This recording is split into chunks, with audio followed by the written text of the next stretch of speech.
Chapter 1. Where am I? Knock, knock, knock. Knock, knock, knock. A series of urgent knocks echoed through the air. Who is it? It's Wang Jiancheng. There's been a burglary in our courtyard, and the three elders are calling for an emergency meeting. Hurry! Before the message could be fully conveyed, the person hastily dashed away. What could be so urgent? Wang Jiancheng pondered, a sense of confusion washing over him. Where am I? At that moment, sleep had completely evaded him, and he sprang from his bed. He rubbed his eyes vigorously, scarcely believing the scene before him. This isn't my home. As he surveyed his surroundings, he noticed the dilapidated walls adorned with peeling whitewash and numerous cobwebs in the corners. The bed, table, and cabinets appeared to be antiquated relics, each bearing the marks of countless years. With trembling hands, he cautiously reached out. Creak! The cabinet door swung open.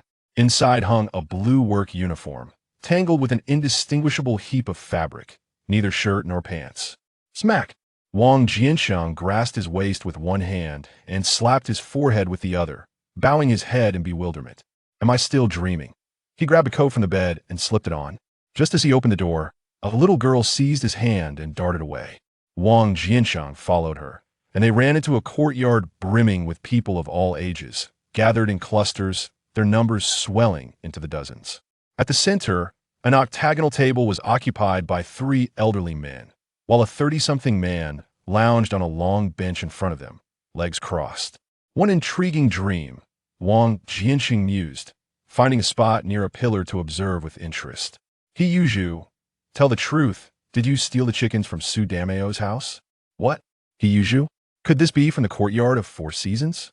Wang Jiancheng was no longer well-versed in this television series. Truly, thoughts of the day linger into the night, he murmured to himself. He quickly recalled that the series had been discussed by colleagues, who humorously referred to it as the poultry-filled courtyard. Although he seldom indulged in television, the transformation from emotion to poultry captivated his ever-curious mind. I must see how this poultry theme unfolds. Over the weekend, Wang Jiancheng watched the courtyard of Four Seasons at 1.5 times the speed. This viewing proved unsettling, leaving him with an ineffable frustration. If it were me, I'd certainly put an end to your antics from that point on. Whenever boredom struck, Wang Jiancheng delved into novels about courtyard life, even fantasizing about traveling back in time. Oh, I remember now, I fell asleep last night while reading a novel. Could it be that I have truly crossed over? Slap! Slap! He delivered two swift slaps to his own face. The entire courtyard turned to gaze at him in unison. I'm just a bit tired. Haha, just a bit tired. Haha. Wang Jiancheng bent slightly, jesting toward the crowd. Only then did their attention return to the octagonal table. Ouch, that really hurts. This can't be a dream, it must be real. I'm not a thief, what chickens would I steal? The man on a long bench finally spoke up. He is indeed Siheyuan, an exact replica. Wang Jiancheng thought to himself with a sense of delight.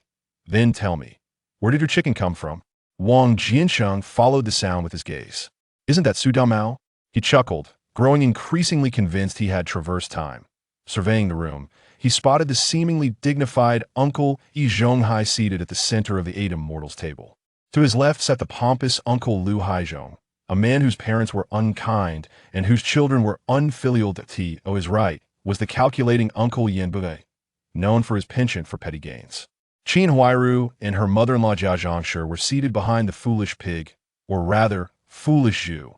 Wang Jiancheng had affectionately dubbed Siheyuan foolish pig after watching the television drama. No wonder foolish Zhu willingly lets Qin Huairu drain him even with three children. He remains so sprightly. Hey, where's Lu Xiaoa? Wang Jiancheng glanced toward Su Dameo's side, only catching a glimpse of a woman from behind. She must be Lu Xiaoa, he mused, feeling a twinge of regret. I bought it, Siheyuan replied to Su Damao. Where did you buy it? Uncle Lu Haizhong promptly inquired. At the vegetable market, Siheyuan answered without hesitation. Which vegetable market? Was it Dongdan or Chaoyang? Uncle Yan Bugue showed no mercy, pressing for details that it was Chaoyang vegetable market. Siheyuan responded, realizing he had fallen into Uncle Yan's trap. Indeed, Uncle Yan began his slow, deliberate reasoning. That's incorrect.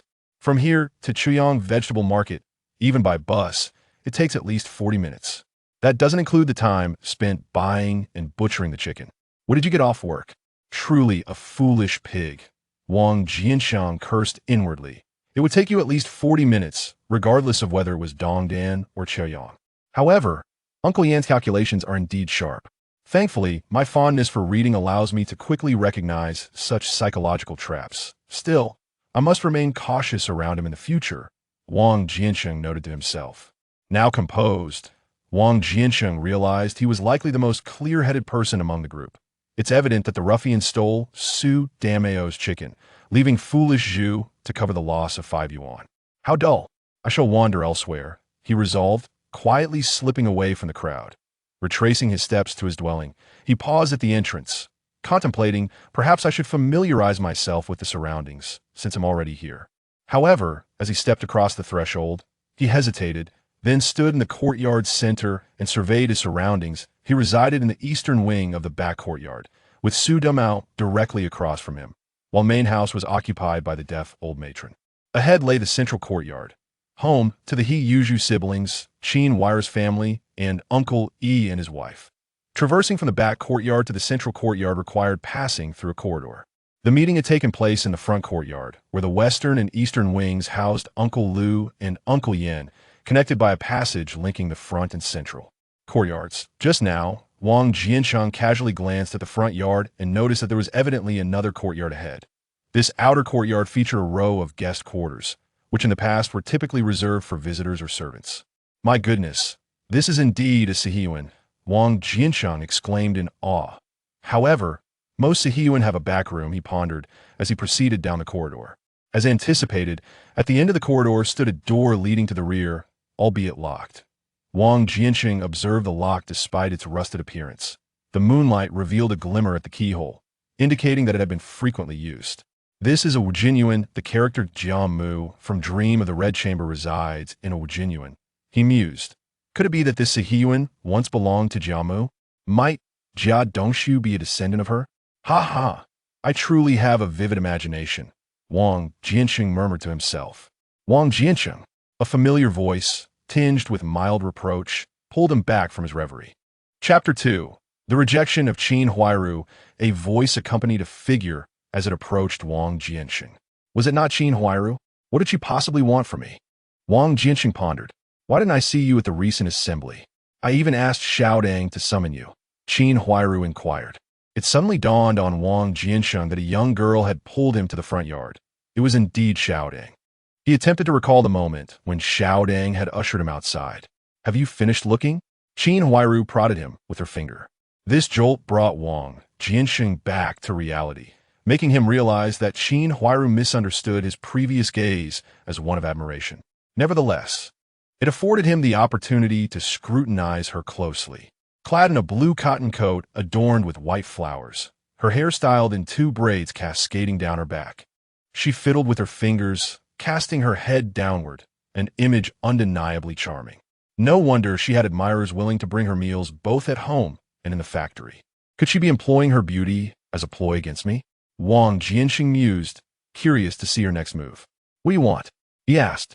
Sensing hostility in his tone, Qin Huairu felt perplexed. He had always referred to her as sister-in-law. What had changed today?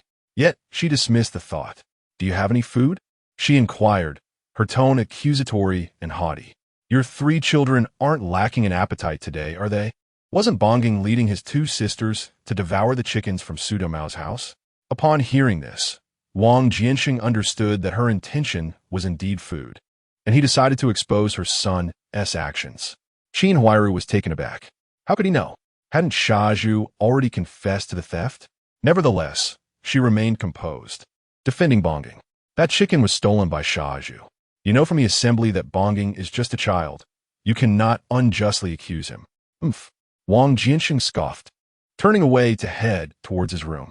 Qin Huairu, unwilling to let him off easily, followed suit, grasping his arm, persistently questioning, Do you or do you not have any food?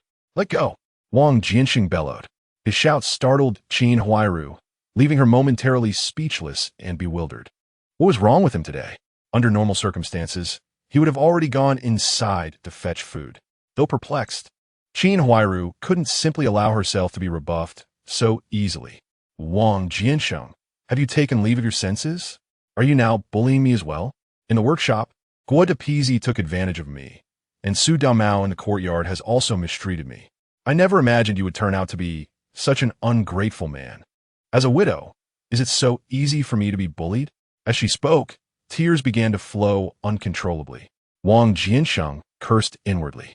He then pointed an accusatory finger at Qin Huairu, saying fiercely, "You had better keep your distance from me, or I will call the police regarding Su Damao's missing chickens." Qin Huairu was taken aback, realizing that even her tears were ineffective against Wang Jiancheng. Yet, this did not deter her. She pointed at him and began to scold. "Wang Jiancheng, you ungrateful wretch. You once dined at our table when you were a child. Now that Dongshu is gone, your true colors are finally revealed." "What? I have also dined at her family's table," Wang Jiancheng thought to himself. So, this person has indeed partaken of the Jia family's hospitality. Could it be that he has already fallen under Qin Huairu's spell? Regardless, I must confront him. There is no room for hesitation at this juncture, lest I find myself in a predicament later. "Qin, do you dare claim you have not received any benefits from me? Is Jia Dongshu merely a taker? And what about Jia Zhangshi? When has your family ever suffered a loss?" Wang Jiancheng was convinced they must have gained something. Otherwise, how could he have been fed? With that thought, he boldly stepped into the house, slamming the door behind him and leaving Qin Huairu outside. Stunned, Qin Huairu realized that since her arrival at this courtyard, no one had ever dared to treat her this way. "You wait, Wang Jiancheng," she muttered as she stormed off, tears streaming down her face. In her haste, Qin Huairu collided with someone in the corridor.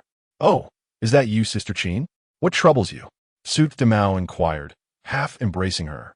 "I went to ask Wang Jiancheng for something to eat, but not only did he refuse, he also threw me out," Qin Huairu lamented, stepping away from Su Damao's grasp. "Meet me at the storeroom tomorrow noon. I shall have Lu Xiaoyi send you a pound of pork in the evening," Su Damao said, gazing at her with an inappropriate interest. It settled then.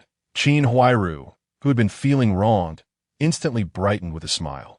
"All right," Su Damao thought to himself, reveling in the delightful prospect of tomorrow. "Madam, please take your time." An elderly man assisted a deaf old lady towards them, followed by Lu Xiao, who was carrying half a pot of stewed chicken. "Huairu, Shaju is looking for you ahead. You must hurry," the elderly man urged upon spotting Qin Huairu. "I shall go see," she replied, knowing well that Shaju sought her regarding her cousin Jingru. "Well, not only is there meat, but there will also be steamed buns tomorrow."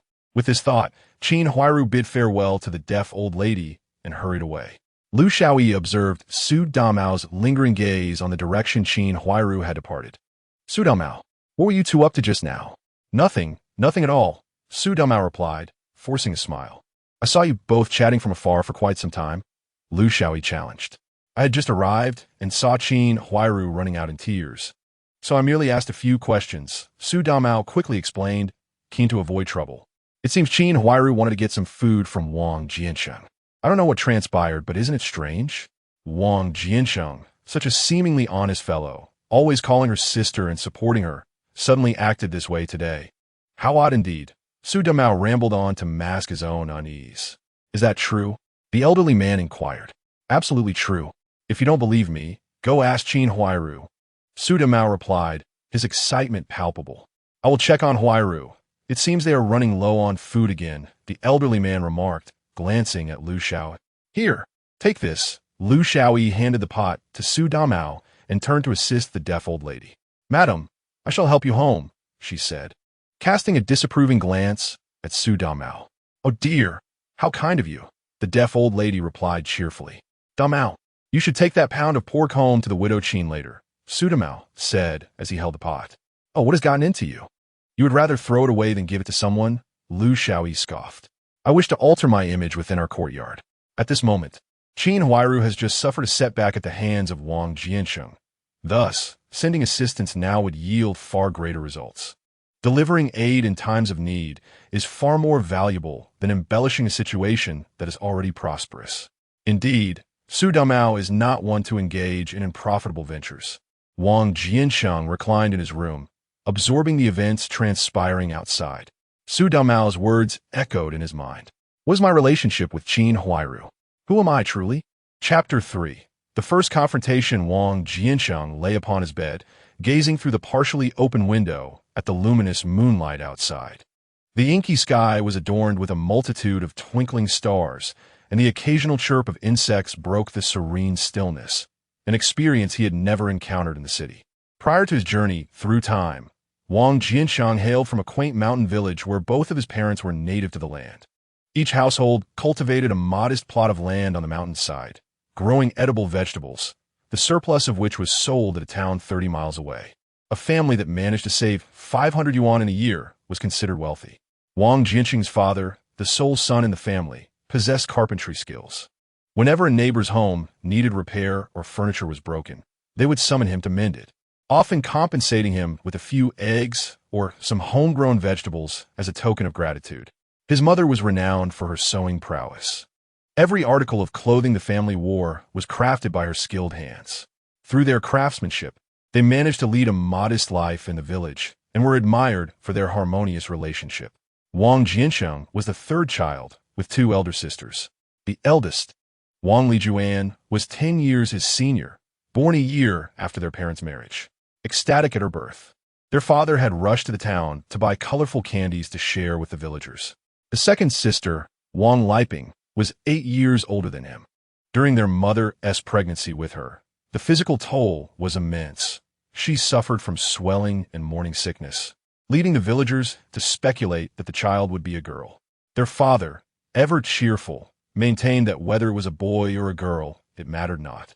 Ultimately, they named her Wang Liping, wishing for the family's safety and well-being.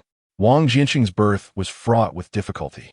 The midwife struggled, but fortune smiled upon them when a female medical student was dispatched to the village for vaccinations. With her assistance, Wang Jiancheng was safely brought into the world. His parents named him with the hope that he would achieve great things in the future. Though the 5 of them lived in modesty, they enjoyed a warm and affectionate household. In time, the eldest sister left school prematurely to work, sending money home each month. The second sister, supported by her elder sister's contributions, completed her education and gained admission to medical school. Wang Jiancheng also gained entrance to university and departed from home, leaving only his parents behind. At university, Wang Jiancheng lived frugally and took on part-time work. However, reality proved harsh. Although his salary post-graduation was decent, it paled in comparison to the soaring housing prices, leaving him financially strained. The 3 siblings purchased mobile phones for their parents, frequently engaging in video calls, encouraging the elderly couple to visit the city, but they consistently declined, expressing their preference for the mountains. One day, having just returned from a visit to his family, Wang Jiancheng reflected on the harmonious nature of their lives while gazing at the flickering neon lights outside, gradually succumbing to slumber. As Wang Jiancheng drifted into slumber, he felt as though he had ascended, only to gently land back onto his bed, roused by a persistent knock at the door that brought him to this traditional courtyard. Even now, he harbored doubts about the reality of his situation, pinching his own cheek with considerable force to confirm the sharp pain that assured him this was not a mere dream. "Since I am here, I shall make my stand against these beasts," he mused. Yet, the identity of the person who had disturbed him eluded his memory entirely. With no predetermined persona or system at his disposal, he thought to himself, "I shall navigate this world as I please." After a brief reflection, he felt confident that his elevated perspective would suffice to deal with the challenges ahead. At that moment, another knock echoed from outside. Upon opening the door, he was taken aback to find Jia Zhangshi standing before him. "Wang Jiancheng, have you grown too bold? Without our family, you would have perished from hunger long ago." She admonished him harshly. "Ah, this woman truly lives up to her reputation," Wang Jiancheng thought. "Begone. If I starve, it is none of your concern." Resolute in his decision, he resolved to prioritize his own satisfaction before considering any role he might play. Jia Zhangshi continued her tirade. "How dare you, Wang Jiancheng? You are nothing but an ingrate. I shall seek out the elders to settle this." "Go ahead, summon all 3 of them," he retorted, eager for their arrival as it would provide an opportunity to uncover the truth of his own origins. Wang Jiancheng retrieved a stool from within, reclining casually at the entrance as he awaited their approach. At this moment, the courtyard exuded an unusual sense of unity. Qin Huairu and Jia Zhangshi accompanied Yi Zhonghai as they approached, followed closely by Lu Haizhong and Yin Buguei, along with He Yuzhu, the imposing bodyguard. Wang Jiancheng, it is inappropriate to insult the elderly. You must apologize immediately, Yi Zhonghai declared, advancing towards him. Wang Jiancheng did not bother to lift his gaze, replying coldly, "Apologize? Ask her who initiated the insults. I merely retaliated. Lashing out at the elderly is for your own benefit," Lu Haizhong chimed in. "Then let her direct her ire towards your son. If you wish, I shall apologize," Wang Jiancheng shot back, catching Lu Haizhong off guard with his unexpected assertiveness. Seeing the escalating tension, Yin Buguei refrained from directly confronting Wang Jiancheng, aware that he too might find himself in the line of fire. Wang Jiancheng, observing Yin Buguei's shifting demeanor, inquired, "Third uncle, do you have something to say?" Yin Buguei pondered. It was now or never. Yet he knew that speaking against Wang Jiancheng would likely invite rebuke. After a momentary pause, he stated, "It is said that elders should cherish the young, regardless of circumstances. Cursing is wrong. Your rebuke of Jia Zhangshi is unjust, just as a rebuke of you is unwarranted. We all reside in this shared courtyard, and it would suffice for us to apologize to one another. Third uncle, let us exchange insults. You may scold me as well, and afterward, we can both offer our apologies," Wang Jiancheng suggested, refusing to allow Yin Buguei's attempts at reconciliation to succeed. At this juncture, He Yuzhu stepped forward, pointing at the seated Wang Jiancheng. "I say, Wang Jiancheng, is this how you address the three esteemed elders? I care not who they are. Today, do not expect an apology from me," Wang Jiancheng declared, crossing his arms and pulling them close to his chest. Jia Zhangshi pointed at Wang Jiancheng, addressing Yi Zhonghai. "Look at him. Look at what he's become. We should never have raised this ingrate. Sister-in-law, one mustn't speak so harshly. After all, he was but a child back then. We can only say we failed in his upbringing. Henceforth, let us educate him properly," Yi Zhonghai replied slowly. Wang Jiancheng silently reflected. "Indeed, I was quite young when I arrived, and they were the ones who taught me." Lu Haizhong reproached him, stating, "Yes, Wang Jiancheng, when you were a child, no one looked after you. Had it not been for the people in the courtyard who raised you, you would have perished outside." Wang Jiancheng mused. "Even if they did raise me, they likely had their own ulterior motives." Rising to his feet, he questioned with a challenging tone, "Fine, then tell me how you have raised me." Lu Haizhong glanced at Yi Zhonghai and said, "Elder, you have the most authority on this matter. Perhaps you should enlighten him." Wang Jiancheng turned to Yi Zhonghai. Yi Zhonghai responded, "Wang Jiancheng, though we may not have provided you with the finest fare, we at least offered you a bowl of rice, a roof over your head, and a job at the steel mill. We have not treated you poorly." Upon hearing this, Wang Jiancheng realized that their claims of raising him had little substance, merely providing him with sustenance.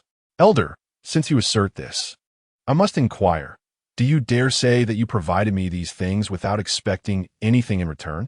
Yi Zhonghai retorted angrily, "We took pity on you, a mere 3-year-old abandoned by others, and brought you back. Ah, it seems I am still that forsaken child, having lingered here for 15 years. Chapter 4. System Activation. Wang Jiancheng chuckled softly, remarking, "You should each take a moment to reflect upon the benefits you have reaped." To his surprise, his question was met with an eerie silence. Wang Jiancheng himself was taken aback. What immense advantages had they accrued that rendered them collectively mute? It appears that had I not traversed through time, this individual would have been drained dry by these vampires, he thought bitterly. Noting the atmosphere, Wang Jiancheng continued, "If that is the case, then there is nothing more to discuss. I shall retire for the night." With that, he grabbed a stool and retreated into his room, slamming the door shut with a resounding bang. "Elder, look at him. What a waste of all those years spent consuming our provisions." Jia Zhangshi scolded as she gazed at the closed door. Yi Zhonghai sighed, responding, "Sister-in-law, do not be so quick to anger. Perhaps he encountered some misfortune today. Let's educate him tomorrow." With Yi Zhonghai's words, the others dispersed and returned home. Back in his room, Wang Jiancheng lay upon his bed, surveying the bare walls and chuckling bitterly. "Am I to fight this battle alone?" Just then, A clear voice resonated within his mind. Beep. Could it be that I have acquired a system? Wang Jiancheng shot upright. Would you like to activate the super task system? What purpose does this system serve? Upon completing the ultimate task, you shall return to the modern era, accompanied by 3 wish orbs. What then is this ultimate task? That remains uncertain. It will depend on the completion of your minor tasks. Wang Jiancheng, however, was not inclined to inquire further. His sole desire was to escape this ghastly place. He cherished a happy family, and, with 3 wish orbs, returning to the present would grant him the freedom to pursue his desires. Would you like to activate the super task system? Yes. Congratulations, host. The super task system has been activated. Congratulations. You have acquired a storage space of 10 units. Beginner task. Please bind your character. Task reward. 100 yuan. At that moment, a flurry of character introductions flashed before Wang Jiancheng, detailing his life experiences. Let us proceed with the binding. Congratulations. Character binding successful. Congratulations. You have received a task reward, 100 yuan. At this juncture, Wang Jiancheng closed his eyes, reminiscing about his host's information and experiences, vividly replaying them in his mind. Wang Jiancheng was 18 years old this year. So young, a full decade my junior. Thus, I possess the mindset of a 28-year-old in the body of an 18-year-old. Wang Jiancheng gasped in astonishment. The character information required no active memorization, as it was seamlessly inscribed within his mind, as if this persona were indeed his own. He had effectively inherited the life experiences of 2 individuals. It turned out that when Wang Jiancheng was merely 3 years old, his parents had taken him out for a day of fun, treating him to a skewer of candied hawthorn, and left him at the courtyard entrance with the admonition to stay put while they attended to some matters. Unbeknownst to him, his parents would never return to collect him. After finishing the candied hawthorn and waiting for a while, fatigue overcame him, and he sat upon a stone pedestal at the entrance. As darkness fell, his parents still had not arrived. An elderly woman, hearing the commotion, approached and inquired, "Where are your parents?" Wang Jiancheng shook his head, replying, "I don't know," observing the remnants of candied hawthorn on his lips. The woman surmised he might have been abandoned. Such occurrences were not uncommon in that era. Those unable to provide for their children often left them at the doorsteps of others, hoping they might be taken in. If no one came to claim them, they were left to fend for themselves. Thus, the elderly woman took him in. As Wang Jiancheng matured, she arranged for him to reside in the adjacent room, directly opposite Su Damao's quarters. An amusing development ensued when Yi Zhonghai, upon learning of the elderly woman's new charge, proposed a collaboration. Lacking a child of his own, he reasoned that they could jointly raise this boy, ensuring companionship and care in their twilight years. The elderly woman presented Yi Zhonghai with a handkerchief containing a piece of paper inscribed with Wang Jiancheng's name, birth date, and a wad of money. In this manner, Wang Jiancheng spent his childhood within the confines of the courtyard. Observing him grow according to their expectations, Yi Zhonghai felt immense joy. Soon, it would be time for him to work and earn, prompting Jia Dongshu to approach and express his desire to take Wang Jiancheng under his wing. Wang Jiancheng began his apprenticeship under Jia Dongshu at the steel mill. Naively, Wang Jiancheng believed that Jia Dongshu treated him with kindness. When Jia married, he even made a ruckus at the wedding. However, after Qin Huairu entered the family, she was lauded by the entire courtyard for her beauty and kindness. Yet, only Qin Huairu knew that she hailed from a rural background and would not have married Jia Dongshu had she not been attracted to his urban household registration. Unfortunately, she gained a cruel mother-in-law who incessantly burdened her with chores, leaving Qin Huairu to feel a twinge of regret. The situation grew dire when, during her pregnancy with Huaihua, Jia Dongshu unexpectedly passed away. Qin Huairu found herself harboring a deep resentment towards this ill-fated man. The entire courtyard was observing their family. Should she remarry? What would the gossip be? If she did not remarry, she would have to support a family of 5. Ultimately, unable to withstand the scrutiny of others, Qin Huairu replaced Jia Dongshu at the steel mill, earning a meager salary of 27.5 yuan to support her family, and pay 3 yuan monthly to the tyrannical mother-in-law. Jia Zhangshi. Life was exceedingly frugal. Wang Jiancheng, raised to be honest and simple-minded, managed to work his way up to a first-class fitter at the factory through sheer physical strength, earning 33 yuan a month. Although his pay was slightly less than the 37.5 yuan earned by Siheyuan, his solitary status meant that life should not be so impoverished. Every month, after receiving his salary, Wang Jiancheng would set aside 5 yuan for the deaf old lady and another 5 yuan for Yi Zhonghai, as taught by Yi, to express gratitude for their nurturing. Aware that Jia Dongshu had to support a family of 5, including 2 children, with Huaihua yet to be born, he also allocated 5 yuan monthly for Jia Dongshu. Jia Dongshu would often assure him that he would remember this when Wang Jiancheng married. Thus, after a series of exchanges, Wang Jiancheng was left with only 18 yuan of his salary, akin to that of an apprentice. Moreover, he frequently bought food for Bonginger and Xiaodang, leading him to become a member of the Living Paycheck to Paycheck Club with his 33 yuan wage. Following Jia Dongshu's demise, Wang Jiancheng increased his financial support to the Jia family from 5 yuan to 10 yuan, adhering to the principle he learned in the courtyard, to help one another in times of need. Qin Huairu took this assistance for granted and even suggested introducing her cousin, Qin Jingru, as a potential bride for him. Although Qin Jingru was 3 years his senior, the saying goes, a woman 3 years older brings wealth. Qin Huairu also mentioned this to Siheyuan, motivated by the food he brought home daily and the additional servings he could procure at the steel mill's cafeteria, along with extra steamed buns from the kitchen. Thus, while Qin Huairu's daily life was challenging, with the support of so many, it was manageable. Moreover, the family's contribution of 5 yuan each exempted the children from tuition fees, and Bonginger still fell short of requirements, indicating that even without assistance, they could still manage to survive. Chapter 5. Bonginger caught stealing money. The rewards for the novice task were quite generous. This money would last a long time, allowing for a life of abundance and indulgence in lavish meals henceforth.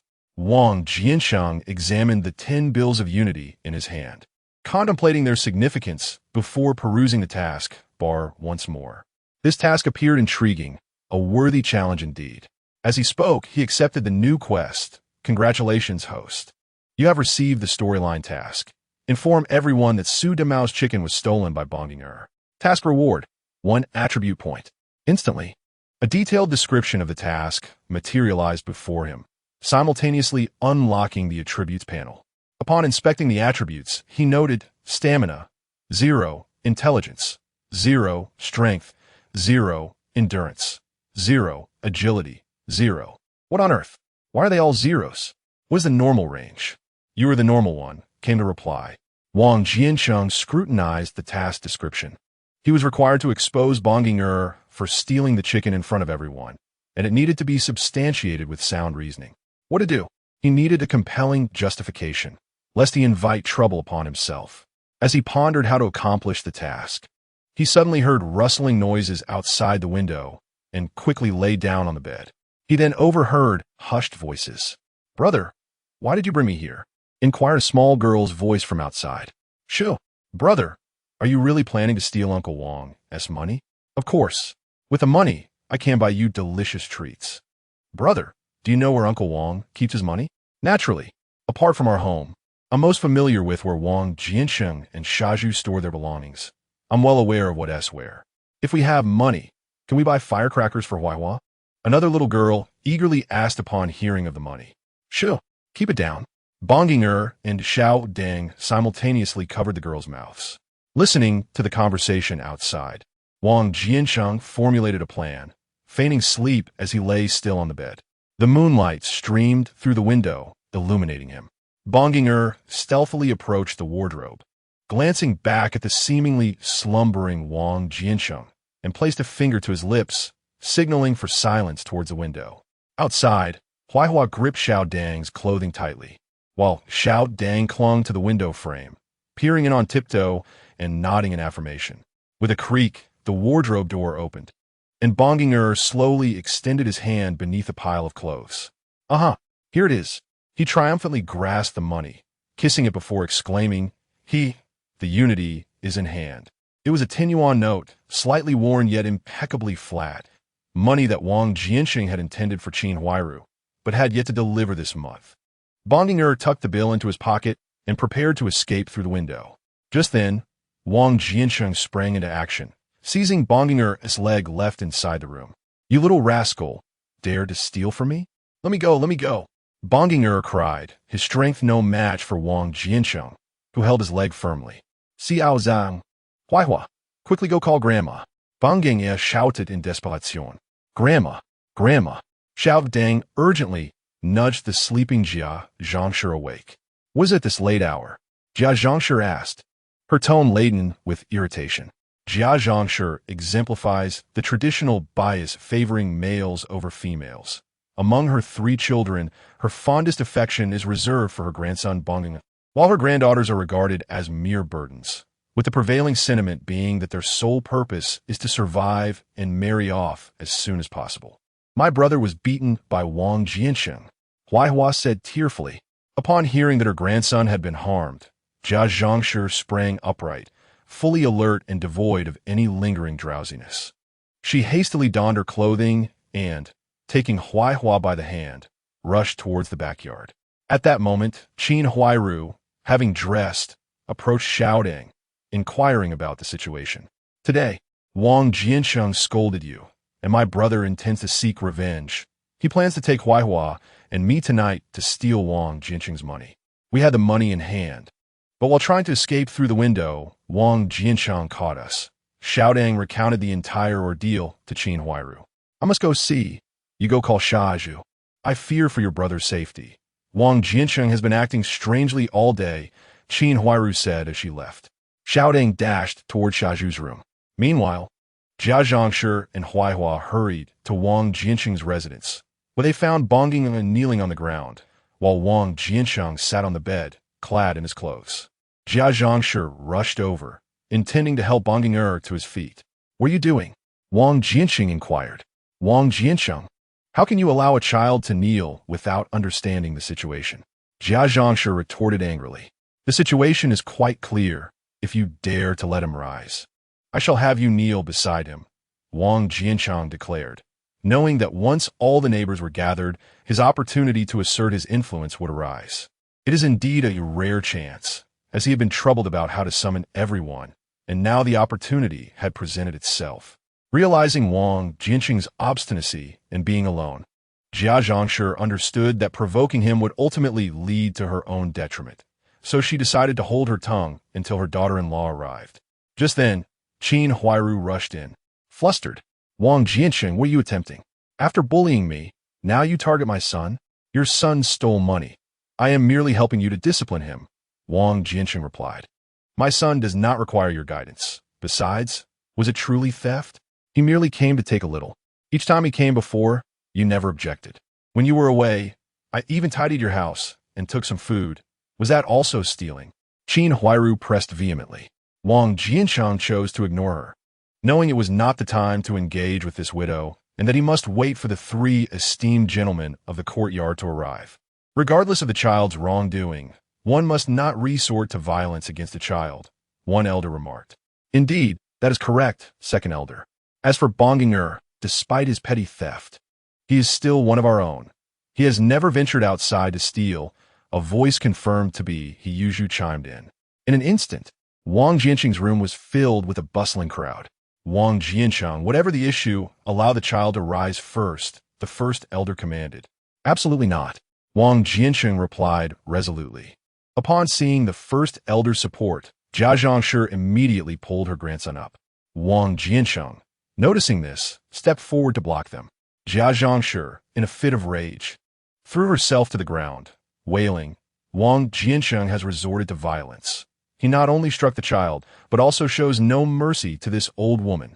He is more beast than man. Wang Jiancheng, let us speak civilly. Do not resort to violence." With all 3 esteemed gentlemen present, came the plea. Heyuju stepped forward, preparing to lift Jia Zhangshi. Sensing an opportunity, Jia Zhangshi remained seated on the ground, her feet restlessly kicking about. Amidst the chaos of the crowd, she aimed a kick at Wang Jiancheng's calf. Chapter 6. Slapping Jia Zhangshi.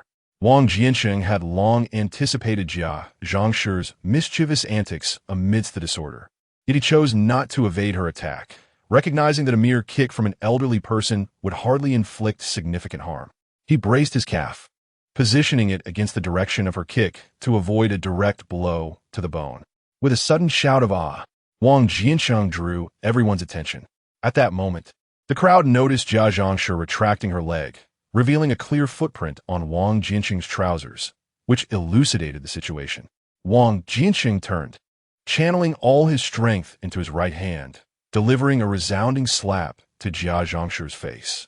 She was momentarily disoriented, her head spinning, eyes sparkling with stars, her mind a blank slate. Ding! Congratulations, host, for completing the hidden task. Slapping Jia Zhangshi. Task reward. Skill book slap technique. Immediately, the skill book materialized in the storage space, occupying 2 units, while simultaneously unlocking a skill slot. Wang Jiancheng had ascended to a level 1 machinist at the steel mill after Jia Dongshu's demise, indicating that this skill was indeed practical. However, in the midst of the turmoil, he had no time to inspect it further and pulled his thoughts back to the present. After receiving the slap, Jia Zhangshi sat there in a daze, unsure of how to proceed. Wang Jiancheng, how could you? An elderly man interjected, upon hearing the elder speak in her defense. Jia Zhangshi regained her composure and immediately began to weep. You all just stand by and watch me get beaten. My poor son, look at what has happened to our family since your departure. Jia Zhangshi knew she had to feign helplessness to elicit sympathy from the crowd. An elderly woman approached to assist her, saying, Sister-in-law, please get up. The ground is quite cold. I will not rise. I demand compensation from Wang Jiancheng. Jia Zhangshi seized this opportunity to extort. Wang Jiancheng was unfazed by her antics. And what about that kick you delivered to me? Shouldn't you also compensate me? Jia Zhangshi was momentarily at a loss for words. Everyone had witnessed her kick, and escape was not an option, yet she could not simply let the matter rest. Well, I'm older. It's wrong for you to hit me. Finally resorting to the age card, Wang Jiancheng smirked inwardly. Wang Jiancheng approached the elder and said, Elder, and to the other elders, how about this? Tomorrow, we both go to the hospital for an examination. She will cover my examination and medical expenses, and I shall cover hers. Wang Jiancheng knew that as long as he demanded Jia Zhangshi to pay, she would refuse. I find Jiancheng's proposal reasonable. What do the other 2 elders think? There was no fault to find in Wang Jiancheng's suggestion, and the first elder had no choice but to agree. I have no objections. I think it's acceptable. The second and third elders concurred in succession. At this moment, Jia Zhangshi could no longer remain passive. She promptly stood up, suggesting that perhaps it was best to let the matter rest, considering the hassle of going to the hospital. I gave him a kick, and in return, he struck me across the face, and thus we deemed the score settled. Jia Zhangshi was not one to shy away from trouble. Rather, she feared the expense. Although Wang Jiancheng had offered to cover the costs, there would still be some out-of-pocket expenses for her, and even a small savings mattered. Are you truly all right, elder sister? Old uncle inquired once more. Jia Zhangshi, suppressing her pain, forced a smile and replied, I'm fine, truly. Simultaneously, she shot a glare at Wang Jiancheng. Observing Jia Zhangshi's assertion, old uncle turned to Wang Jiancheng and asked, Is this how we shall proceed? I have no objections, Wang Jiancheng replied, not having suffered significantly and thus had little ground for dissent. At that moment, Xiao Dang impatiently tugged at Jia Zhangshi, exclaiming, Grandma, my brother is still kneeling here. Yes, I nearly forgot. With that, Jia Zhangshi hurried to assist Bonginger in standing up. Wang Jiancheng immediately interjected, First, let's hear the opinions of the 3 elders. Bonginger, did you steal or not? Qin Huairu, agitated, pressed. Bonginger remained silent, his head bowed, clutching a 10-yuan note tightly in his pocket. Witnessing this, everyone began to murmur among themselves, realizing the gravity of the situation. Who would have thought such a young child would resort to theft? They say Qin Huairu raises her children well. How could she raise a thief? If she is out there stealing, how can she teach her children properly? The remarks grew increasingly harsh, provoking Qin Huairu, sire. If you have something to say, then speak openly. Qin Huairu, stand upright, and just, for a moment, the discussion ceased, as everyone understood that this widow was not to be trifled with. Provoking her could lead to unforeseen consequences. Let us not stray from the matter at hand. We are here to resolve the issue concerning Banging. Old uncle quickly interjected. Banging, did you steal? With trembling hands, Banging extracted the 10 yuan from his pocket and handed it to Wang Jiancheng. Wang Jiancheng accepted the money and raised it for all to see. 3 elders, you have all witnessed this. I have not wronged Banging. Observe the footprints left on the window, clear evidence of his actions. He moved to the window to point out the distinct prints. Wang Jiancheng understood that when dealing with such individuals, one must have both witnesses and physical evidence. Otherwise, the next day could bring a different story. I propose we return this money to you, for after all, he is but a child. Let us resolve this amicably. Siheyuan interjected on Banging's behalf. Wang Jiancheng, however, was not ready to let the matter go unresolved. One who steals a needle as a child may steal gold as an adult. If Banging is stealing money now, what will become of him in the future? What do you intend to achieve by quarreling with a child? Siheyuan, feeling a twinge of anger at Wang Jiancheng's persistence, responded. Wang Jiancheng recognized the opportunity. Banging was indeed young, and a lesson at home would suffice, but he must acknowledge the act of theft, or else it would surely lead to further misbehavior in the future. Isn't this acknowledgement evident? The money has been returned to you, and everyone has witnessed it. Siheyuan continued to advocate for Banging. Wang Jiancheng chuckled, but the act of stealing was never truly admitted, was it? This statement struck the crowd like a bomb, causing a stunned silence. Could it be that the chickens from Su Damao's household were stolen by Banging? Siheyuan was taken aback by Wang Jiancheng's revelation, yet he found himself perplexed about how Wang Jiancheng had come to know of it. Well, you foolish Zhu, how dare you deceive me? Su Damao et Galim. Pointing his finger at Siheyuan, his teeth clenched. During the evening assembly, an elder sensed something was amiss. Zhu, what exactly is going on? The elder inquired, fixing a penetrating gaze on the foolish Zhu. Elder, I was the one who stole the chickens. Do not heed Wang Jiancheng's nonsensical claims. Besides, how could he possibly prove that Banging was the thief?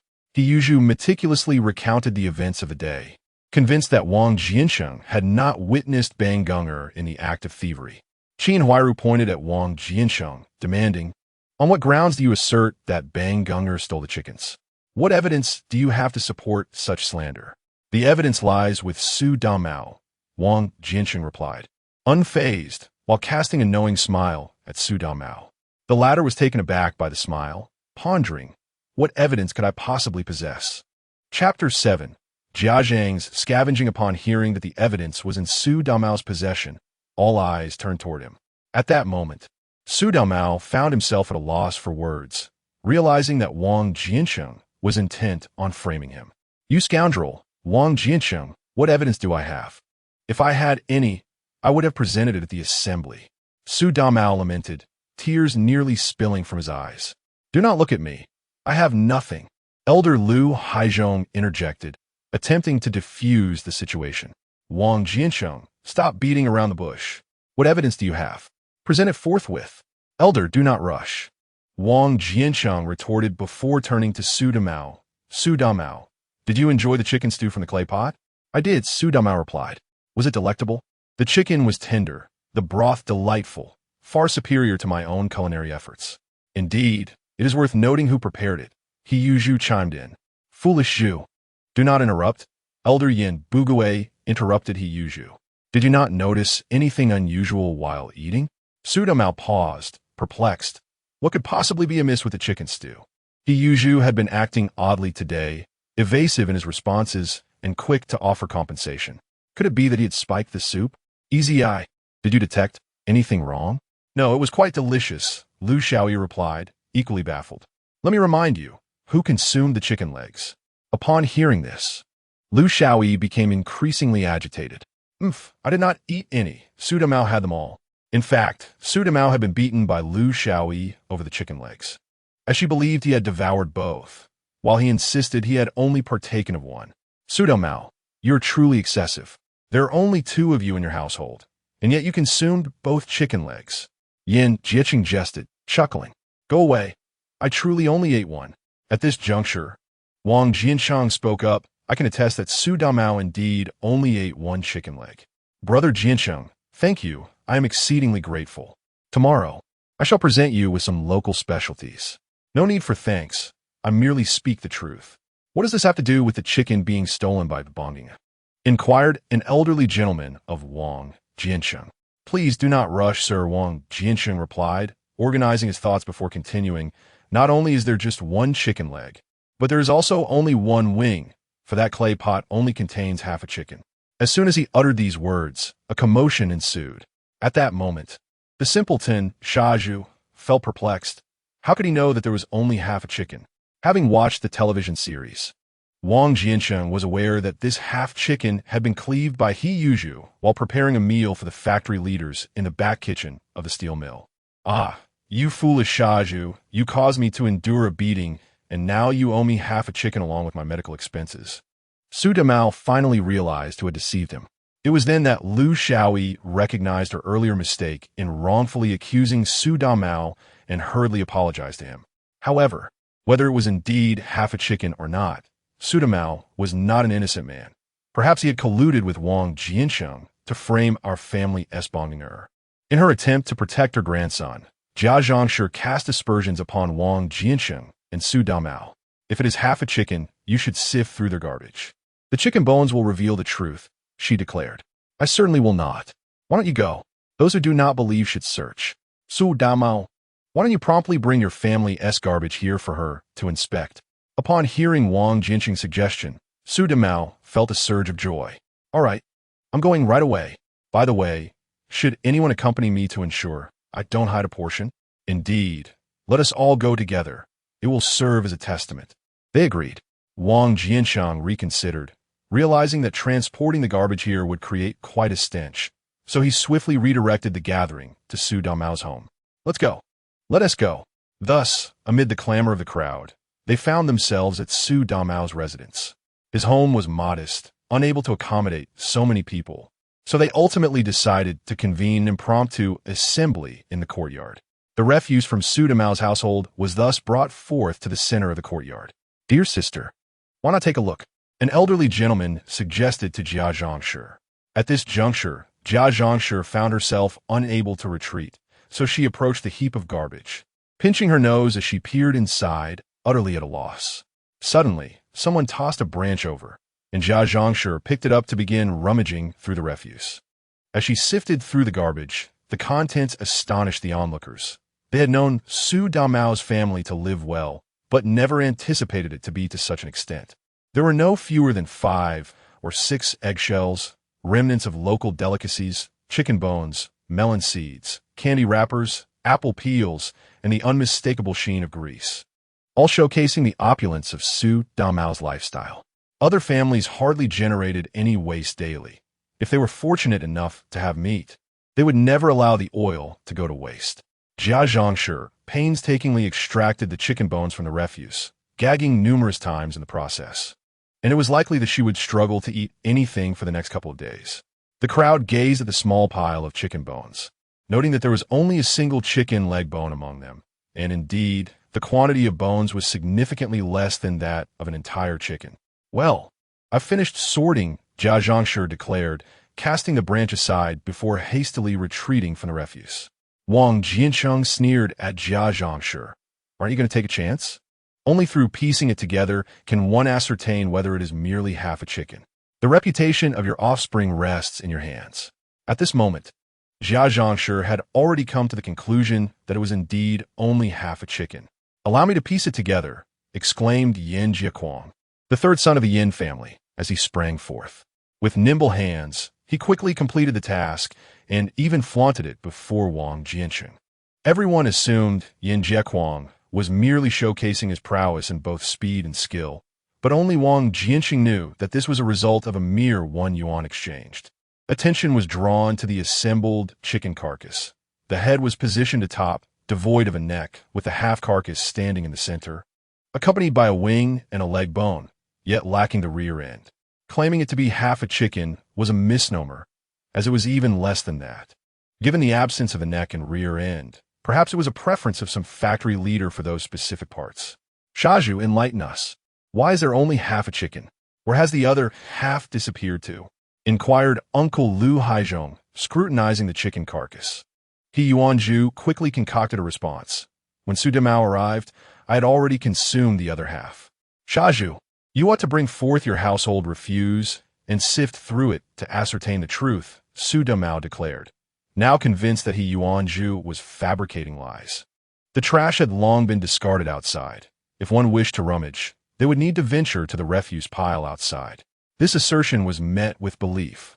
As Qin Huairu diligently tidied up He Yuanzhu's abode, making it appear more immaculate than that of many a married man. Shazhu, cease your attempts to shield Bonginger. Such actions are detrimental to the child's development, Wang Jiancheng remarked, observing He Yuanzhu's continued defiance.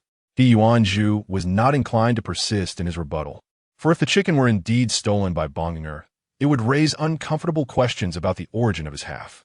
Chapter 8. Uncle Wang, I thank your entire family. Bonginger, at 12 years of age, you are becoming a young man. A young man must take responsibility for his actions, not cower in fear.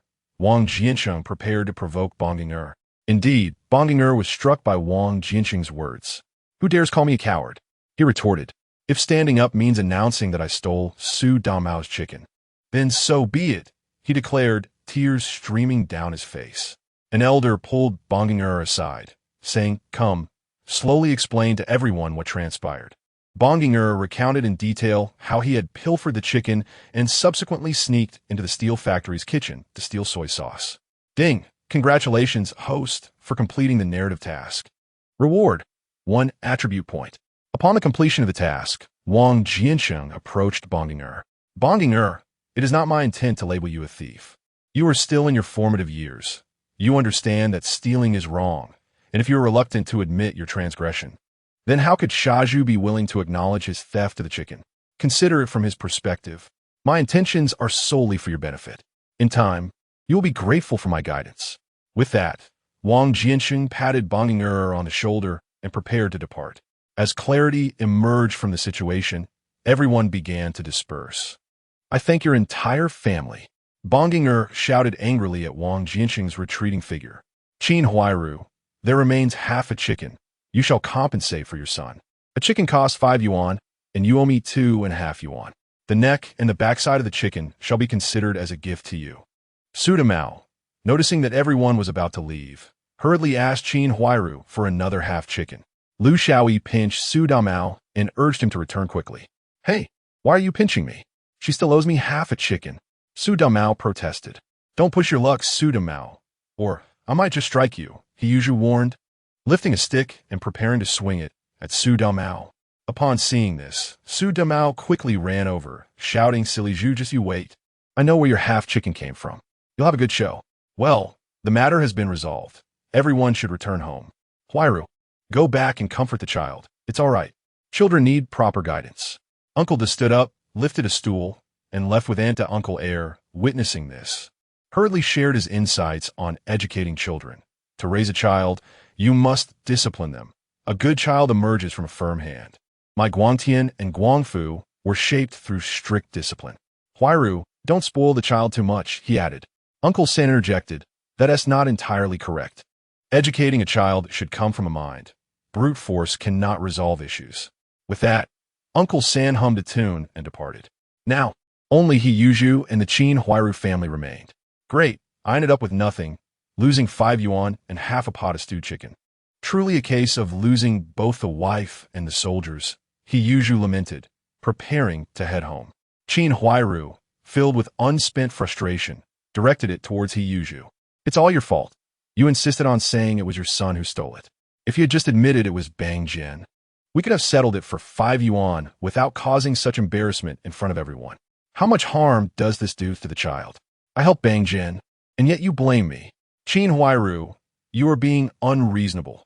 I lost 5 yuan, while you didn't spend a single cent. Jia Zhangshi finally found an outlet for her grievances. Silly Zhu, in the future, stay out of our family matters. Today's troubles are all you're doing. Look at me. I'm a mess. Let us go home. We're humiliated here, Jia Zhangshi said, glaring at Qin Huairu. Qin Huairu led Bang Jian, followed by Xiao Deng and Huaihua, as the family headed home, leaving He Yuanzhu standing alone. Hey, who did I offend? Your son is the one who stole the chicken. Why am I the one caught in the middle?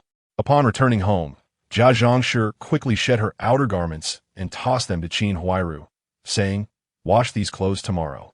They reek." Qin Huairu took the clothes, feeling a pang of sadness, and began undressing the three children to prepare them for bed. Jia Zhangshi sensed Qin Huairu's mood and inquired, "What is wrong? Are you unhappy?" "No, nothing at all. Stay away from silly Zhu. I know what you're thinking. As long as I'm alive, the two of you will never be together," Jia Zhangshi stated firmly, pulling up the blanket and turning to sleep. Qin Huairu, having settled the children, joined her in slumber. Wang Jiancheng returned home and promptly opened his storage space, where the skill book slap technique lay quietly. How should I learn this? Learn skill slap technique. Yes. Immediately, the skill book vanished, and a new skill slot appeared, containing the skill slap technique at level 1. Slap of power.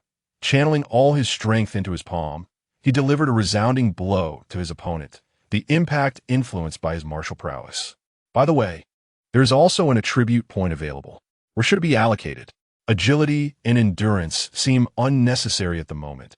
As for strength, fighting is likely not needed in this setting, so it can be set aside for now. Intelligence, given that I graduated from a 211 university, should suffice. Thus, I shall invest it into vitality. After all, a sound body is the foundation of revolution. Let us first enhance physical health. Attribute point allocation successful. Vitality increased by 110. A warm current began to circulate from his feet throughout his entire body, resembling a soothing massage, reminiscent of the bliss of a Thai massage. Wang Jiancheng felt utterly relaxed, his body light and invigorated, as if he had consumed a potent elixir. Ultimately, this warmth radiated from the crown of his head, dispersing through his hair. Exhaling deeply, Wang Jiancheng stood and bounced lightly on the ground. He was astonished by the significant effect of just 1 point of vitality, akin to the effects of a strength-enhancing pill. Lying on his bed, he reflected on the 2 tasks he had undertaken that day. One a narrative quest he had initiated, and the other a hidden task that seemed rather intriguing. However, the rewards appeared to differ. Wang Jiancheng scrutinized the details of the task system once more and discovered, narrative quests yield attribute points but are also challenging.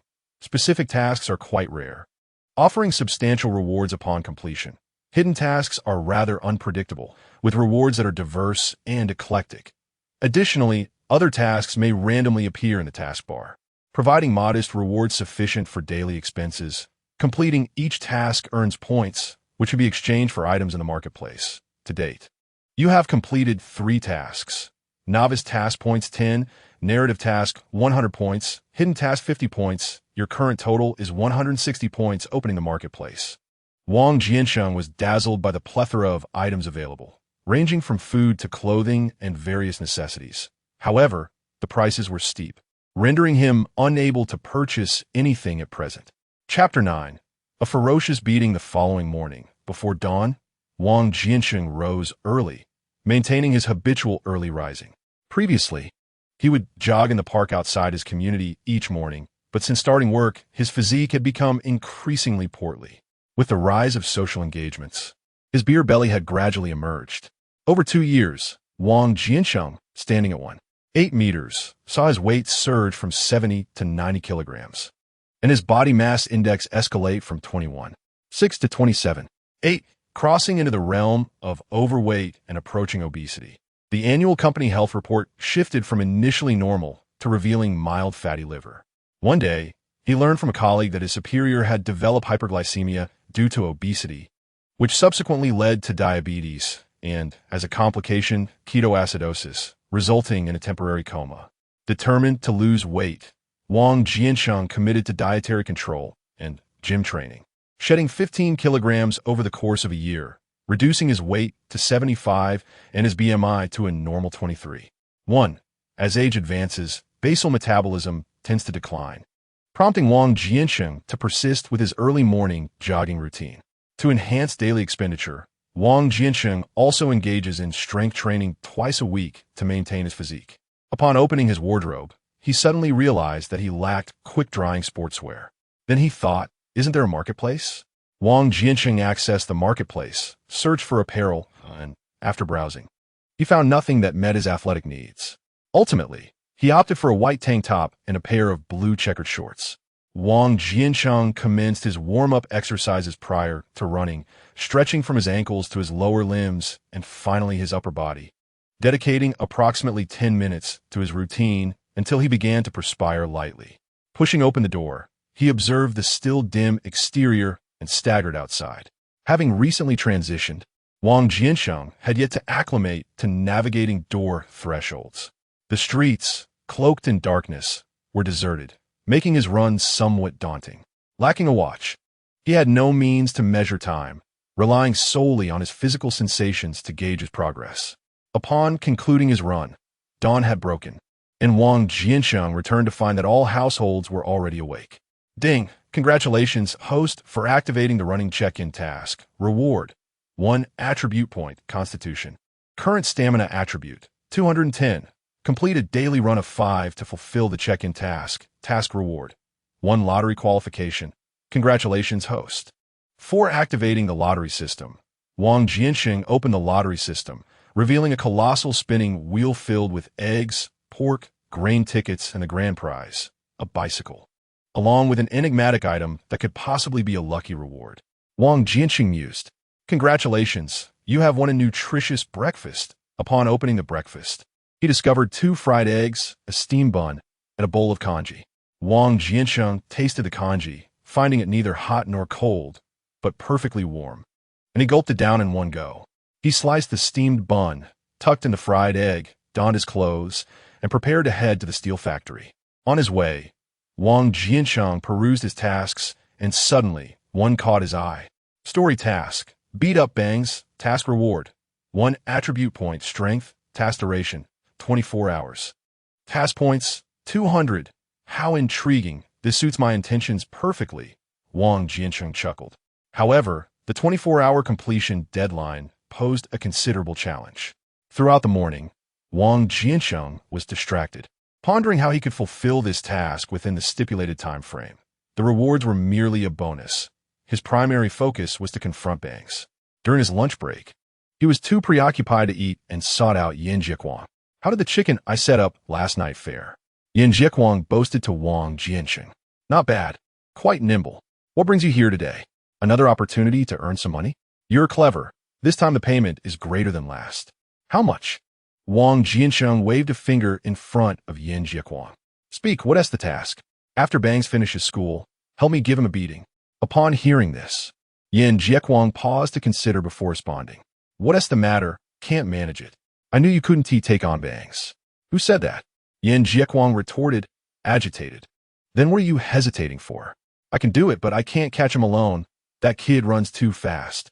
Ran Qiuye scratched his head, feeling somewhat embarrassed, and said, after some thought, "I can seek Lu Guangtian's assistance. I do not care whom you enlist for help, as long as you ensure he receives a proper beating. However, Lu Guangtian is no pushover either. I will give you an additional yuan. You each will receive 1. Does that work?" "That is acceptable, but enough. I know your family is always calculating.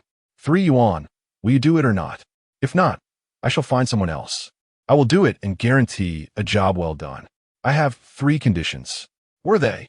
"First, you must not disclose to anyone that I ordered you to do this. Second, a good thrashing will suffice. Do not injure him. Third, it must be completed before tonight, or you shall receive nothing. Rest assured, aside from the 2 of us, no one else will know." "All right, here is 2 yuan. The remaining 1 will be given upon completion." "No problem." After Wang Jiancheng concluded his instructions, Ran Qiuye hurried back to the steel mill. "Wang Jiancheng, where had you been at noon? I didn't see you. You didn't even eat." Upon entering the workshop, Wang Jiancheng was stopped by Guo, who had recently transferred from another workshop, shared a workspace with Wang, and was not particularly handsome, being 25 and still single. Their relationship was generally amicable. "Oh, I'm not sure what happened. My stomach was upset, so I went to the restroom. You should take care of your health. By the way, I have a favor to ask." "What is it?" "Well, there is that widow in your courtyard, your sister-in-law, I believe. I've heard your relationship is quite good. I may not be handsome, but I have a good heart. If she is willing, I could become a live-in son-in-law and raise her children. Could you possibly mention this to her? Guadapezi, as a level 5 fitter earning over 60 yuan a month, and with an urban residence permit. There are many girls aspiring for that status. Why do you fixate on a widow? Others have introduced me to some, but none caught my eye. After work, please bring me those 5 pounds of pork and help me gauge her interest. I won't let you work for nothing. I'll bring you some local specialties after work. Gua, you must believe me. Focus on finding a good wife, have several children, and lead a good life. Do not involve yourself with Qin Huairu. She is ruthless. I am merely waiting for her to come after me. Guadapezi replied with deliberate emphasis. Wang Jiancheng dismissed him with a glance and returned to his work, leaving Guadapezi alone. Chapter 10. A penny short, deducted from your salary. Yan Jiequang, what do you want from me? Lu Guangfu was drawn into a secluded corner by Yan Jiequang. With an air of mystery, Yan Jiequang asked, do you wish to earn some money? What kind of money? Lu Guangfu was uncertain about Yan Jiequang's intentions, knowing that the Yin family would never let him benefit. I have a job that could earn you 50 cents. Yan Jiequang, ever calculating, offered Lu Guangfu a mere 50 cents for a task worth 3 yuan. Such a good opportunity? Indeed. Hurry and tell me. I have long been displeased with Bang Gong. He constantly steals in the courtyard, and I intend to give him a good beating. Yan Jiequang recalled Wang Jiancheng's instructions. Upon hearing about the fight, Lu Guangfu felt that 50 cents was hardly worth the trouble. A brawl indeed. You should know, we could easily handle him together. ISNT 50 cents a bit meager? It's not. If ENT runs so fast, I wouldn't have needed to find you. Besides, I have no money myself. I refuse to do it. I have no enmity with Bonging so why should I harm him? In truth, Lu Guangfu thought, if you offer me $1, I would consider it. Yan Jiequang pondered for a moment and replied, I'll add another 50 cents, making it $1. Are you in or not? If not, I'll go seek your brother Lu Guangtian. Lu Guangfu deliberated and finally agreed, fine, settled then. Who is looking for me? The speaker was none other than Lu Guangtian. When Yan Jiequang called Lu Guangfu out, Lu Guangtian had seen them and followed closely behind, overhearing their entire conversation. What are you two sneaking around for? Nothing, nothing at all, Lu Guangfu hastily laughed off. What do you mean nothing? I was hiding nearby and heard everything. Are you planning to beat up Bonging? Oh. Yan Jiequang recognized that Lu Guangtian had caught on, but continued to deny it. What are you talking about? Why will we beat him? Stop pretending. I'll tell Bonging about it. Seeing their denial, Lu Guangtian threatened the pair. Yan Jiequang quickly grabbed Lu Guangtian, pleading, no, please don't go. Then you give me $1, and I'll keep it a secret for you. Brother, I don't have any money left. I gave that $1 to Guangfu. Yan Jiequang lamented his poverty to Lu Guangtian. Lu Guangtian, however, didn't believe this third son of the Yin family. He knew that everyone from the Yin family came equipped with a little calculator from birth. Yan Jiequang rummaged through his pocket, saying, I only have 50 cents, nothing more. Fine, hand it over. But you mustn't say it was me who wanted to beat Bonging. Just say it was the three of us discussing it. Not only did Yan Jiequang earn $1.50 without effort, but he also sought to shift the blame onto the Lu brothers. Lu Guangtian considered this and thought it inappropriate. Yan Jiequang, we can't just go in swinging. There must be a reason. I've already thought of a reason. Yan Jiequang beckoned to the Lu brothers, and the three of them huddled together, their heads close. This is how we will proceed. What do you think? Good. Let us say he struck first. The Lu brothers chimed in unison. Ding, ding, ding. Come in. The door opened, and a woman entered. She was Ran Qiuye, Bonging Er's homeroom teacher. With her gentle beauty and graceful demeanor, her hair styled in 2 braided pigtails, and a red and white scarf draped elegantly around her neck, she exuded an aura of scholarly sophistication. Principal Fan, you were looking for me? Her question snapped the dazed Principal Fan back to reality. Teacher Ran, please. Have a seat. Teacher Ran, taken aback by the attention, quickly declined. Thank you, but no, Principal Fan. Did you need something from me? Teacher Ran, as the new year approaches, the children will soon be on winter break. Time flies, and this semester is coming to an end so swiftly. Principal Fan sat at his desk, taking a sip of water. Upon reaching this point, Ran Qiuye discerned the intentions of Principal Fan. Their class was still short of one student, Jia Geng, whose father had passed away, leaving only his mother and an elderly grandmother to fend for the family. Jiagong's mother was struggling to support them all, and their financial situation was exceedingly dire. Teacher Ran, how many times must I reiterate? There are only so many waivers for tuition, and the number of impoverished children is overwhelming. The school finds itself in a predicament. You have conducted home visits. Which family in need is better off than his? Principal Fan said impatiently. Ran Qiuye continued to advocate for Jiagong. Principal, with the new year approaching, expenses are bound to increase. Is there any possibility of extending the deadline? Teacher Ran, I must say, your compassion may be your downfall. Qin Huairu, with a monthly salary of 27.5 yuan, can manage to pay the 2.5 yuan tuition from her meager income and other allowances. Furthermore, the school is not a charitable organization. It must also pay teacher salaries. Every piece of furniture requires funding, Principal Fan remarked, taking a sip of water and spitting out some tea leaves. Unless their family's per capita income is below 5 yuan, the tuition must be remitted, he continued.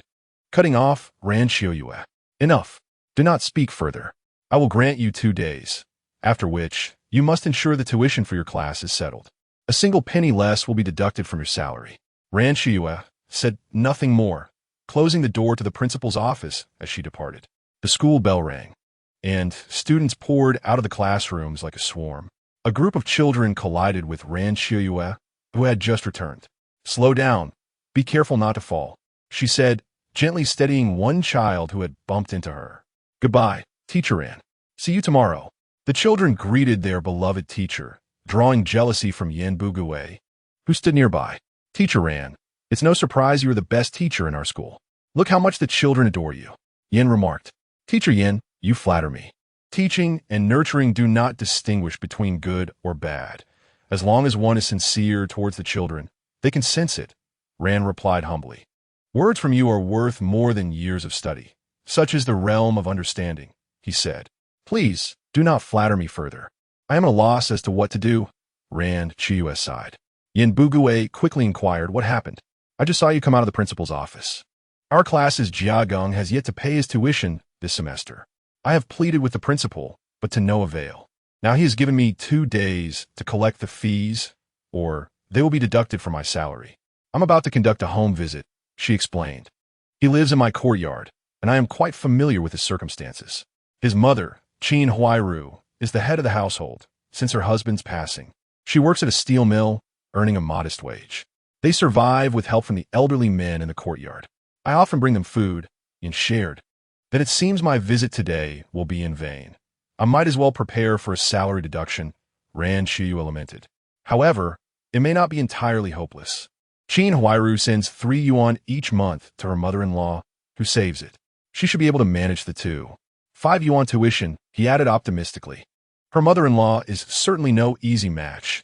It all depends on how you can persuade her to pay for her grandson's tuition. All right, I understand. Teacher Yin, thank you. I must hasten to prepare my departure. Best of luck to you, Teacher Ran. Chapter 11. Bonging Heir is injured. Bonging Heir is a little thief. Not only does he steal chickens, but he also pilfers money. He has even been caught red-handed. We should not associate with a thief. Everyone, keep your distance from him. As Bonging Heir was on his way home, he heard a commotion behind him. Turning around, he saw the Liu brothers and Yin Jiancheng. I'm not a thief, Bonging Heir shouted at them. Seeing Bonging Heir deny the accusation, Yin Jiancheng retorted, You have already confessed. The chickens from Su Domao's household were stolen by you. Indeed, he was caught stealing money as well. If he weren't so young, he would have been taken to the police station by now, said Lu Guangtian to the other classmates. What they said was the truth, and Bonging Heir found himself unable to refute it, holding back the tears welling in his eyes. Lu Guangfu, seeing Bonging Heir's silence, continued to mock him. The apple doesn't fall far from the tree. His mother is out there being unfaithful, and he follows her example by stealing. Your mother is the one who is unfaithful.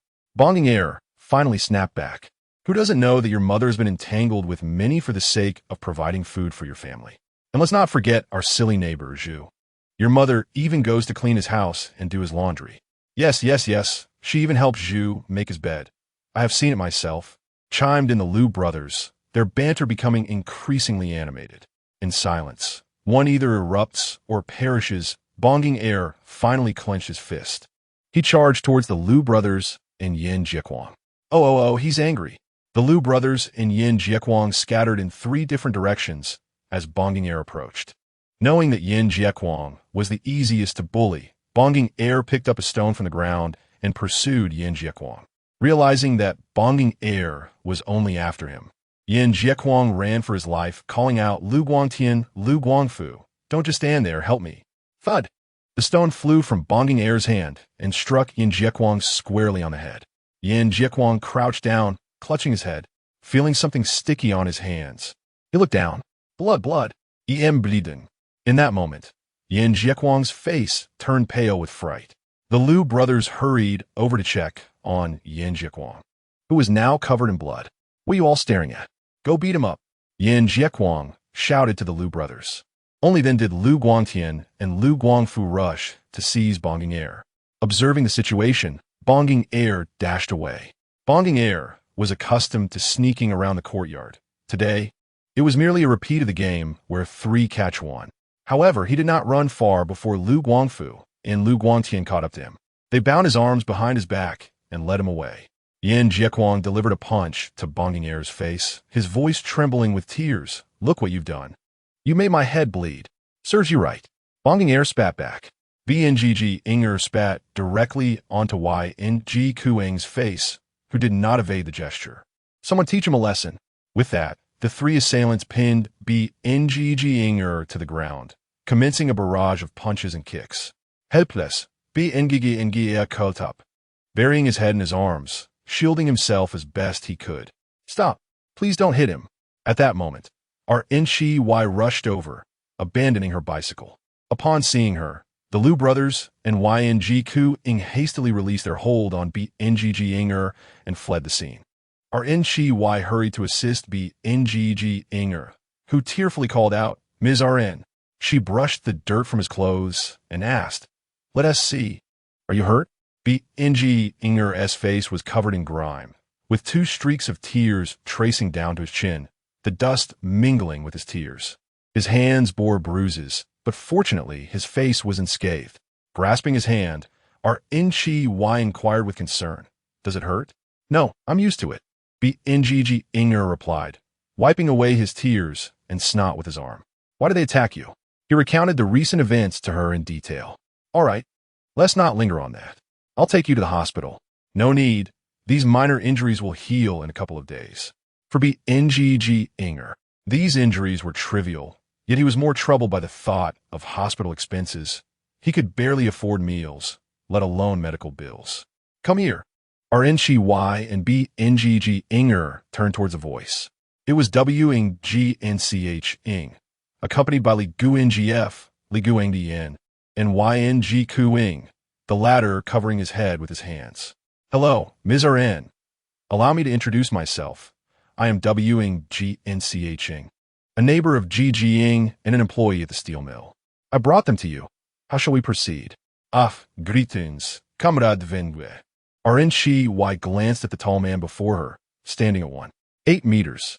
Despite wearing a cotton coat, his robust physique was evident, and his resolute gaze made her cheeks flush and her heart race.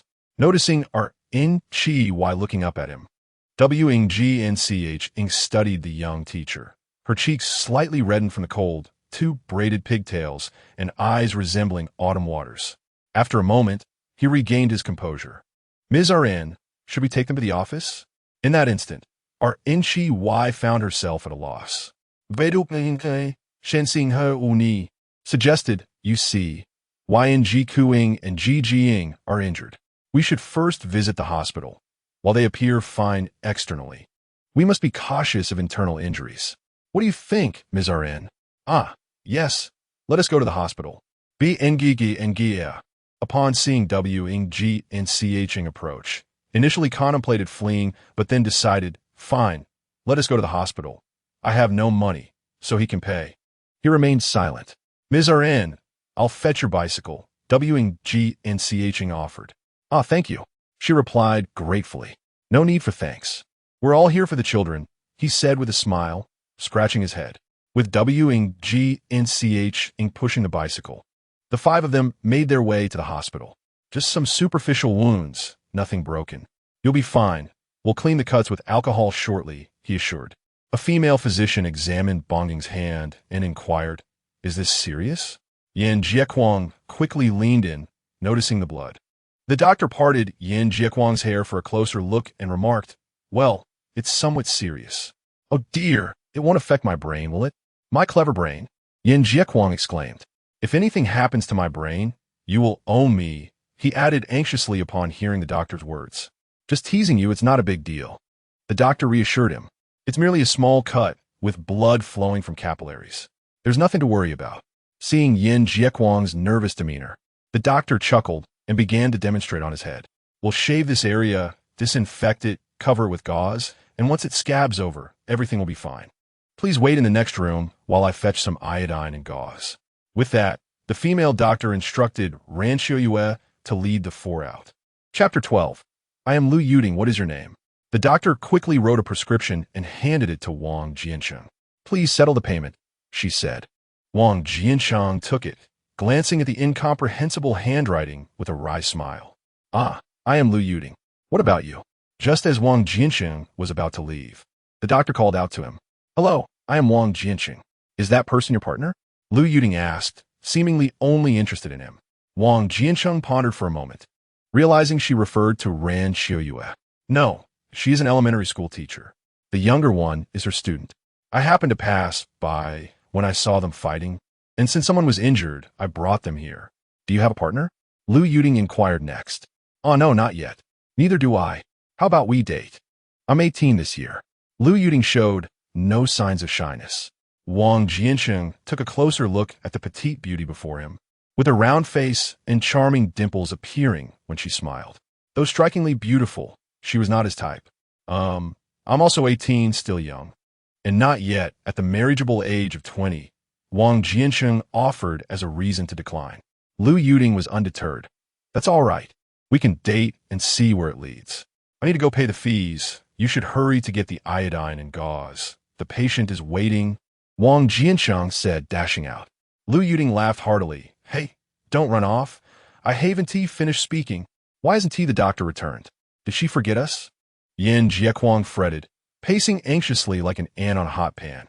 Ran Qiuye reassured him. "The doctor said it's nothing serious. Don't worry. She'll be here soon." Suddenly, Lu Yuding entered with a white enamel tray containing iodine, gauze, tweezers, scissors, and other supplies. Yan Jiequang quickly explained. "Who would dare speak ill of you, doctor? I was wrong. Please proceed." "Forgiven, but do wait patiently," Lu Yuding replied, settling next to Bongging.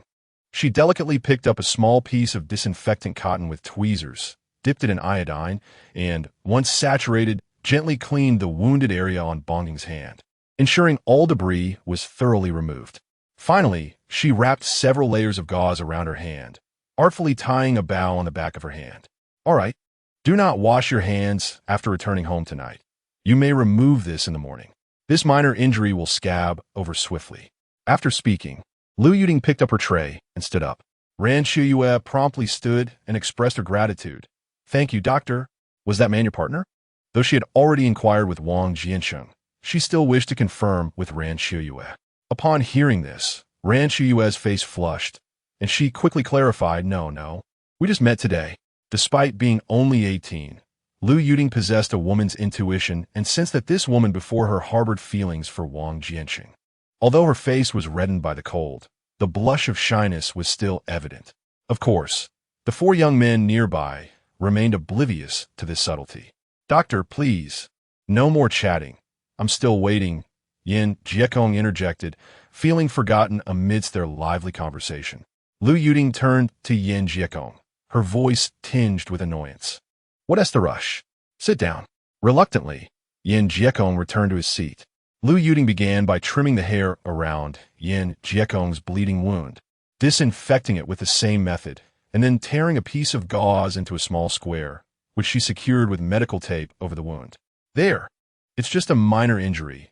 You're behaving as if it's life-threatening," Lu Yuding remarked as she finished tidying her tools. Yan Jiequang then felt relieved and quickly asked, "Doctor, how long until I'll be better?" "Do not wash your hair for 2 days, and the wound will scab over. Once the scab falls off on its own, you may wash your hair. With such a wound, it would have healed even if you had come later.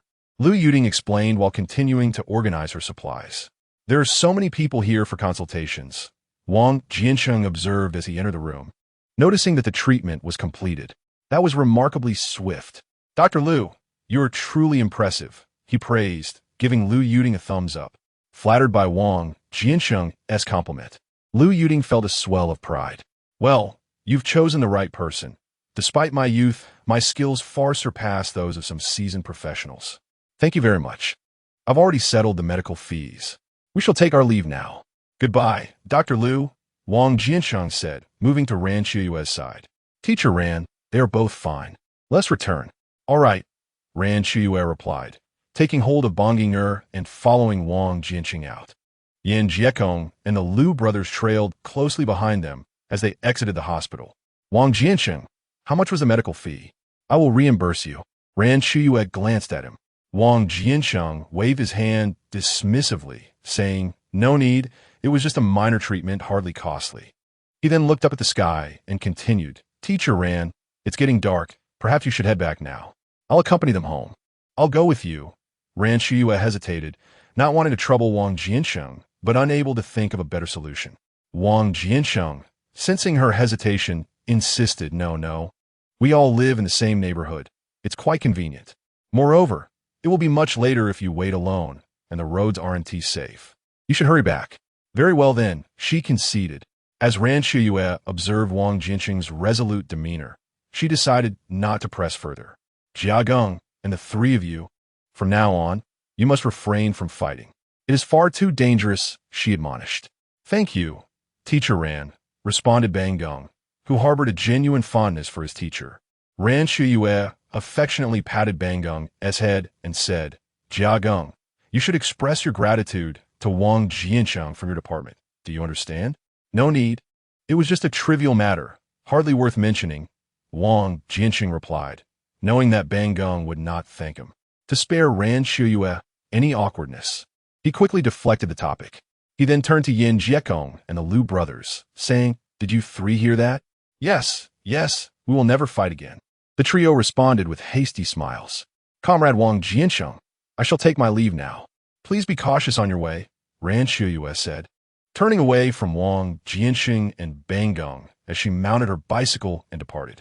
Wang Jiancheng, I know why you're being so kind, Bang Geng remarked. Glaring at him, Wang Jiancheng playfully slapped Bang Geng on the head, saying, I covered your medical expenses. You needn't thank me, but don't give me that look. Oof. You must have a crush on our teacher Ran. I'll tell Shaju that you're vying for his wife, Bang Geng declared before darting off. Not only do I admire her, but I intend to bring her home, Wang Jiancheng thought, a smile involuntarily spreading across his face.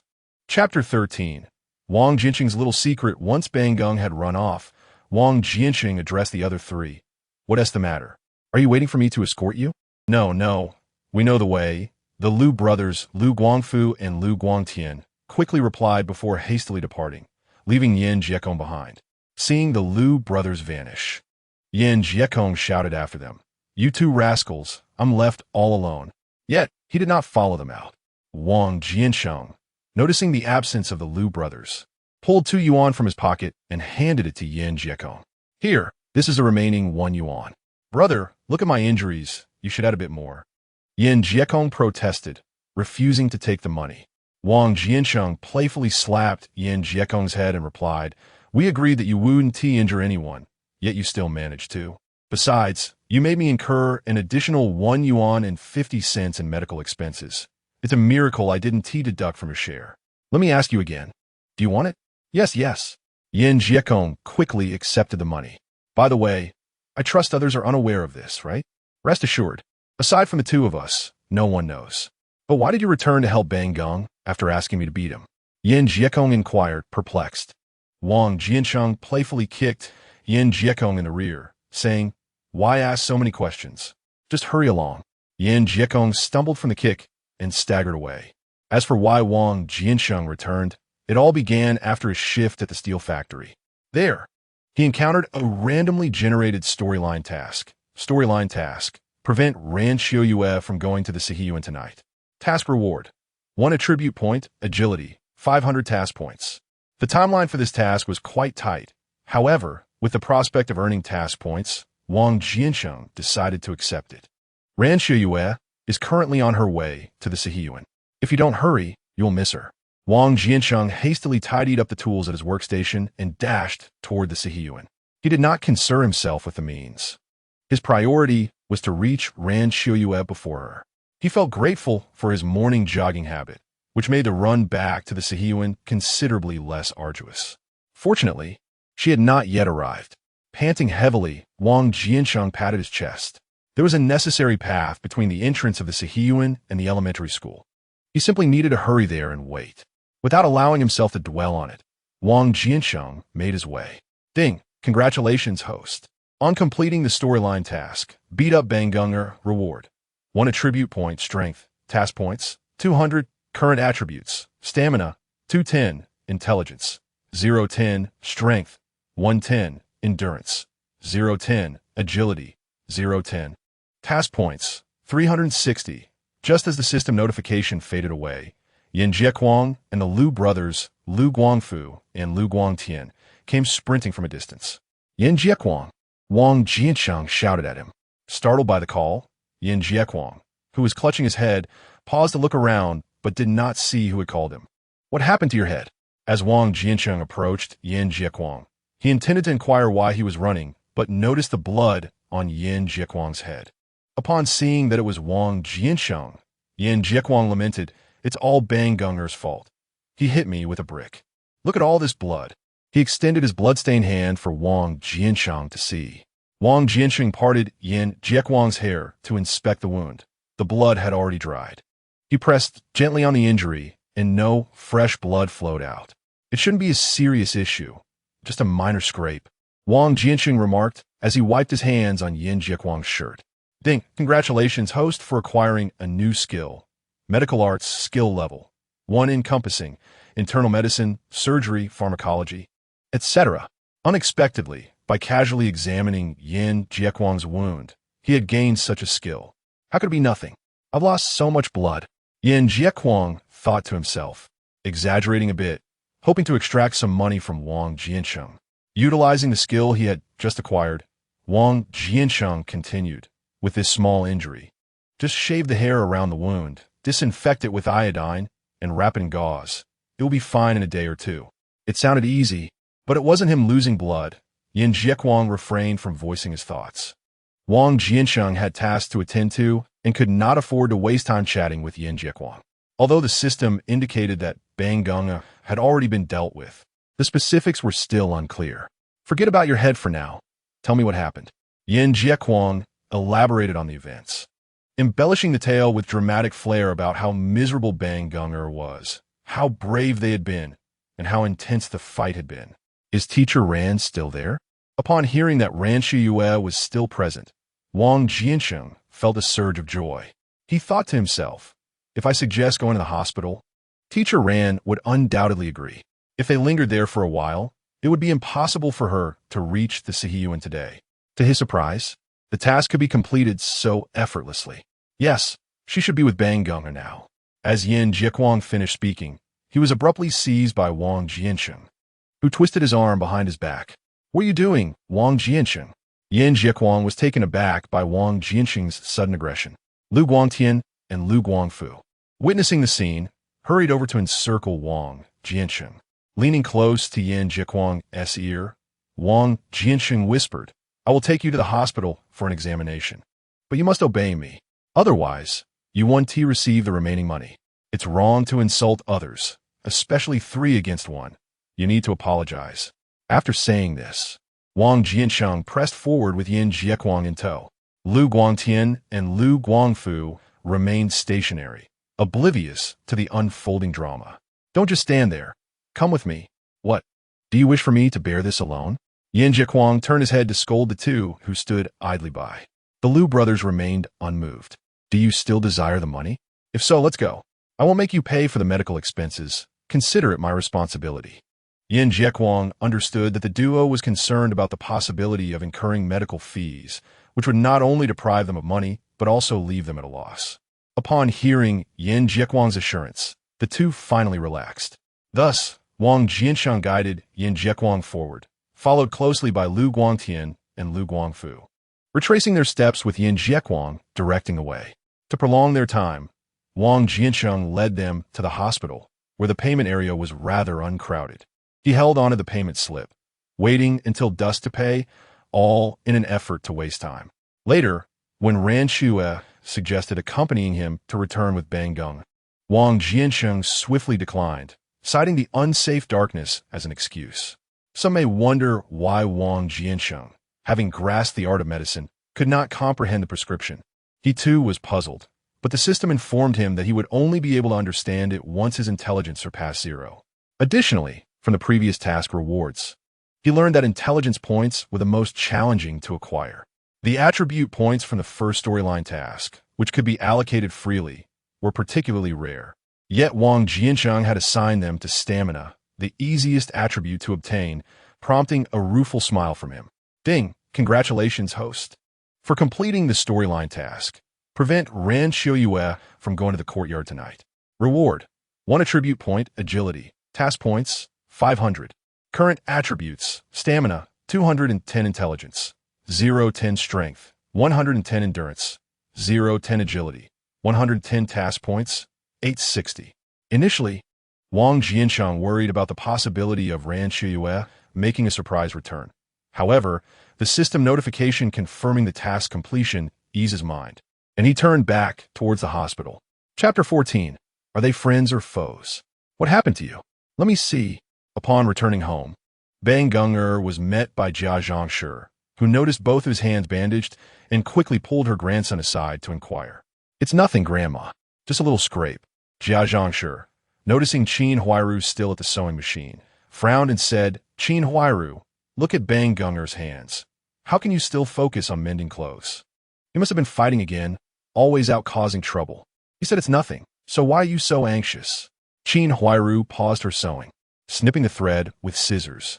Caring little for her own child, she spent her days preoccupied with the foolish Zhu. Let me reiterate, as long as I draw breath.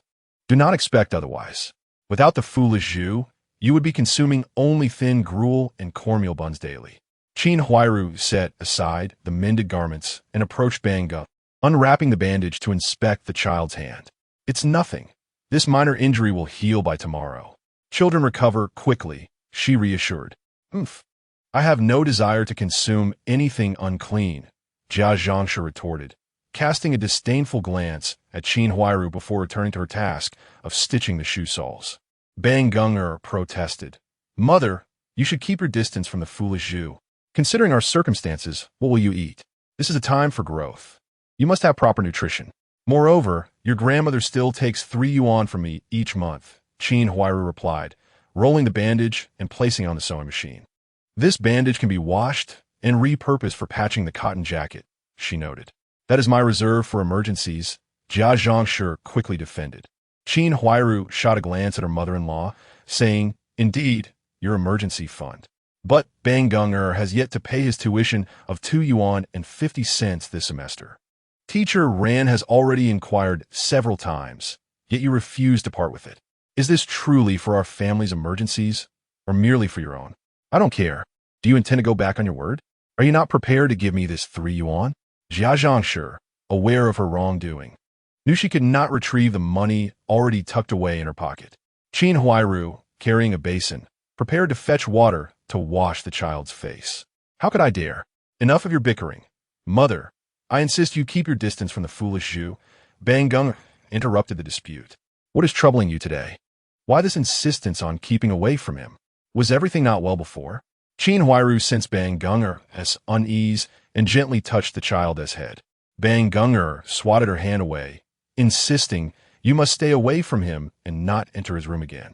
See, even the child recognizes the situation. They do not support you. Jia Zhangshi presumed that Bang Gung opposed Qin Huairu's involvement with the Yuzhu. Do not complicate matters further, Qin Huairu admonished Jia Zhangshi, then squatted down to grasp Bang Gung's arms, inquiring, What is truly bothering you today? This evening, I overheard other children say that my brother got into a fight after school with Yan Jieguang, Lu Guangfu, and Lu Guangtian. They claimed they insulted him. and that is why he fought back, Xiao Dang interjected. Upon hearing Xiao Dang's account, Qin Huairu instinctively grasped the nature of the insults. Her and Yuzhu's affair had already become common gossip in the neighborhood and the steel mill. Do not heed their baseless claims. My relationship with the foolish Zhu is innocent, and you know better than anyone how he treats you. Furthermore, your mother is currently attempting to matchmake the foolish Zhu with your aunt. Qin Huairu continued, stroking Bang Gunger's face. Your tuition is still pending, and we will rely on the foolish Zhu for that, as well as for your two sisters' educational fees. Without him, what will we do? You're the only male in the family and must eventually take on the responsibility of supporting us. Do not be foolish. It is all you're doing, insisting that the foolish Zhu not interfere in our family matters. Now how shall I approach him for the tuition? Qin Huairu stood, directing her words at Jia Zhangshi. Jia Zhangshi remained silent, continuing her work on the shoe soles. Mother, I know what to do. As Bongging recalled the words he had spoken to Wang Jiancheng before leaving the hospital, Qin Huairu chuckled. What can you possibly do? Just wait. With that, Bongging dashed out the door. Foolish uncle. He Yuanzhu was busy peeling peanuts and sipping a bit of liquor when Bongging barged in. Upon recognizing him, He Yuanzhu remarked, Bongging, your grandmother has told me not to interfere in your family matters, so don't come looking for me anymore. Foolish uncle. You will regret this if I don't come to you. Bongging said mysteriously. I won't regret it at all. You'll not have been pilfering my lunchbox daily. And my food from the room has gone missing too. I relish the peace of mind in keeping my distance from you. He Yuanzhu retorted. Don't you want to hear about it? Bongging pressed. Not interested. Not at all. He Yuanzhu waved his hand dismissively. Well, our teacher Ran might start dating someone else. Bongging intoned dramatically. At the mention of Ran Qiuye, He Yuanzhu quickly turned around and inquired. Who are you talking about? Our teacher Ran, of course. Who is she going to date? Not telling you. All right then, little ancestor, hurry up and spill the beans. I might tell you, but you must agree to my condition first. He Yuanzhu pondered for a moment before asking, what condition? Pay my tuition of $2.50, and I will tell you. No, that's a bit too extortionate, don't you think? Originally, Teacher Ran was supposed to visit today, but she couldn't make it due to other commitments. She will definitely come tomorrow. You've always wanted to see her. When she arrives, I'll call you. This condition was nothing short of explosive for He Yuanzhu, who quickly replied, all right, but I want to hand the money directly to Teacher Ran. He Yuanzhu had a little trick up his sleeve, thinking, no rabbit, no hawk. Agreed, that's settled then. After saying this, Bongging prepared to leave. He Yuanzhu pulled him back, insisting, you must first tell me who is going to date your teacher Ran. Bongging opened his hand in front of He Yuanzhu, looking up at him. All right, here, 30 cents. You and Xiao Dang and Huaihua each get 10 cents. Is that acceptable? He Yuanzhu pulled out the money from his pocket and counted out 30 cents in a Bongging-er's hand. Bongging pocketed the coins and leaned close to He Yuanzhu's ear, whispering, Wang Jiancheng. Really? But Wang Jiancheng is only 18, not even of legal marriage age. He Yuanzhu remained skeptical. Bongging recounted the events of the day, omitting only the details of his fight. After hearing the whole story, He Yuanzhu lifted the wine bottle and downed a glass in one gulp. All right, Wang Jiancheng is trying to steal my future wife. He exclaimed, I'm off then. I'll call you when Teacher Ran arrives tomorrow. With that, Bongging left. Uncle San is utterly unreliable. He had mentioned this matter long ago. Yet I still haven't met Teacher Ran. I've wasted so many local specialties on him, and now Wang Jiancheng has gotten ahead of me. The more He Yuanzhu thought about it, the more frustrated he became. I must devise a plan to deal with him. Mother, foolish Zhu has agreed. Bongging reported back to Qin Huairu, brimming with enthusiasm. Is what you said true? Upon hearing that Wang Jiancheng intended to date Ran Qiuye, Qin Huairu's heart swelled with delight. Bongging assured her earnestly, indeed, it is true. Qin Huairu originally did not wish for He Yuzhu and Ran Qiuye to be together. Thus, this turn of events suited her perfectly. This indeed benefits Wang Jiancheng. Chapter 15. Is there a competition for the system as well? Wang Jiancheng returned to the hospital and entered the surgical consultation room, peering inside to find Lu Yuding engrossed in a book. Come in, she called. Lu Yuting glanced up from her book, surprised. Oh, you're back. Dr. Lu, I have a question to ask. Go ahead, what is it? Let us see if I'm inclined to assist. Lu Yuting winked at Wang Jiancheng after speaking. Could you teach me how to read a prescription? I can't decipher a single character on your prescriptions. Lu Yuting pondered for a moment before responding, Well, I can teach you, but I have a condition. Then never mind. I shall seek other means, Wang Jiancheng said, already turning to leave, knowing well what condition Lu Yuting was about to propose. To his surprise, Lu Yuting quickly grabbed his arm, saying, Hey, don't go. I'll teach you. It's not a problem. Let us make it clear, no conditions. But I assure you, I won't treat you unfairly. Seeing that the tactic of feigned indifference had worked, Wang Jiancheng smiled broadly. Lu Yuting released his arm, exclaiming, Honestly, I just wanted to date you. I never mentioned marriage, yet you deny me even chance. She then returned to her seat. Wang Jiancheng pulled a stool to sit opposite her. Come on, teach me quickly. It's really not that difficult. It's just that there are many specialized medical terms you are unfamiliar with, making them incomprehensible.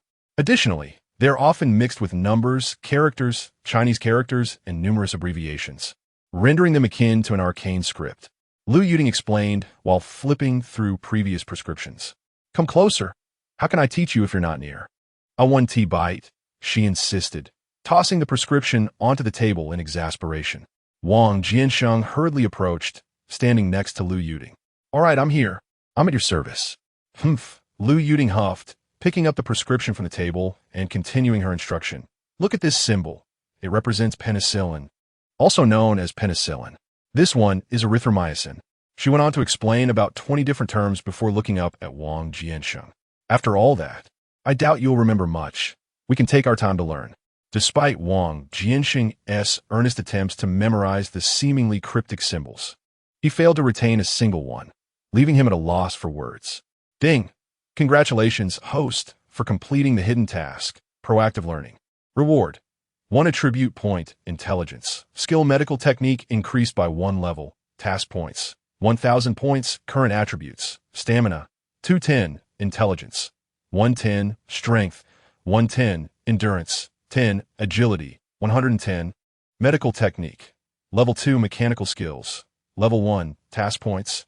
1860 points. Wow, I was right. I truly am a genius. Wang Jiancheng exclaimed, both astonished and elated. You are quite foolish. Among all those who have traversed, you are the most incompetent. What? Wang Jiancheng now finds himself engulfed in astonishment.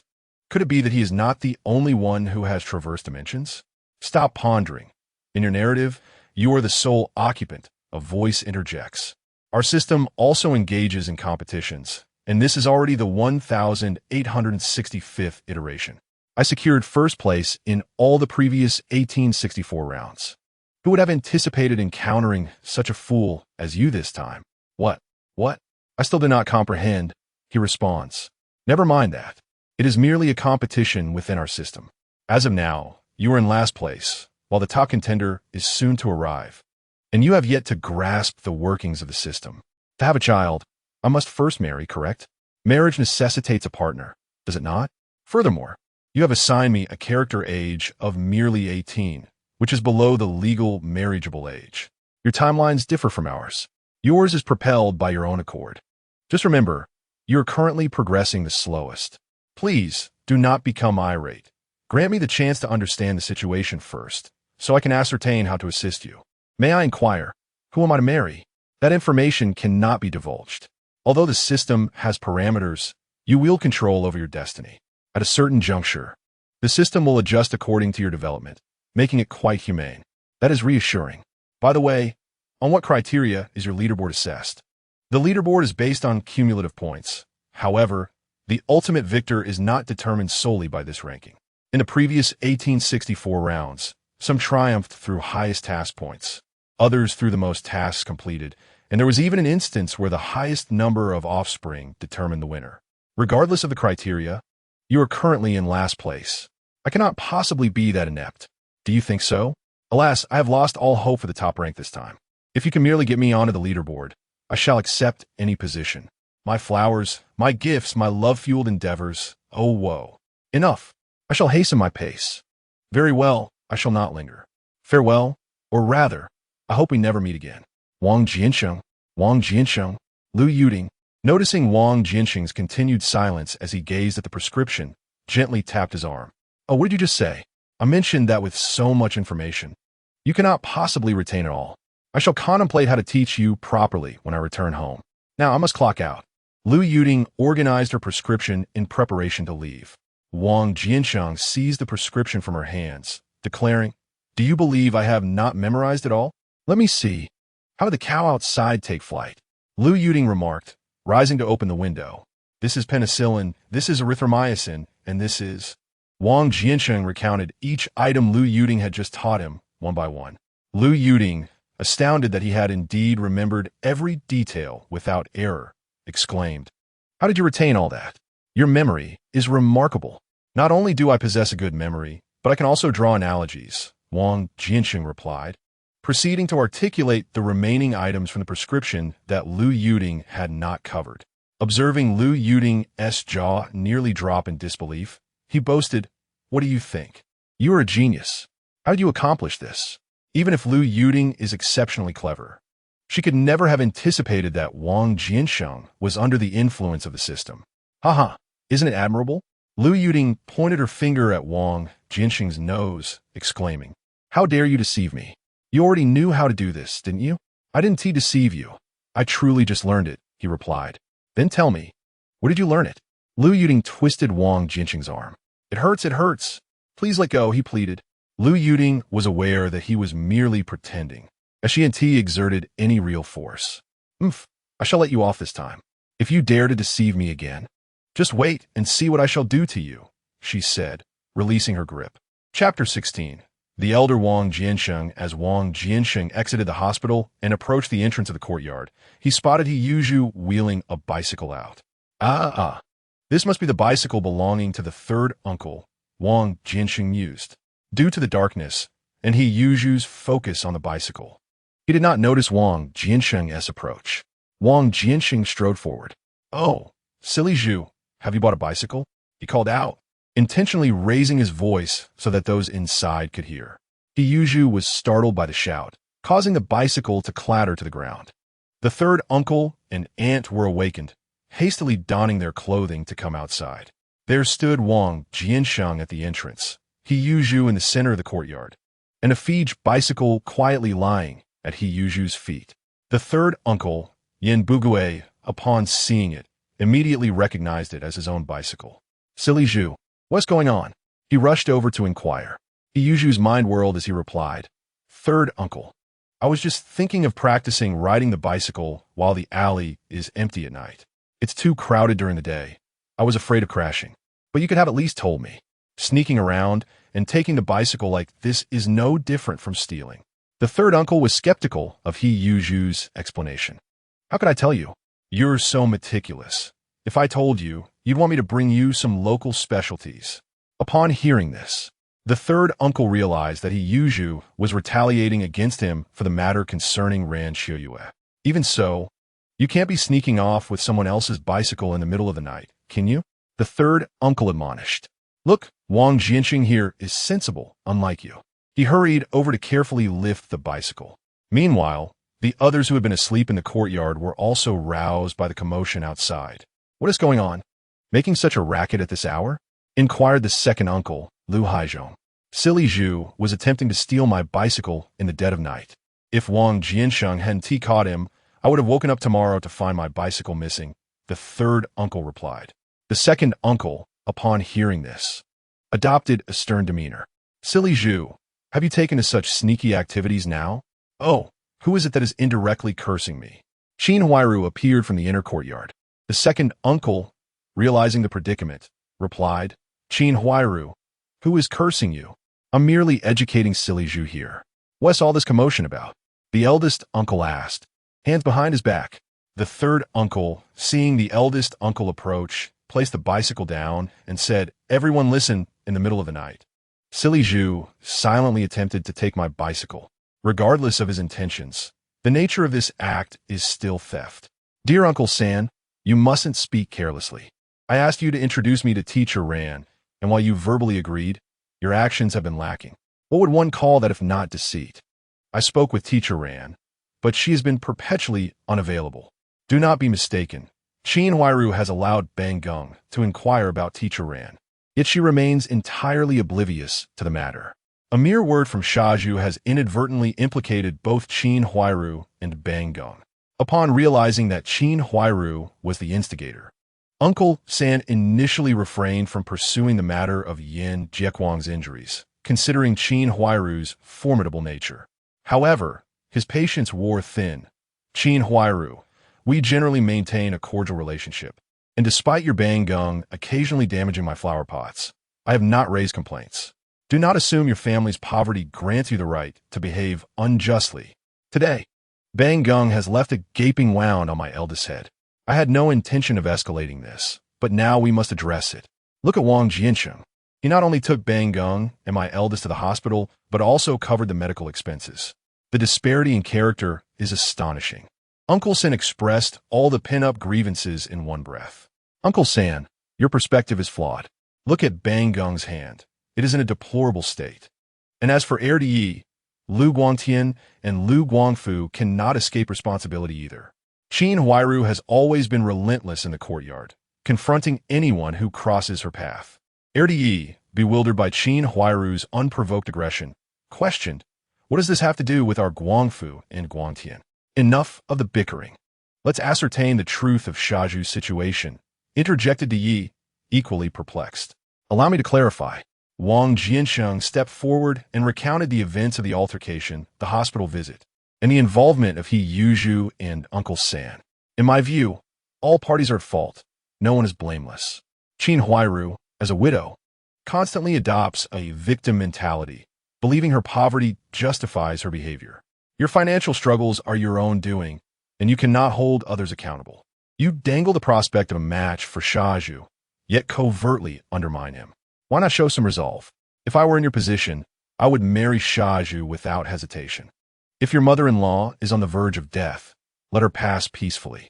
And you, Jia Zhangshi, charging your daughter-in-law 3 yuan monthly while neglecting to pay your own grandson's semester fee of 2 yuan and 50 cents. When your daughter-in-law toils tirelessly, you refuse to assist and instead offer disparaging remarks. Without her, you would have long since faced starvation. Uncle San, you continually scheme and calculate. Having accepted gifts, you are obliged to fulfill your commitments. If it were me, I would have confronted you long ago. And you, Shaju, I know you aspire to be the leader of this courtyard, but you must first ensure fairness. Observe how Yi manages matters with such grace, unlike you, who consistently favors the widow Qin. Moreover, while Qin is introducing you to her cousin, you still harbor feelings for teacher Ran, maintaining close ties with her and attempting to play both sides. Thus, Wang Jiancheng articulated the situation concerning the prominent individuals in the courtyard. Well then, let us conclude today's events. I have already covered the medical expenses for Yan Jiequang and Bang Geng. There is no need for reimbursement, nor do I expect it from you. What say you, Di? Wang Jiancheng spoke eloquently, his words resonating with reason, garnering nods of approval from all present. Even the elder could find no fault in his discourse. Indeed, as we navigate through life, we must not only consider our own perspectives, but also contemplate the viewpoints of others, he remarked. Gentlemen, it is time for us to disperse. We have work to attend to tomorrow, so let us retire early.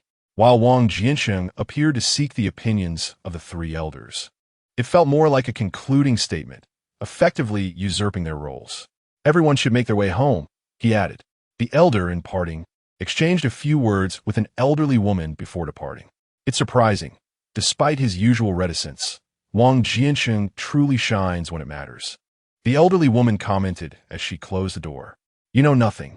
Just look at his demeanor today. He's practically usurped the role of an elder without regard for us 3. Elder Yi Zhonghai retorted with indignation. The elderly woman settled onto the bed, pulling up the covers, and remarked, I think you're worried about your position.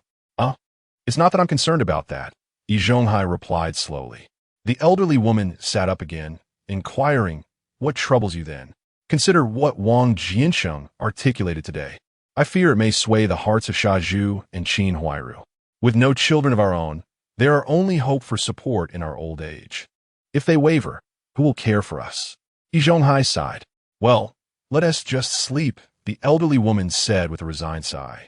Chapter 17, New Task, Workshop Director Ding. Upon returning home, Wang Jiancheng was greeted by a familiar sound. Congratulations, host. You have completed a hidden task. Actively alter the plot, earning a reward of 1 bicycle, 1,000 task points, and 1,000 reputation points. Current task points, 2860, reputation, 1,000. Excellent. I believe I have grasped your temperament, he mused. I have high hopes for you. What exactly is reputation? Reputation reflects your level of recognition in society. A higher reputation grants you better prices when purchasing items from the system, and certain special items require a reputation threshold for acquisition. That's splendid. A discount of 90 would be delightful, he exclaimed, beginning to search for tasks that could enhance his reputation. Congratulations, host. You have accepted a plot task. Be promoted to Workshop Director of the Steel Mill. Task rewards, 5 skill points, a complete set of Workshop Director attire, 1,500 task points, and 1,000 reputation points. What is this attire? Wearing this outfit, you won't need to introduce yourself. Others will instantly recognize you as the Workshop Director, and it will also provide attribute bonuses. Fantastic. However, I must offer you some feedback. Go ahead. Your performance thus far has been commendable, so I shall listen. Could you not reward me with some money or food? Must it all hinge on that morning's lottery? I never stated that you could only accept 1 task at a time. You can certainly take on more. Wonderful. Then I shall not hold back. Wang Jiancheng spoke as he opened the taskbar, searching for various tasks. First series of tasks: cooking, staying up late, enduring beatings, getting married, having children. Check-in series of tasks: footprint check-ins, food check-ins, character check-ins. Leisure series of tasks: fishing, playing chess, playing cards. There were also continuous and cumulative tasks, one-time tasks, as well as tasks that could be repeated. The rewards were bountiful: cash, food, ration tickets, and so forth, entirely sufficient to meet the needs of daily life. Congratulations, host. You have successfully received the first cooking task. Congratulations, host. You have successfully received the footprint check-in task. Congratulations, host. You have successfully received the first beating task. Congratulations, host. You have successfully completed the continuous 3-day running task. Sorry, you can only hold a maximum of 5 tasks simultaneously. Task acquisition failed. Alas, there are indeed limitations. Never mind. It will have to do. After washing up, Wang Jiancheng lay down to prepare for sleep. Yet he tossed and turned, unable to find rest, devoid of any drowsiness. Previously, he would fall asleep as soon as his head touched the pillow. Now, bolstered by the system's energy, he only needed 6 hours of sleep each day. In desperation, he resorted to his secret weapon, browsing the marketplace until he unearthed a book on advanced mathematics, originally priced at 50 points, now available at a 10 discount. He purchased it for 45 task points. Purchase of advanced mathematics consumed 45 task points, remaining task points, 2,815, having flipped through only 2 pages. He was suddenly met with the sound of snoring. Rise, run, complete the lottery, earn 10 cash. Completed task, footprint check-in at the courtyard, activated navigation system. Prepare breakfast. Ding, congratulations, host. You have completed the first cooking task. Reward skill master chef, skill level 1. After a series of morning routines, Wang Jiancheng checked his task points, which had increased to 3,200. He stepped outside, heading to the steel mill. The morning passed uneventfully. Lunchtime arrived. Serve me a bit more, Qin Huairu said. Looking at He Yuzhu, who was serving the food, He Yuzhu glanced over, scooping a heaping spoonful of noodles, cabbage, and meat slices into Qin Huairu's lunchbox. In this scene, everyone had grown accustomed to it, with the serving spoon in He Yuzhu's hand. No one dared to provoke him for fear that they would receive only watery portions when it was their turn. Qin Huairu, can you finish all that? The voice came from behind, and everyone turned to see the workshop director of the second workshop, Sun Lianjuan, who had long harbored a dislike for Qin Huairu. Who are you to meddle? Qin Huairu retorted, accustomed to such comments, but was taken aback that someone had spoken out today. Can you still eat? Everyone was bewildered by Sun Lianjuan's question. What do you mean, Sun Lianjuan? Qin Huairu, perplexed by his insinuation, replied angrily. Sun Lianjuan said, with a sarcastic tone, I mean, You must have had your fill in Vice Factory Director Li's office just now. The workers erupted in loud jeers. Slap. A resounding slap sent Sun Lianjuan reeling, stars dancing before his eyes.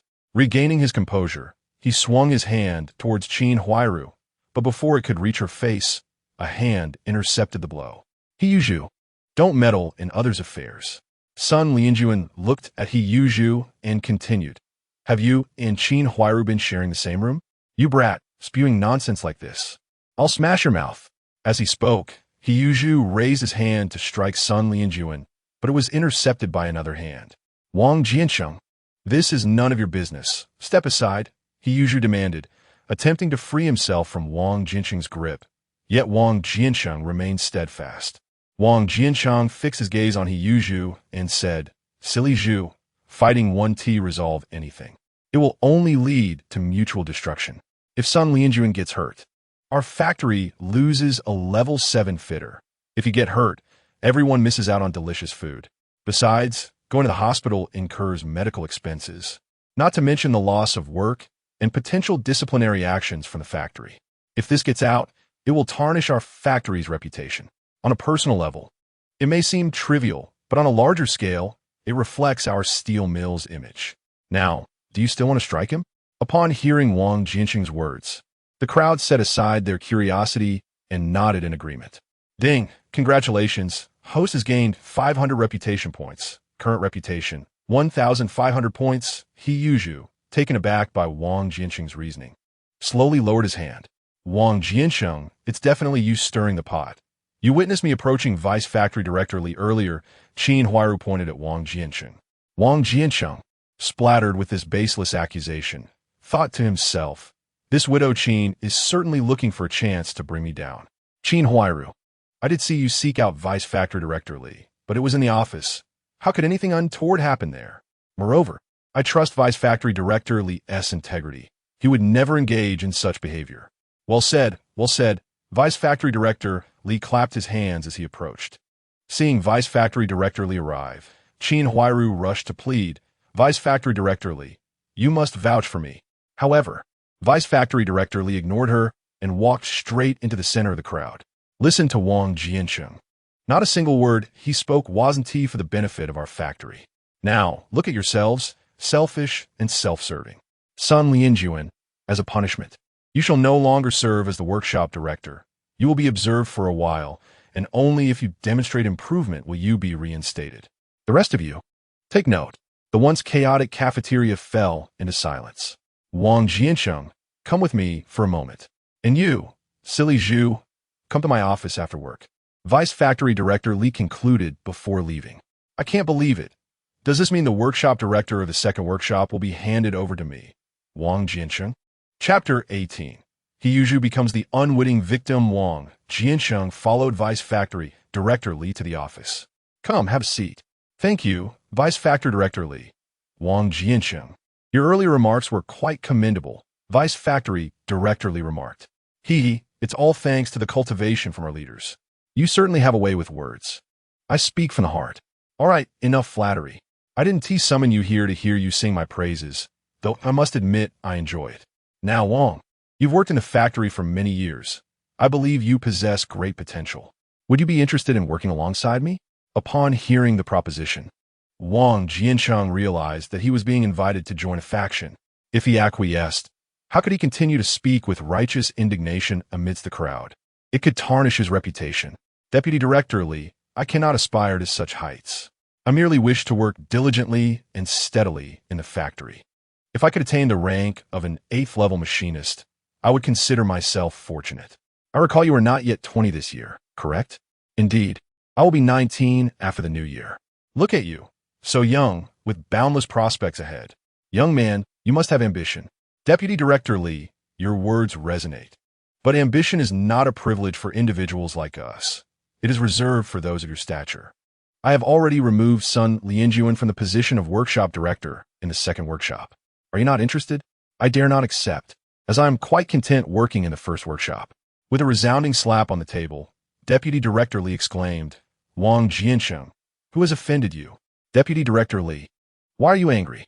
I merely inquired. Wang Jiancheng, do not provoke me. Allowing you to accompany me is a gesture of goodwill. Do you comprehend the consequences of opposing me? Please, do not be upset. Hear me out.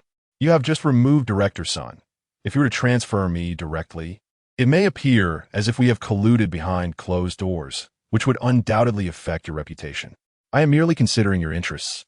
Ah, Xiao Wang, your foresight is commendable. Very well, you may leave.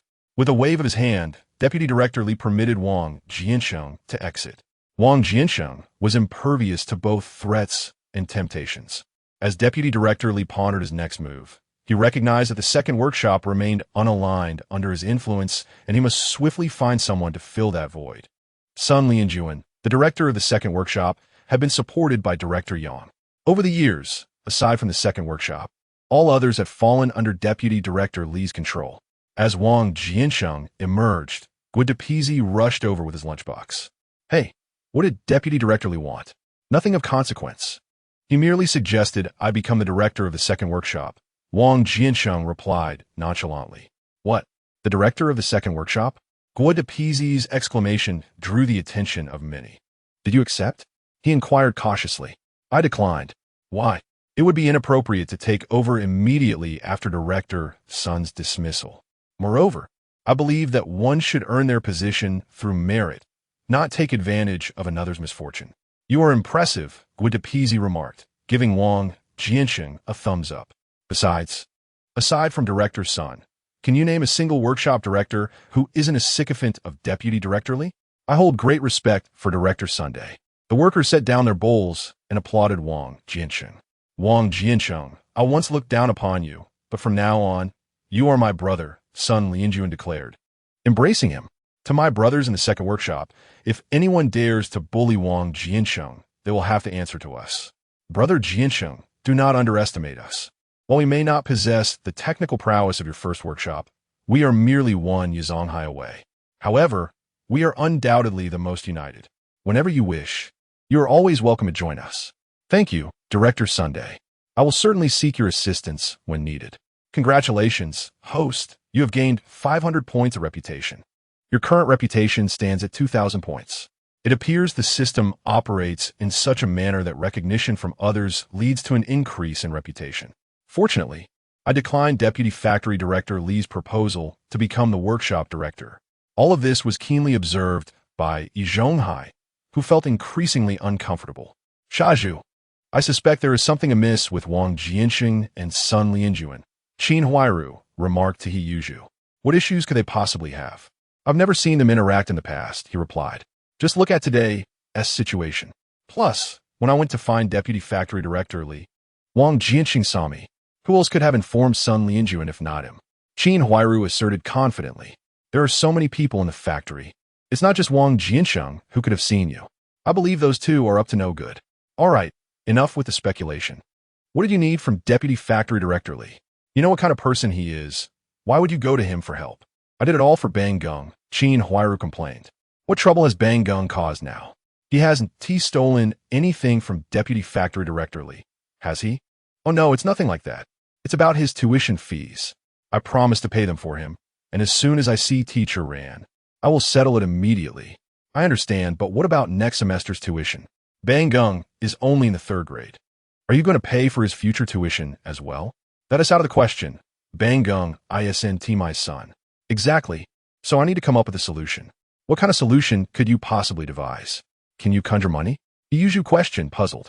Qin Huairu smiled and said, Isn't there a policy from the city government stating that if the average monthly living expense is below 5 yuan, tuition can be waived? Our average is currently 5 yuan and 50 cents. If I can prove it's below 5 yuan, then future tuition will be exempted. Then why did you seek out Deputy Factory Director Li? My monthly salary is only 27 yuan and 50 cents. I just need him to issue a certificate stating my income is 24 yuan and 50 cents. Qin Huairu, you truly are clever.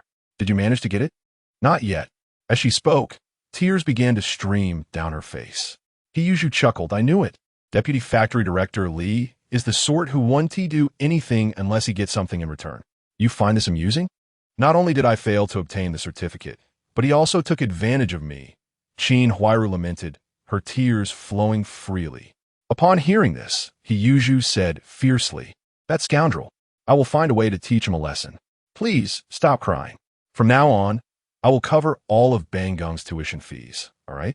Are you serious?" Siheyuan paused her tears. "Have I ever deceived you? I knew it. You truly are kind to me." With a light punch to Siheyuan's chest, Siheyuan walked away cheerfully. Siheyuan sighed. "What have I done in my past life to deserve such a widow to repay?" Chapter 19. Wang Jiancheng's apprentice is Siheyuan. What did Deputy Factory Director Li want with you? As soon as Siheyuan saw Siheyuan return, she dropped her work and hurried over. "There will be no more net bags or lunch boxes, and I can't afford Bang Gung's tuition either. You might as well consult your mother-in-law to find a solution." Siheyuan set down his lunchbox and reclined on the bed. Siheyuan hastened to sit by his side and inquired, "What on earth happened? Please do share." Siheyuan replied nonchalantly, "Deputy Factory Director Li discovered that I had taken half a chicken home, just like that day when I pilfered it." "How did he find out?" she asked. "How would I know? He just knows, and now I've been reassigned to the workshop. The kitchen is no longer under my purview." "You seem rather pleased," she remarked. "I relish the leisure. I wouldn't know how to manage the workshop work anyway. I'll just chat idly all day. I'm off to find Sudamao," she declared, rising to leave. Sudamao was pushing his bicycle toward the backyard when he spotted Siheyuan exiting Siheyuan's room empty-handed. "Oh, Siheyuan, didn't Siheyuan bring back lunch today?" he teased. "Sudamao, I was looking for you.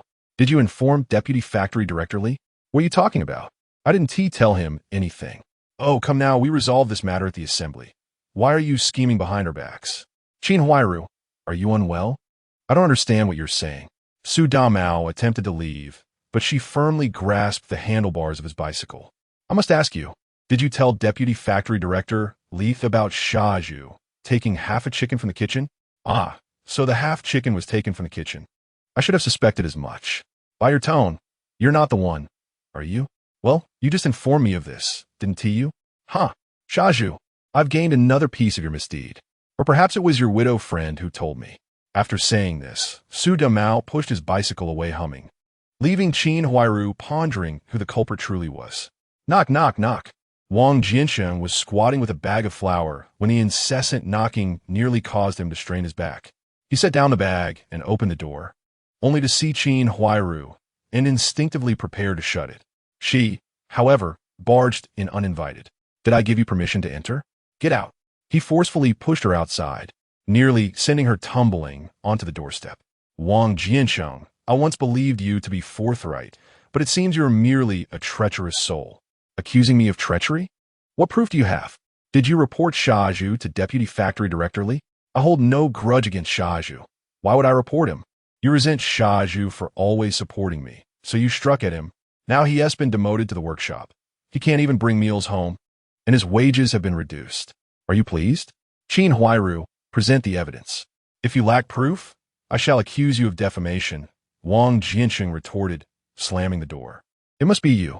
Siheyuan concluded that all her recent misfortunes were connected to Wang Jiancheng. She firmly believed he had informed Deputy Factory Director Li about Siheyuan. One truly cannot discern a person's heart from their face. Departing from Wang Jiancheng's home, she headed straight to Old Master Yi Zhonghai's residence. "Old Master," he brought over a stool. "Huairu, what troubles you? Sit and tell me at your leisure." Siheyuan recounted her suspicions regarding Wang Jiancheng. "Do not fret, Huairu. No one can rival Siheyuan's culinary skills. He will surely return in no time." "Indeed, Wang Jiancheng, this segment is rather peculiar. It was just moments ago when I was unceremoniously dismissed. Come, let us converse with you." After exchanging words with Siheyuan, the old gentleman made his way directly to Siheyuan's residence. The following day, as Wang Jiancheng arrived at the workshop, Guidapizzi approached him with an air of mystery, inquiring, "I hear you are to take on an apprentice?" "What? An apprentice? I'm unaware of this. I too have only heard whispers. Apparently, it was arranged personally by Deputy Factory Director Li. Why would he assign me an apprentice?" Wang Jiancheng questioned, perplexed. "I thought you were in the know. Turns out you are not. However, this apprentice is no ordinary individual. Do you know him?" Guidapizzi's tone suggested that Wang Jiancheng was indeed familiar with the person. With a knowing smile, Guidapizzi remarked, "Haha, you do know him. Speak up quickly, or I shall take my leave. All right, is Shaju, Wang Jiancheng replied, halting in his tracks, astonished that the demoted Siheyuan had been assigned to him. Unexpected, isn't it? I was equally taken aback. Just yesterday, everything seemed fine, and now Shaju has been expelled from the canteen, only to have you appointed as his mentor. Wang Jiancheng, come here for a moment. Upon looking up, Wang Jiancheng saw Deputy Factory Director Li approaching with Siheyuan. Deputy Director Li, you seek me? Wang Jiancheng approached. Ah, Wang, due to Shaju's transgressions, he has been sent to the workshop for a period of learning. The seasoned craftsmen are quite occupied, hence he will first learn under your guidance. Deputy Director, is that truly appropriate? I have only just been promoted to a first-class fitter, and there are many in our factory whose skills surpass mine. Shaju would benefit more from anyone else. Wang Jiancheng, unsure of the Deputy Director's intentions, hesitated to comply. Originally, I had thought to have Zhonghai mentor him, given that he is a senior in your courtyard, but Zhonghai recommended you instead. It seems you are indeed performing well, for even Zhonghai believes in your capabilities. Realizing the old man's clever machinations, Wang Jiancheng understood the dynamics at play. Well, if that is the case, I shall have to accept the leadership's directive. Very well. Do your best, Deputy Director Li encouraged, patting Wang Jiancheng on the shoulder. Turning to Siheyuan, he instructed, Shaju, learn diligently from Wang Jiancheng. I must take my leave. Old gentleman, should I express my gratitude? Wang Jiancheng inquired as Deputy Director Li departed. We all reside in the same courtyard. What is there to thank? You would eventually have to take on an apprentice, and it is fortuitous that Shaju can serve as your practice. Moreover, I suspect Shaju will not linger here for long. He may soon be summoned back to the canteen. You might as well look after him. Old gentleman, your considerations are truly meticulous. Wang Jiancheng emphasized the word true with intention. Shaju, learn well from Wang Jiancheng. With that mouth of yours, even if you return to the kitchen, it may not be long before you are expelled back to the workshop. Old gentleman, you have uttered both praise and reproach. You claim I will return to the kitchen and that I will be expelled again. You truly are something. Siheyuan chuckled, hands in pockets. Chapter 20, Mastery of Fitting Skills Achieved. What brings the kitchen's head steward to the workshop? The speaker is Sun Lianjuan from the second workshop. Yuanzhu did not even lift his head and merely replied, go away. It seems that Widow Qin will soon face hardships. Sun Lianjuan, having just lost his position as workshop director, how can you not control your foul mouth? We are not the same. Even without this title, I remain a level 7 fitter, and my salary remains unchanged. You, on the other hand, have seen your wage plummet from 37.5 yuan to merely 20 yuan, almost a halving. I can feed myself without starving my family. 20 yuan does not hinder my prospects of marrying. With my skills, it won't be long before Deputy Factory Director Li will be begging for my return. Yuanzhu is quite confident in his craftsmanship. Upon hearing Yuanzhu mention marriage, Sun Lianjuan burst into laughter. Will Widow Qin even agree to your proposal? Ha ha! Director's son, take it easy for a couple of days. You'll be reinstated soon. If you can't control your tongue, be wary that Deputy Director Li might ensure you never rise again. Wang Jiancheng cautioned Sun Lianjuan. Thank you for the reminder, my dear Jiancheng. However, rest assured, Deputy Director Li wouldn't dare take action against me.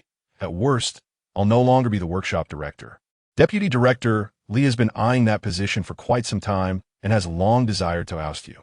Now, you are the only one in the factory who stands firm against him. Think not just for yourself, but for your brothers in the second workshop. Haha, Jiancheng, you certainly think ahead. I shall take my leave. If that fool Zhu dares to bully you, come find me in the second workshop.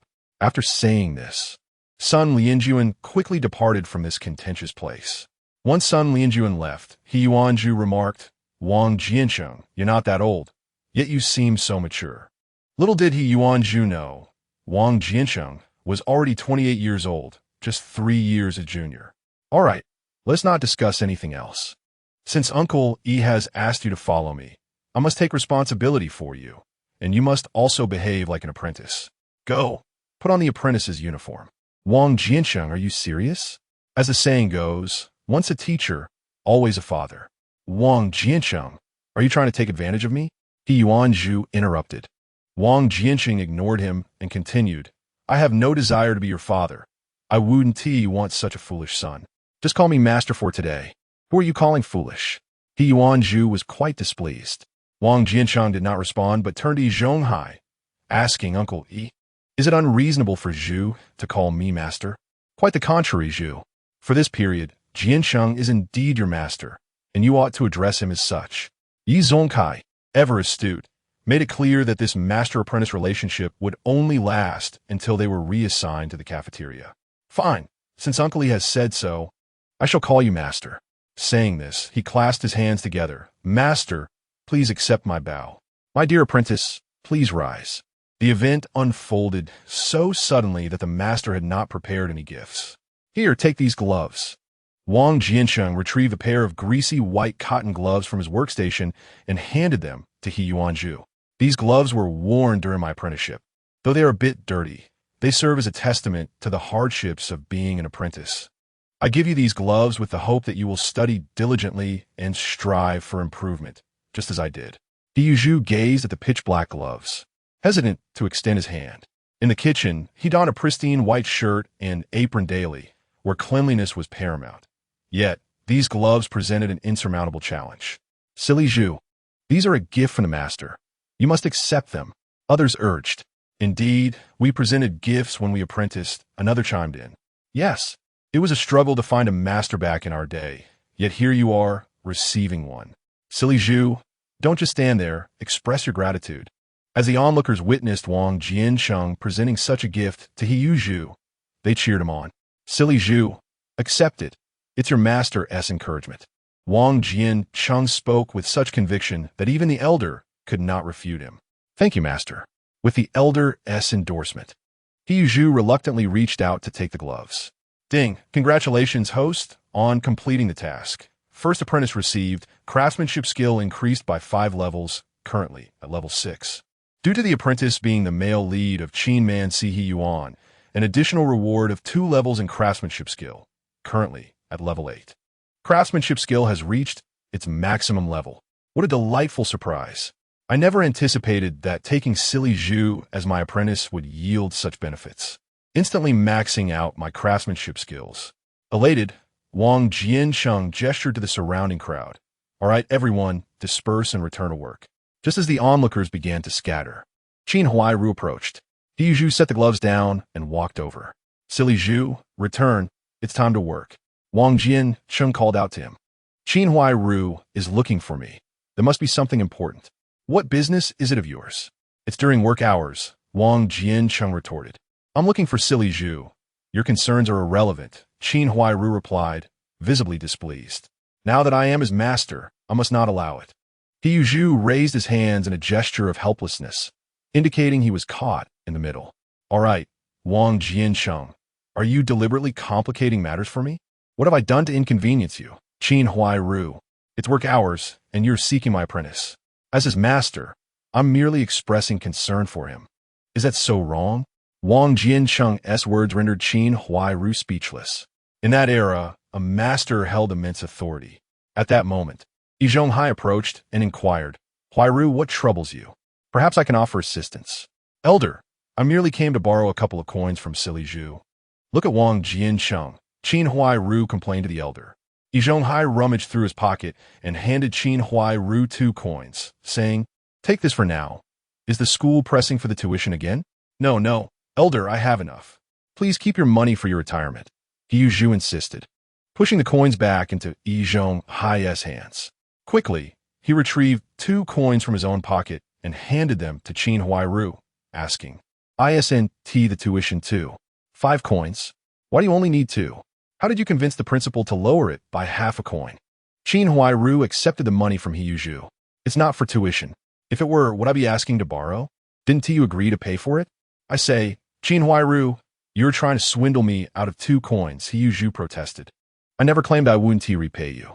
Given your situation, it would be more challenging than climbing to the heavens. Just tell me what these 2 coins are for, so I know where my money is going, Yuan Zhu exclaimed, thumping his thigh. Wang Jiancheng initially presumed it was tuition, but upon hearing Qin Huairu's assertion that it was not, his curiosity was piqued, prompting him to listen intently. Chapter 21. Teacher Ran is hospitalized. Bang Jinner announced that Teacher Ran was hospitalized. Reflecting on how Teacher Ran had recently saved Bang Jinner, I decided to purchase some fruit and pay her a visit. This way, Teacher Ran could also offer her care to Bang Jinner. Teacher Ran is hospitalized? What ailment does she have? Siheyuan inquired promptly. It said she fell off her bicycle. It happened the day Bang Jinner got into a fight. She fell on her way home because it was dark and she didn't pay attention, came the response. Is it serious? The details are unclear. Then hurry along, Siheyuan urged. Noticing Siheyuan's anxious demeanor, Qin Huairu expressed her displeasure. Why are you so impatient? How can I not be? By the way, I should mention my matters to Teacher Ran while I'm at it. Just say it yourself, Qin Huairu retorted, turning on her heel and walking away. Siheyuan murmured to himself. Didn't I promise to pay Bang Jinner as tuition? The widow Qin is eager to marry you. And seeing you care so much for other women, it's no wonder she is upset. Wang Jiancheng, you ought to call me master. All right, master. You've changed quite a bit lately. You weren't like this before. That was the former me, too young. Spare me that. To me, you still seem like a child. Focus on your work. I have something to attend to outside. Wang Jiancheng briefed Siheyuan before stepping out. Silly Zhu. Zhonghai signaled to Siheyuan. Setting aside his tasks, Siheyuan followed him outside. Upon learning of Ran Qiuye's hospitalization, Wang Jiancheng felt a tightening in his chest, an indescribable sensation rising within him. After exiting the steel mill, he wandered through the supply and marketing cooperative, purchasing a tub of cream biscuits. Subsequently, he visited a flower shop and arranged a bouquet. Riding the bicycle awarded by the system, he made his way to the hospital. Hey! Wang Jiancheng was greeted from behind as he arrived at the hospital. Turning around, he found Lu Yuding standing there. Given your demeanor, you must be here to see Teacher Ran, she remarked. How did you know? I realized you would come sooner or later once Teacher Ran arrived. This is a gift for you, Wang Jiancheng said, handing Lu Yuding the box of biscuits. She glanced at the box and asked, Are you sure? You won't feel awkward if I decide to refuse, right? I mentioned wanting to give you a gift the other day. I guess you would appreciate it. As long as it's from you, I cherish it, Lu Yuding replied, accepting the net bag Wang Jiancheng offered. In which ward is Teacher Ran? Lu Yuding responded somewhat sourly. Why are you so concerned about Teacher Ran? Do you have feelings for her? If I had escorted her home that late, perhaps this incident wouldn't have occurred. I'm merely here to express my apologies. Nothing more, Wang Jiancheng clarified. Enough of the explanations. I can see you like her, and she likes you too. Do I like Teacher Ran? I'm not even aware of it myself. Not knowing doesn't mean you don't have feelings. Women are inherently perceptive. I can see it in your eyes. Wang Jiancheng smiled. Don't laugh. Women's intuition is quite accurate, and she likes you as well. If you doubt it, just ask her directly. Without further ado, where exactly is Teacher Ran's hospital room? It's on the second floor, the second room on the right. By the way, a woman just came by. She should still be here. That must be Qin Huairu. I'll head up now. You enjoy your meal at a leisurely pace. After Wang Jiancheng spoke, he strode away. Lu Yuding called out to him, pointing to the right, saying the stairs are this way. Wang Jiancheng smiled sheepishly and quickly turned to walk towards the stairs. Teacher Ran, could you possibly speak to the principal again and request a delay of a couple of days? Just as Wang Jiancheng reached the door, he heard Qin Huairu's voice. What do you mean? School fees must be paid. There's nothing wrong with that. Qin Huairu turned around and noticed Wang Jiancheng entering. Wang Jiancheng, are you so full that you have nothing better to do than meddle? Besides, I never said I wouldn't pay. I just need a couple of days. Tuition should be collected at the beginning of the term, and winter break is approaching. If I delay for 2 more days, you're talking about next semester's fees, right? Wang Jiancheng showed no mercy in his retort, and she hardly deserved any. Moreover, why don't you speak to the principal personally? Isn't Teacher Ran well connected? Besides, isn't that student of Teacher Ran's? She should certainly lend a hand, shouldn't she, Teacher Ran? Before Ran Qiuye could say a word, Wang Jiancheng directly countered Qin Huairu. Of course not. First, Teacher Ran has already assisted, but the principal did not agree. Second, it is you who is failing to pay the tuition. Do not spin this as if it were Teacher Ran's fault. I am speaking with Teacher Ran. Why are you interjecting? It dawned on Qin Huairu at that moment. Wang Jiancheng continued to deny Ran Qiuye an opportunity to speak, asserting that she was merely exploiting teacher Ran's reluctance to refuse her. But with me here, the matter should have been handed over to the school for resolution. If not for teacher Ran's kind heart, the student would have long since faced expulsion. Wang Jiancheng, you have left Qin Huairu momentarily speechless. What? What did I say wrong? Even Shaju expressed willingness to cover your fees, so why are you bothering teacher Ran? You just wish to delay for another day. Ideally until the day you no longer have to pay, so you can pocket Shaju's $2.50. Teacher Ran, please rest well. I'll take my leave now and return to see you in a couple of days. After Qin Huairu finished speaking, she bid farewell to Ran Qiuye. As she brushed past Wang Jiancheng, she huffed at him. Teacher Ran, these flowers are for you. Wishing you a swift recovery. Do you like them? Wang Jiancheng presented the bouquet to Ran Qiuye. Ran Qiuye accepted the flowers with delight, exclaiming, "What beautiful forsythias! How did you know I adore flowers?" I could tell at a glance. Someone with your grace must appreciate the finer things in life. Spiritual nourishment is undoubtedly paramount. Besides, you surely lack nothing in terms of sustenance. What is truly missing in this hospital room is a glimmer of hope, a spark of vitality. These forsythias herald the arrival of spring and signify that your recovery and discharge are imminent. Thank you so much. For what? I owe you an apology. I truly neglected to see you home that late night. I hadn't expected. Ran Qiuye blushed and replied, No, it was my oversight. You still need to escort Bang Gunger home. Escort him home? How delightful that would be. Wang Jiancheng muttered to himself. Ran Qiuye did not hear Wang Jiancheng's words. What did you say? Nothing. How are you feeling? Oh, I'm fine now, but the doctor said I still need to be observed for 2 days. You must heed the doctor's advice. Only leave once it's confirmed that nothing is wrong.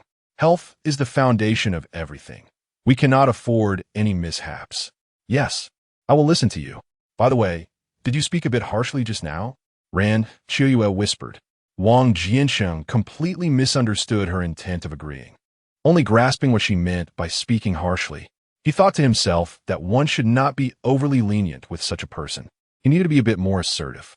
Don't worry, I will have her settle the tuition promptly. Chapter 22. I heard you like me? It's not easy for her either. Raising 3 children alone and taking care of a mother-in-law, Ran Qiuye defended Qin Huairu. You should save your sympathy for yourself. Focus on your own matters. If it's too much for you, then pay her tuition. I have thought about it. Absolutely not. She thrives on pity. A foolish cook has already covered all of Bongging's future tuition. Bongging? The cook? Bongging is actually Jiagong. That's how we refer to him in our courtyard. The cook is from our factory and lives in our courtyard as well. Everyone calls him Silly Zhu. If someone is paying her tuition, that's good. Silly Zhu must be quite compassionate. Do you think it's compassion? It's a transaction of interests.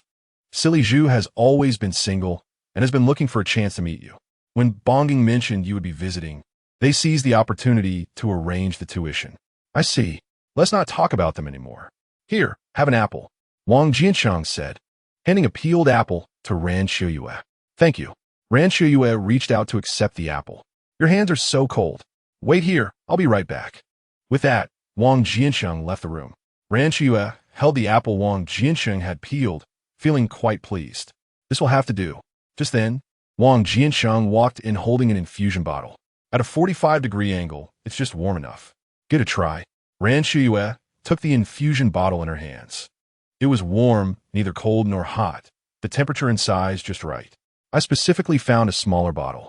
When the water cools down, I'll swap it for you. Thank you. No need to thank me. By the way, I have a question for you. What question? Go ahead. Over the past few days, many people have told me that you like me. Is it true? Ran Qiuye fumbled with the warm bottle, nearly dropping it to the floor. Wang Jiancheng quickly caught the bottle before it hit the ground and returned it to her with a smile. Now hold it properly. Glass bottles can be quite unsafe. Thank you. Do you really like me? Ran Qiuye toyed with the infusion bottle in her hands, her face flushed, unsure of how to respond. Do you dislike me? Seeing her silence, Wang Jiancheng changed his approach. No, I don't dislike you, Ran Qiuye whispered. Well, that means you like me. Let me tell you. I like you too, Wang Jiancheng said, gazing into Ran Qiuye's eyes. Wang Jiancheng continued to inquire of Ran Qiuye. When did you first develop feelings for me? Was it that night? With a soft nod, Ran Qiuye acknowledged yes. I felt the same way. I liked you from the moment we met. Upon hearing that you were hospitalized today, I hurried over from the factory to check on you, Wang Jiancheng declared. Well then, from this moment on, we shall be in a romantic relationship, he added, gently kissing her forehead. Ran Qiuye held tightly onto the 4 bottle in her hands.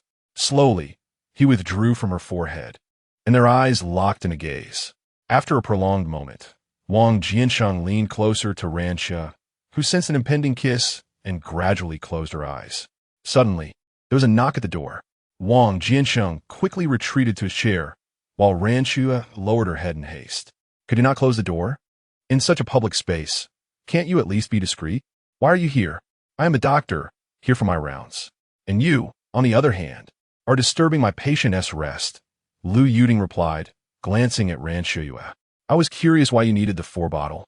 Turns out it was to warm teacher Ran's hands. Look at her.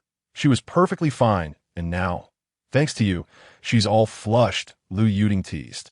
Lu doctor, please refrain from speaking on his behalf. How are you feeling? Lu Yuding interjected, turning her attention back to Ran Qiuye. I feel quite well. I believe I have no issues now, Ran Qiuye responded. You need to be cautious. Don't let him deceive you, Lu Yuding warned, pointing at Wang Jiancheng. When have I ever deceived her? You are slandering me, Wang Jiancheng retorted. Then go ahead and sue me. Just be mindful that my sister Ran might ignore you. Lu Yuding playfully replied. Sister Ran?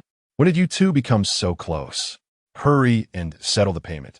We need to complete your discharge paperwork, Lu Yuding said, handing Wang Jiancheng a form. He took a glance at the document, confirming it was indeed a discharge notice. Didn't they say I needed to be observed for 2 more days? Why am I being discharged now? Isn't it because you came? As soon as Sister Ran saw you, she immediately recovered. Lu Yuding continued to jest. Ran Qiuye gently tugged at the playful Lu Yuding, saying, Yuding, please stop teasing him. Tease him? What do you mean? Wang Jiancheng wondered, suddenly alarmed. Am I being set up? Noticing his puzzled expression, Lu Yuding chuckled. All right. Since Sister Ran is pleading for you, I shall enlighten you. You see, Lu Yuding and Ran Qiuye have known each other for 2 years and share a wonderful friendship. When Wang Jiancheng and Ran Qiuye arrived at the hospital, Lu Yuding could tell that Ran Qiuye had taken a liking to this man. Thus, she playfully suggested dating Wang Jiancheng to assess his character while gathering some information about him. Are you not afraid that I might agree to date you? Wang Jiancheng countered. Lu Yuding burst into laughter. Are you genuinely naive or just pretending? If you agreed, that would be splendid. I am in need of a boyfriend as well. You two are quite the pair, aren't you? Wang Jiancheng replied with a wry smile. Lu Yuding giggled uncontrollably. Ha! You truly are adorably foolish. If it weren't for Sister Ran, I would undoubtedly pursue you. Enough, stop laughing. What's going on today?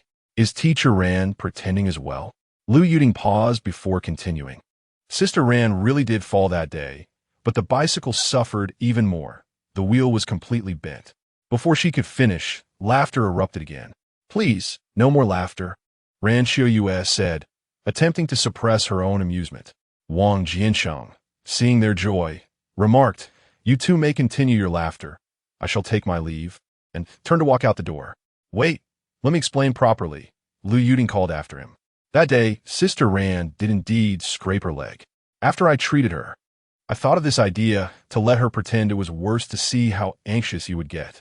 At first, Sister Ran was adamantly opposed, but after some persuasion on my part, she reluctantly agreed. I didn't anticipate your swift arrival, which genuinely surprised me.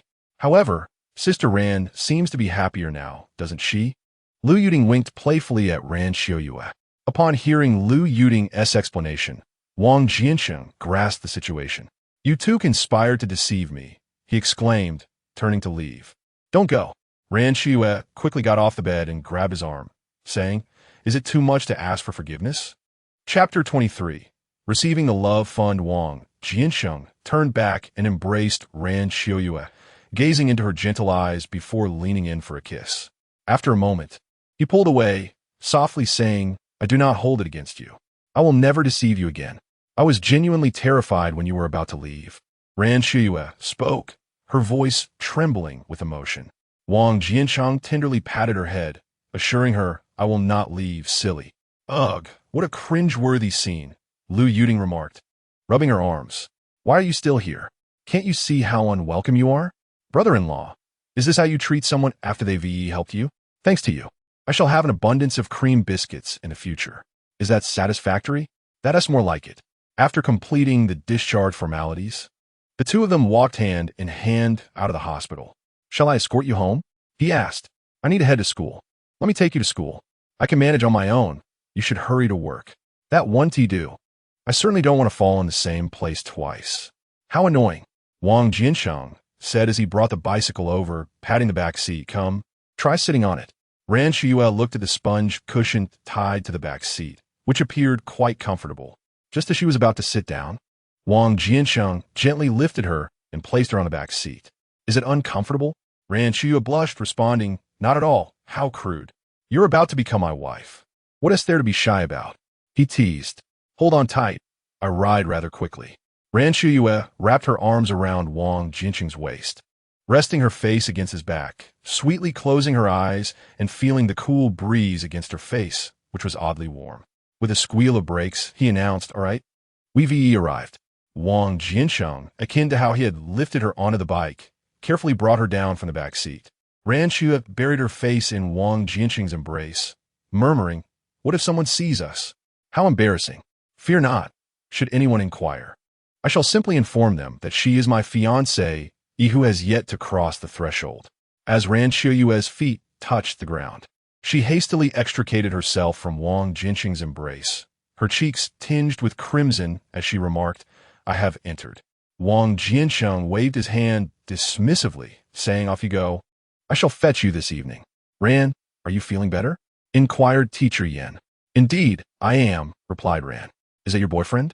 Asked third uncle. Yes. Teacher Ran is now my girlfriend, Sha Zhu. So you needn't worry about her, Wang Jiancheng asserted as he approached Yin Buguwei. Yin Buguwei glanced at Ran Qiuye, but did not refute the claim. Recalling that Ran had arrived on Wang Jiancheng's bicycle, he comprehended the situation. You two truly are a match made in heaven. When shall you invite me to celebrate your union?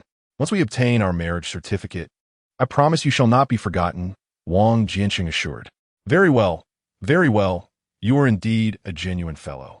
Teacher Ran, the principal sought you out today. I shall attend to that now. You may converse amongst yourselves. I must take my leave, Ran Qiuye stated hurriedly before departing. Third uncle, what does the principal want with Teacher Ran? What? Hasn't Teacher Ran informed you? Yin Buguwei queried, gazing quizzically at Wang Jiancheng. Sensing a twinge of unease in Yin Buguwei's tone, Wang Jiancheng pressed, pray, enlighten me. You mustn't divulge that I was the source of your information to Teacher Ran. Don't betray me.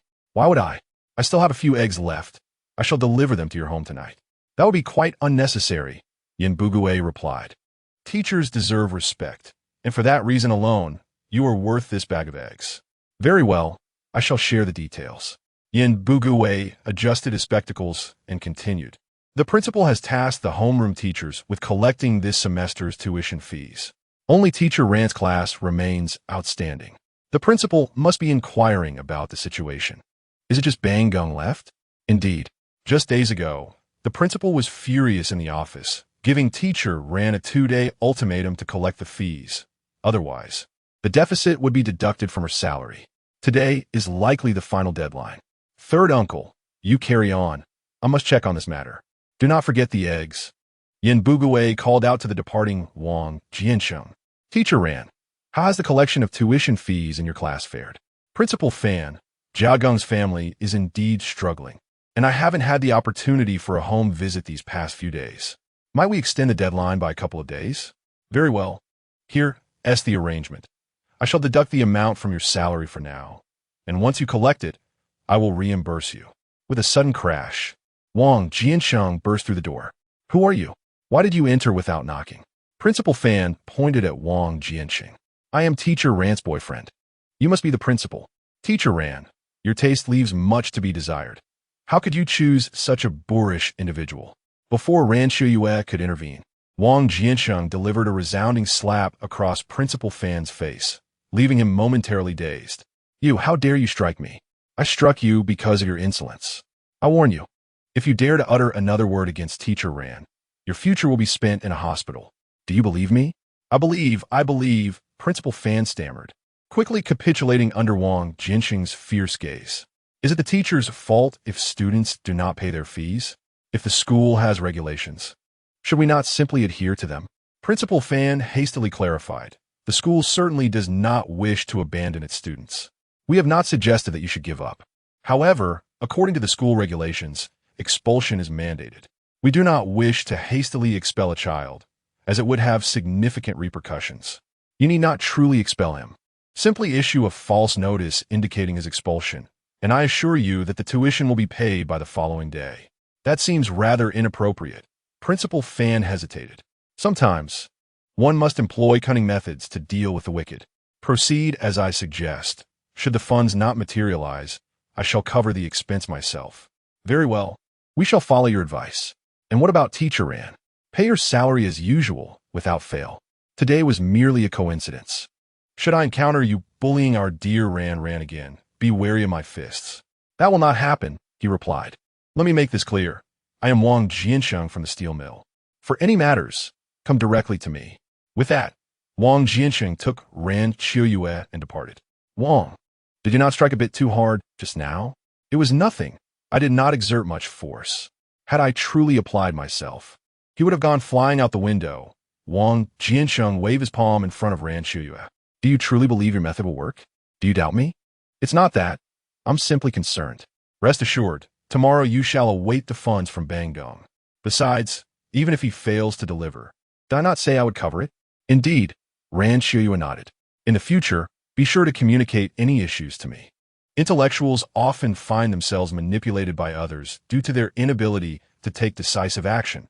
Sometimes, dealing with the unscrupulous requires a firm hand. Now, I must return to the factory. You should hurry to your class. Ding! Congratulations, host, for completing the dating task. Reward: monthly romance fund of 100 yuan. Chapter 24. The school's decision to expel Banggong. Wang Jiancheng returned to the factory and went directly to find Su Domao. Wang Jiancheng, what brings you here? I am here regarding the film screening. Oh, do you wish to learn about film projection? Projection is a technical skill beyond my grasp. I have other matters to discuss. What could be so mysterious? When is the next film screening at our factory? I am uncertain. You must inquire with Deputy Factory Director Li. He arranges the schedule. It appears you are not well informed regarding Deputy Director Li. Wang Jiancheng provocatively remarked. Su Domao grew agitated. Who says that? While it is true, he sets the schedule. He does consult with me. Then why not screen a film tomorrow evening? Why should we heed your suggestion? Just because you say so, we are to proceed? Consider this. Just days ago, Deputy Director Li expressed his displeasure in the workshop and even reassigned Director Sunday. The workers dare not voice their grievances. A film screening at this juncture would surely elevate his popularity and bolster his support for future promotions to factory director. How did I not think of that? However, we just had a screening recently. Another so soon may not be feasible. You could speak to Deputy Director Li about it. Why don't you go? Su Domao suddenly became alert. I do not perceive you as merely a projectionist. It would be more fitting for you to express yourself as such. If you choose not to go, then I shall take your place. Should Deputy Director Li grant his approval, it might very well lead to my training as a projectionist. But why must it be tomorrow? Such matters, naturally, are best resolved swiftly. Otherwise, people may presume that it is time for a film screening, which would further demonstrate Deputy Director Li's concern for the workers. Allow me a moment to ponder this. Su Domao fell into deep contemplation. Take your time. I shall await your reply. Wang Jiancheng remarked before returning to the workshop. Disciple, how have you been managing your tasks? Wang Jiancheng inquired upon noticing Siheyuan resting. Siheyuan, seeing Wang Jiancheng return, irately responded, What have you been up to, Wang Jiancheng? What business is it of yours what the master does? Must the master report to the disciple? Did you visit Teacher Ran in the hospital? Indeed, my girlfriend is hospitalized. Naturally, I had to go see her. Your girlfriend? Who is she? Although Siheyuan suspected it was Ran Qiuye, he was still reluctant to accept it. Of course, it is Teacher Ran. Do not dwell on it. Focus on living your life with Widow Qin. Siheyuan was taken aback that the woman he had longed for, Ran Qiuye, had been claimed by Wang Jiancheng without him even having met her. It was all due to third uncle's negligence. Had I and teacher Ran met earlier, there would be no concern for Wang Jiancheng. Foolish Zhu, foolish Zhu. Qin Huairu rushed over. Qin Huairu, what brings you here again? I kindly offered you money to visit teacher Ran and to discuss my matters. Yet how is it that teacher Ran has begun a relationship with Wang Jiancheng? What? Teacher Ran and Wang Jiancheng? Qin Huairu could hardly believe it and glanced at Wang Jiancheng. He smiled at her, tacitly acknowledging the truth. With Wang Jiancheng's confirmation, Qin Huairu felt a sense of relief. Foolish Zhu would not be able to escape. Foolish Zhu just now. Bang Gung returned with news that if he does not pay his tuition by tomorrow, the school will expel him. That cannot be. The school would not do such a thing. Look, this is the notice Bang Gung brought back. It is clearly written on this document, complete with the school's seal. As Qin Huairu spoke, she produced a piece of paper. He Zhu took it, glanced at it, and said, I cannot fully read this. Please help me. Yi Zhonghai took it and read it aloud to He Yuzhu, conveying that tomorrow is the final deadline for tuition payment, or else Bang Gung would be expelled. Qin Huairu, you would be better off seeking assistance from your mother-in-law. I'm currently unable to pay Bang Gung's tuition. Just look at my situation. My salary has been reduced, and the promised teacher Ran is no longer in the picture. This is truly a significant loss for me. But what will become of Bang Gung? You said you would take care of his future tuition. Qin Huairu began to weep. Although He Yuzhu felt sympathy for her tears, he thought of Ran Qiuye and resolutely stated, crying will not help. I have already invested 2 yuan. Very well, I shall approach Deputy Director Li. As long as he resolves the issue of the certification for me, he can do as he pleases. Seeing her initial strategy had failed, Qin Huairu swiftly changed her approach. Then go seek Deputy Director Li. I am powerless in this matter. Bang Gung is not my son. Foolish Zhu, at that moment, Yi Zhonghai could no longer remain passive. Ah, old master, I shall not assist you today, regardless of what you say. Very well, Shazhu, refrain from calling me old master from now on. Huairu, here, take this. Although I, along with your old madam, wish to save more for our retirement, the education of the children is of utmost importance. With that, Yi Zhonghai pulled out some money from his pocket and handed it to Qin Huairu. Old master, you and the old madam have no children. This money is meant for your retirement. If I were to accept it, it would bring misfortune upon me. I cannot take it. Qin Huairu quickly pushed Yi Zhonghai's money back. He Yuzhu, unable to bear the scene any longer, interjected, Old master, please do not complicate matters. I will cover Bonging's tuition without issue. Qin Huairu, I must tell you, this is the last time I will pay for Bonging's tuition. You must find a way for the future. Very well. As long as we weather this storm, all will be well. Qin Huairu, hastily wiping her tears, accepted the money from He Yuzhu's hand. Yi Zhonghai remarked, At least you have conscience.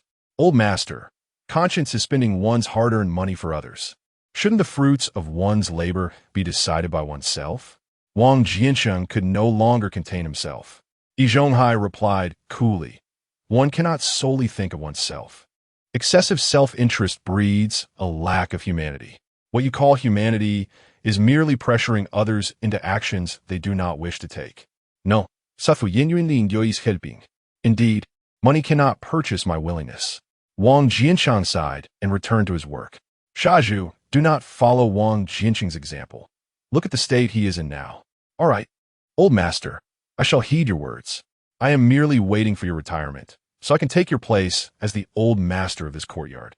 Huairu, quickly go and pay the tuition for the child. Do not let them bear any psychological pressure, Yi Zhonghai advised Qin Huairu. Ah, old master, I shall go at once. With that, Qin Huairu dashed away. He Yuzhu glanced at Qin Huairu and then at the old master, commenting, See, old master, I offer my money, and not even a word of thanks. That is because Huairu does not consider you an outsider. Wang Jiancheng chuckled and shook his head. Chapter 25. Fan Sikong comes seeking revenge. Everyone, please be quiet. Upon seeing Deputy Factory Director Li, the workers promptly set aside their tasks and gathered around. Deputy Factory Director Li, you rarely visit the workshop. What brings you here today? Precisely because I seldom come. It feels as if I have grown distant from you all. To foster our communication and enrich your lives after work, I have decided to screen a movie for everyone tomorrow night. Upon hearing this, The workers erupted into applause. Wang Jiancheng knew that Su Damao must have sought out Deputy Factory Director Li. With this, he could focus on arranging the events for the movie night. Wang Jiancheng, please expedite the repair of this component. It is urgently needed. Chen Ruhua handed Wang Jiancheng a blueprint and a part. Wang Jiancheng took a look and remarked, Director Chen, this task is not meant for a first-level fitter, is it? To accomplish this, one would need at least the skills of a third-level fitter.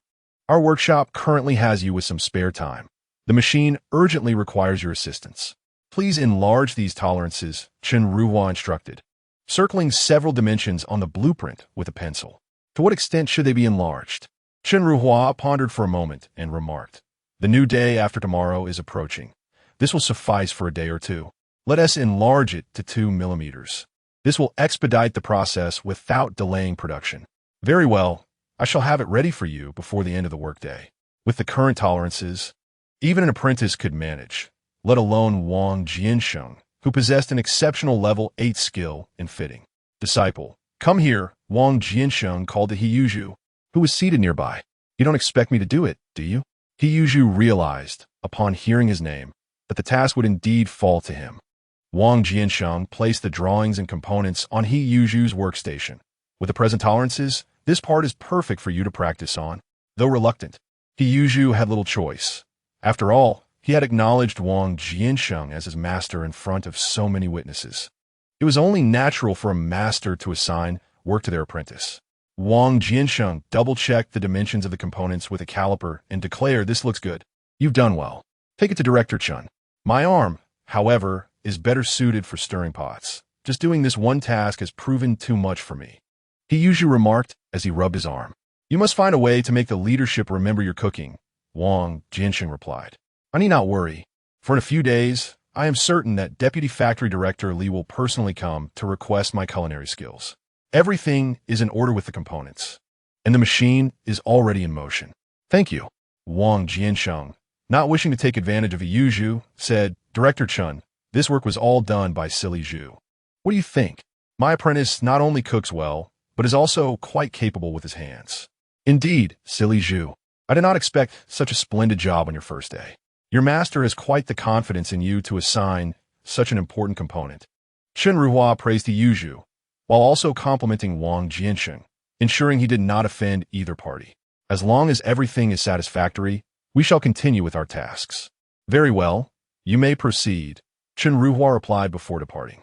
Wang Jiancheng glanced at the time. It was nearly time to pick up Ran Qiuye from work. He quickly tidied his workstation and gave Heyuju a few instructions before leaving. Silly Zhu, how are you? Old master. It's certainly not Wang Jiancheng who reported me to Deputy Factory Director Li. How can you be so certain? There is no mistake about it. I also find Wang Jiancheng to be quite admirable. He is straightforward and honest in his dealings. Have you been corrupted by him? Yi Zhonghai was displeased by Heyuju's words. Not at all. Having spent the day in close proximity to him, I genuinely feel that being his apprentice is beneficial. While he may appear brusque, he truly regards me as a disciple and teaches me accordingly, unlike you seasoned masters. Yi Zhonghai retorted, what is wrong with us? We too started as apprentices. We endured much hardship in our time. Are today, as apprentices, not allowed to face a little difficulty? That is fair enough, I misspoke. Is that so? Heyuju did not wish to continue the argument with Yi Zhonghai.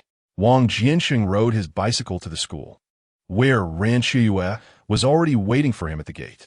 Are you cold? Wang Jiancheng inquired, cupping Ran Qiuye's reddened cheeks with his hands. Not cold, just not very warm, Ran Qiuye playfully replied. Come, I will escort you home. Just as Wang Jiancheng was about to lift Ran Qiuye into his arms, someone called out, Oh, Teacher Ran, who is this? Wang Jiancheng turned his head and beheld 3 youths of his age, one of whom, in the center, wielded a steel pipe with an air of nonchalance, flanked by 2 subordinates. This was Fan Sikong, the son of Principal Fan.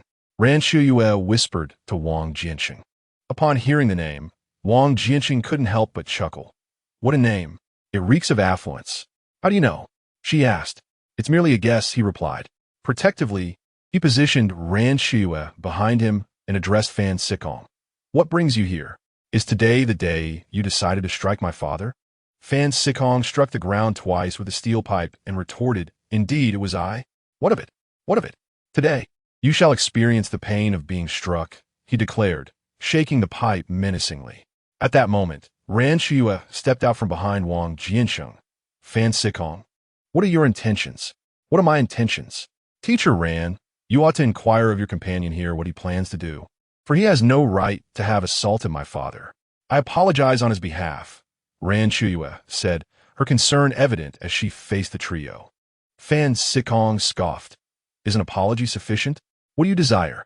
"Teacher Ran, in light of my past affections for you, I propose that your young friend kneels before me and offers 3 kowtows. If he does, we shall let this matter rest," Fan Sikong suggested, punctuating his words by tapping the pipe on the ground. "Yes, let him kowtow 3 times to our leader, and we shall spare you," they echoed with laughter. Wang Jiancheng retorted, "Why do you keep waving that steel pipe around? One would think you're performing a pole dance. Who are you insulting?" "Whoever wields the steel pipe." "I insult." "Boss, he is insulting you." "I heard that," came the response. "What are you waiting for? Beat him." Hardly had the words left his mouth when the 2 subordinates lunged forward. "Stop!" Wang Jiancheng called out sharply. Fan Sikong halted his lackeys, questioning, "What? Are you having second thoughts? I do not strike nameless individuals.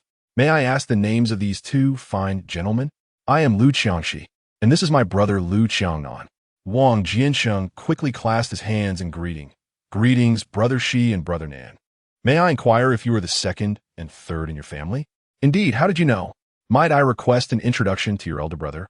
I would be willing to offer a handsome reward." "Elder brother? We have no such person." "Isn't your elder brother Lu Qiangdong? You must mean our elder sister. Her name is Lu Ruoxi." "Enough chit-chat. We are here to fight." Fan Sikong kicked Lu Qiangxi and Lu Qiangnan in the rear. Chapter 26. Wang Jiancheng arrives at the police station. Only then did Lu Qiangxi and Lu Qiangnan charge at Wang Jiancheng. "Halt!" Wang Jiancheng once more commanded their actions. "Will you not cease? There are many people here, and we cannot fully unleash ourselves. Should someone call the authorities, it would become troublesome. Perhaps we should relocate?" "That is a splendid suggestion. There's an abandoned factory nearby, where we can practice." "Very well, let us proceed." Ran Qiuye, anxious, grasped Wang Jiancheng's hand. He gently kissed her forehead and said, "It seems you shall have to return home alone today. However, there is no need for concern. The 3 of them are no match for me." In truth, Wang Jiancheng himself is uncertain whether he can prevail against these 3 individuals. Yet he wishes to conceal his vulnerable state from Ran Qiuye. Should we proceed or not? Such indecisiveness. Rest assured, Teacher Ran, even if I impart a lesson, I shall not take his life. Spare us the bravado. We don't yet know who will teach whom a lesson. Wang Jiancheng and his trio made their way towards the abandoned factory. At the site, Wang Jiancheng stood on the eastern side, while Fan Sikong and his 2 companions formed a line on the western side. Wang Jiancheng spoke first. "Let us establish this clearly, regardless of today's outcome. This matter will be settled, and we shall part ways from here on." "Agreed. We operate this way," they replied. "Come on then. You are alone. We will allow you the first strike." "How considerate of you. It seems inappropriate for me to strike first when you sought me out." Wang Jiancheng picked up a piece of brick from the ground, brushing off the dust with his hand. "Huh!" he exclaimed loudly. The 3, thinking he was about to charge at them, quickly dodged aside. Observing this, Wang Jiancheng discarded the brick and turned to flee. "Damn it, chase after him!" Fan Sikong exclaimed, realizing he had been deceived. Wang Jiancheng called out as he ran, "We agreed that no matter the outcome, this matter would be concluded today. You must keep your word." "You tricked me." Fan Sikong and his companions pursued him, panting heavily. Wang Jiancheng, having trained daily and possessing enhanced agility, easily outpaced them. "Fine. I shall uphold my end of the bargain. Our conflict is resolved. However, I will seek trouble with Teacher Ran." Knowing he could not catch up with Wang Jiancheng, Fan Sikong resorted to threatening him with Ran Qiuye. Wang Jiancheng halted his flight. Seeing that his tactic had worked, Fan Sikong quickened his pace to confront Wang Jiancheng. "Run. Go ahead and run," Fan Sikong taunted. Realizing he could not escape this confrontation, Wang Jiancheng steeled himself, preparing for battle. "Take him down," Fan Sikong commanded his 2 subordinates menacingly. Wang Jiancheng saw the two rushing towards him. Outnumbered, he was quickly overwhelmed by their blows, relying solely on a few defensive techniques learned from his fitness coach. Ultimately, he had no choice but to shield his head to prevent injury to his face. Ding! Congratulations. Host, on completing the task. Your first beating. Reward. Skill-free fighting technique. Level. None. To be developed according to host's aptitude. Attribute points. 2. Strength. Current attributes. Stamina. 310. Intelligence. 110. Strength. 310. Endurance. 110. Agility. 110. Come on. Can't you grant me a worthy skill? This skill is excellent. It allows for creative expression in combat. Strike however you wish, regardless of the circumstances. Moreover, with your current attributes, defeating those three is entirely feasible. You merely lack confidence. Just go for it. Stop. Fan Sikong advanced, swinging a steel pipe towards Wang Jiancheng. Wang Jiancheng raised his hand, catching the descending pipe, and delivered a swift kick to Fan Sikong's abdomen. Fan Sikong fell to his knees, clutching his stomach. His two subordinates hurried to assist him. Boss, are you all right? This audacious fellow dared to resist. Restrain him. How could Wang Jiancheng, who had just unlocked the meridians of his body, possibly be captured by them at this moment? Wang Jiancheng deftly maneuvered, evading their grasp as they couldn't even touch the fabric of his clothing. Slap! Fan Sikong received a resounding blow to his left cheek, instantly swelling up. Slap! Another strike landed on his right cheek. With the enhancement from the attributes, Fan Sikong felt a fiery pain coursing through his face. He simply could not comprehend how the Wang Jiancheng, who had just been beaten like a child, now moved with the agility of a monkey. Don't mind me. Quickly go and teach him a lesson, Fan Sikong shouted, pushing two of his underlings forward. You two are no match for me. I merely gauged your strength earlier. Even if all three of you attack together, you cannot defeat me. The two lackeys understood the truth in Wang Jiancheng's words and hesitated, standing still. Wang Jiancheng brushed past them and approached Fan Sikong. Still want to fight? At this moment, Fan Sikong realized that despite having three companions, they were utterly outmatched. He muttered, "No more fighting, no more fighting." Just then, a beam of light streamed in from outside the factory. Following the light, a figure clad in uniform, holding a flashlight, ran towards them.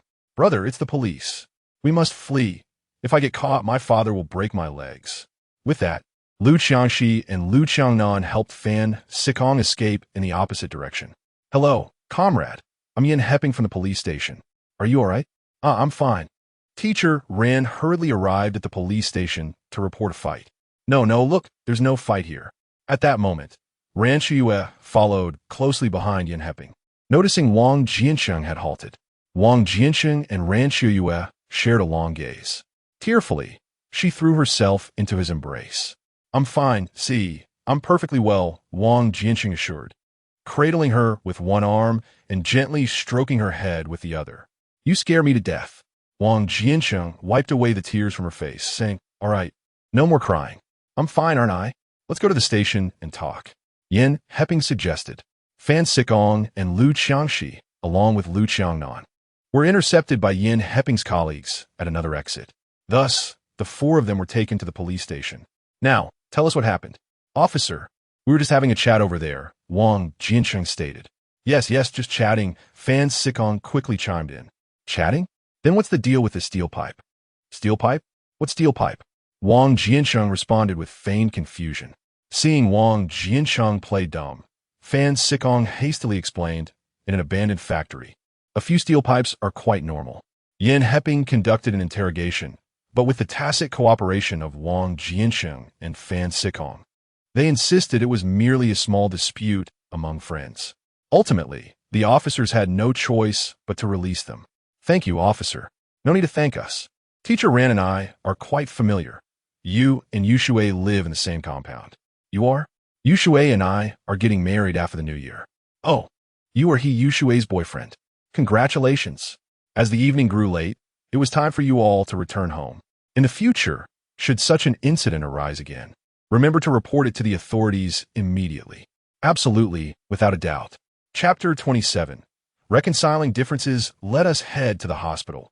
Your hand is injured, remarked Ran Qiuye, observing Wang Jiancheng's wounded hand as they exited the police station. To alleviate her worries, Wang Jiancheng consented without hesitation. Let us go to the hospital together. He turned to Fan Sikong and said. Fan Sikong waved his hands repeatedly, insisting, No, I can manage on my own. I'm truly grateful, Brother Wang. If I were to be incarcerated for fighting, my father would never let me off the hook. If you wish to continue this, we can arrange another meeting. Wang Jiancheng replied, confident after the altercation.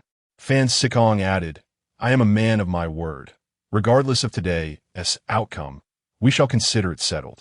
Brother Wang, after today, I find you to be quite amiable and would like to befriend you. Extending his hand, he offered a handshake. Wang Jiancheng reciprocated, saying, I have a remedy to reduce the swelling on your face. Really? That would be splendid. I was just pondering how to explain this to my father. Fan Sikong replied. Brother-in-law, impressive indeed. Taking on 3 at once. Come, tell me all about it. Lu Yuding exclaimed, preparing to take a seat. Ran Qiuye interjected, urging, you should listen later. First, let us assess the injury on his hand. This minor injury is hardly an issue for my brother-in-law, Lu Yuding remarked, examining Wang Jiancheng's hand. Look, it's nearly healed. Ran Qiuye leaned in to inspect, noticing that where blood had once been present, only faint traces remained, and the abrasions had mostly disappeared. Wang Jiancheng was astonished. Had his recovery abilities truly become so formidable? With the enhancement of his physical attributes, his self-healing capabilities were indeed strengthening, allowing him to recover from minor injuries within mere hours. Use this to apply to his face, Wang Jiancheng suggested, producing a small glass vial from his pocket. Lu Yuding inspected it, asking, what is this transparent liquid? It reduces swelling. Once applied, the swelling will diminish immediately. One cannot casually use external medications at the hospital. If something were to go awry, I could not bear the consequences, Lu Yuding replied, returning the vial to him. With a sigh, Wang Jiancheng said, Then I shall apply it myself. All right, let me do it. Otherwise, Sister Ran will scold me. Lu Yuding insisted, opening the vial and sniffing it. What kind of medicine is this? It has no scent at all. It is a family secret, Wang Jiancheng replied mysteriously, though in truth, it was a special anti-swelling solution he had purchased from the marketplace.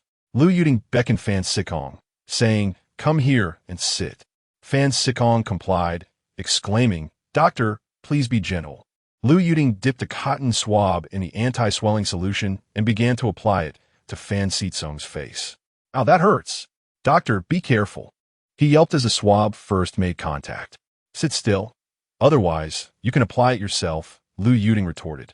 Reluctantly, Fan Sikong settled back down, enduring the pain as she continued to treat him. All done.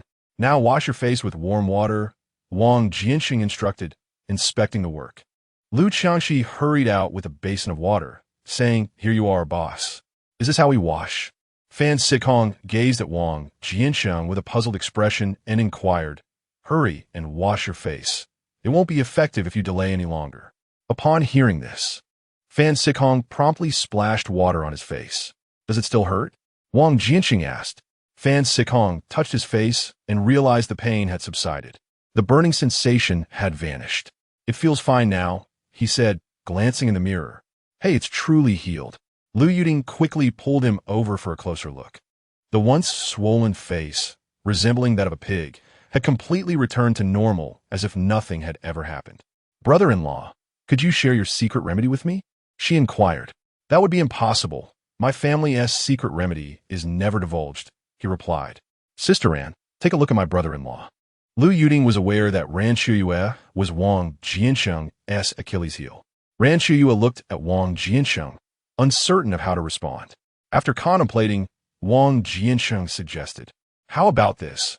I will give you this bottle of medicine, but I cannot disclose the formula. Lu Yuding promptly expressed her gratitude. Sister Ran, it seems you are indeed more effective. Brother, your face has also deflated. Shall we part ways here? Wang Jiancheng remarked as he glanced at Fan Sikong. Sure. Today I witnessed Brother Wang's impressive demeanor. I am truly in awe. In the future, should you require assistance, do not hesitate to ask. I certainly will, but it will not be for fighting. Brother Wang, you seem quite familiar with this doctor. Does she have a partner? Fan Siheyuan whispered in Wang Jiancheng's ear. Why not ask her yourself? Upon hearing this, Fan Siheyuan felt a sense of encouragement. Thank you. He then walked over to Lu Yuding. Doctor, may I inquire your name? What? Do you wish to take revenge on me? Not at all. I speak plainly. I believe you are my type, and I would very much like to befriend you, if you are willing. Ran, let us go, Wang Jiancheng said, taking Ran Qiuye's hand. What about Yuding? Ran Qiuye asked, glancing back. Do not worry, everything is fine. Let's not disturb them any longer. With that, she led Ran Qiuye towards the door. Still concerned, Ran Qiuye asked, they won't encounter any issues, will they? No. Fan Siheyuan may appear carefree, but he is genuinely a good person. Besides, the girl is single. Let them develop a connection. It is not a bad thing. By the way, has the tuition for Bang Gong been paid? Yes, his mother came to settle it. The principal did not give you a hard time, did he? No. He merely said that if there are any future difficulties in collecting tuition, he would ask for your assistance. Wang Jiancheng chuckled awkwardly. Come, I will escort you home. It is the first time I'm taking you back. He playfully tapped her nose. Ran Qiuye responded cheerfully, okay. As they walked, they reminisced about their first meeting and how they came to like each other. The journey of half an hour stretched into over an hour. I have arrived home. Thank you. And how do you intend to thank me? Ran Qiuye's face flushed as she replied, you are incorrigible. Yet, she slowly closed her eyes. He embraced her, leaning down to gently kiss her lips, exploring deeper. She instinctively held onto him, enveloped in his warm affection. I shall take my leave now, Ran Qiuye said, gazing at Wang Jiancheng. Wang Jiancheng gently adjusted Ran Qiuye's hair off her forehead and said, having traveled such a distance, are you not weary? Would you not invite me up to rest for a while? Of course. My parents are home, and it would be a perfect opportunity for you to meet them. Ran Qiuye replied with delight. Wang Jiancheng was taken aback by her enthusiastic consent. Perhaps another time. I didn't bring a gift this time, which feels rather inappropriate. Besides, I've just come from fight and am quite dirty. That's of no consequence. My parents won't mind such trivialities. They value the essence of a person. She reassured him. They may not mind, but I cannot be discourteous. Moreover, as it is our first meeting, it should be treated with some formality to convey your significance in my heart. That would put them at ease, wouldn't it? Very well then, she conceded. Let us hurry back. It is rather cold outside. Indeed. Ride carefully and take care on your way, he advised. Rest assured, I won't be reckless like you. She teased, feigning annoyance. I stand corrected.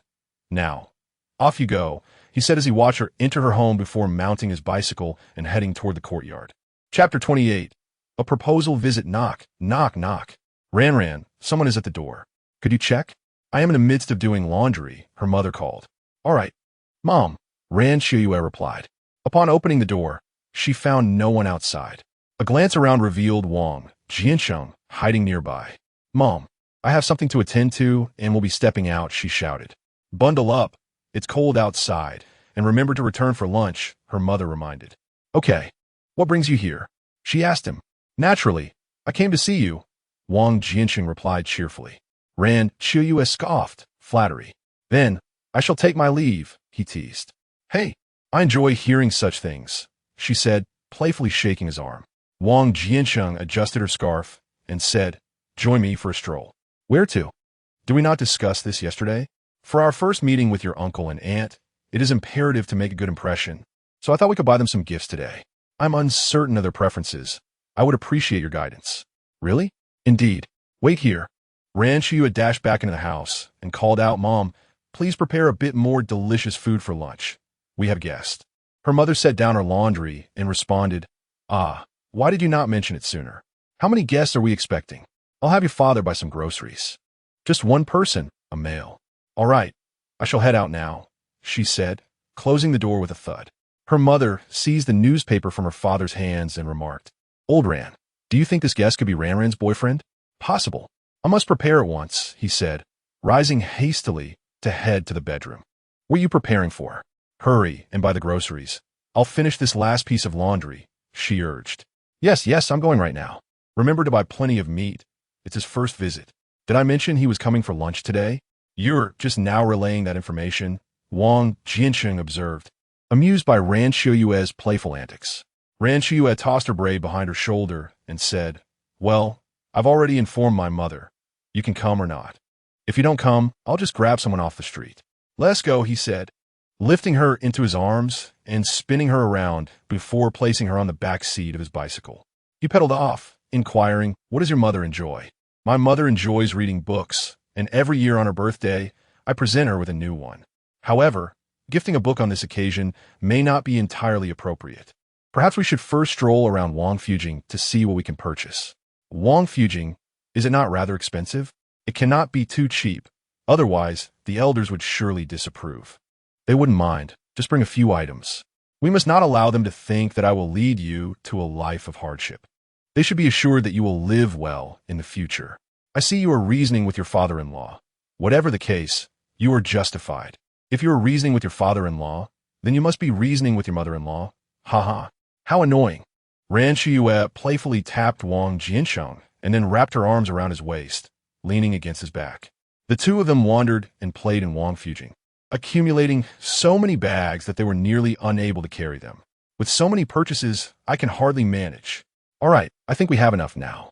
Wang Jiancheng organized the gifts and secured them with a rope on the back of his bicycle. He then placed a cushion on the crossbar of the bike and said, "Come, hop on." Wang Jiancheng mounted the bicycle, balancing on one foot while pointing to the crossbar. Ran Qiuye hesitated for a moment, but eventually walked over and sat sideways, gripping the handlebars. Settled in, Wang Jiancheng pedaled off, enveloping Ran Qiuye in his embrace. "Mom, I'm home." Ran's mother hurried to open the door, and Ran's father anxiously stood behind her. "Hello, Uncle, Aunt. I am Wang Jiancheng, a friend of Ran. Please come in. Please come in. It's chilly outside." Ran's mother quickly ushered Wang Jiancheng inside. He presented the numerous gifts, saying, "Uncle, Aunt, this is a little something I brought for you." Yishutia brought gifts just for visiting. Ran's father promptly accepted them. "Uncle, I know you enjoy a little drink, so I brought a few bottles for you." "Ah, mute. This is excellent wine." Ran's father examined the bottle in his hands, clearly delighted. "Aunt, I bought you a piece of clothing. Ran personally chose it, so please try it on." Ran's mother glanced at her daughter and said, Ran, this must have cost quite a bit. I have plenty of clothes." "It's truly his kind intention. Since he has already bought it, you should at least try it on." Ran Qiuye playfully pouted in front of her mother. "All right, I will try it on. Quickly, let us not stand around. Please take a seat." "Jiancheng, how many people are there in your family?" Ran's father inquired as he sat down to take stock. "Uncle, I eat well, and my family does not go hungry. I work at a steel plant as a first-class fitter. My monthly salary is not high, merely 33 yuan. Since an elderly deaf lady took me in, I send her 5 yuan each month for living expenses, leaving me with only 28 yuan. But rest assured, in the near future, I will advance to an 8th-level fitter, and my salary will increase accordingly, leading to a much improved life." Without waiting for questions from Ran's parents, Wang Jiancheng candidly shared his family background, work situation, income, and future prospects. "Then we can rest assured. We have only this one daughter, who has been spoiled since childhood and has never faced any hardship. We do not expect you to become wealthy, but we hope you can live a peaceful and happy life together." After listening, Ran's mother felt that Wang Jiancheng was a reliable person. Ran Qiuye, overhearing the conversation among the three, interjected, "I haven't even introduced our relationship yet. How could you both just hand me over? We are your parents. What can you possibly conceal from us?" Ran's mother remarked as she pointed at Ran Qiuye. Wang Jiancheng queried, "So, uncle and aunt, do you approve of my relationship with Ran? As long as Ran is agreeable, we have no objections." Ran's father chuckled. "Uncle, aunt, here is my perspective. Ran has now reached the legal marriage age. I will soon turn 19, but in our country, the legal marriage age for males is 20. Therefore, after the upcoming spring festival, Ran and I will be able to obtain our marriage certificate. During this year, I hope you two will take good care of Ran. Haha, look at how you speak. Do you think we wouldn't take good care of our own daughter? Did you three consult me before making this arrangement?" Ran Qiuye complained from the side. "So when do you plan to get married?" "I need to mentally prepare myself. I don't want to end up an old bachelor without realizing it. If you become an old bachelor, I will inevitably become an old maiden." Ran's mother chuckled softly. "From now on, you two can discuss it together. As long as you are both happy, that is all that matters." Chapter 29. proclaiming to the world, Part 1. My parents really like you. Yes, I can see that. Why do you seem a bit unhappy? Just now in your home, I felt the affection your parents have for you, and I could see their reluctance to let you go. Ran Qiuye sensed that Wang Jiancheng might be feeling melancholic due to a lack of parental love during his childhood. She embraced him and said, from now on, you will have me. Thank you, Wang Jiancheng replied, holding Ran Qiuye tightly in his arms. Tonight, our factory is showing a movie. You must come and see it. Aren't you coming with me? I have a few matters to attend to, so I might be a little late. Please hold a spot for me, and I'll find you once I'm done. All right, I'll take my leave now. You should hurry back. Remember to arrive early to secure a good seat. I won't forget. Take your time on the way. Wang Jiancheng rode his bicycle straight to the supply and marketing cooperative. Qin Huairu, is your cousin really coming today? Why would I lie to you? Haven't you been thinking about her for quite some time? I had to persuade her to come. Make sure you seize the opportunity. You are much more dependable than third uncle. I have no chance with Teacher Ran, but I cannot miss out on this cousin of yours. What about the tuition for Bangung? As long as my affair with your cousin works out, I will take care of Bangung's tuition myself. All right, I will definitely speak well of you to my cousin. I'll go out and see if she has arrived. It's perfect since you two will be watching the movie together tonight and can chat. After Qin Huairu finished speaking, she went outside. Hiyuzhu stood in the courtyard, happily humming a tune. Oh, silly Zhu, what is you so cheerful? Su Damao returned with his bicycle. Immediately, Hiyuzhu boasted, I am about to propose to get married. You keep dreaming, Su Damao said as he walked toward the backyard with his bicycle. Don't underestimate me. I tell you, tomorrow I will have a big, chubby son that will make you envious. Su Damao paused after hearing Hiyuzhu's vivid description, saying, Oh, foolish Zhu, are you so confident? Who is it this time? It's Qin Huairu's cousin, Qin Jingru. She just arrived today, and we're going to watch a movie together tonight. Su Damao remained silent, pushing his bicycle away. Hiyuzhu watched him leave, thinking, I hope this drives you mad. Elder sister, is this foolish Zhu really getting married? Su Damao asked as he entered the house. How would I know? Lu Xiaoyi replied while tidying up. Anyway, I've heard foolish Zhu bragging about this unseen bride incessantly in the yard. Hand me the clothes I just washed. I need to change. Why dress so nicely just for a movie? Lu Xiaoyi handed the clothes to Su Damao. As he changed, Su Damao remarked, This movie is arranged by Deputy Factory Director Li. He'll be there tonight, and I can't tarnish the image of the projectionist. I must hurry to check the projector. Nothing can go wrong this evening. Upon arrival, he noticed that Teacher Ran had already arrived. Teacher Ran, you're here early to secure a good seat. I must tell you, this spot is undoubtedly the best. Su Damao pointed to a vacant area. Oh, Teacher Ran, you're here too. Qin Huairu approached Teacher Ran. Thank you for your concern regarding Bonging's tuition. We will ensure timely payments in the future. It's nothing. I understand your family situation. A few days' grace is perfectly fine, Ran Qiuye replied, glancing at the person next to Qin Huairu, asking, And who might this be? This is my cousin Qin Jingru. I was going to introduce you to foolish Zhu, but now that you're involved with Wang Jiancheng, foolish Zhu ought to be informed. So I'm introducing Jingru to him. Foolish Zhu is quite a decent fellow, she added. Isn't Wang Jiancheng with you? Qin Huairu noticed only Teacher Ran was present. Oh, DLL come later. In that case, let us secure a good spot. This one is nice. Come on, Teacher Ran, let us sit here, Qin Huairu suggested. Knowing Wang Jiancheng would likely prefer not to sit too close to Qin Huairu, Ran Qiuye quickly made an excuse. Aunt Jia, since this is a matchmaking arrangement for Comrade Hiyuzhu, I think it's inappropriate for me to be here. I completely forgot about that. Let me switch places with Jingru. No, I prefer a quieter spot. It'll be crowded here soon. I'll look for somewhere less populated. Compared to watching the movie, Ran Qiuye desired more solitude with Wang Jiancheng. Just as she left, Hiyuzhu approached. This must be Qin Jingru, he said. Qin Huairu, noticing the puzzled look on Qin Jingru's face, remarked, This is foolish Zhu. Qin Jingru smiled and nodded at Hiyuzhu. Hiyuzhu then turned to Su Damao, saying, Su Damao, what do you think? She is certainly much prettier than Lu Xiaoyi. Jingru, if you ask those who know him, who doesn't he call him foolish Zhu? Can you expect a good life marrying him? Su Damao ignored Hiyuzhu and began conversing with Qin Jingru. Su Damao, hurry and start the movie. Indeed, we're all waiting. I'm coming. Su Damao replied, then turned to Qin Jingru, saying, Qin Jingru, I'm looking out for you. Think it over carefully." With that, he hurried off. Qin Huairu hastily pulled Qin Jingru aside, saying, "Do not heed Su Damao's words. He is the worst in our courtyard. Let me tell you, Shaju is not foolish at all. You will realize this once you have a proper conversation with him." Just as Su Damao arrived at the projector, he noticed Wang Jiancheng waiting for him. "Su Damao, what do you think of my suggestion? Did Vice Factory Director Li like it?" Su Damao replied, "Forget it. I was scolded by Vice Factory Director Li as soon as I proposed it. Fortunately, I was clever enough to say it was a collective suggestion from the workers. And only then did Vice Factory Director Li agree. Can you do me a favor?" "What favor? Can I use the microphone?" Wang Jiancheng pointed at the microphone beside the projector. Su Damao looked puzzled. "What do you need it for?" "I just lost 5 yuan, and with so many people here, I have no way to find it. If I announce it on the broadcast, maybe someone can help me locate it. Why should I let you use it?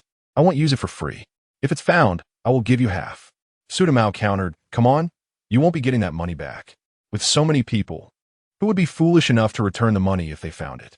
Su Damao continued to set up the film, preparing to start the movie. "Su Damao, you are mistaken. I believe it will be returned to me. If you don't believe me, let us try." "Why should I let you try?"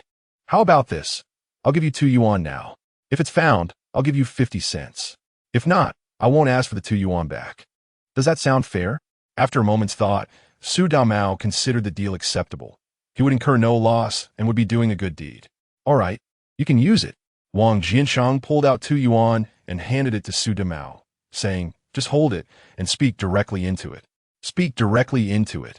I've adjusted it, and the cord is not long enough, so you can stay right here." Su Damao indicated the microphone. Chapter 30, Proclamation to the World, Part 2. Hello. Hello. Hello. Wang Jiancheng tested the microphone. "Everyone, please do not look at the big screen just yet. Lend me your attention for a moment before the movie begins." The crowd turned their gaze towards Wang Jiancheng, who stood beside the projector with the microphone. "I am Wang Jiancheng, a worker from our steel mill." "Wang Jiancheng, if you have something to say, hurry up, don't waste our time." Someone shouted. "Exactly, we have been waiting to watch the movie." Wang Jiancheng cleared his throat and said, "Everyone, please be quiet. What I have to say is more important than the film. Today, I wish to announce something. From this day forward, I am officially in a relationship with our elementary school teacher, Ran Qiuye. From now on, I, Wang Jiancheng, am no longer alone. Here, I want to ask Teacher Ran. Ran, will you allow me to take care of you for a lifetime? From now on, you will be in charge of all matters, big and small, in our home." Ran Qiuye was taken aback by Wang Jiancheng's unexpected declaration and stood in the corner, momentarily at a loss. "Wow, this is incredibly romantic. Sister Ran, hurry up," Lu Yuding urged, pushing Ran Qiuye towards Wang Jiancheng.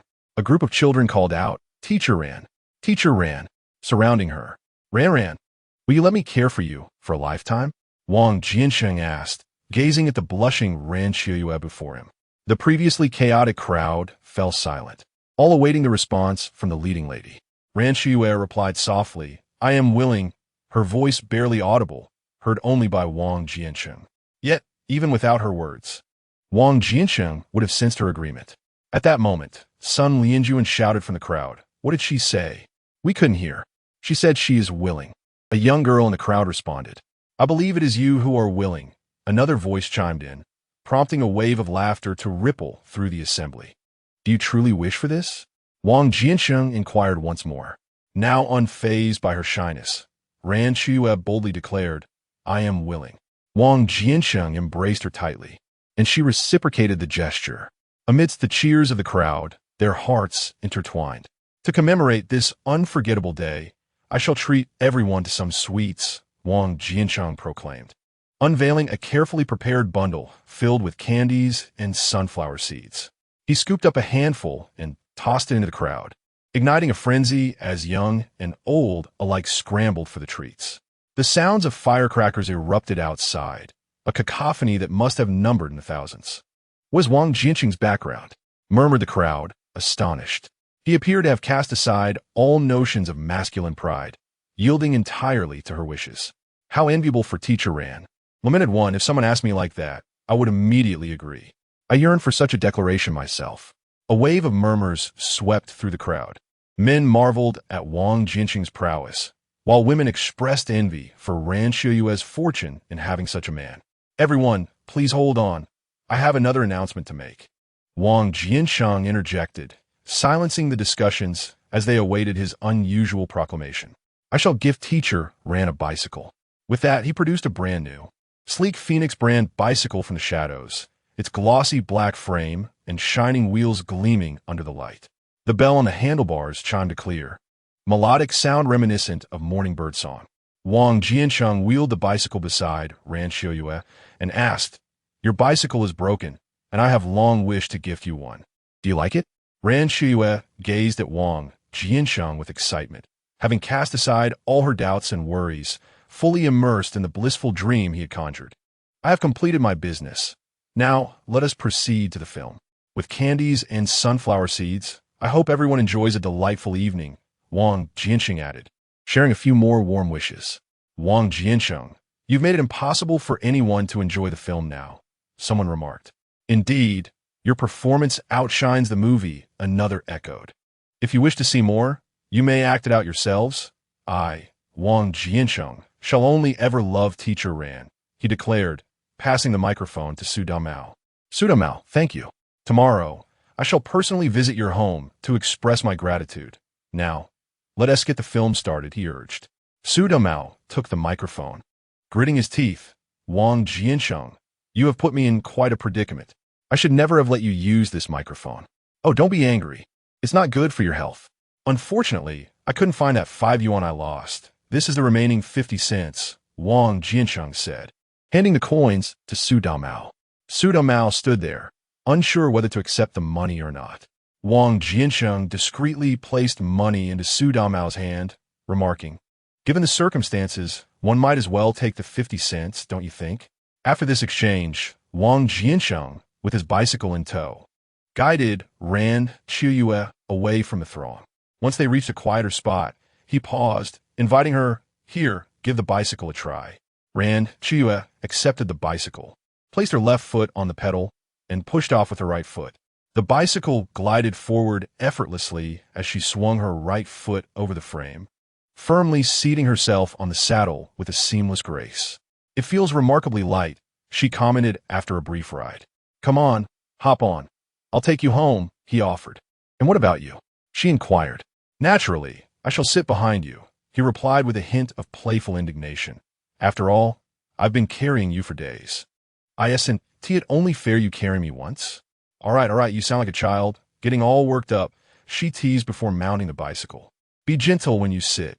My skills are still developing," he cautioned. "Not to worry, I'll support you from behind," he assured, as he perched himself on the rear seat. His long legs kept his feet on the ground, necessitating that he raise his feet to rest on either side of the rear axle, wrapping his arms around Ran Qiuye's slender waist. "Hey, don't hold on so tightly. It tickles and I'm struggling to keep hold of the handlebars," she laughed, as she wobbled the bicycle side to side. Observing this, Wang Jiancheng quickly loosened his grip. Due to his weight, their pace was rather slow. "About that 5 yuan you mentioned to Su Damao, what was that all about?" "You look quite upset," Ran Qiuye inquired. Wang Jiancheng pedaled while explaining, "I intended to use a microphone to trick him into thinking he had lost a 5 yuan note, suggesting he announce it for everyone to hear. I wagered with him that if it was found, we would split it. If not, I'd give him 250. Puffed. Ran Qiuye nearly burst into laughter at his cleverness. "What do you think? Isn't your future husband quite clever?" "Clever indeed." Their laughter echoed through the tranquil night, filling the streets with a sense of joy. Chapter 31. Shaju. "You owe me a wife, sister. I believe Shaju is not suitable for me," Qin Jingru expressed upon returning home to Qin Huairu. Qin Huairu's face lit up with delight at her words. "What makes you say that? While he is a decent person and I could manage living with him, you saw the commotion caused by Wang Jiancheng in our courtyard. And Shaju could never pull off such antics," Qin Jingru replied while tidying the bedding. "What? Have you developed feelings for Wang Jiancheng?" Leaning closer, Qin Jingru asked, "Do you think there's a chance for me in Wang Jiancheng?" "Don't even entertain that thought. Wang Jiancheng's heart is set on Teacher Ran," Qin Huairu cautioned. "But they aren't married yet," Qin Jingru countered. "Teacher Ran is educated, cultured, and hold a city residence. How could you possibly compare? Qin Huairu paused her chores to emphasize her point. At this moment, Jia Zhangshi sat up in bed, interjecting, Qin Huairu, how can you speak of your own relatives in such a manner? You're not secretly interested in Wang Jiancheng, are you? How could I? He is 18, and I am 33. That's nearly a generational gap, she retorted. That may not matter. Age is not a concern for some, Qin Huairu replied. What have I done to warrant such insinuations? What you have done, you are well aware of, Jia Zhangshi remarked, rolling her eyes. Qin Huairu, with a quivering voice, retorted, you must clarify what shameful deeds I have committed. Why do you say such things about me? If you had done nothing wrong, would Uncle Da have brought you flour in the dead of night? Or was it white flour? It is merely because Uncle Da is kind-hearted and wishes to do good deeds discreetly, Qin Huairu explained. What is shameful about doing good? Why must it be done under the cover of darkness for a widow? Sister, please tell me more about it, Qin Jingru inquired curiously. Frustrated, Qin Huairu snapped. Do not add to the chaos. I will no longer concern myself with your affairs with Shaju. Do as you please. With that, Qin Huairu exited. Sister, where are you going at such a late hour? Qin Jingru called after her. Jia Zhangshi, settling under the covers, remarked, she must be going to find Shaju. I shall go see. With that, Qin Jingru followed her out. Yuzhu had already settled down, but was roused by the loud knocking at the door. Hastily, he donned his clothes. Who is it? Can't anyone let me sleep? Upon opening the door, he saw Qin Huairu, tear-streaked. What has happened? Why are you crying again? Did your mother-in-law say something? Qin Huairu entered silently and took a seat. Do not sit here. I was just having a lively discussion with Jingru. It would not be proper for her to see you here. Wait until we settle our matters before you return, Yuzhu said, attempting to usher her out. Jingru said you two are not suited for each other. Yuzhu's heart sank as he realized he had lost his wife again and hurriedly confronted Qin Huairu. No, we just spoke on our way back and discussed our future together. How can it suddenly be deemed unsuitable? Why are you shouting at me?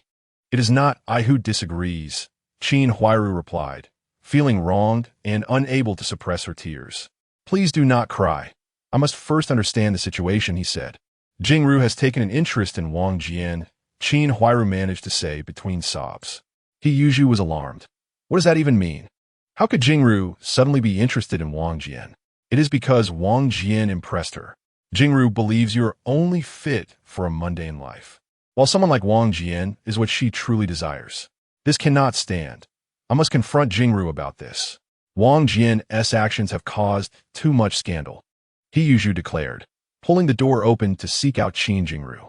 To his surprise, he found Qin Jingru waiting outside. Jingru, you arrived just in time, he said, ushering her inside to sit beside Qin Huairu. Jingru, your sister claims you are opposed again? Shaju, I think you're a good person, but I just feel we are not compatible. I prefer someone like Wang Jian, she replied. But what has Wang Jian done to gain your favor? If you like sweets, I will buy them for you every day, Yuzhu insisted. Qin Jingru remained silent. The bicycle is no issue.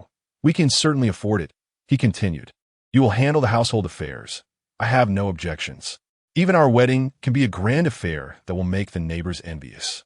Qin Jingru looked up at Yuzhu and said, Shaju is not about those things. Why don't you just say it? As long as Yuzhu, can manage it, there is no problem. Silly Zhu, you really are foolish. I am now even more convinced that we are not suited for each other, and I believe you would be a better match for my sister. Thank you, silly Zhu. After Qin Jingru finished speaking, she stood up and walked away. Yuzhu, seeing Qin Jingru leave, turned to Qin Huairu and remarked, Look at this Wang Jiancheng. He has meddled and taken away the wife I had secured. This cannot stand. I must confront him tomorrow, and he must compensate me with a wife. Qin Huairu, delighted by Qin Jingru's words about her compatibility with Yuzhu, could not suppress her smile, which replaced her previously sullen expression. What are you laughing at? I have lost my wife, Yuzhu inquired upon noticing Qin Huairu's amusement. Qin Huairu stood up and replied, I am laughing at you. What is there to laugh about? I laugh because you are truly foolish. You are introduced to a potential partner, and some outsider comes along and steals her away. With that, she cheerfully departed, leaving Yuzhu in a state of bewilderment. Who have I wronged? Why is it so difficult for me to find a wife? just as he usually prepared to lie down and continue sleeping. He heard Wang Jiancheng singing as he returned from outside. He immediately rushed out to block Wang Jiancheng. "Silly Zhu, what are you doing?" "Wang Jiancheng, you must compensate me with a wife."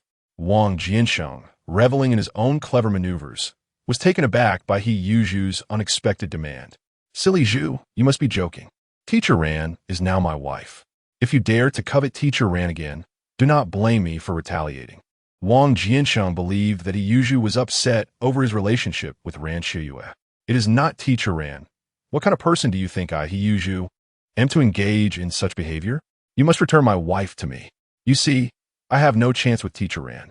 So I asked Qin Huairu to introduce me to her cousin, Qin Jingru. We were getting along splendidly, and she had agreed, but after your interference today, she has taken a liking to you and said I'm not suitable for her. Tell me, should you not compensate me with a wife?" "Silly Zhu, do not speak nonsense. I only have Teacher Ran. Speak again, and I shall slap you." With that, Wang Jiancheng left He Yuzhu and headed towards the back courtyard. Chapter 32. A Path to Wealth. The next day, as Wang Jiancheng entered the workshop, he was immediately surrounded by a crowd. "Wang Jiancheng, when did you and Teacher Ran become an item? How did she come to fancy you? When you get married, be sure to invite us to celebrate. You must have spent over 200 yuan yesterday, which is equivalent to my entire annual salary." This struck a chord with Wang Jiancheng. Although he had a system, the rewards for completing tasks only sufficed for his daily expenses, and such extravagant spending was unsustainable. This realization prompted him to consider ways to earn money. As the crowd bombarded Wang Jiancheng with questions, the workshop director, Chen Ruhua, approached. "Wang Jiancheng, Deputy Factory Director Li wants to see you in his office." Seizing the opportunity, Wang Jiancheng slipped away from the throng. Upon reaching the office entrance, he overheard Deputy Factory Director Li berating Su Dumao, shouting, "These are all you're doing. Tell me, did you collude with Wang Jiancheng?" "Deputy Factory Director Li, the idea of screening a film was mine, yet I never anticipated that Wang Jiancheng would engage in such behavior. He deceived me. He claimed he had lost money and needed to search for it, which led me to lend him the microphone. What do you suggest we do?" Su Dumao meekly replied, "You decide, whatever you say goes." Before Deputy Director Li could respond, voices were heard from outside. "Wang Jiancheng, come look for Deputy Director Li." Indeed, you have offended quite a few eligible young men yesterday.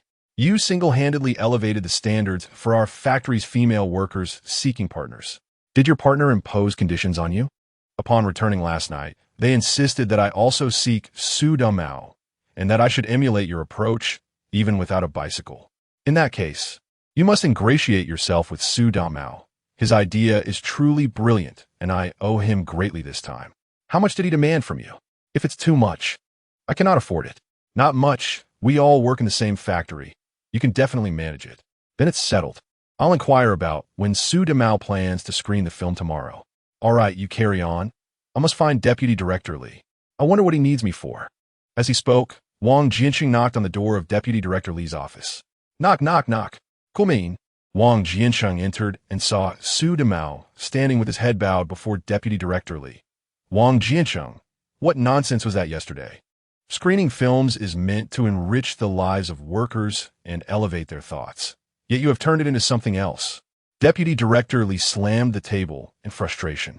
It's become a tool for romantic entanglements. Just look around. The entire factory is in disarray. Speak up, Su Dumao. Did you two engage in any secret dealings? Before Wang Jiancheng could speak, Su Dumao hurriedly explained, "No, absolutely not. I was only thinking of helping others. Indeed, there was no collusion. Su Dumao genuinely wanted to assist me. Upon hearing that I wished to confess to Teacher Ran, he proposed this plan. I am truly grateful to Su Dumao. Without him, Teacher Ran would not have agreed to me so swiftly." Su Dumao, hearing this, was infuriated. "Wang Jiancheng, you are deliberately misleading. Did you not state that you lost 5 yuan and that you needed to search for it, which is why I agreed?" "Yes. Wasn't that our prearranged excuse? We were concerned about others finding out, thus we concocted a reason." "Wang Jiancheng, you are accusing me falsely. Who conspired with you?" "Enough, enough. You two must cease this bickering." Deputy Director Li intervened. "Both of you will report to the warehouse for self-reflection. You may only emerge once you recognize your errors. Su Damao, go summon the head of the security department. Su Damao had no choice but to be confined alongside Wang Jiancheng. Wang Jiancheng, I haven't wronged you. Why must you hold a grudge against me? Su Damao complained upon entering the warehouse. I am bored being confined alone, thus I sought your company. You were prepared to be locked up long before, weren't you? Wang Jiancheng sighed. Not at all. It was an oversight. I forgot that the factory was closed yesterday. Otherwise, I would not have ended up here. Quickly clarify the situation to Deputy Director Li and admit your mistake. Only then can we be released. I will overlook your deception. Su Damao addressed Wang Jiancheng, who chuckled and replied, I am about to leave. What mistakes have I made? You should consider how to escape instead.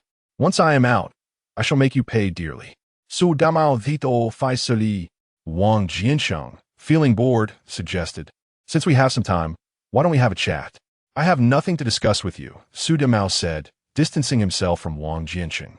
However, Wang Jiancheng followed him and remarked, I have a way for you to make a fortune. Would you like to hear it?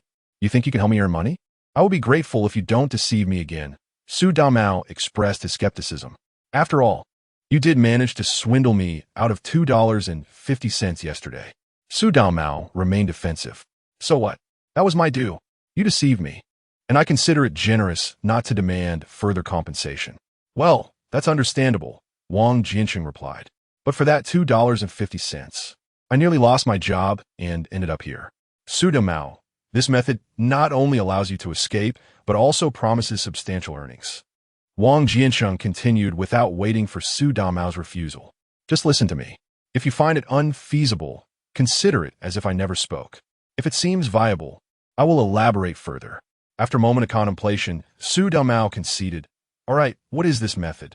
Wang Jiancheng leaned closer and said, Just now, at Deputy Factory Director Li's door, you must have overheard my conversation outside. I did hear, didn't someone mention that their partner wanted to emulate you? Doing something similar during the movies? Su Damao Zikan. Wang Jiancheng clapped Su Damao on the shoulder, exclaiming precisely, What a splendid opportunity. Splendid? He approached me for assistance, and I ended up reprimanded by Deputy Director Li and confined for 2 days. There is no benefit for me in this, Su Damao countered, struggling to see any advantage.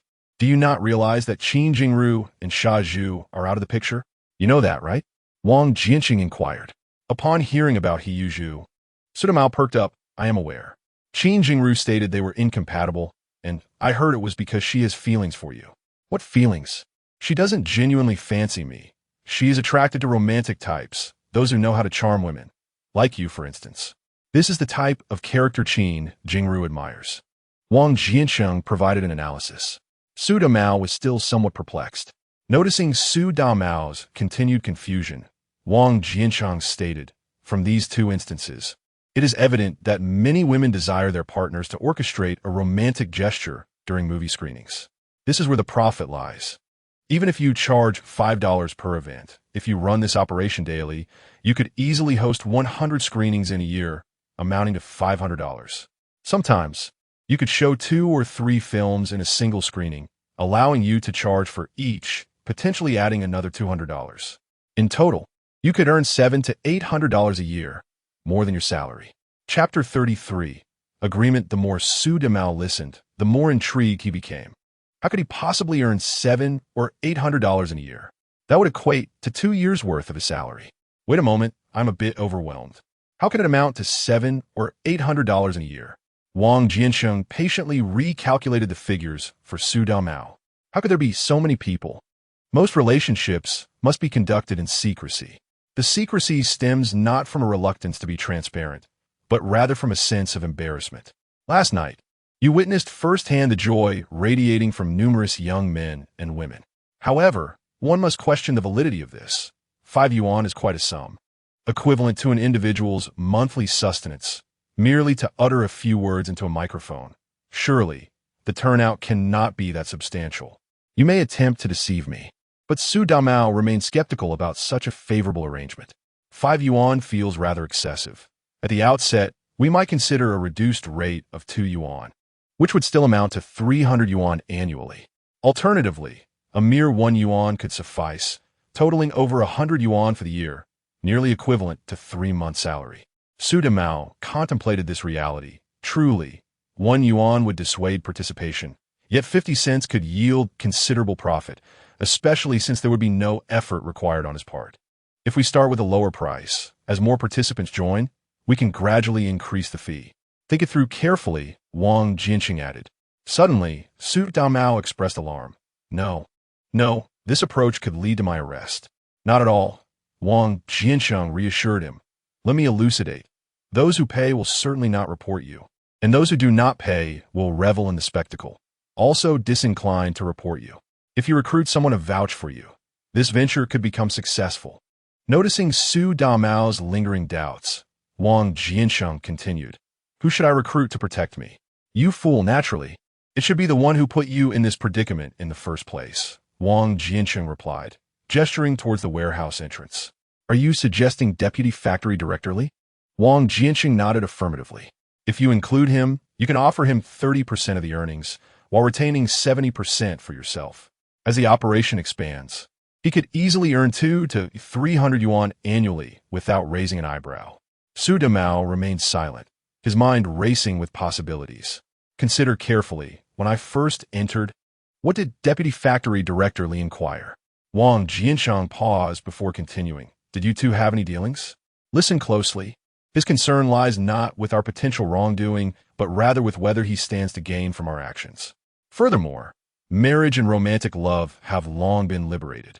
As long as there are no scandalous entanglements, even if discovered, the worst consequence would be a brief detention. If you remain apprehensive, simply allow only those who have recently obtained marriage certificates to participate. We can gradually expand from there, correct? At this point, Su Damao was thoroughly persuaded by Wang Jiancheng's arguments. Now, you wouldn't keep such a splendid opportunity solely to yourself, would you? There must be conditions. I knew it. Su Damao is the sharpest in the yard. If you grant me 30%, that suffices, Wang Jiancheng chuckled. 30%? That is excessive. If I were to give Deputy Factory Director Li another 30%, I would only have 40% left, bearing all the risk and receiving less than half the profits. Absolutely unacceptable.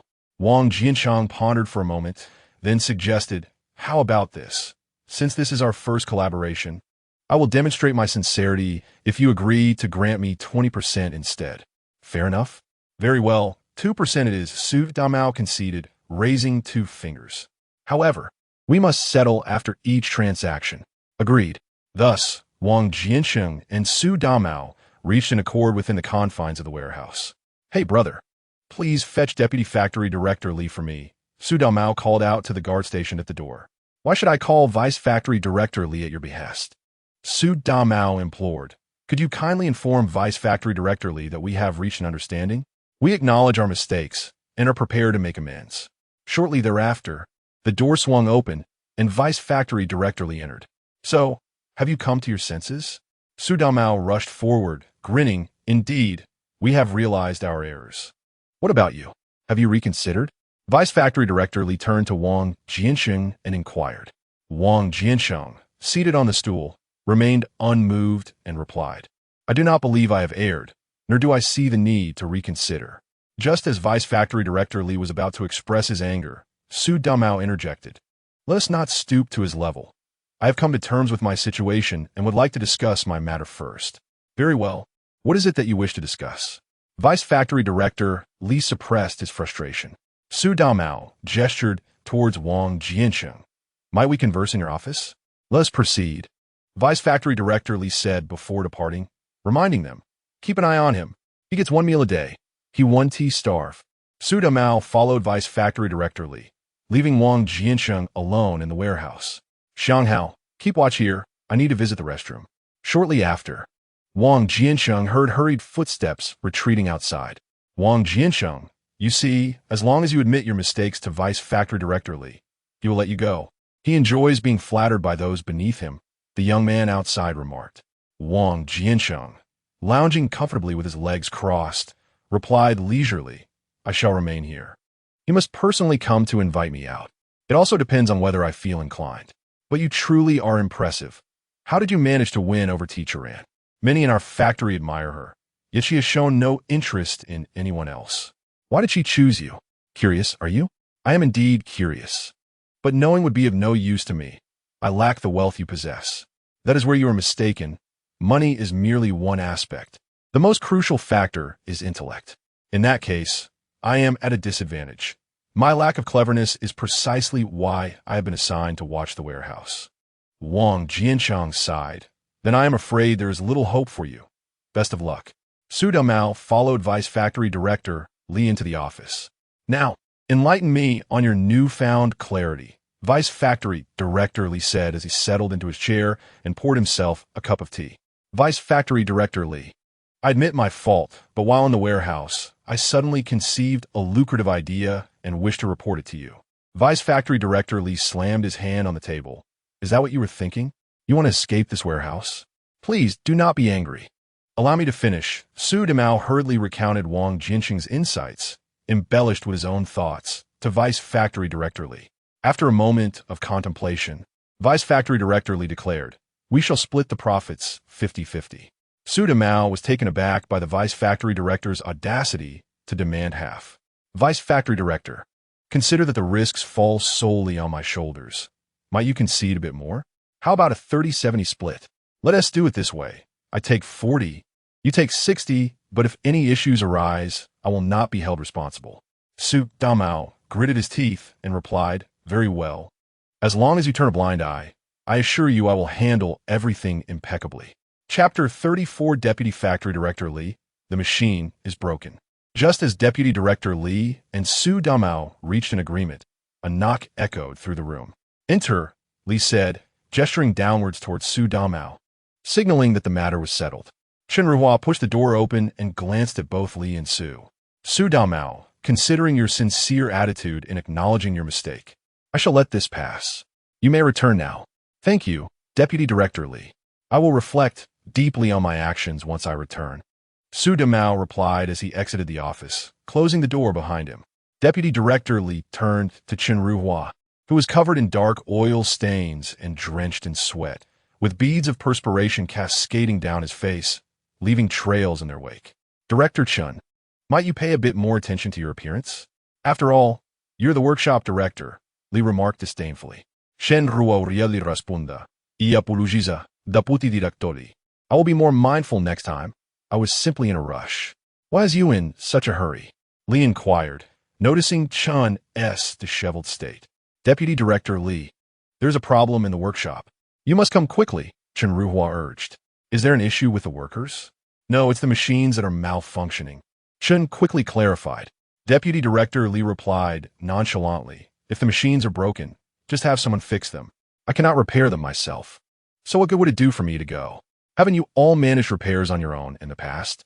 This time, it truly cannot be fixed," Chen insisted. "Then let it rest for a couple of days and have an expert come in to repair it. There is no time for that. At the end of the year, all the major steel mills are rushing production. The repair experts are nearly overwhelmed. It would take at least 3 days for them to arrive at our factory. If we delay for 3 days, we want to be able to meet our production targets before the new year." Chen's urgency escalated. Upon hearing that production targets could not be met, Deputy Director Li immediately grew anxious, slamming his hand on the table. "What on earth is going on? Do you understand how serious it is if we fail to meet our production targets?" Chen Ruhua flinched at Li's outburst, too startled to respond. "Gulme, take me to see," Li declared, rising from his seat. Though Deputy Director Li lacked expertise in machinery, he felt compelled to visit the site. It was essential to understand that if the production targets were unmet, as the responsible deputy director, he would bear the brunt of the repercussions from the factory head. Chen Ruhua promptly led the way, opening the door for Deputy Director Li. They arrived at the workshop, where a group of workers had gathered around the machine, each voicing their opinions. "Deputy Director Li is here," someone shouted upon noticing him, quickly signaling for everyone to clear a path. Li approached the machine and inquired, "What is the situation?" The worker in charge of inspections stepped forward. "Today, as usual, I conducted inspections on every batch of steel produced. However, upon examining the latest batch, I discovered that the dimensional tolerances exceeded the standards and the surface roughness was inadequate, with numerous burrs present, completely failing to meet the delivery criteria." At this moment, the operator continued, The inspector came over and stated that the product was defective. I promptly halted the machine, and the inspector immediately conducted an examination, confirming the defect. I reported this to Director Chun. Director Chun, have you identified the issue? Deputy Factory Director Li inquired, turning to Chen Ruhua. Chen Ruhua, visibly anxious, replied. Upon learning of the situation, I quickly summoned our maintenance technician to investigate. However, he was unable to determine the cause and suggested we should call in an expert. What kind of technician is this, who cannot even identify a machine issue? Bring him to me. Deputy Factory Director, I am here, the maintenance worker hurriedly responded. I can only address simple faults. I am not equipped to handle complex issues. Not only in our factory, but in others as well. Most technicians rely on experts for repairs. How could the machine malfunction? We have been adhering to the maintenance manual diligently. Just last month, I had an expert inspect the machine, and he assured me that everything was in order for this batch of goods. Following the assignment from the rolling mill, to ensure quality and efficiency, Deputy Factory Director Li had specifically requested an expert to inspect and maintain the equipment at the suggestion of Factory Director Yang. Did you follow the expert's recommendations for maintenance? Deputy Factory Director Li asked the maintenance worker pointedly. The maintenance worker quickly responded, I followed the expert's advice to the letter, ensuring lubrication and replacing parts without omission. Could it be that the expert made a mistake? The workers began to murmur among themselves. Enough. The expert does not err. Even if he did, could you ascertain the cause? Deputy Factory Director Li shouted at the workers. The workers immediately ceased their discussion and fell silent. The maintenance worker pondered for a moment and quietly asked, could it be the newly replaced part that is faulty? According to the expert's advice, I just changed one today. It should not be the case. I inspected that batch of products which were produced the day before yesterday, so it cannot be an issue with a new part. The inspector interjected. Deputy Factory Director Li commanded the maintenance worker, then you should check the replaced parts. The maintenance worker promptly retrieved the discarded part and brought it forth. Is there any issue? Deputy Factory Director Li asked hastily. The maintenance worker examined the part and replied, it seems fine. Wait, look here, he said, scrutinizing it again. The onlookers followed the maintenance worker's finger and saw that the surface of the part was exceedingly smooth, yet in the center of this brightness, a circle of cracks was distinctly visible. The maintenance worker took a tool and prodded the crack. A small piece of the part fell away from the fracture. There is a hole here. This piece was welded on afterwards. The maintenance worker informed Deputy Factory Director Li. Deputy Factory Director Li leaned in for a closer look and asked, what is the matter? Wasn't this part purchased directly from the manufacturer? I am uncertain. This part just arrived yesterday. I will check to see if there is an issue with it. The maintenance worker replied before departing with the part. As the crowd waited, the maintenance worker hurried back. Deputy Factory Director, I have examined both the new part and the old one that was replaced. Everything is fine except for this one, he said, panting. Upon hearing this, Deputy Factory Director Li began to comprehend the situation. Chen Ruhua, what exactly is going on? Upon witnessing the situation, Chen Ruhua ceased to conceal the truth. A couple of days prior, a screw had fallen out from the machinery, prompting us to halt operations and inspect the component, where we discovered a dent. We proceeded to weld it and then smooth the surface for continued use. After sharing this, Chen Ruhua braced himself for reprimand from Deputy Factory Director Li. Deputy Director Li inquired, why did you not have the maintenance worker replace it with a new part? Chen Ruhua replied, I asked, but he mentioned that the new one has yet to arrive and we would need to wait a couple more days. His voice trembled as he spoke. Deputy Director Li, feeling a sense of helplessness, asked, could you not have simply halted the operation? Chen Ruhua, feeling wronged, remarked, I was concerned about delaying the schedule. What then shall we do now? A heavy silence enveloped the workshop. A young man, unknown to Deputy Director Li, timidly called out to him. Turning at the sound, Li hastily inquired, do you have a solution? Deputy Director Li, you overestimate my capabilities. I cannot resolve this issue. The young man replied. Then why do you interject? Li shot him a glare.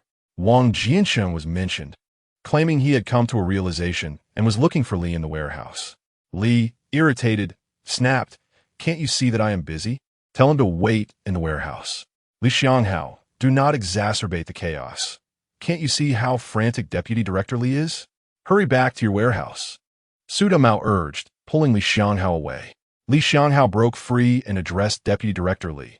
Wang Jiancheng says he can repair the machine. What can he possibly fix? Li retorted, dismissing the notion. Su Dumao interjected, do not heed his nonsensical claims. Do you truly expect me to believe you? You are here to solve the problem? Li replied, incredulous. Deputy Director, you are placing me in a difficult position. I am merely a lowly projector operator. I could fix a projector, but this machinery is beyond my expertise. Su Dumao chuckled. Go, fetch Wang Jiancheng to assess the situation. We may have to resort to desperate measures, Deputy Director Li instructed. Li Xianghao swiftly dashed toward the warehouse. Wang Jiancheng, you truly are something. Deputy Director Li has summoned you to repair the machine. He exclaimed excitedly as he opened the warehouse door. Wang Jiancheng calmly responded, so was this trip not in vain? Not at all. How'd you know he would call you? You were just locked up? Li questioned, astonished. Wang Jiancheng stood, tidying his attire slightly, and replied, in times of crisis, having a solution is what matters, not the origin of the idea. Thank you. I currently lack funds, but I will repay you the 50 cents I owe. There is no need to rush. I have complete faith in you now. Li Xianghao gazed at Wang Jiancheng with admiration. All right, I shall take my leave first. You go ahead. I will lock the warehouse door and join you shortly. I am eager to see how you will repair the machine. Li Xianghao secured the warehouse door and hurried after Wang Jiancheng. Why do you walk so slowly? Aren't you in a hurry at all? Li Xianghao caught up to Wang Jiancheng and inquired as they walked. Wang Jiancheng pointed towards the workshop and remarked, why should I be in a rush? It is they who should be anxious. The two conversed as they made their way to the workshop. Wang Jiancheng, can you truly fix a machine? Guo Depizi stood waiting at the workshop entrance for Wang Jiancheng. Wang Jiancheng patted his shoulder and replied, absolutely. Since when could you repair machines? I work alongside you every day.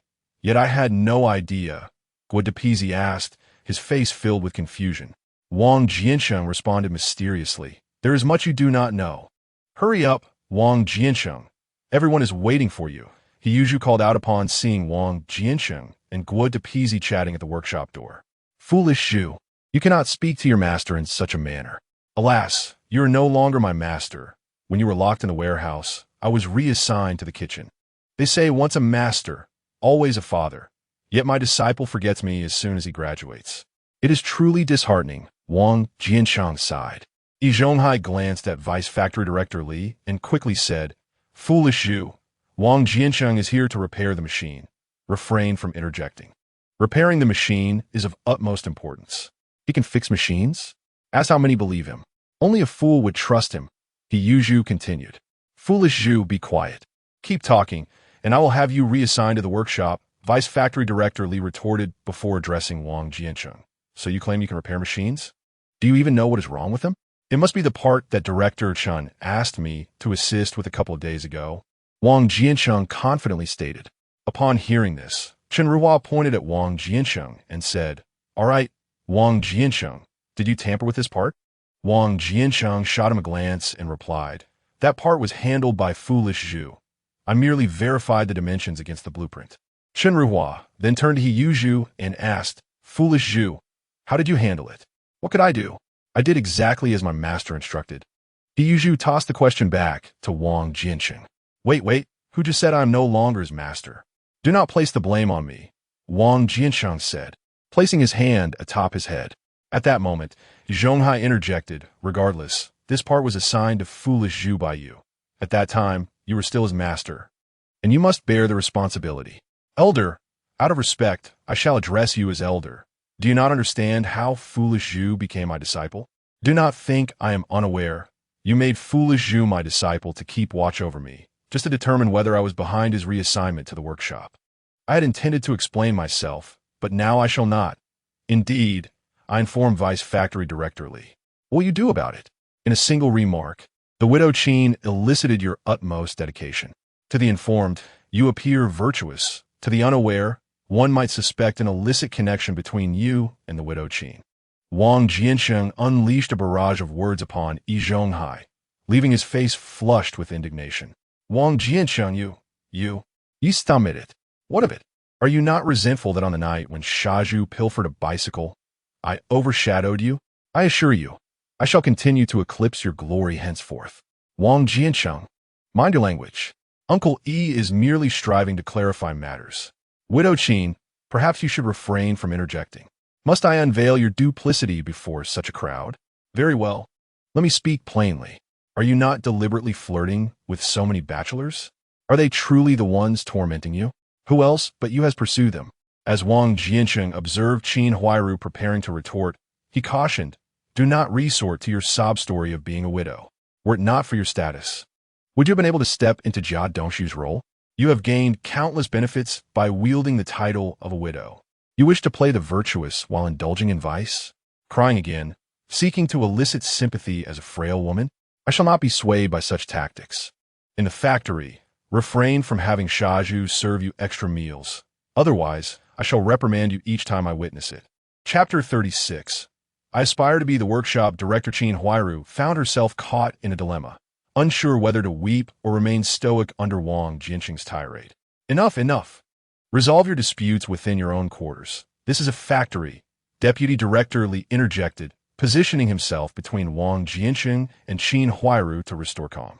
Deputy Director Li, it is not that I seek to escalate tensions in the workshop, but they are excessively bullying me. Inquire among the workers. How many have suffered silently due to Qin Huairu's plight? Exactly. Why is it that Shaju consistently serves Qin Huairu extra portions, always from the bottom of the pot, where the rich meat lies? The workers had long grown weary of the conduct displayed by Qin Huairu and He Yuzhu, leading to a cacophony of whispers. Seeing the unrest, Deputy Director Li raised his voice. Enough. The workers fell silent, their chatter abating. Wang Jiancheng, regardless of whether it was you or Shaju, I summoned you here to repair the machinery, not to engage in quarrels. Deputy Director Li addressed Wang Jiancheng directly. Understanding the moment called for restraint, Wang Jiancheng ceased his altercation with Qin Huairu and Shaju. Wang Jiancheng, you have yet to explain how you anticipated this malfunction, Chen Ruhua inquired at that moment. Deputy Director Li was equally curious, eager to discern whether Wang Jiancheng possessed genuine repair skills or merely feigned expertise. Wang Jiancheng, please elucidate how you discerned the impending failure of the machine. Wang Jiancheng retrieved a component from the repairman and stated, examine this part closely. It is formed in one piece with an exceptionally high internal density. However, the section welded on afterwards exhibits a noticeably lower density. As he spoke, Wang Jiancheng took the fallen fragment and juxtaposed it with a component for the workers to observe. This indicates that the connection between the welded section and the original part is not secure. Moreover, during the welding process, significant internal stresses are generated, which remain unrelieved. Once the machine is operational and the temperature rises, these internal stresses will be released, resulting in deformation of the components and ultimately leading to fractures. Upon receiving this part from Director Chen, I immediately discerned the issue upon examination. Wang Jiancheng's explanation prompted Deputy Factory Director Li to nod in agreement. Although he did not fully comprehend, he followed suit as the workers affirmed it. So why does the new part not function either? The maintenance worker inquired. Wang Jiancheng moved to the rear of the machine and pointed to an adjacent component, saying, look here, everyone. A small section that was welded has long since detached, yet remains trapped within, continuously exerting pressure on this part. Observe how many indentations have been forced out. Deputy Factory Director Li leaned in for a closer look and noticed the multitude of dents on the surface. Should we replace this part as well? The maintenance worker asked. Wang Jiancheng replied, indeed, but even if we replace it, the issue will persist.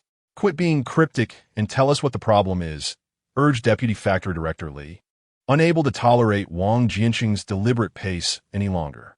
Wang Jiancheng extended 4 fingers towards Deputy Factory Director Li, stating, Director Li, grant me 4 hours, and I will restore the machine. No problem. As long as you repair the machine, I shall commend you publicly at the year-end assembly, responded Li. Wang Jiancheng retracted his fingers, adding, Director Li, hold on, I have conditions. Release you from the warehouse? That is not an issue. As long as you fix it, I shall not pursue prior matters. Li assumed Wang Jiancheng was still confined in the warehouse and thought he merely wished to be freed. That is only the first condition. What is the second? I want to be the workshop director. Upon uttering this, A stir erupted among the crowd. Chen Ruhua was the first to object. If you become the workshop director, what becomes of me? You would step down, of course. If you do not step down, how can I take your place?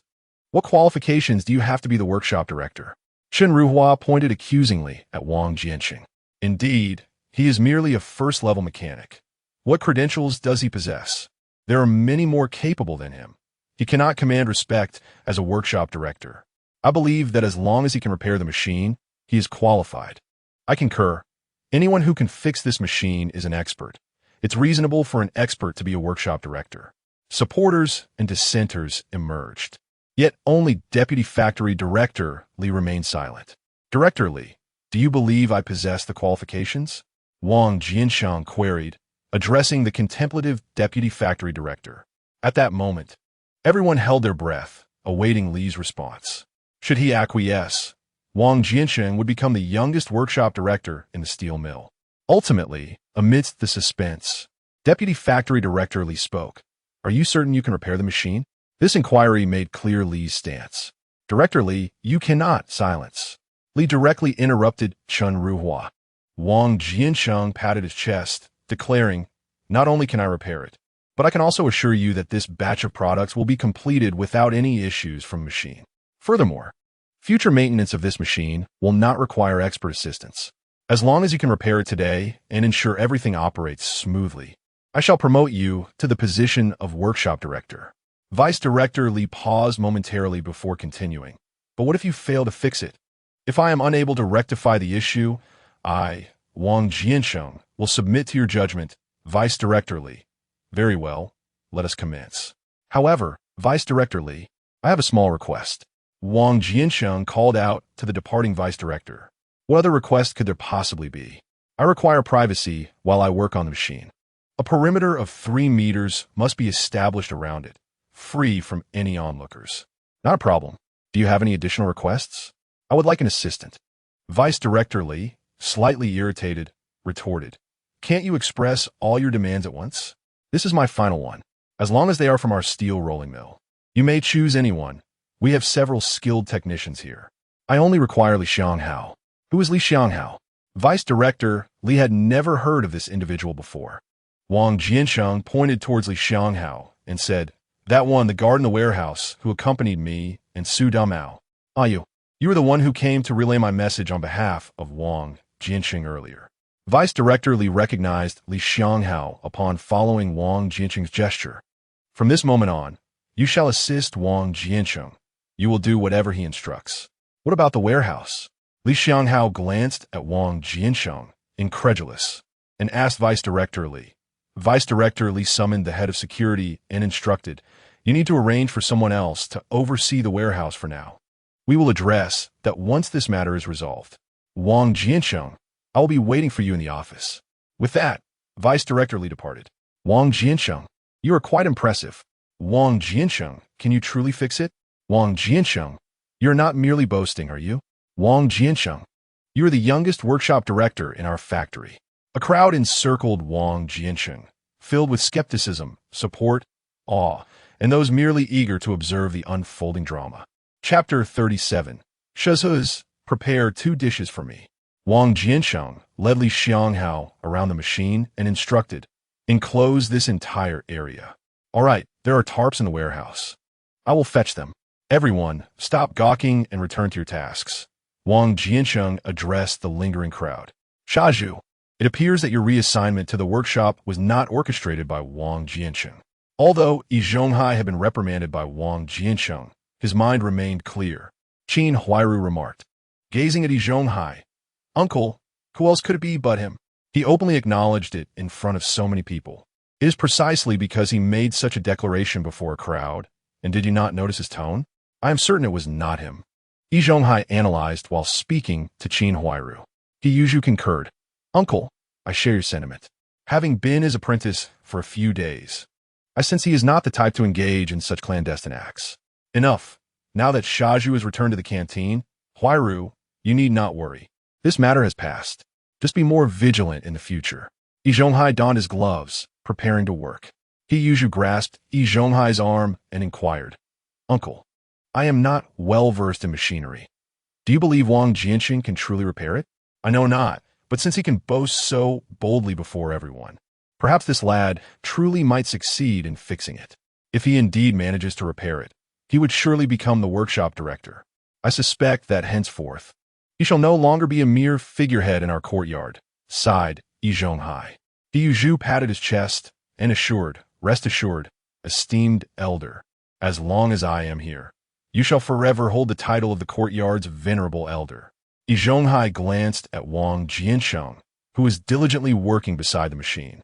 Before turning back to his tasks, Wang Jiancheng beckoned Li Xianghao to ensure all preparations were complete, then took a small stool for himself and began to disassemble the components. Brother Jiancheng, from now on I shall call you Brother Jiancheng, Li Xianghao said from behind him. If you become the workshop director, you will be the youngest director in our factory. Wang Jiancheng turned to Li Xianghao and smiled. Not only do I aspire to be the youngest workshop director, but I also aim to become the youngest factory manager. Factory manager? Li Xianghao exclaimed, his eyes wide with disbelief. Wang Jiancheng set down his wrench and asked, What? Do you doubt me? I believe. I feel as though you possess a gift for divination, Li Xianghao replied. Wang Jianping playfully tossed a glove at Li Xianghao's head and remarked, What divination? I rely on my intellect. One must think critically. Forget all this talk of spirits and prophecy. Such notions are mere superstitions. We must believe in knowledge and science. I have never been to school and cannot read a single character. I do not comprehend what you are saying, Li Xianghao admitted, scratching his head and blushing. Wang Jiancheng continued disassembling the machine as components. You should attend night school after work. Learn to read a few characters. It would be beneficial. Once you can read, I will find a way to bring you into the workshop to work alongside me. Really? Li Xianghao was astonished that Wang Jiancheng would offer him a place in the workshop, especially since he had previously been relegated to the warehouse for his inability to understand drawings. Wang Jiancheng turned to Li Xianghao, whose eyes were as round as balls, and asked, Do you not wish to? Of course I do.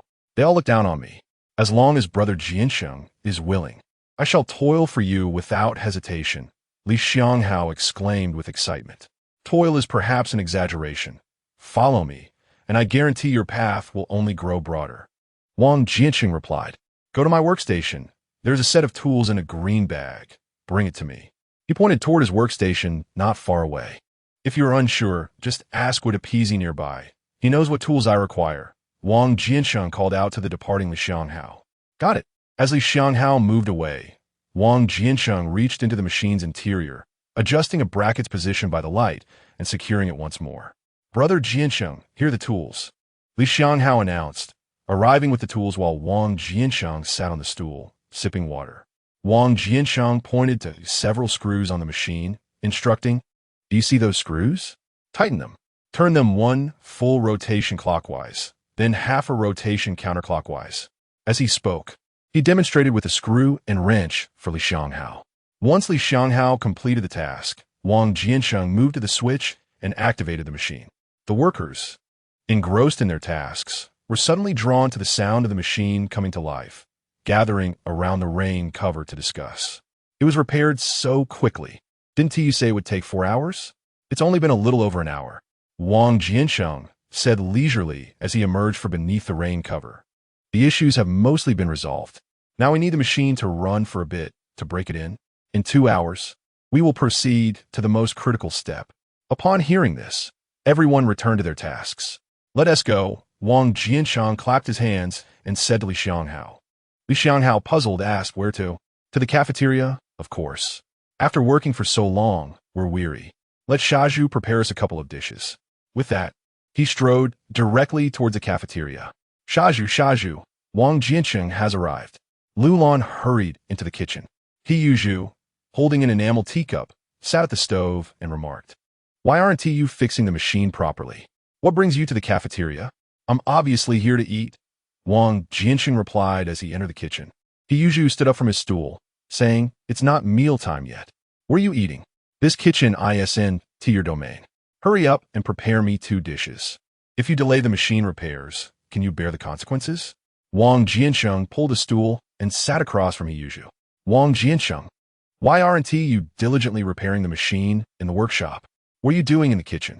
Just then, Deputy Factory Director Li entered. Wang Jiancheng stood up, explaining, Deputy Director Li, the machine is undergoing a break-in process. In 2 hours, I will make the final adjustments. Considering the time, I will certainly miss mealtime. So I came early to eat a little, lest hunger delays the repairs. Shaju, prepare something for him. Deputy Director Li pondered for a moment. Wang Jiancheng called out to Hiyuju, Shaju, I'll have whatever the expert eats. I am currently engaged in expert-level work, and every time an expert visits, their SA-21 subsidy. Hiyuju glanced at Deputy Director Li. Prepare according to the expert's standards for him.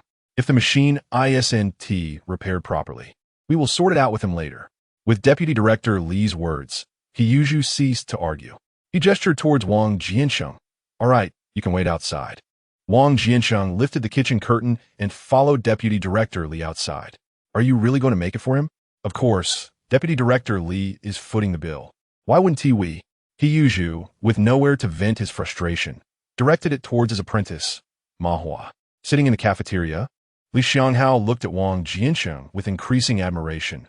Brother Jiancheng, you're truly remarkable.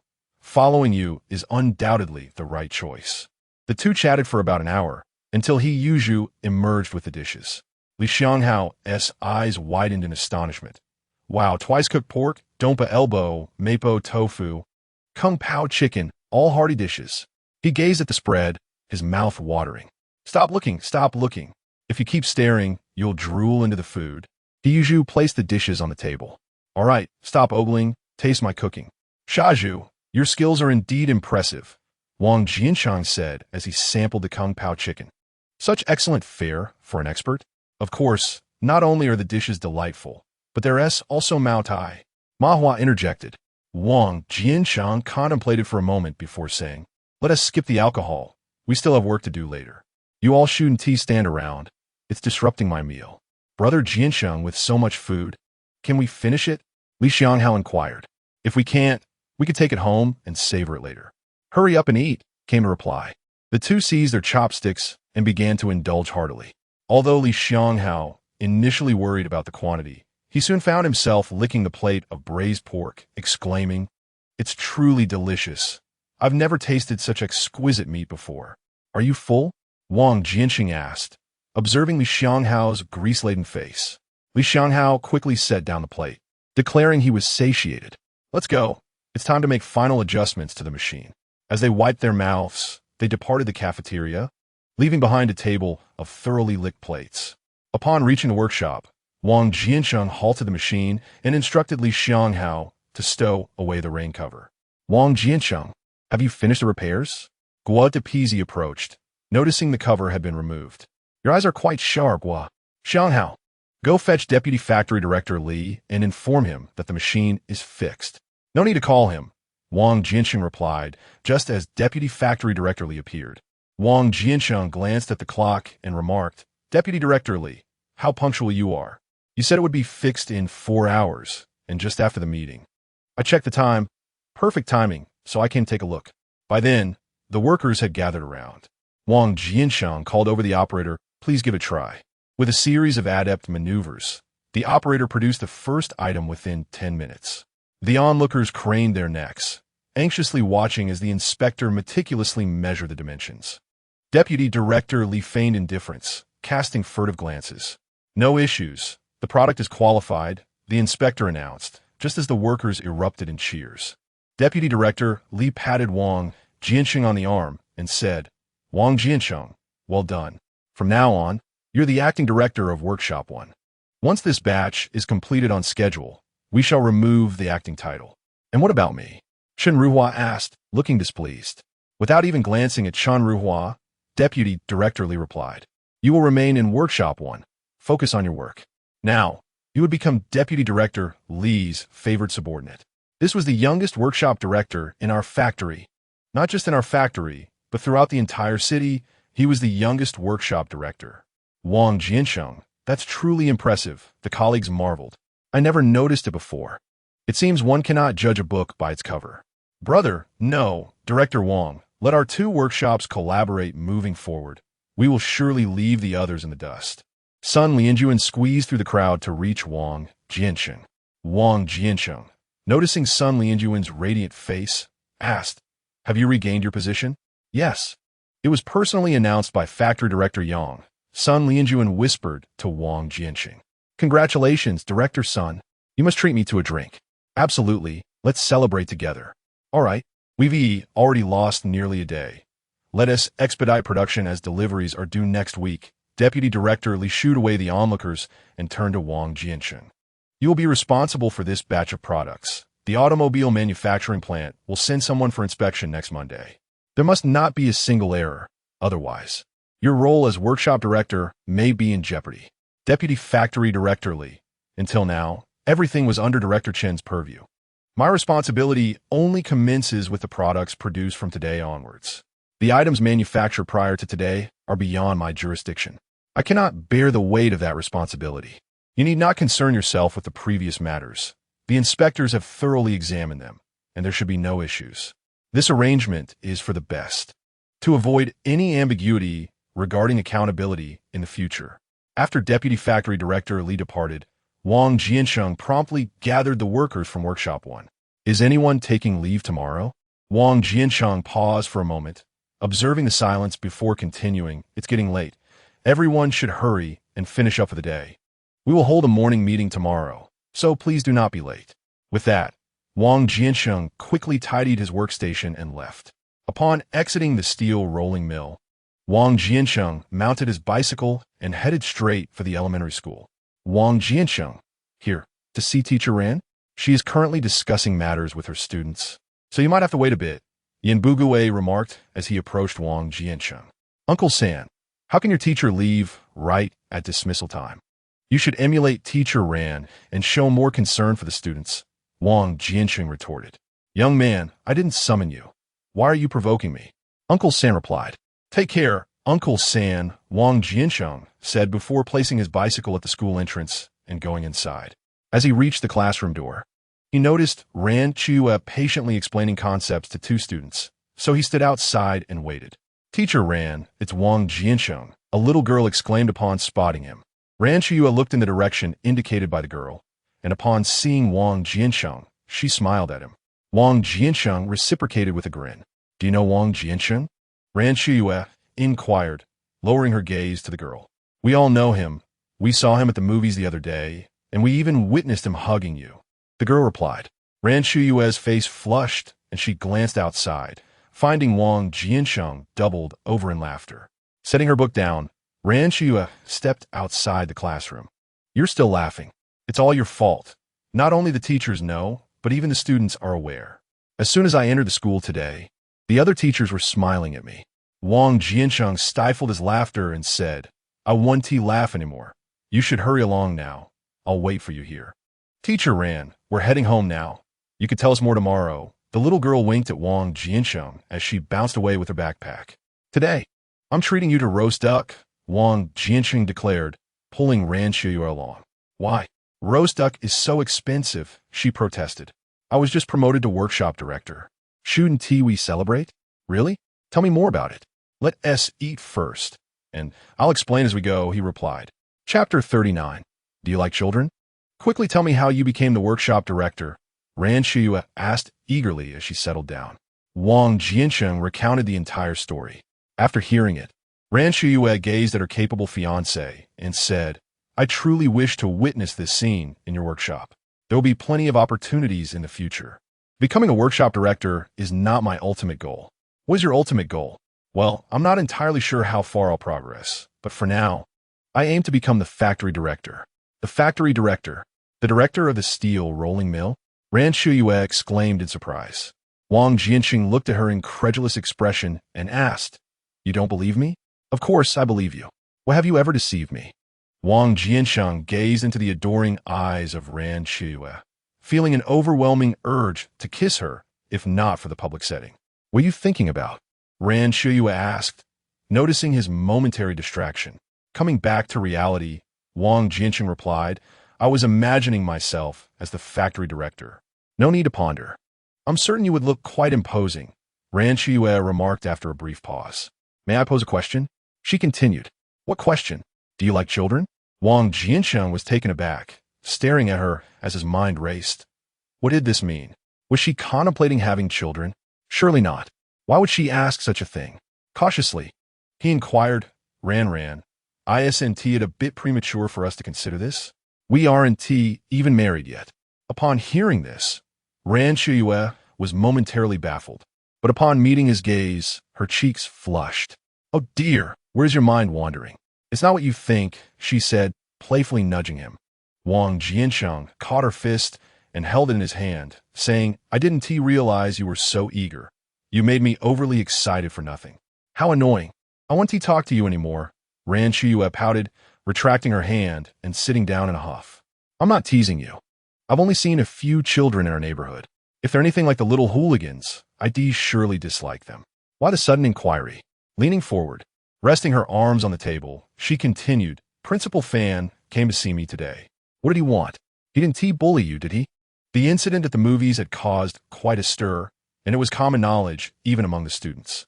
The principal was certainly aware, and while Ran Qiuye was unlikely to be reprimanded as he was, a few words of scolding were still possible. No, he wouldn't dare. That's good. If he bothers you again, I'll make sure he gets the same treatment as his son. The thought of Fan Sitsung's face swollen like a pig's head made them both chuckle. Ever since you confronted him in the office, his demeanor towards me has changed. He even mentioned that his son is quite fond of you, asking how you two got acquainted. Speaking of Fan Sitsung, Wang Jiancheng recalled their encounter at the hospital and asked, how are things between him and Liu Yuding? I'm not entirely sure, but they went to the movies together that night. Ran Qiuye pondered. That sounds promising. Their personalities seem compatible, and Yuding can hold her own. Wang Jiancheng poured Ran Qiuye some water and continued, returning to the main topic, what did the principal want from you? All right, I always digress when talking to you. Well, as a teacher, you might not be meeting the standards if you constantly stray from the lesson. How would your students fare in their essays? You are the one who digresses in class. Your essays would surely receive a 0. The students adore my lessons, she retorted. They only admire you because you're a beautiful teacher. They appreciate the content of my lessons. You're the one enamored with beautiful teachers. Wang Jiancheng teased, observing the flustered expression on Ran Qiuye's face. I simply have an affinity for lovely teachers, he quipped. Smooth talker, she replied. Ran, are you drifting off topic again? Wang Jiancheng propped his chin on his hand, gazing at her. Ah, look at you, always interrupting me. Ran Qiuye adjusted her posture and continued. He actually came to express his gratitude towards us. What for? Wang Jiancheng was perplexed. He said his son returned home and promised to heed his words in the future, attributing this change to your influence. Wang Jiancheng remarked, is Fan Sitsung out his mind? I cannot say. Yet, I still fail to grasp how this relates to a fondness for children. Each year, the school invites workers and farmers to share their stories with the students. He inquired about our class's arrangements, and I replied that we had not yet decided. You wouldn't want me to go, would you? Indeed, you would be perfect for it. Wang Jiancheng scratched his head and asked, shouldn't this be reserved for labor models and skilled workers? Why would you think of inviting a first-class fitter like me? You can represent the masses. Not everyone is a labor model or a skilled worker. So, is it because of my lack of expertise that I was invited? I had thought it was due to my outstanding performance. Wang Jiancheng replied with a wry smile. How could that be? You're no longer just a workshop director. You are the youngest workshop director at the rolling mill, and that alone is sufficient. Will the principal agree? No problem at all. Your reputation precedes you. Wang Jiancheng shrugged. Fine. To support teacher Ran's efforts, I shall reluctantly attend. Ran Qiuye smiled. The school will even provide you with a 1 yuan subsidy. Money? All right, then I must go. When is it? Whenever you are willing, it can be arranged. Very well. I shall prepare diligently. Await my notification. After finishing the roast duck, Wang Jiancheng escorted Ran Qiuye home. On the way back to the courtyard, he pondered the necessity of acquiring some honorary title. Although being the youngest workshop director was impressive, he felt the lack of a distinguished title was somewhat inadequate. Suddenly, he had an idea. The factory would soon hold a skills competition, and with his 8th grade fitter skills, he should have no trouble succeeding. With this thought, Wang Jiancheng pushed down hard on the pedals, and his bicycle shot forward. Upon returning to the courtyard, he found a general assembly in progress. The youngest workshop director of the rolling mill has returned. This is a source of pride for our courtyard. Indeed, our courtyard has yet to produce a leader. Wang Jiancheng, you must bring some sweets to share with everyone. As soon as Wang Jiancheng entered, a group of people surrounded him. Wang Jiancheng, you're just in time. We were missing you. Elder Lu Haizhong quickly beckoned him over. Another courtyard assembly. What has transpired this time? Chapter 40. The courtyard will donate to Qin Huairu as Wang Jiancheng contemplated. Yin Buguwei exclaimed, Wang Jiancheng, quickly find a place to sit. We are about to begin. Let me park my bicycle. By the time Wang Jiancheng returned after securing his bicycle, the meeting had officially commenced. Today marks our courtyard's annual donation assembly. Every year, we rally the strength of the entire courtyard to assist those families in need, ensuring they can also celebrate the new year joyfully. Yi Zhonghai stood up, leaning over the table.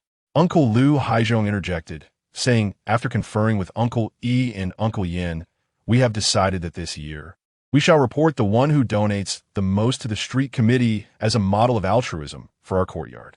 We encourage everyone to participate actively. As the ancients wisely stated, those who assist others will be assisted in return. Every household should contribute, be it a mere penny or a whole yuan. As soon as Uncle Yin finished speaking, a voice of mockery arose from the crowd. Uncle Yin, will you be donating just a penny again this time? You always contribute so little. Uncle Yin pointed at the speaker, retorting, whether the donation is large or small, it is the thought that counts. I did not request any reward for writing couplets for them. Then let us commence. Silly Zhu, the three of us will take the lead. I shall donate 5 yuan, declared Yi Zhonghai. The crowd erupted in applause. Uncles, you should also express your intentions, Yi Zhonghai urged, glancing at Lu Haizhong and Yin Buguwei. Realizing that all eyes were upon him, Lu Haizhong understood it was his turn to respond. Since Uncle Yi has spoken, I have little to add. Everyone in the courtyard calls me second uncle. I cannot lag behind. I shall contribute 3 yuan. Yin Buguwei, feeling a bit anxious, remarked, we had agreed that each of us would donate 1 yuan. Why is it that the donation has increased at the last moment? I am merely an elementary school teacher. Unlike Uncle E and Uncle Lu, one a level 8 mechanic and the other a level 7 mechanic. My salary does not match theirs, so I cannot donate too much. I will contribute 50 cents. Uncle, you seem to have spent quite a bit this time. However, your contribution falls far short of theirs. Look, it has become a mere half note. How can you not donate a full yuan? The crowd echoed in agreement. Indeed, Uncle Yin, your leadership in this matter is lacking. If you donate 50 cents, we will find it difficult to contribute ourselves. It does not reflect your esteemed position as the third uncle, said He Yuzhu, calling out to the assembly. Fine, I will add 50 cents, Yin Buguwei replied, pulling out a yuan note and placing it on the table. He Yuzhu took it and tossed it into the large red paper donation box he was cradling, exclaiming, now, this resembles the contribution of our third uncle. I shall donate 2 yuan. Is that acceptable? He Yuzhu reached into his pocket and placed 2 yuan into the donation box, addressing Yin Buguwei.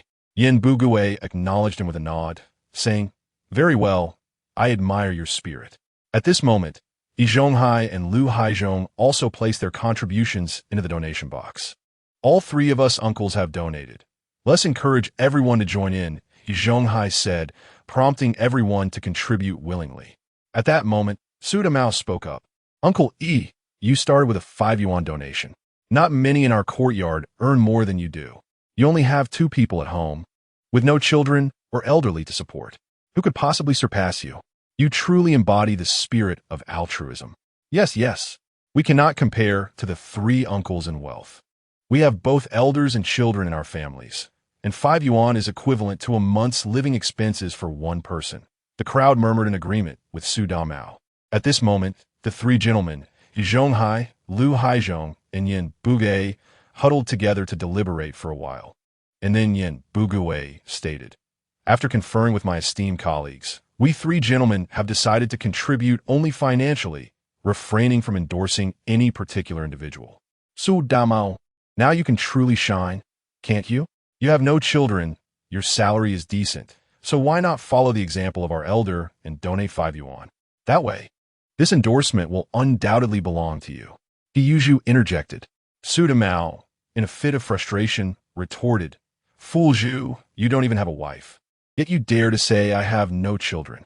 I may be without a wife, but if I had one, I could easily have 2 strapping lads the following year." Hiyuju waved his fingers at Su Damao. "Fool you, very well, you have guts. I shall not donate then. Irtsi, let us return home to stew some chicken."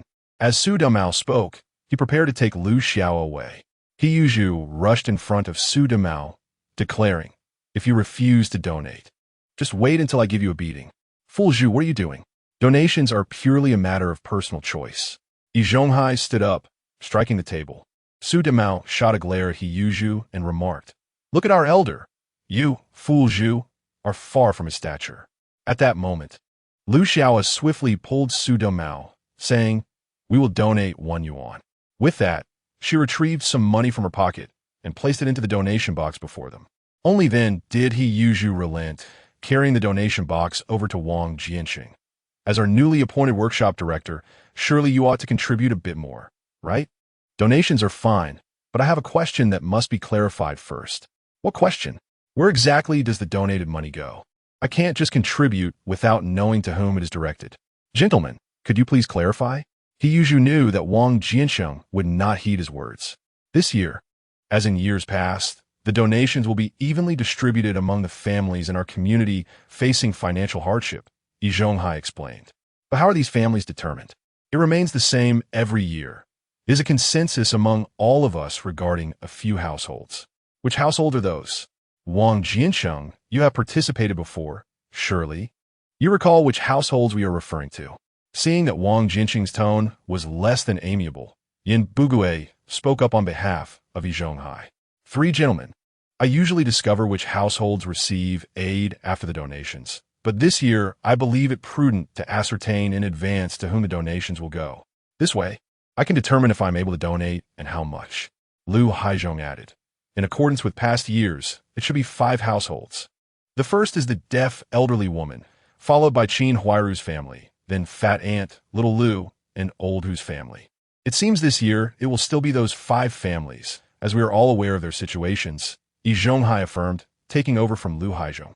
Although Qin Huairu knew her family was included every year, hearing it mentioned again brought her great joy, alleviating the weight in her heart. Wang Jiancheng leisurely stood up and stated, "I have no objections to the other 4 families, but I cannot agree to include Qin Huairu's family." "What objections do you have?"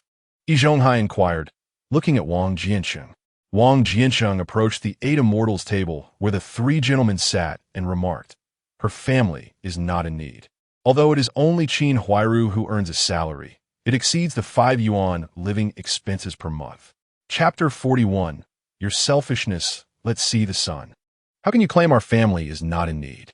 Look at us, 5 mouths to feed, 1 elderly and 3 young ones, relying solely on 1 wife to support us." Jia Zhangshi could no longer contain herself. She could not bear to see the donations she had painstakingly secured vanish this year. Wang Jiancheng showed her no mercy and retorted sharply, "You old woman, how dare you speak? Look around the courtyard, whether it be Annie 1, Annie 2, or Annie 3, none of them are like you, who neither works nor contributes yet receives 3 yuan in pension every month." Qin Huairu also harbored strong objections to Jia Zhangshi's monthly pension. And Wang Jiancheng's words brought her a sense of satisfaction. "Wang Jiancheng, I see you're genuinely unwilling to donate. If you don't want to contribute, then don't make excuses," Jia Zhangshi shouted angrily at him. Wang Jiancheng shot her a glare and declared, "I refuse to donate to someone like you." Jia Zhangshi trembled at his fierce gaze, instinctively stepping back a couple of paces. Bang Jin rushed to support his grandmother. "Qin Huairu, say something. Are you just going to watch me get bullied?" Jia Zhangshi steadied herself and vented her frustration toward Qin Huairu. Qin Huairu, being a clever woman, knew she could not side with Jia Zhangshi at this moment, yet she could not allow Wang Jiancheng to speak unchecked. "Mother, whether our family is in need is not for Wang Jiancheng to decide. The entire courtyard is watching. Besides, the 3 gentlemen are present, so please refrain from involving yourself." Jia Zhangshi assumed Qin Huairu had aligned herself with Wang Jiancheng. "Oh, Qin Huairu, I've long known you held grievances against me.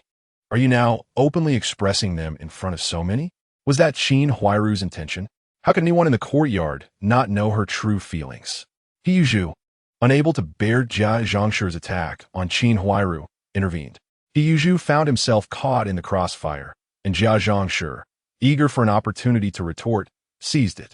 Shazhu, I know you two are close, but don't think I'm blind to what you're doing. You bring meals to our house every day. Don't think I'm unaware of your intentions.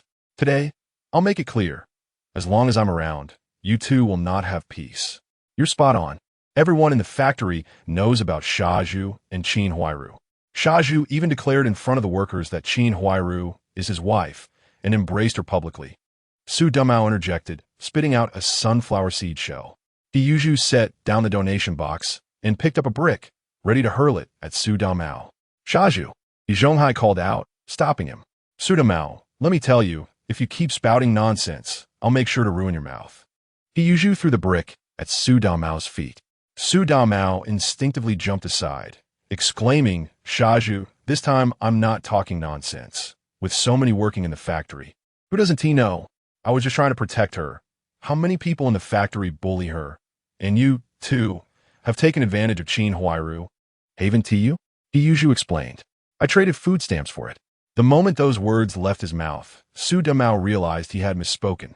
Lu Xiaoyi twisted Su Damao's ear, demanding, Su Damao, what have you been up to? Su Damao yelped in pain. I didn't do anything. I just said a few things I shouldn't have. Qin Huairu said she would tell you that I gave her food stamps.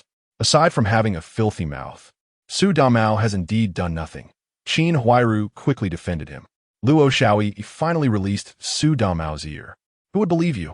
Jia Zhongshi whispered. Yet He Yuzhu still caught her words. Very well, since you are older, I shall not quarrel with you. He Yuzhu waved his hand dismissively towards Jia Zhongshi. Wang Jiancheng, if you're unwilling to donate, then you need not contribute. Yi Zhonghai aimed to push Wang Jiancheng to the forefront of public opinion. I shall donate. Who claimed I would not? However, we must ensure that the sentiments of our entire community are directed towards worthy causes, rather than becoming a mere tool for a select few to pursue personal gain. Who seeks personal gain? What gain is sought? Do I desire charity? I am left with no other option, Qin Huairu remarked, her voice breaking into sobs. Let's discuss this matter. Wang Jiancheng asserted as he rose and moved to the center. The deaf old lady, the families of martyrs, especially as the new year approaches, deserve our compassion. I have no objections. Little Lu, despite his mobility challenges and lack of employment, diligently sweeps the courtyard and communal areas each morning. An Aunt Fat whenever it rains. Is it not she who collects your clothes and bedding left out to dry? Old Hu, at our annual gatherings, he consistently brings the most sunflower seeds and candies. To put it bluntly, whether the money donated to him is sufficient to buy those snacks is uncertain. And you, Qin Huairu, aside from caring for your elderly relative and 3 children daily, what have you contributed? Once, when Aunt Fat accidentally soiled a piece of clothing, did we not all witness how Jia Zhongshi berated her? It is of no matter. I willingly perform these tasks, Aunt Fat stammered, her lips trembling as though she had committed a grave error. Little Lu and Old Hu quickly chimed in to support her. Wang Jiancheng sighed in resignation.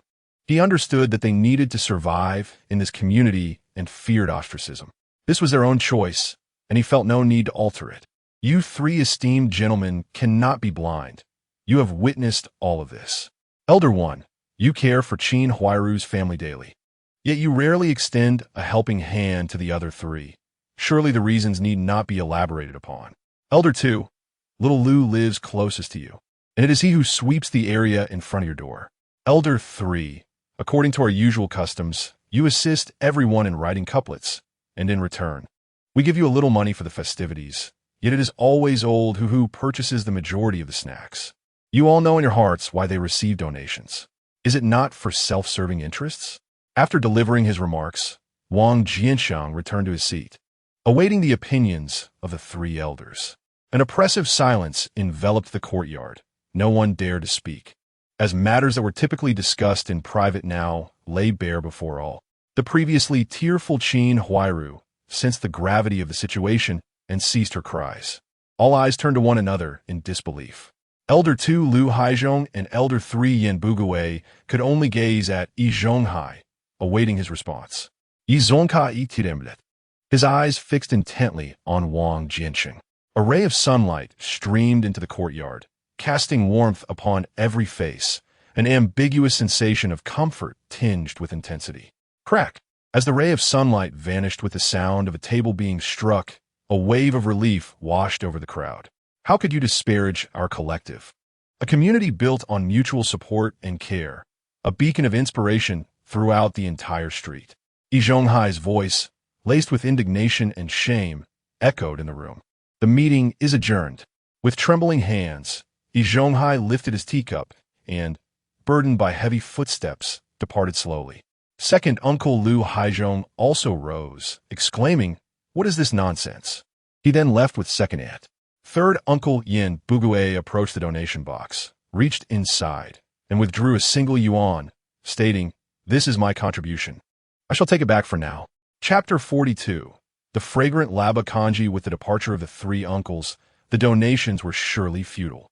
No one needed to agonize over the amount to contribute any longer. Aunt Fat, Xiao Lu, and Old who displayed relieved smiles, perhaps feeling liberated from the weight of obligations towards the members of their courtyard. The only lingering grievances were held by Qin Huairu, the Jiazhong family, and first Uncle Yi Zhonghai. Just before leaving, Jiazhong was about to speak, but a glance from Wang Jiancheng silenced her. She struggled to suppress a cough, nearly choking on her own words. Qin Huairu hurried over to pat her back, saying, "Mother, do not let it upset you. You wish for me to be utterly distressed. You may cough as you please." With that, Qin Huairu abandoned Jiazhong and returned home alone. "Let us go home." Jiazhong, fuming, took her grandson by the hand and left. He Yushu intended to converse further with Wang Jiancheng, but was halted by He Yushui. "Brother, hurry home. I need to discuss matters further with Wang Jiancheng." "What nonsense are you babbling about?" He Yushui exclaimed as she pulled He Yushu away. After taking a few steps, she glanced back at Wang Jiancheng. The once bustling courtyard fell into tranquility. Wang Jiancheng sat alone, gazing at the illuminated windows of the courtyard. He looked up at the moon. Today marked the 7th day of the 12th lunar month, with Laba Festival approaching tomorrow. It is said that once Laba arrives, the new year is near. With just over 20 days until the spring festival, in the quietude of the courtyard, Wang Jiancheng found a semblance of peace, accompanied by a tinge of solitude. Perhaps this was the unique sentiment experienced by those alone during the new year. What was he pondering? First Aunt and Yi Zhonghai leaned against the window, observing Wang Jiancheng seated outside. "What do you think is on his mind?" First Aunt stepped away from the window, saying, "How would I know? I'm not him. Why should we concern ourselves with his thoughts? Only by understanding his mind can we know how to address him. Otherwise, what shall we do?" Yi Zhongkai Sikit. Wang Jiancheng sat alone in the courtyard, perhaps also reflecting on his mother in the mountains and the indistinct figures who abandoned him at the courtyard gate 15 years prior, seemingly around the time of the new year. The smiling face of Ran Qiuye emerged in his thoughts. She was the only one with whom he could truly connect. Whenever he was with Ran Qiuye, he felt entirely at ease. In this world, the only person who found joy in his happiness was perhaps her. At this moment, Ran Qiuye sat on the bed, gazing at the same crescent moon outside the window. "Are you thinking of me as well?" Wang Jiancheng chuckled. A chime pulled him back from his reverie. "Why are you here at this hour? I can't bear it any longer. What is the matter? You've inundated me with too much dog food these past few days. Just now it reached its peak. Congratulations, host, for completing the task of saturating on dog food. You have received a dog food gift pack." Upon opening the gift pack, he found only 10 units of unity. "Is that all in cash? Is that not sufficient for your needs?" "It's enough. I just thought there would be skills or attribute points." "Who told you not to examine it properly before opening?" "What do you mean?" "Before opening, this gift pack could have been exchanged for a fully leveled skill to ascend to divine level." "Can I do it again?" "You can exchange it for prestige." "How much prestige?" 2,000 points. "I currently have only 2,000 points in total." "Then I am unable to assist you." "Is there a time limit?" "This 100 yuan can be used within 3 days, as long as you don't spend a single penny. Once you spend any amount, it will be void." "All right then, I will wait for 3 days and see." "Congratulations, host, for successfully purchasing rice, glutinous rice, red beans, mung beans, lotus seeds, red dates, peanuts, and jobs tiers. Consume task points, 1280. Remaining task points, 4131. So expensive. I earn 100 or 200, but spend 1,000 or 2,000. Wang Jiancheng complained while washing the black rice, red beans, mung beans, jobs tiers, and lotus seeds in a basin. Stop washing. They're all clean. Compared to them, your basin is much dirtier. I'll lend you a bottle of super detergent. Wash the basin and pot well, and remember to return it when you're done. Taking the detergent, Wang Jiancheng thoroughly cleaned the basin. Then he placed the black rice, red beans, mung beans, jobs tiers, and fresh water in the basin, covering it with a pot lid to prevent dust. On the second day, before dawn, Wang Jiancheng rose. He did not go for a run today. Lifting the pot lid, a wave of the sweet aroma of beans greeted him. He fished out the beans and removed the pits from the red dates, mixing them with rice and rock sugar. All were placed in the pot, followed by the addition of fresh water. He ignited the fire. The crimson flames licked the dark pot bottom incessantly. The calm water was stirred by the flames, tickling it into joyous leaps. The beans, rice, and red dates responded to this fervor, transforming from hard to soft. The rock sugar, too, was influenced, fully dissolving into every grain of bean and rice. After the vigorous boiling, he simmered it gently. Wang Jiancheng stood vigil at the pot, fixated on the dancing flames. The fragrance gradually wafted through the gaps, reaching Wang Jiancheng's nostrils. He inhaled deeply. A soft, glutinous, sweet aroma enveloped his entire being. The steam rising from the pot carried the fragrance of laba porridge, wafting through the door, into the courtyard, and all the way to Su Damao's house, Heyuju's house, Qin Huairu's house, and Yizhonghai's house. The fragrant aroma of laba congee wafted through the entire courtyard, enveloping it in a sweet and soft allure. "Mother, the laba congee smells delightful," exclaimed Bongang as he dashed out of the house, spotting the laba congee being simmered by Qin Huairu. He noticed the rice was accompanied by only a handful of peanuts, clearly the work of Shaju. Indeed, let's take a look. Without taking the time to properly dress, Bongang, Xiaodeng, and Huaihua hurried to Heyuju's home.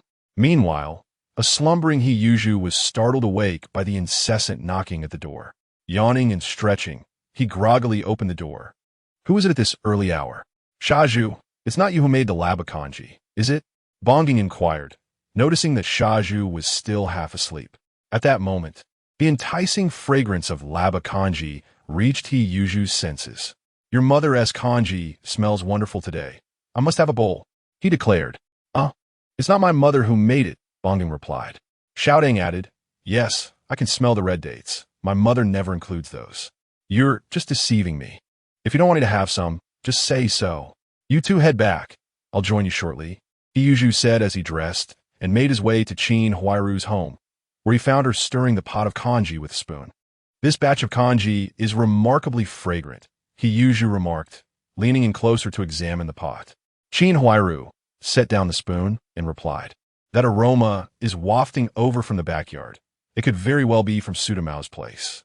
Only his household is affluent enough to afford such ingredients. Can you smell it? Red dates, peanuts, mung beans, rock sugar. I can't possibly buy such luxuries." Chapter 43.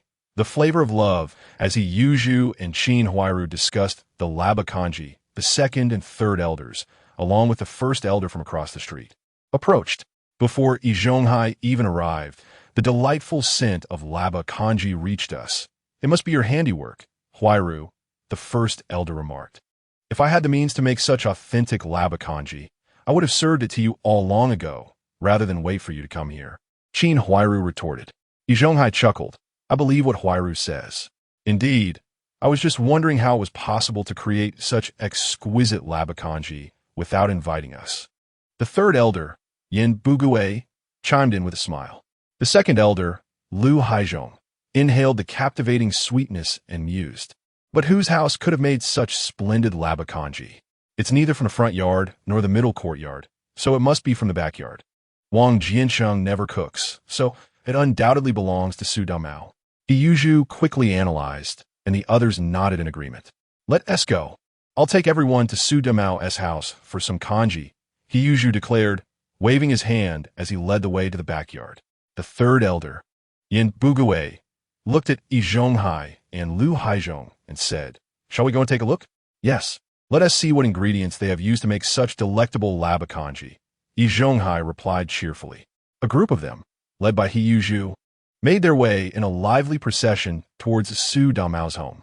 Meanwhile, Su Damao, still nestled in bed with Lu Qiuye, was roused from his deep slumber by the commotion outside. Squinting as he opened the door, he was startled awake and quickly shut the door.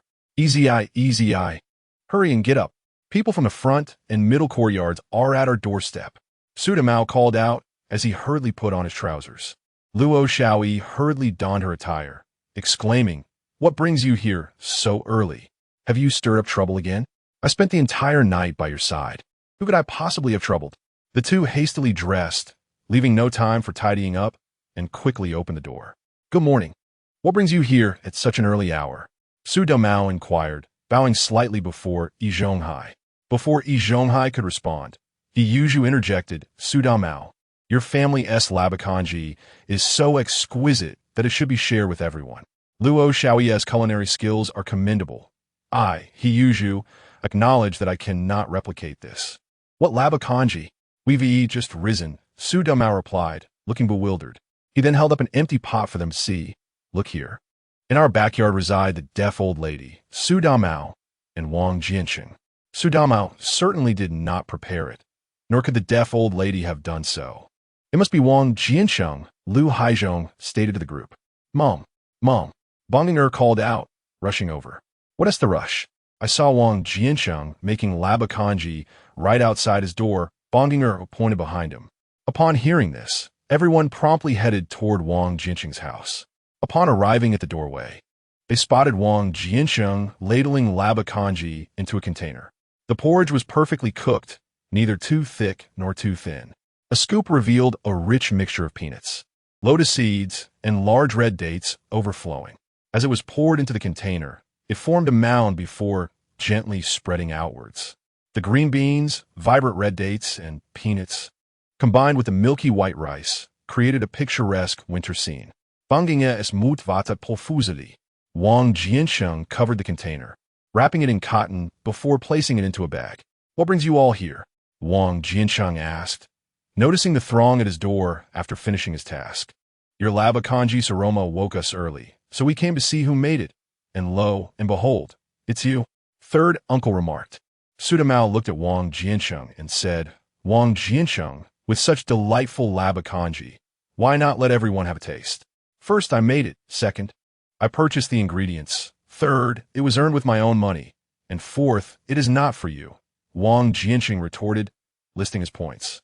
He then pointed at Su Damao, saying, "Su Damao, we will settle our accounts when I have time. I'm busy today and cannot argue with you." With that, he pushed his bicycle, ready to leave. However, after just a few steps, he realized something was amiss. His bicycle tire was flat. Wang Jiancheng turned to look at Bongen, who was avoiding his gaze, and deduced that the boy was responsible. Wang Jiancheng set down his bicycle and pointed at the tire, saying, "I don't have time today. Just note it down." "Su Damao, may I borrow your bicycle? I will return it at the factory." "That won't do. I need to keep moving and can't be without my bike. Let me ask you again, will you lend it or not?" Fine. Just make sure to return it at the factory." Su Damao, feeling guilty, relented. Wang Jiancheng took Su Damao's bicycle, pulled out 50 cents, and handed it to him, saying, "This is for borrowing the bike. We are even." Su Damao accepted the money, cheerfully saying, "Agreed.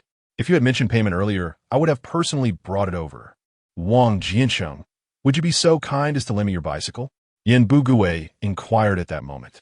Without turning around, Wang Jiancheng pushed his bicycle forward, replying as he walked, "Uncle San, I cannot afford to borrow your bicycle." Once he departed from the courtyard, Wang Jiancheng mounted his bicycle and sped away. With a sudden screech, the bicycle tires left a dark arc upon the ground. Knock, knock, knock. "Who is it?" Ran Qiuye opened the door to find Wang Jiancheng standing there. "What brings you here? Am I not welcome?" Wang Jiancheng leaned against the doorframe, inquiring with a teasing tone. "Of course you are welcome." Ran's mother called from the kitchen. "Auntie, it's me," Wang Jiancheng replied as he stepped inside. "Oh, it's Jiancheng.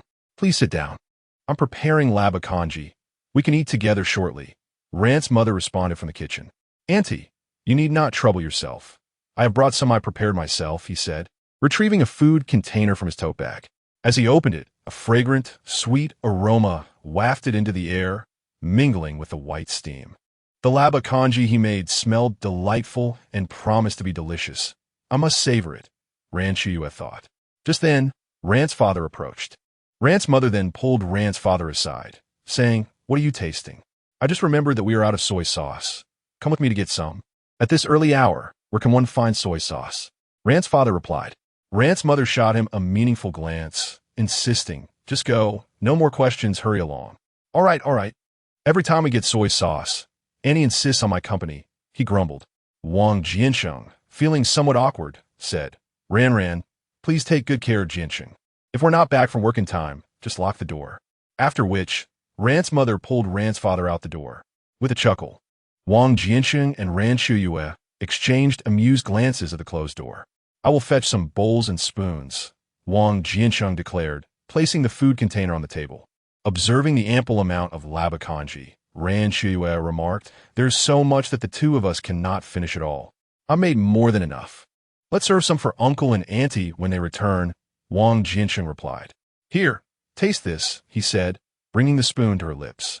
Ran Qiuye gently blew on the spoon before partaking, her eyes lighting up. It's delicious, so sweet, yet not overwhelming at all. The glutinous rice melts in the mouth.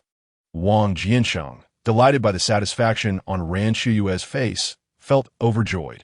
Can you guess what flavor I detected? Wang Jiancheng asked her. What flavor? She inquired.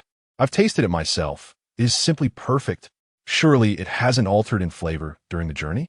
He tasted it again and remarked, No, it hasn't. Ran Qiuye looked at Wang Jiancheng, then leaned in and planted a kiss on his cheek. Silly, it is the flavor of love. Chapter 44. A change of plans on his way to the steel mill, Wang Jiancheng rode his bicycle, swaying from the left side of the road to the right. Ding!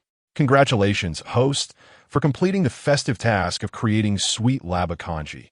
Task points 300, reward skill point 1, culinary master. Laba congee's aroma wafts through the courtyard. Additional reward skill point 1, culinary master. Current task points, 4,431 points, culinary master skill level. Level 3? What proficiency does that signify for me now? With a resounding pop, Wang Jiancheng felt the rear tire of his bicycle deflate. He hurriedly dismounted to investigate, only to discover that the tire had burst. Does my bicycle harbor a grudge against me today? He mused. You flaunted yourself too much. Perhaps this is a consequence of your arrogance. He wondered if this misfortune was somehow orchestrated by a mischievous force. It seems you've indulged in too much dog food, causing you some inner discontent. Suddenly, he recalled, Oh, I forgot to send you one less gift package. Goodness, are you even professional? He retorted. I observed your little world of two, and I didn't intrude. Yet, you still turn the tables on me. All right, what gift package? Hurry and bring it forth. Here, S-Dog food package 2. This time, be sure to handle it carefully and don't open it carelessly. The package offered the exchange of 2 conditional attribute points, or, if opened directly, a cash reward of 100 yuan. He pondered aloud. Is it truly necessary to have the option for cash? Once your attribute points are maxed out, it will be indispensable, came the reply. Well, what exactly are these conditional attribute points? For instance, if Ran Qiuye suddenly praises your speed, you gain a point in agility. If she commends your endurance, you receive a point in stamina. Essentially, whatever she praises, that's what you enhance. Do you truly believe your example is fitting? I find it quite illustrative, he defended. Enough of this. I must hasten to the factory, otherwise I shall be late. Would you like assistance in speeding up? How so? Purchase a speed boost package. Such a thing exists? 100 yuan for 2 seconds. That's extortionate. My monthly salary barely exceeds 30 yuan, and with various tasks, it barely reaches 50 or 60. In 2 seconds, what can one accomplish in that time? Well, this month's salary would then rise to over 60 yuan. Even so, it's unaffordable. Here SA thought, since you're a new user, I'll grant you a complimentary trial. And how does one experience this? Find an unoccupied area, sit securely on your bicycle. Wang Jiancheng glanced around, wheeling his bicycle to a secluded spot behind a building. He mounted the bike, balancing on one foot, gripping the handlebars tightly, and gazed ahead, wondering just how fast this 100 yuan, 2-second speed boost could be. Speed boost activated. With a chime from a system, Wang Jiancheng found himself inexplicably in the restroom of the steel mill. What the? Familiar with this environment, he was taken aback. Why here of all places? There were simply no other options in the steel mill at this hour. Wang Jiancheng, why on earth are you riding a bicycle into the restroom? Exclaimed Guo, who had just entered and was met with the sight of Wang Jiancheng perched before the toilet. Wang Jiancheng, observing the astonishment etched on Guo face, contemplated for a moment before explaining, I was running out of time. Even walking would have taken too long, so I had no choice but to ride. With that, he swiftly pushed his bicycle out of the restroom. Ha ha, you laugh, but I would have preferred to push it myself if I had known. To express my apologies, I'll help you fix your tire for free. Now, that is more like it. Yet, your speed boost package is indeed remarkable. The experience is unforgettable, albeit a tad pricey. Upon arriving at the workshop, everyone had gathered. I would like to convene a morning meeting, announced Wang Jiancheng, the newly appointed workshop director. With great appreciation, he expressed his gratitude towards the workers and shared his elation. Naturally, he concluded with the establishment of objectives. Our goal is to become the most technically proficient workshop in the steel mill, to be the finest in the entire city. As soon as Wang Jiancheng finished speaking, Guo began to applaud. Just because he has been promoted to director doesn't mean he can act like a leader. Let us not forget the word acting that precedes director. Chen Ruihua remarked indignantly after hearing Wang Jiancheng's speech. Wang Jiancheng coldly stared at Chen Ruihua and replied, that acting title will soon be dropped, and when it is, you will be the first to be dealt with. Come here, Wang Jiancheng called Vice Factory Director Li. Wang Jiancheng turned around. What is it, Vice Director Li? The automobile manufacturing plant will be sending personnel today, arriving in 2 hours. You need to prepare your workshop and showcase our technology. Today? I thought they were coming next week. Prepare as instructed.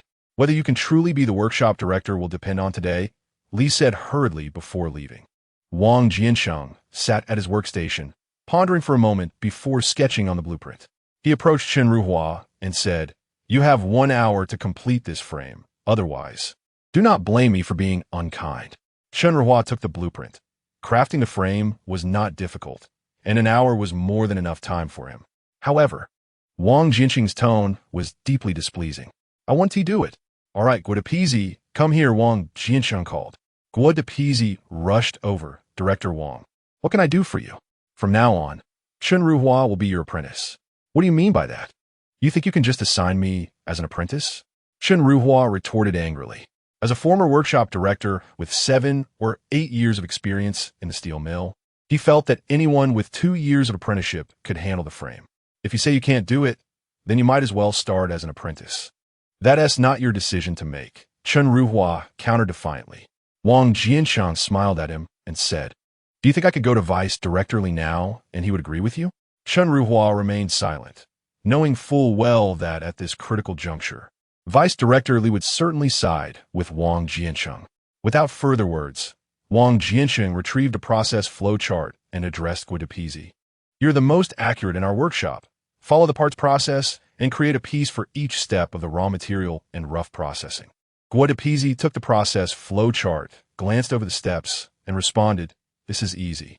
While our processing technology may not compare to Lao Yi, when it comes to raw material, I dare say I'm second to none in the workshop. This will be no problem. I will ensure it's done beautifully.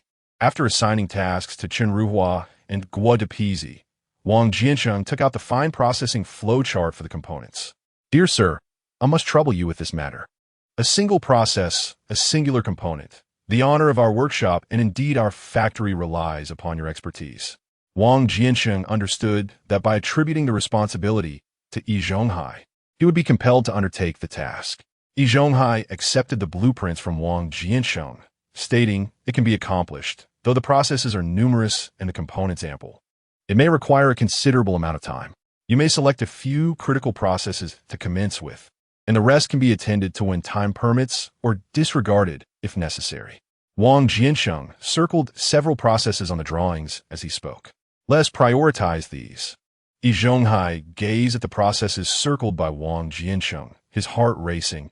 The comprehension required for this component surpassed that of a mere first-level machinist, at the very least demanding a fifth-level skill set or higher.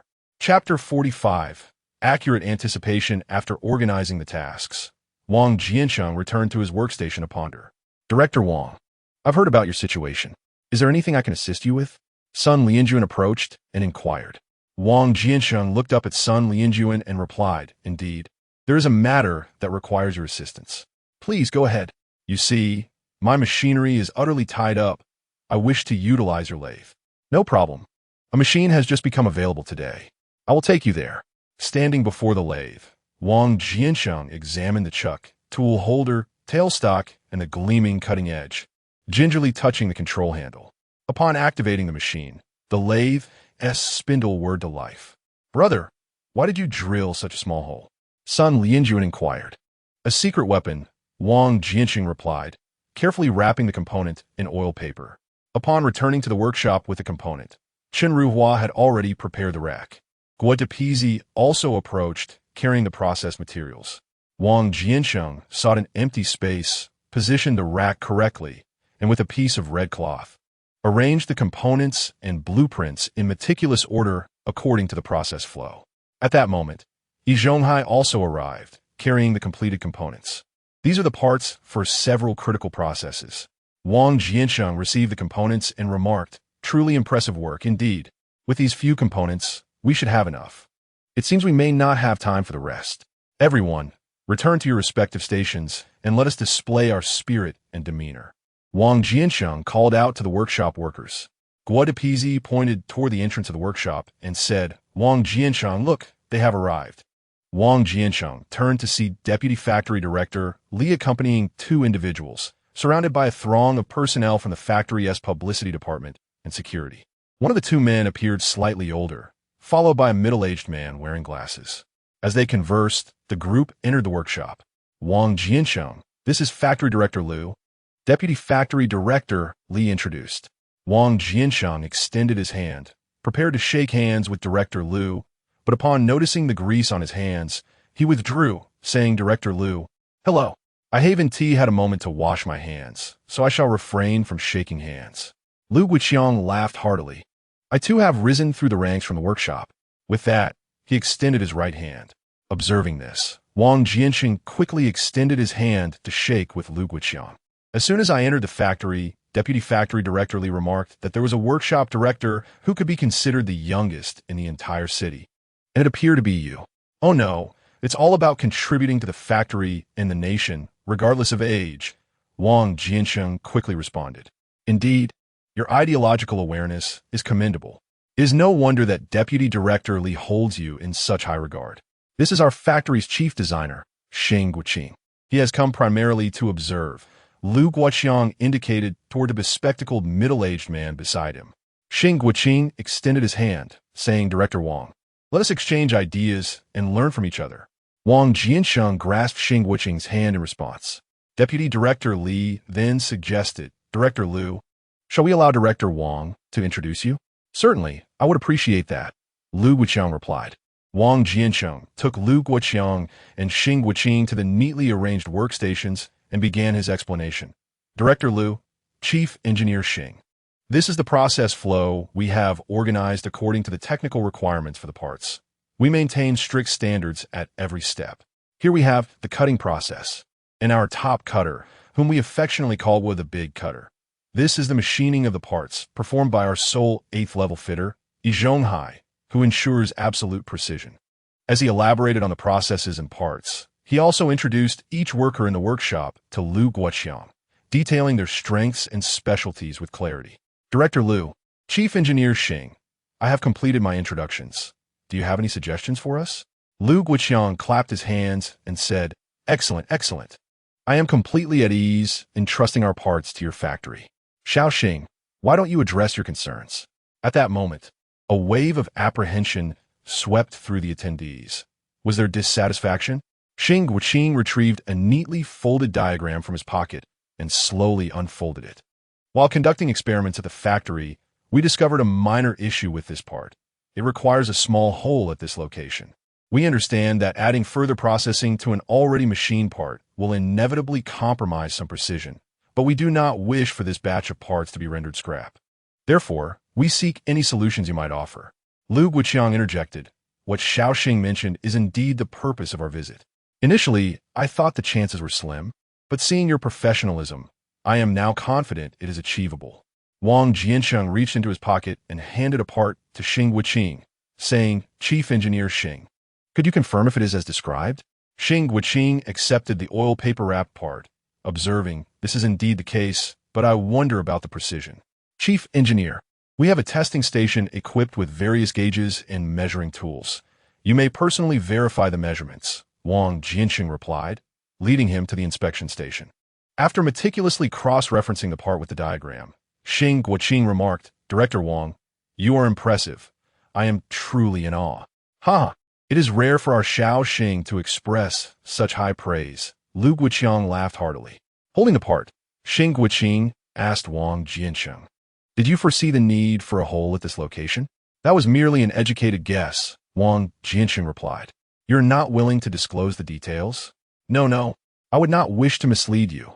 Please forgive me if I'm mistaken. I'm all ears. The design of this part theoretically poses no issues. Wang Jiancheng paused momentarily before continuing. However, in practical application, our current assembly conditions fall short of meeting such high precision standards. This hole is merely a temporary measure. Once our technology advances and our assembly conditions improve, this component will pose no issue. Chief Engineer Xing Guiqing listened attentively to Wang Jiancheng's explanation and remarked, I did not anticipate that Director Wang would consider matters so comprehensively. I am truly impressed. He then turned to Lu Guiqiang and said, Director Lu, should Director Wang be willing to take on the role of chief designer at our factory, I would gladly serve as his deputy. Lu Guiqiang was taken aback by Xing Guiqing's high praise for Wang Jiancheng, and his respect for him deepened. Deputy Director Li, with such a remarkable talent. He is merely a workshop director at your factory. It seems your establishment is indeed a hidden gem, Lu Guiqiang remarked. Deputy Director Li chuckled and replied, Director Lu, you flatter me. He continued, upon my return, I shall convene a meeting to discuss ensuring that our factory's components are entrusted to technically proficient establishments like yours, so that we may contribute to the nation's automotive industry. Lu Guiqiang addressed Deputy Director Li, look at the time, it's already noon. Shall we have lunch together at our cafeteria? Our chef specializes in authentic Siheyuan cuisine. I have long heard of your factory's culinary excellence. I finally have the opportunity to sample it today, Li said eagerly. At that moment, a secretary rushed over and whispered a few words into Lu Guiqiang's ear. Deputy Director Li, I sincerely apologize, but I fear I will not have the chance today. I have an urgent matter to attend to, Lu Guiqiang expressed with regret. Deputy Director Li smiled and said, Indeed, Director Lu is a busy person, so I shall not keep you. Another day, I will personally bring the chef to your residence. I appreciate that, Deputy Director Li, Lu Guiqiang replied, shaking his hand. He then turned to Wang Jiancheng, saying, I will recommend you to the higher-ups when the opportunity arises. A talent like you must not be overlooked here, as you should contribute more significantly to the nation. Director Lu, you honor me. I am merely a humble first-class fitter. Contributing to the nation is the responsibility of esteemed leaders like yourselves. I consider that doing my job well and producing quality components is contribution enough, Wang Jiancheng humbly replied. Lu Guiqiang patted Wang Jiancheng's arm, saying, Young man, you have a promising future ahead. After bidding farewell to Lu Guiqiang and the others, Deputy Director Li remarked, Wang Jiancheng, you performed admirably today. Seizing the moment, Wang Jiancheng inquired, Deputy Director Li, does this mean I am now the official workshop director? Deputy Director Li, unable to refuse, replied, the provisional title can be removed. From this day forth, you are the official workshop director. Thank you, Deputy Director Li, Wang Jiancheng expressed gratefully. However, we have yet to deliver this batch of components. We must thoroughly rework them as per Director Lu's requirements. Just as Deputy Director Li departed, Guidapizi rushed over. Wang Jiancheng, you have struck gold. Your salary has risen to 68 yuan, surpassing mine. You must look out for me from now on. Before Wang Jiancheng could respond to Guidapizi, a familiar voice echoed in his mind. Congratulations, host. You have received a storyline mission. Promotion to Workshop Director of the Steel Rolling Factory. Mission rewards. 5 skill points. A complete set of Workshop Director skin. 1,500 mission points. And 1,000 reputation points. Current mission points. 5931. Reputation. 3,000. Would you like to equip the skin? Let's try it on first. Skin equipped successfully. Temporary reputation increased by 1,000. Temporary intelligence increased by 1. Temporary strength increased by 1. Current attributes. Stamina. 310. Intelligence. 1101. Strength. 31101. Endurance. 110. Agility. 110. How should I allocate the skill points? Food is paramount, so I'll enhance my culinary skills first. Consumed 1 skill point. Culinary skill upgraded to level 4. Consumed 1 skill point. Culinary skill upgraded to level 5. Notice, culinary skill is now at maximum level. Consumed 1 skill point. Medical skill upgraded to level 3. Consumed 1 skill point. Medical skill upgraded to level 4. Consumed 1 skill point. Medical skill upgraded to level 5. Notice, medical skill is now at maximum level. After this series of enhancements, Wang Jiancheng has maximized all his acquired skills. Looking at the 4 skills adorned with golden edges in his skill bar, he smiled joyfully. What are you grinning about? You seem a bit off today. This morning you rode your bike to the restroom, and now you're here, smiling foolishly. You resemble Fan Jin upon passing the imperial exam. Sighed Guadapeasy. Quite a lot, Gua, replied Wang Jiancheng. Throughout the afternoon, Wang Jiancheng designed work uniforms and instructed Yi Zhonghai to process 7 or 8 sets according to the blueprints, while also organizing the workers in the workshop. Originally, repairs would take 2 days, but at this pace, it would only take 1. Yi Zhonghai was utterly perplexed by Wang Jiancheng's displayed capabilities. Wang Jiancheng, Factory Director Yang returned this afternoon and wishes to see you. Let us have dinner together tonight, announced Deputy Factory Director Li as Wang Jiancheng was tidying his belongings in preparation to leave work. He had initially planned to pick up Ran Qiuye after work, but that would have to wait. Director Yang, this is Wang Jiancheng from Workshop 1, Li introduced to Director Yang. Director Yang, upon seeing Wang Jiancheng, cheerfully remarked, splendid. So young and accomplished. Come, sit down. I attended a meeting today and met Factory Director Liu, who praised you. As he spoke, Director Yang took a seat, gesturing for everyone standing to sit as well. Indeed, let us eat while we chat, Deputy Factory Director Li chimed in. Wang Jiancheng surveyed the table, filled with leaders from the steel rolling factory and Su Damao. At that moment, Lu Lan entered with dishes in hand, momentarily pausing upon seeing Wang Jiancheng before placing the food on the table. Silly Zhu, guess who I just saw? Lu Lan hurried back to the kitchen after serving the dishes. What's the rush? Who did you see? Asked He Yuzhu, pausing his chopping. Others gathered around He Yuzhu and Lu Lan. Do tell, quickly, urged Ma Hua from the side. Lu Lan wiped her hands with an apron and remarked. Wang Jiancheng is sitting together with the factory leadership. Observing the leaders of the automobile manufacturing plant, she noted their evident fondness for Wang Jiancheng. Goodness, he is now dining with the factory leaders, Ma Hua exclaimed in astonishment. He Yuzhu continued to chop vegetables, responding, Ma Hua, focus on cooking. Sha Zhu, aren't you the least bit surprised? Lu Lan looked at He Yuzhu. Without lifting his gaze, He Yuzhu replied while adding vegetables to the pot. What is there to be surprised about? He has resolved significant issues for the factory. It's only natural for the leaders to treat him to a meal. Don't you remember the things he said publicly about Qin Huairu? With him being so valued by the leadership, life is bound to become more challenging for her at the factory. Lu Lan clicked her tongue in response. He dares, I'll chop him up, He Yuzhu declared. Slamming his knife onto the cutting board, Lu Lan stuck out her tongue, carrying the prepared dish out. Leaders, here comes the twice-cooked pork, she announced as she placed the dish at the center of the table.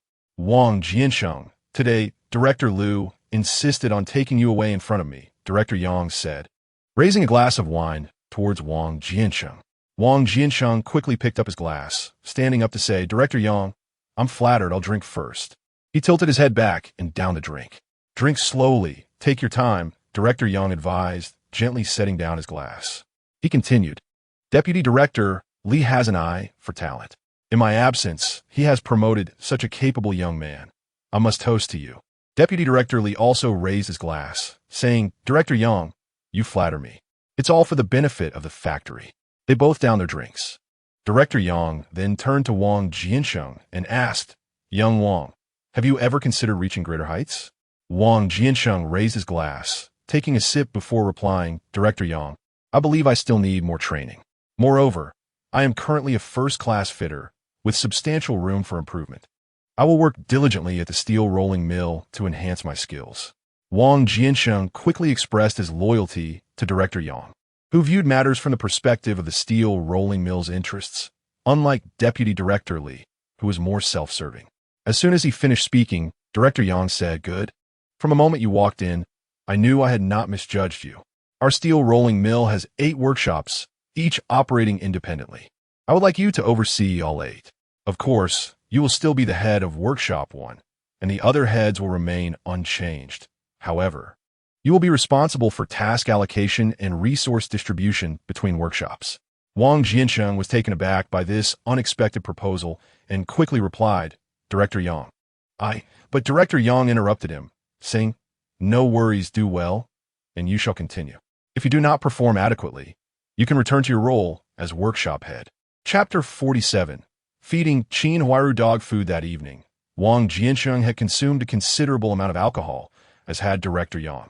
They did not even manage to watch the final film, prompting Su Damao to leave early. Wang Jiancheng, feeling a bit tipsy, staggered forward, pushing his bicycle. On this joyful day, he found himself unsure of whom to celebrate with. It was late, and Ran Qiuye had long since fallen asleep. He could not disturb her. At last, he found himself unable to move, collapsing with both himself and his bicycle by the roadside. In a daze, he felt someone gently wiping his face. Slowly, he opened his eyes to see a familiar visage before him. It was Ran Qiuye, her concerned gaze tenderly attending to him. You're awake? She inquired joyfully upon noticing Wang Jiancheng's opened eyes. Wang Jiancheng slowly sat up. What are you doing here? Ran Qiuye remained silent, walking into the kitchen to fetch a bowl of congee, saying, You must be hungry. Drink this congee first. She blew gently on the spoon before bringing it to his lips. I'll handle it myself, Wang Jiancheng replied, taking the bowl and spoon from her. His stomach grumbled audibly. Ran Qiuye couldn't help but chuckle at the sound. Embarrassed, Wang Jiancheng offered a sheepish smile as he hastily consumed the congee. What happened yesterday? I can't recall anything at all. You have the audacity to ask. You fell asleep on the road outside my house in the middle of the night, complaining about the cold, and covered yourself with a bicycle, Ran Qiuye exclaimed, unable to suppress her laughter. Wang Jiancheng scratched his head, remembering only that he had been pushing his bicycle down the road, but the rest was a blur. You nearly scared me to death. I couldn't wake you, and my dad said you were just drunk and would be fine after a sleep. I was still worried, so I called Yuding to come and check on you. And only then did I feel at ease. Wang Jiancheng looked at Ran Qiuye's anxious expression and said, I'm sorry for causing you concern. How'd I get back? My dad, Yuding, and I brought you back on a bicycle. You were quite heavy. Just then, Lu Yuding walked in. Ran Qiuye stood up and asked Yuding, What brings you here? I thought you were about to wake up, and I figured you hadn't had breakfast yet, so I brought you both something to eat. She placed the lunchbox on the table, observing the messy surface, and added, Brother-in-law, your place is a bit too dirty. Hurry up and marry Sister Ran to help you tidy up. Ran Qiuye playfully smacked Lu Yuding, chiding, What nonsense are you talking? What nonsense? I wonder who it was. Last night, lying on the back of the bicycle, calling out Ran while crying uncontrollably, unable to wipe away the tears.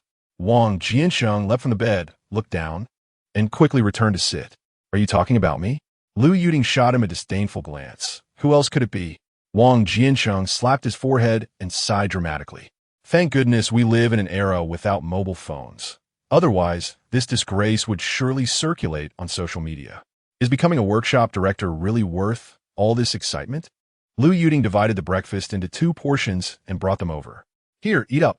Thank you. Wang Jiancheng and Ran Qiuye replied in unison. You two are quite the pair.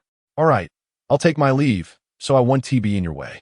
With that, She grabbed her bag and headed for the door, playfully turning back to tease Wang Jiancheng. It was Sister Ran who helped you take off your clothes. Ran Qiuye's face flushed crimson.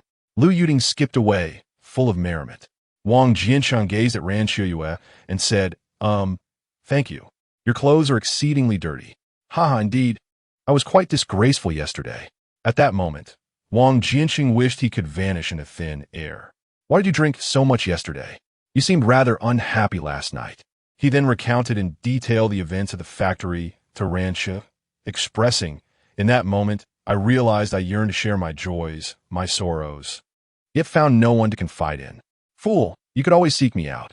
I am available at any time, Ran Qiuye replied tenderly as she looked at him. Wang Jiancheng grasped her hand and said, yes, thank you. Just refrain from sleeping in the middle of the street next time, calling out someone's name. It was truly unbearable to witness. Ding, congratulations, host. You have activated a conditional attribute point.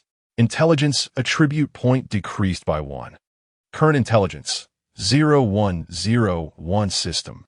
What have I done? Why does it result in reduced intelligence? Didn't I tell you that it's a conditional attribute point? Whatever Ran Qiuye says, you deduct. Right, whatever she says, you subtract. She just called you a fool. Do you understand what that implies? Do you understand what I mean by that? What do you mean? Forget it. You wouldn't comprehend. Are you all right? Does your head hurt? Ran Qiuye inquired as she noticed Wang Jiancheng bowing his head. Oh, it's nothing. Could you help me retrieve a piece of clothing from that wardrobe? Wang Jiancheng pointed to the nearby wardrobe. Ran Qiuye handed him the garment. I'll step out for a moment. With that, she exited the room and closed the door. Wang Jiancheng rose from the bed, glanced down, relieved that he had not changed, lest he be exposed. Once dressed, he stepped outside, where the morning sun bathed him in warmth. He stretched and let out a grand yawn. Teacher Ran, you're doing Wang Jiancheng's laundry? Ah, Jiagong's mother. You are washing clothes too? Indeed, Wang Jiancheng is truly fortunate to have such a wonderful wife, already washing clothes before the wedding. Upon hearing the voices of Qin Huairu and Ran Qiuye in the courtyard, Wang Jiancheng made his way there. Upon arriving, he saw Ran Qiuye vigorously scrubbing the very garment he had worn the night before. He approached and snatched the clothing from her hands, stating, Who permitted you to wash clothes? Startled, Ran Qiuye gazed at him, unsure of how to respond. Wang Jiancheng placed the garment down and gently held her hands, saying, Ran, your hands are not meant for washing clothes. I will handle the laundry, sweep the floor, and prepare meals. You need only to be beautiful. At this moment, Ran Qiuye could only stammer, I. Look at your hands. They are frozen and red. Let me warm them for you. With that, Wang Jiancheng nestled her hands under his armpits, prompting Ran Qiuye to lean against him. As the morning dawned, Qin Huairu stood nearby, while Ran Qiuye struggled to break free. However, Wang Jiancheng held her too tightly, prompting her to exhale softly. Her cheeks flushed as she gently leaned against his muscular chest. With a tender embrace, Wang Jiancheng said, Come, let me take you to buy hand cream. You must remember to apply it daily. It cannot be forgotten. With that, he pulled Ran Qiuye along, leaving Qin Huairu standing alone. She cast a glance at her own hands, which were rough and cracked from the cold and relentless washing, marred by stubborn black grease from factory work that no amount of scrubbing could cleanse. The palms felt coarse, akin to sandpaper, in stark contrast to the delicate, well-cared-for hands of Ran Qiuye. Growing increasingly agitated, Qin Huairu tossed the clothes she was washing into the basin with a splash. Chapter 48. Whispers and Rumors. What is you so irate this early in the day? Siheyuan inquired, observing the water splatter across the floor as Qin Huairu forcefully threw the garments. Who else could it be but Wang Jiancheng? She replied, Did he take advantage of you? That scoundrel. I shall deal with him, Siheyuan declared, rolling up his sleeves in preparation to head to the backyard. Without a moment to dry her hands, Qin Huairu quickly grasped his arm, saying, No, Teacher Ran is also here. Teacher Ran has arrived? Siheyuan leaned his head towards the backyard to peek. Qin Huairu resumed her washing. Stop looking. You won't see anything. A toad aspires to eat swan meat. Oh, come now, Qin Huairu, how am I a toad? If I were toad, you wouldn't even measure up to a plucked chicken, she retorted, raising the wet clothes to throw at him. Siheyuan caught the dripping garments with one hand and complained, "Sister, it's all water. I'm soaked through. You must wash these for me." "Wash for you?" Look at Wang Jiancheng. Teacher Ran helps him with his clothes, and he is pained by it. Why should I wash clothes every day? As she spoke, Siheyuan began to weep. I was wrong. Is that not enough? The laboring people are beautiful, but Teacher Ran embodies the airs of a bourgeois young lady. Siheyuan placed the wet clothes back into the basin. What a wise observation, Zhonghai remarked as he approached. Huairu, I saw everything. Do not take it to heart. We are laborers, and our worth lies in our craftsmanship, honoring our parents, and educating our children. Siheyuan quickly agreed. Yes, indeed, it is the elder who speaks wisely. The attitudes of Wang Jiancheng and Teacher Ran deserve disdain. At that moment, Yin Bugue approached. Have you seen Ran Qiuye? Third, uncle. Why are you here to stir the pot? Siheyuan inquired. Yin Bugue glanced towards the backyard and whispered, Last night, as I was heading to the restroom, I happened upon Teacher Ran escorting Wang Jiancheng home, accompanied by an older man and a young girl. I know Wang Jiancheng was dining with the factory leaders last night. Siheyuan replied. Yin Bugue continued. He got drunk and was carried back on a bicycle. That's quite normal. Drinking with factory leaders, it's only natural to get inebriated. That Su Damao, after one drink, is out for the count. Siheyuan recounted the lively drinking scene he had heard from Lulan. After he finished, Yin Bugue and others continued in hushed tones. Last night, that man left with the young lady, while Teacher Ran remained. Third uncle, how do you know this? As a teacher, do you eavesdrop? Siheyuan cast a suspicious glance at Yin Bugue. Yin Bugue continued. What do you mean? When I returned from the restroom, I heard someone leaving, so I peeked out the window and saw a man and a woman going out. At this point, Yin Bugue paused, shaking his hand as he said, As for Teacher Ran, she was not there. Perhaps she left late while you were already asleep, Zhonghai remarked. Yin Bugue clarified.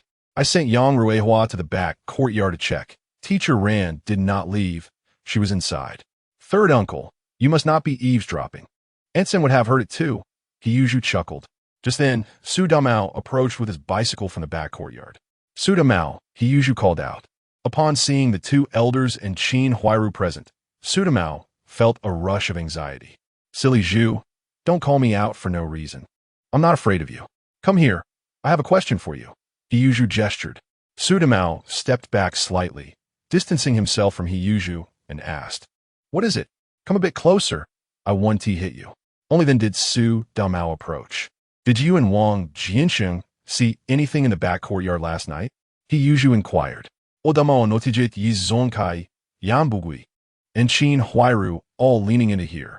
Chuckling, he said, I see you all chatting early in the morning. It must be about Teacher Ran. What did you see? Yin Bugue pressed urgently. Su Damao quickly changed his tune. I didn't see anything. Are you asking for a beating? Siheyuan exclaimed, preparing to strike Su Damao. Silly Zhu, why are you so anxious? It's just that Wang Jiancheng was with Teacher Ran, and you're feeling uneasy. Why not take it out on him instead of me? I'm aiming at you because I have feelings for Teacher Ran, yet she does not reciprocate. As for Qin Jingru, we were on the verge of something, and you meddled. Su Damao raised his hands to shield himself from Siheyuan's blow, saying, Silly Zhu, we need to clarify this. Qin Jingru only broke up with you because of Wang Jiancheng. Indeed, it was on the day we went to the movies. But later I managed to persuade her to agree again, and you barged in. What is the deal with that? Siheyuan grasped Su Damao by the collar. Su Damao pointed at Qin Huairu, saying, Silly Zhu, don't wrongfully accuse me. My relationship with Qin Jingru is innocent. You can ask Qin Huairu. She surely knows. I've asked Jingru, and you two must have colluded to deny it. Qin Huairu interjected from his side. Siheyuan gradually released his grip on Su Damao. Su Damao straightened his clothes and said, Silly Zhu, this isn't over between us. Just wait for me. At that moment, Yin Bugue interjected. Let us set aside your squabbles for now. Su Damao, I have one question for you. Was Teacher Ran there all night? Su Damao glanced at Yin Bugue. Then at the other three, his eyes darting as he replied, Yes, she was there the entire time. See, I told you I was right. Yin Bugue extended his hands forward and said, It has nothing to do with me. I shall take my leave. Su Damao, lifting his bicycle, inquired, He Zhu waved his hands repeatedly at him, urging, go on, go on. Elder, you have heard, Wang Jiancheng and his partner are not yet married. And yet teacher Ran openly resides in Wang Jiancheng's home.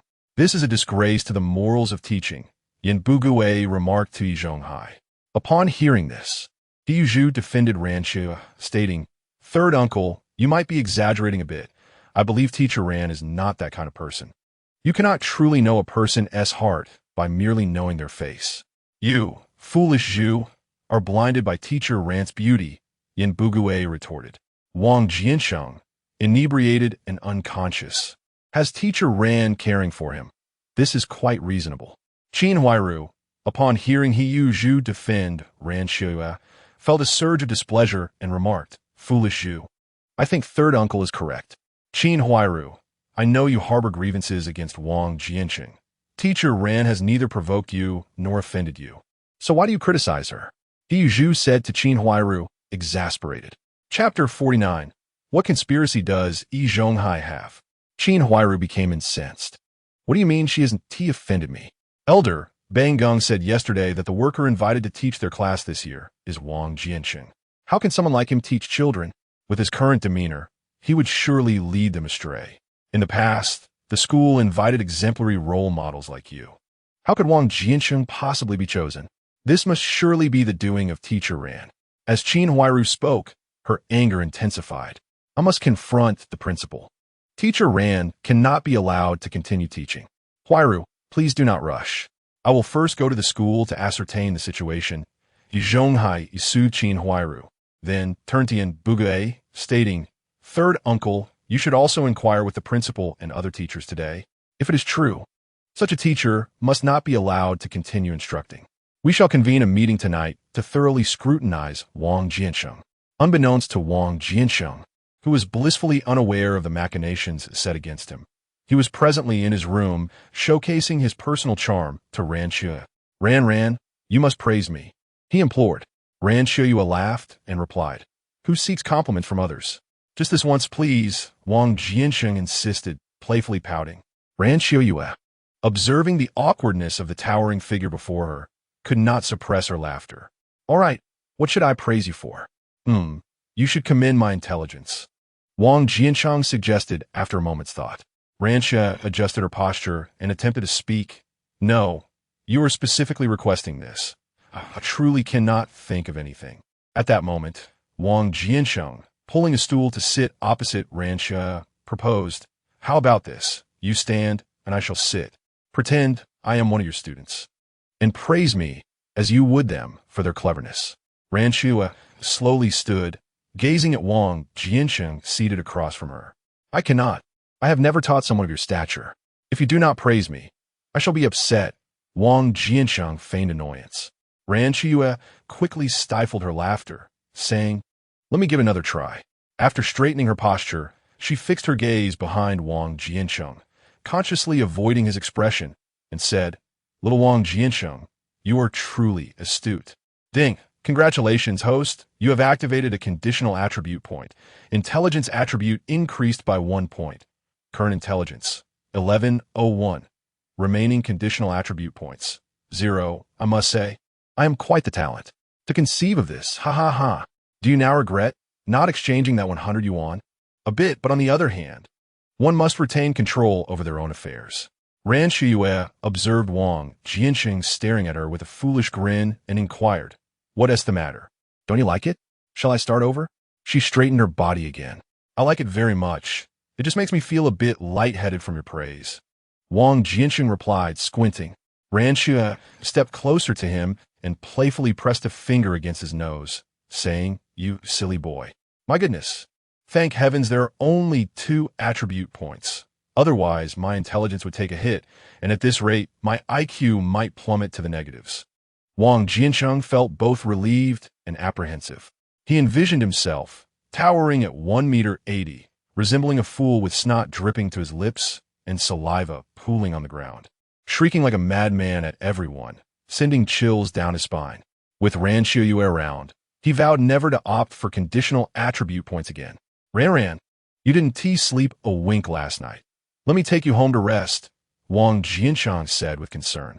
Yes, I should inform my parents that you're all right now. Upon stepping outside, Wang Jiancheng attempted to ride his bicycle only to discover both tires were flat. The previous day's troubles had yet to be resolved, and now new ones emerged.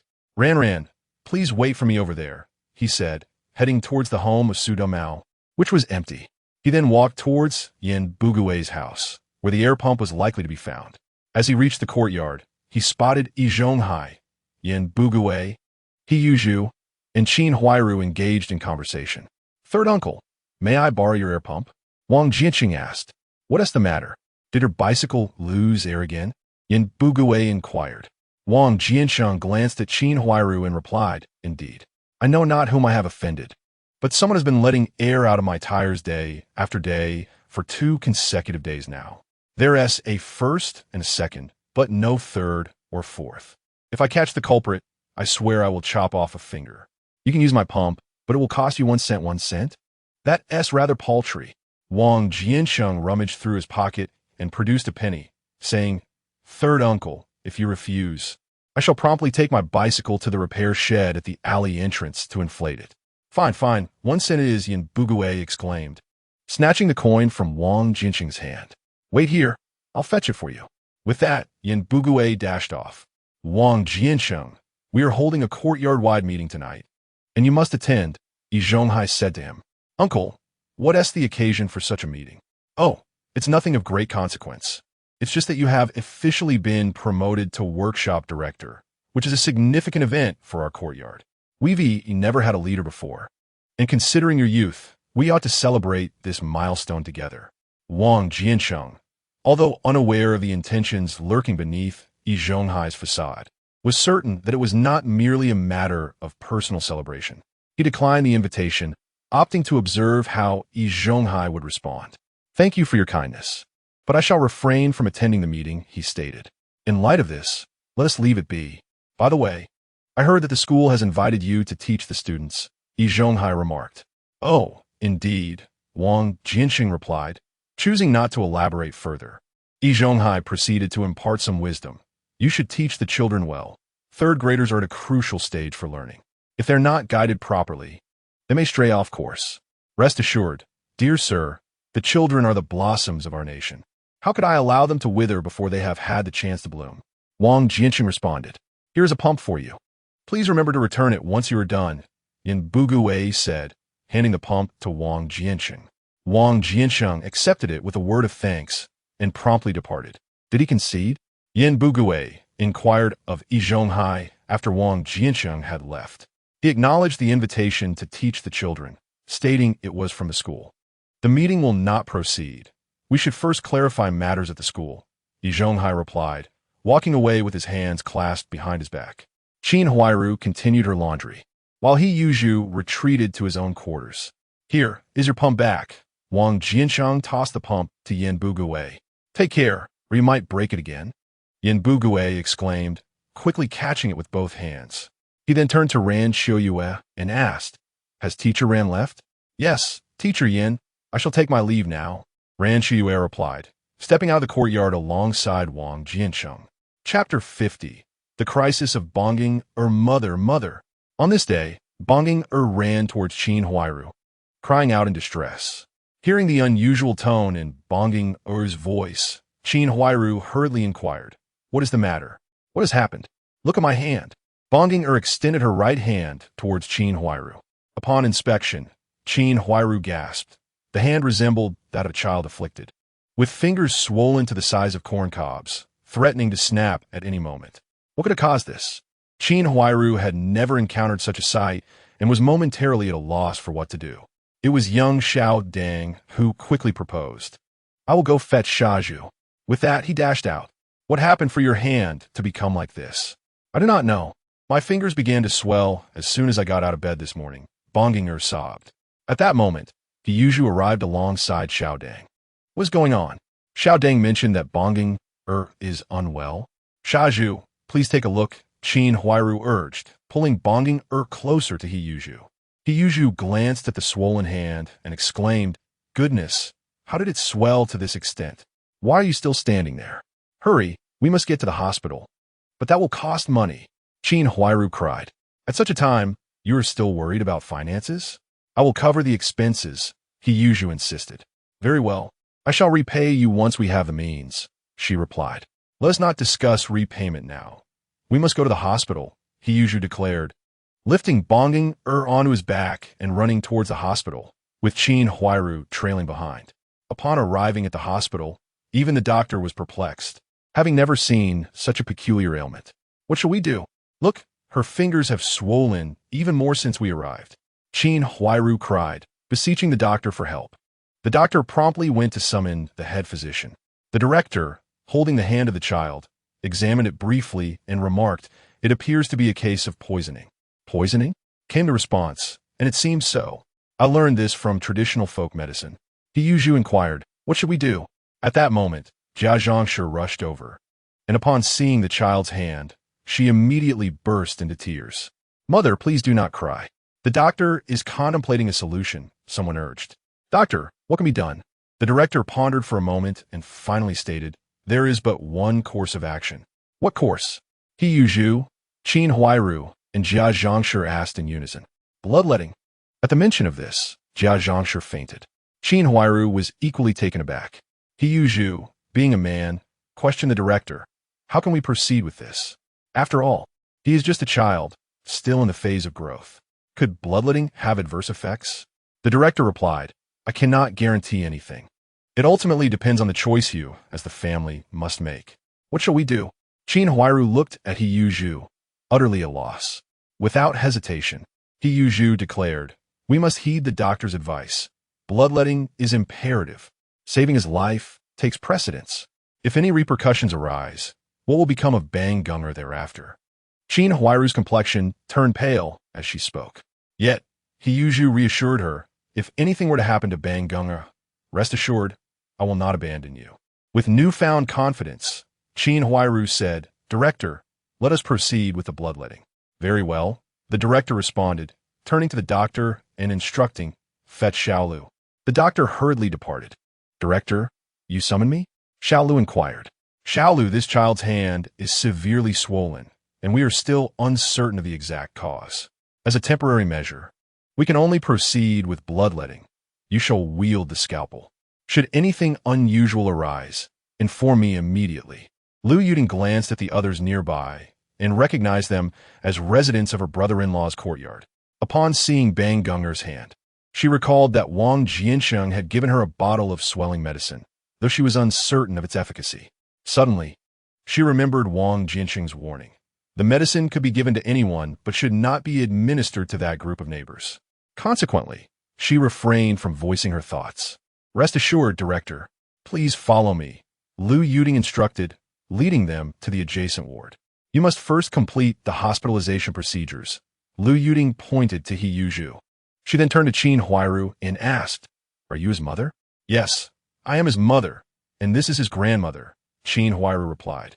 "I will conduct a blood test first," Lu Yuding stated as she pricked the child's finger, extracting a drop of blood into a test tube. "He is type blood. Please wait here while I check the blood bank." The trio sat in the ward, watching as Bang Gunga's hand swelled further. "Where is the doctor?" Hiyuju returned after completing the hospitalization procedures. "There are not many hospitals that can accommodate type blood, and it may not suffice. You three should also undergo blood tests." Lu Yuding informed them. "Why do we need to test our blood?" Jia Zhangshi questioned. "Of course, it is necessary to draw blood. Otherwise, if so much is bled out, without a transfusion, he could perish," Lu Yuding explained. Upon hearing this, Jia Zhangshi fainted once more. Hiyuju extended his arm and said, "Doctor, take mine." "What are you talking about? Blood cannot be drawn indiscriminately. First, we need to ascertain if your blood types match," Lu Yuding replied, using the same method to test Hiyuju and Qin Huairu's blood. Lu Yuding glanced at the person she had just taken over from and said, "None of you are capable. One type, one type. Are there others in your family?" Lu Yuding continued her inquiry. Qin Huairu replied, "There are just 2 children left. We can't possibly draw blood from them. Then, before the transfusion, it is imperative that you find someone with the same blood type to assess the child's condition. Conservatively speaking, we will need to draw 500 milliliters. What shall we do?" Qin Huairu looked at Hiyuju, bewildered. "You all wait here. I will return to the Siheyuan." He declared before hurrying off. Qin Huairu sat in the hospital room, anxiously cradling Bonginger. Time seemed to stretch indefinitely. Eventually, He returned with a group from the Siheyuan to the hospital. Huairu, do not fret. Our neighbors have come to see who can assist, Zhonghai said, observing the tear-streaked face of Qin Huairu. Lu Yuding tested each of them for blood type and remarked, fortunately, one of you has the same blood type. Who? Everyone inquired, turning their attention to Lu Yuding. Lu Yuding pointed at Zhonghai and said, you're the only one with a matching blood type. Given your age, drawing 500 milliliters may be taxing on your health. Zhonghai, meeting the gazes of the others, replied, it is of no concern. Proceed with the drawing. The child's life is paramount. Jia Zhangshi, observing the interaction between Qin Huairu and Zhonghai, grew increasingly suspicious, even beginning to doubt whether Bonginger was truly her biological grandson. Old E, if I am of no further assistance, I shall take my leave, she said, turning away before Zhonghai could respond. As everyone realized they had no role to play, they offered their condolences to Qin Huairu and gradually departed from the hospital. Lu Yuding accompanied Zhonghai to draw blood. What is your relation to them?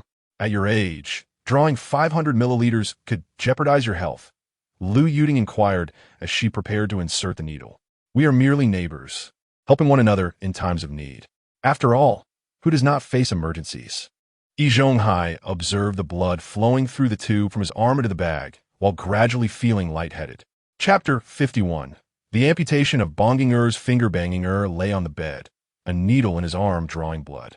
As the dark red liquid gradually flowed out, his hand began to return to its normal state.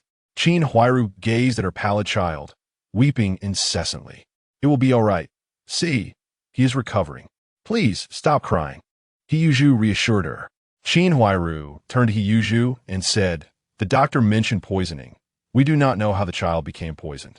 It is not my intention to speak out of turn, but since Bonginger often sneaks out to steal food, it is inevitable he consumed something unclean. We must be cautious in the future, Hiyuzhu advised. Mom, Bonginger weakly called out to Qin Huairu. She immediately leaned closer, asking, how do you feel? Mom, I haven't stolen anything recently, Bonginger replied. Hiyuzhu inquired, then what mischief have you been up to these past few days? We must identify the source of the problem. Otherwise, what if others fall ill? I have not done anything wrong. I've merely let the air out of Wang Jiancheng's bicycle tires every day, Bonginger confessed. Hiyuzhu scratched his head, saying, letting out air from a tire led to this? Is it possible that Wang Jiancheng is behind this? Qin Huairu asked. I suspect it is very likely him. Zhonghai slowly sat up from the adjacent hospital bed. Hiyuzhu hurried over to support him, exclaiming, ah, dear sir, you have finally awakened. You fainted just after the blood was drawn. The doctor has advised that you must rest more in the coming days and also replenish your nutrition. Hiyuzhu assisted Zhonghai in getting out of bed. The old gentleman's recovery seems promising, awakening so swiftly. Lu Yuding approached with the dean. Upon seeing the dean, Qin Huairu rushed forward, asking, Dean, is Bangung all right? We have just analyzed the blood drawn from the child, the dean replied. Hiyuzhu quickly inquired, what kind of poison is it? The dean's expression grew troubled as he responded, this type of toxin is unfamiliar to us. Hiyuzhu pressed on, so, it cannot be treated? The dean hesitated before continuing, it would be premature to say that. Our hospital's experts have deliberated and proposed 2 treatment plans, which require your family's consent.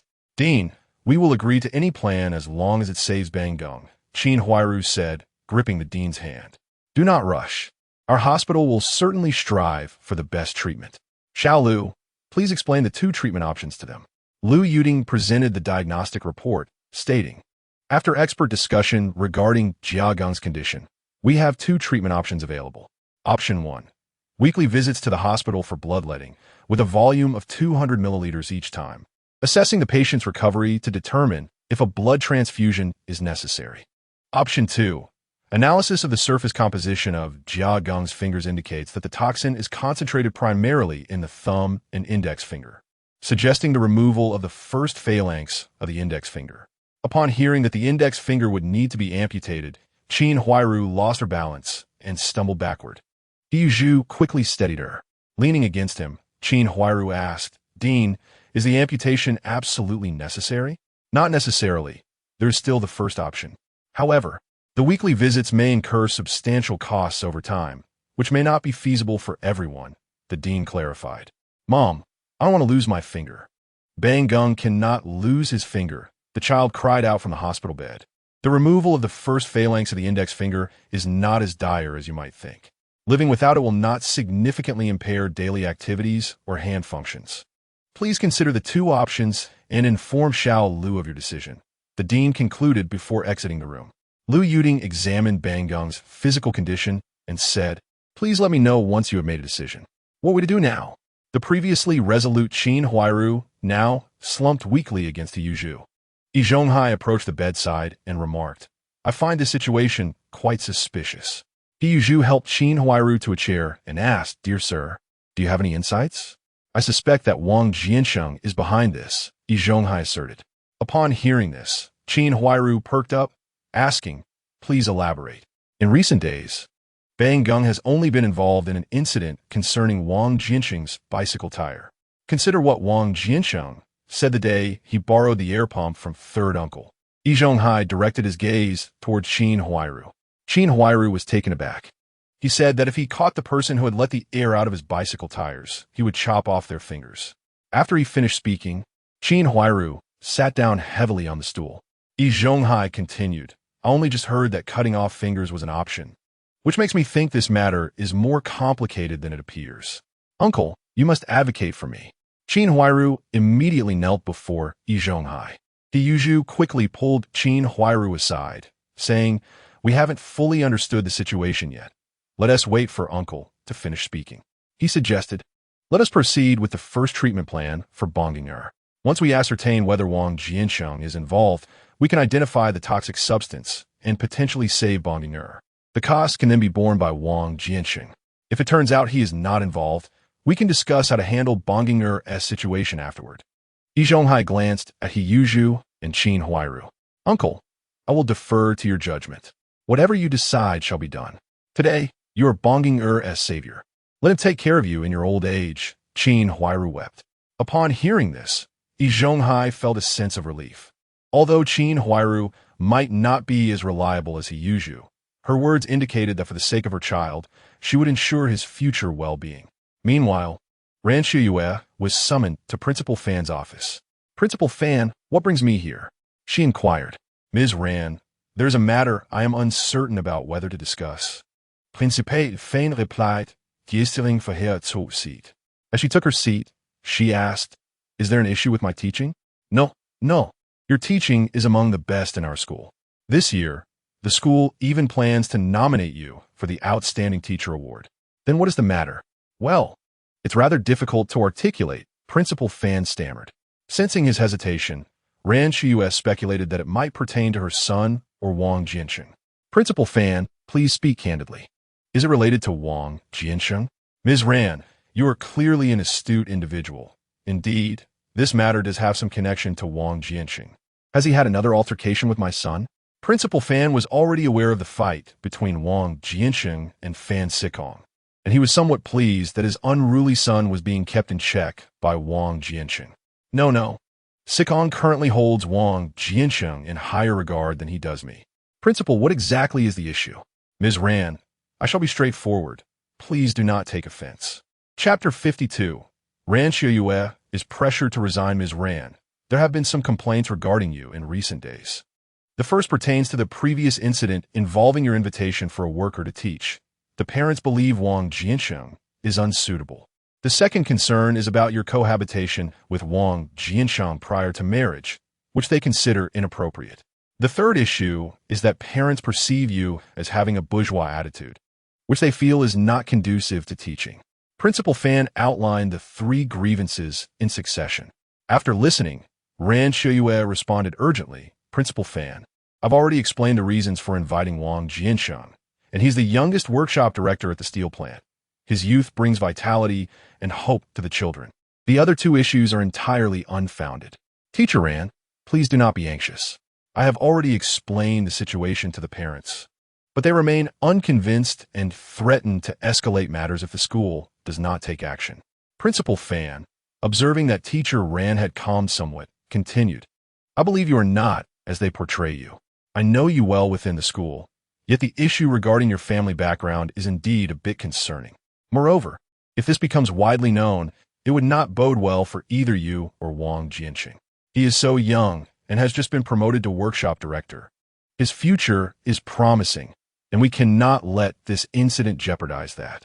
Ran Qiuye listened silently to Principal Fan's counsel and explanations, unsure of what she had done wrong to bring about such a predicament. She felt tears welling up but stifled them. With a choked voice, she replied, Principal Fan, I understand your point. It seems that from now on, I will no longer be able to teach at the school.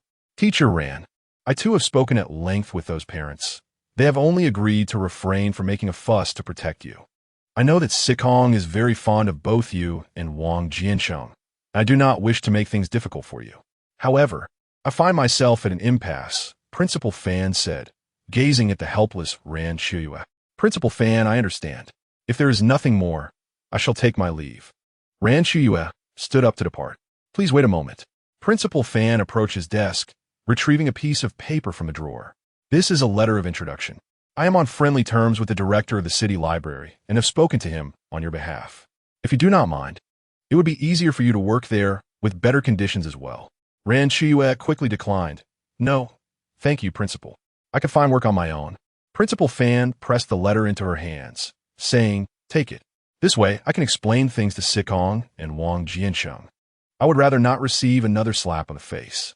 He forced a smile, awkwardly touching his cheek. Upon hearing this, Ran Qiuye ceased her refusals. I will take care of matters on Wang Jiancheng's side. Principal Fan, I assure you, I will not let him trouble you. She resolved to gather her belongings after finishing her class that day. Principal Fan nodded silently. Sighing, he watched as Ran Qiuye departed. As Wang Jiancheng arrived at the school gate, he spotted Ran Qiuye pushing her bicycle out. Ran, he called, rushing toward her. I have already planned how to teach the children. Although some of them know me, many have not yet met me. I will start by introducing myself and then play some games to help everyone get familiar before the lesson. Wang Jiancheng excitedly shared his ideas for engaging the children. Ran Qiuye listened quietly, observing his enthusiasm. Noticing her unusual demeanor, he asked, What's wrong today? You seem rather unhappy. Ran Qiuye forced a smile, replying, Nothing, but you might find your efforts in vain. What do you mean? I have been reassigned and cannot come to teach. Reassigned? Where? When did this happen? Why was I not informed? A barrage of questions from Wang Jiancheng elicited a reluctant smile from Ran Qiuye. Do not rush.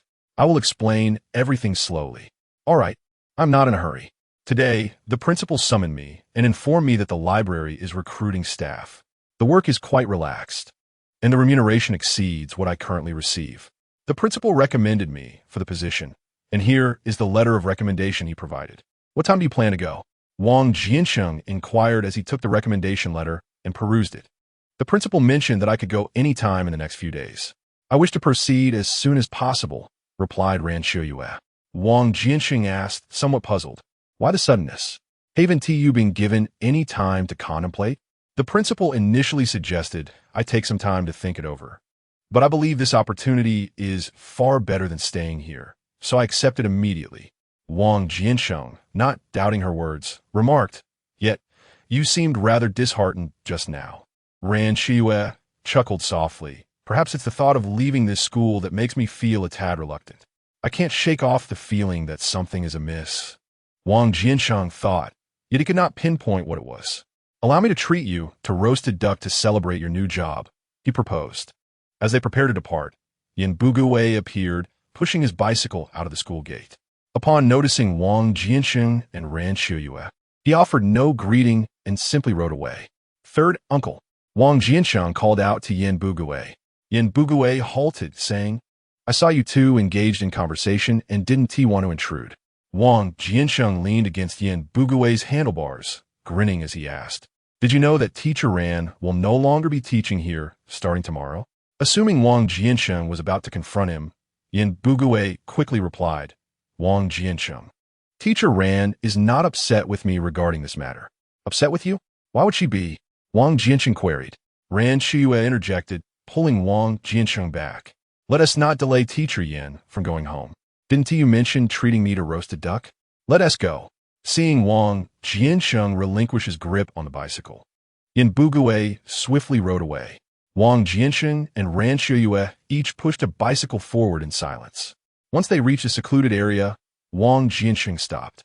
Ran, is there something you're concealing from me? He asked, fixing his gaze upon her. No, what could I possibly hide from you? Ran Qiuye replied. Wang Jiancheng approached her, placing his hands gently on her arms, and said, Look into my eyes and tell me you are not deceiving me. As their eyes met, Ran Qiuye opened her mouth to speak, but ultimately could not suppress her emotions, tears streaming down her face. Wang Jiancheng refrained from further questioning, softly enveloping her in his embrace. Unable to contain herself, Ran Qiuye clutched him tightly, burying her face against his chest and sobbing uncontrollably. In that moment, Wang Jiancheng tenderly stroked her hair, allowing her tears to dampen his shirt. He remained there until her cries subsided and she gradually calmed down. Chapter 53. There is gain and loss. System reset. What truly transpired? Wang Jiancheng asked, still holding the now tranquil Ran Qiuye. She did not respond, instead posing a question of her own. When will you marry me? Wang Jiancheng understood that something significant must have occurred for her to ask such a question. As long as you desire it, I shall find a way immediately. I am willing. I would marry you right now if you asked. System, are you here again? Hoping to feed me dog food? Speaking seriously, I have a request. Why so solemn? What is it? I wish to change my age. Why? Do you really need to ask? Understood. How many years do you wish to change? To the same age as hers, with the same birthday. Is there a way? Yes, there is. What are the requirements? Well, go ahead. I am prepared to accept. All attribute points reset. All skills reset. Everything completely reset. Essentially, it means starting anew. I am not certain. Throughout numerous competitions, no one has ever chosen this path. Then let me be the first. Are you sure? Perhaps after everything resets, she may not love you anymore. Wang Jiancheng remained silent for a long while. Why do you not respond? I have made my decision. Are you certain? Wang Jiancheng's eyes grew misty. If she ceases to love me, I shall make her fall for me once more. All right then. Regardless of the outcome on the heavenly rankings, I no longer care about this competition. I'll indulge your win this once, yet I am quite excited. It remains uncertain what the results will be. Ding, the system will reset the host attributes. Please confirm. Staring at the confirmation button that appeared before him, Wang Jiancheng felt uncertain of what would transpire upon clicking it. He gazed upward at the darkening sky, where the evening star shone brightly. Ran Qiuye, he murmured. Ran Qiuye nestled in his embrace responded. I love you. I love you too. The system will reset the host attributes. Please confirm. This time, Wang Jiancheng did not engage in mental communication. Instead, he extended his right hand and gently pressed the confirmation button with his index finger. Ding! Host attribute reset commencing. 10, 9, 3, 2, 1. Congratulations, host attribute reset successful. Just as Wang Jiancheng prepared himself for a fresh start. Ding! A crisp and familiar sound echoed in his mind. After a while, congratulations, host has completed the special task. Reset host attributes. Task reward. System upgrade. System upgrade commencing. System upgrading to 90, 100. System upgrade successful. Host binding in progress 10, 20, 90. Host binding in progress 100. Congratulations, host binding successful. Congratulations, host has received a novice gift package. A continuous stream of notifications resonated within Wang Jiancheng's mind, culminating in the novice gift package.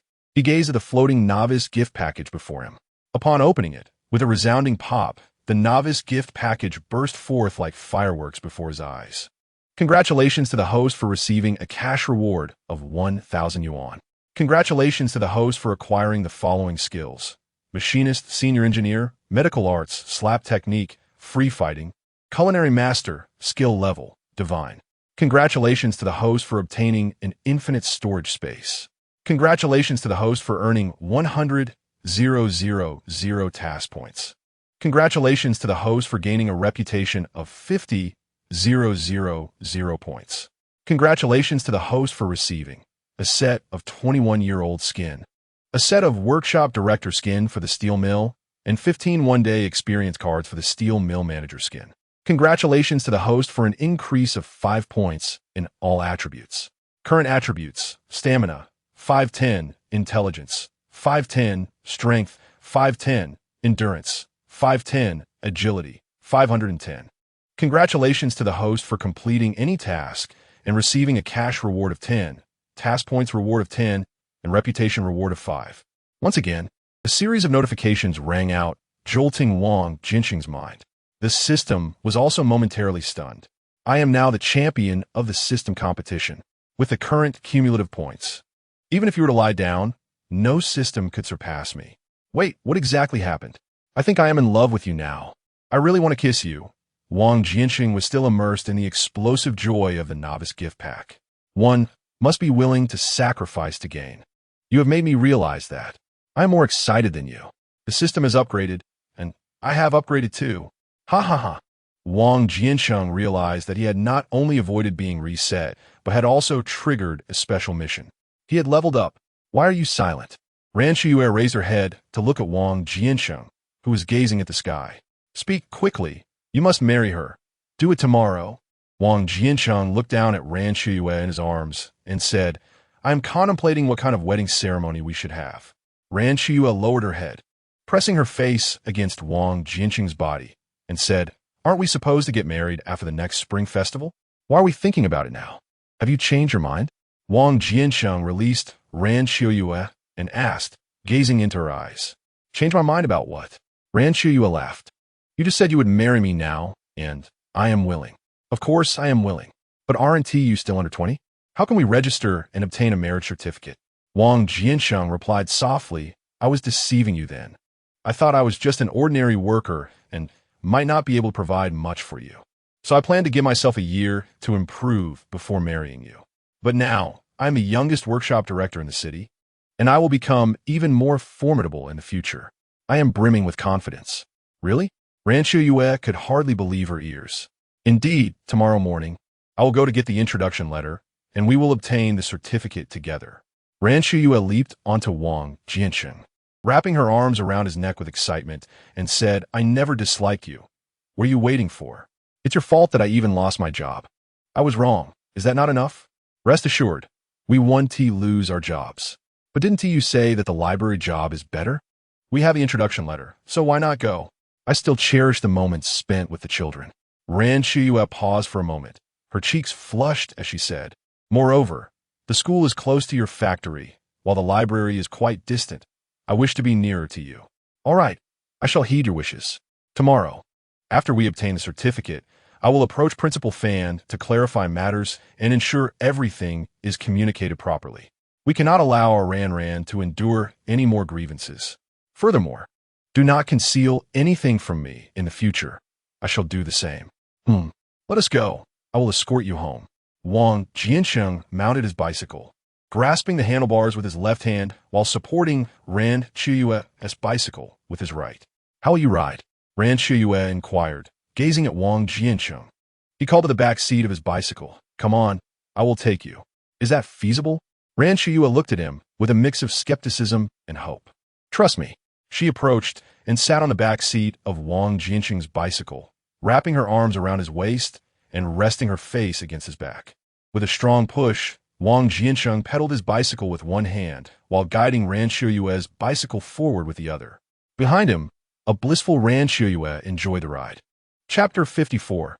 Seeking confirmation from Principal Fan, I have arrived home. Ran Qiuye dismounted from the bicycle. Wang Jiancheng smiled and asked, Having brought you home, will you not invite me in for a drink? Of course. My parents even suggested I invite you for dinner. Ran Qiuye replied joyfully. Upon seeing Wang Jiancheng, Ran's parents were overjoyed, exclaiming that since Ran Qiuye started dating him, they had noticed her sitting alone in the room, lost in thought every evening. This made Ran Qiuye blush as she playfully leaned against her mother. Uncle, Annie, I have come this evening to discuss something important with you. Ran Qiuye already knew what Wang Jiancheng intended to say. She had anticipated his visit. They settled together on the couch. Observing Wang Jiancheng's serious demeanor, Ran's father inquired, What is it? Wang Jiancheng took Ran Qiuye's hand and said, "Uncle, Annie, we have discussed it and wish to obtain our marriage certificate tomorrow." Ran's parents clearly seemed unprepared, gazing at the young couple without uttering a word. Wang Jiancheng continued, "Tonight's announcement is indeed sudden. We did not alert you in advance. But we hope you will consent to Ran marrying me." At that moment, Ran's mother nudged Ran's father, saying, "Why are you still in shock?" "We agree. We have long since approved." Regaining his composure, Ran's father quickly added, "It is just so unexpected. You had mentioned waiting until after the next spring festival." "Yes, it is indeed quite sudden," Ran's mother said, gently wiping away tears. Ran Qiuye moved closer to her mother, holding her hand. Ran's mother caressed Ran Qiuye's hair and said, "Mother is delighted. Our Ran is finally getting married. When are you planning to hold the wedding?" "I shall promptly begin preparations," Ran's father inquired. Ran's mother chimed in, "Yes, I must make 2 beautiful outfits for Ran. Uncle, Auntie, I have already discussed this with Ran. I have not had the chance to tidy up my place, but I intend to make it presentable and acquire some furniture before we arrange the wedding." "What is the purpose of spending all that money? As long as the house is livable, we will be content as long as you two can live a stable life," said Ran's mother. Ran's father interjected, "In my opinion, there's no need for any elaborate preparations. Since you're getting your marriage certificate tomorrow, your aunt and I will help Ran tidy up and move in." "Uncle, Aunt, Ran is your only daughter, and I am determined to take good care of her, ensuring you can trust her to me," Wang Jiancheng said, feeling somewhat rushed and without a gift. He handed 100 yuan to Ran's father. "Such a large sum is unnecessary. You should keep it for your future," Ran's father insisted, pushing the money back. "Uncle, Aunt, please do not refuse. Though my salary is not yet high, I can still provide Ran with a comfortable life." With no further argument, Ran's parents accepted, saying, "Fine, we will save this money for when you have children next year. Then it shall be as discussed between Ran and me." "You two need not worry," Wang Jiancheng replied. "All right, you may proceed as you wish." "Dad, Mom, I hope it is appropriate to address you as such," Wang Jiancheng amended. Ran's parents replied in unison, "It is quite fitting. I shall take my leave then. Please rest early," he said as he rose from his seat. As he turned to Ran Qiuye, he cautioned, Ran, do not dwell alone tonight. It might make you foolish." Ran Qiuye playfully hit him, urging, "Hurry and go." Wang Jiancheng left with a cheerful demeanor. Upon reaching the doorway, he glanced back. The next morning, when Ran Qiuye and Wang Jiancheng found themselves speaking in unison, they exchanged smiles, both refraining from voicing the latter part. After leaving Ran Qiuye's home, Wang Jiancheng did not return to the courtyard, but instead headed straight to the hospital. "Brother-in-law, what do you need me for? Do you know where Fan Sitsong's house is?" "I do. What do you need him for?" "I need to speak with his father regarding a matter concerning Ran. "What happened to Sister Ran?" Wang Jiancheng briefly explained to Lu Yuding about Ran Qiuye being pressured to resign. "I must inquire with Principal Fan about who is behind this mischief. By the way, there was a child in your courtyard today whose hand was swollen. They're draining it here." Lu Yuding recounted the incident that occurred.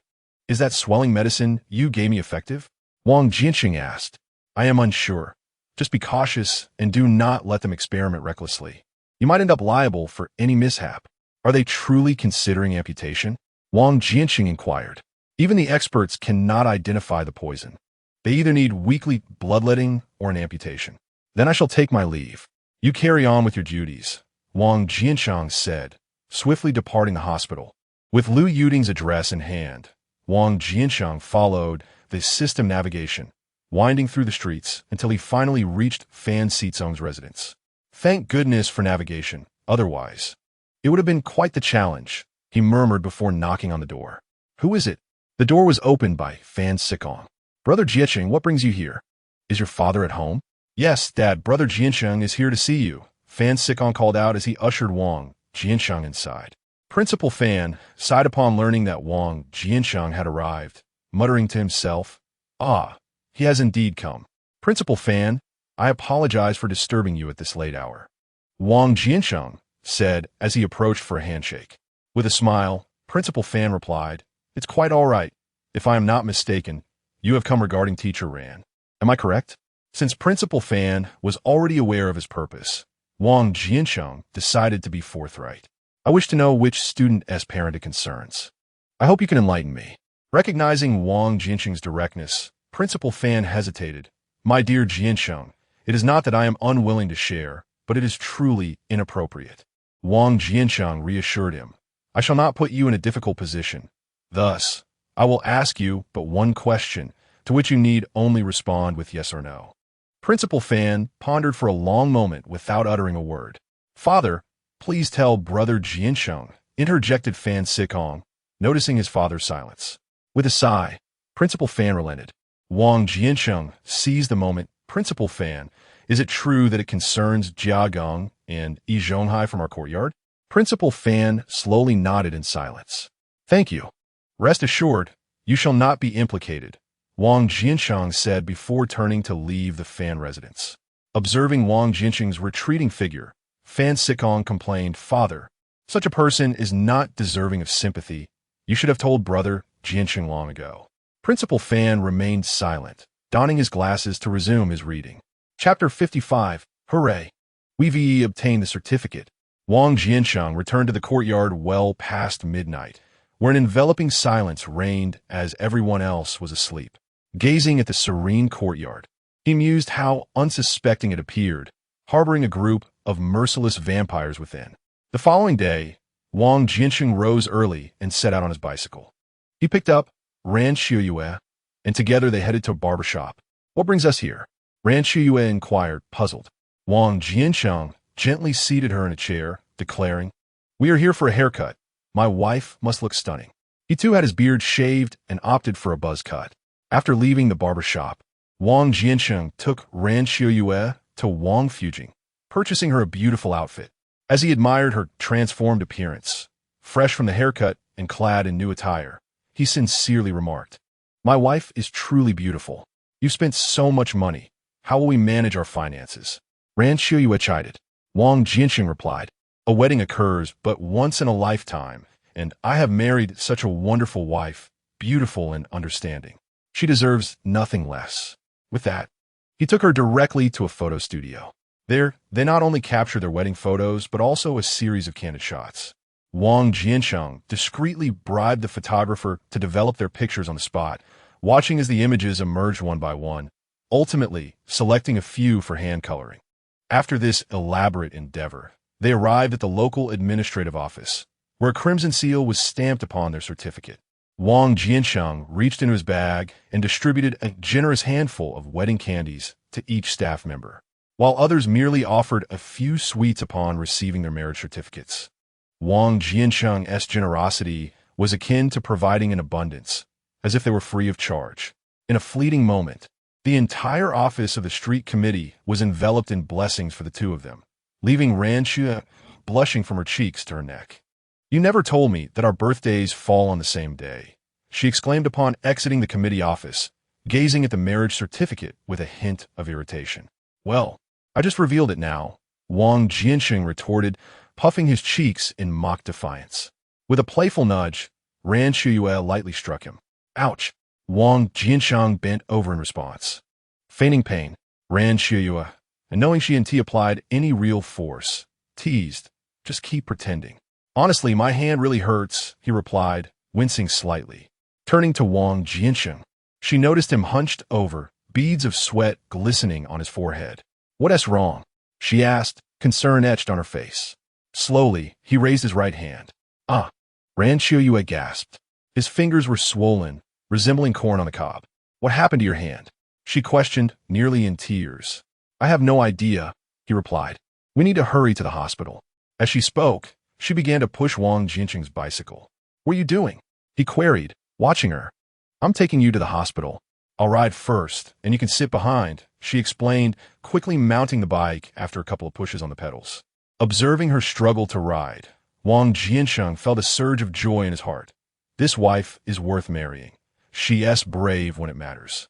Why are you just standing there? Get on quickly.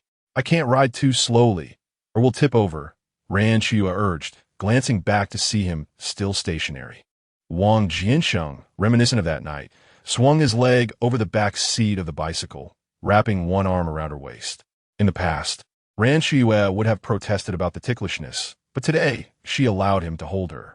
As they rode, Wang Jiancheng assisted by pushing with his feet on the ground, helping her pedal. Thus, they arrived at the hospital. "Brother-in-law, what happened to your hand?" Lu Yuding inquired, eyeing Wang Jiancheng's right hand. Trembling, he replied, "I have no idea." "Sister Ran, what transpired?" Lu Yuding pressed, noticing Ran Qiuye's anxiousness as she stomped her feet. "I don't know. We just came from a street committee, and he ended up like this. You must check what's wrong. What were you two doing at the street committee?" Lu Yuding asked with a sly smile. But Ran Qiuye, preoccupied with concern for Wang Jiancheng's hand, simply urged, "Yuding, please look at his hand. Don't worry. It's probably nothing serious.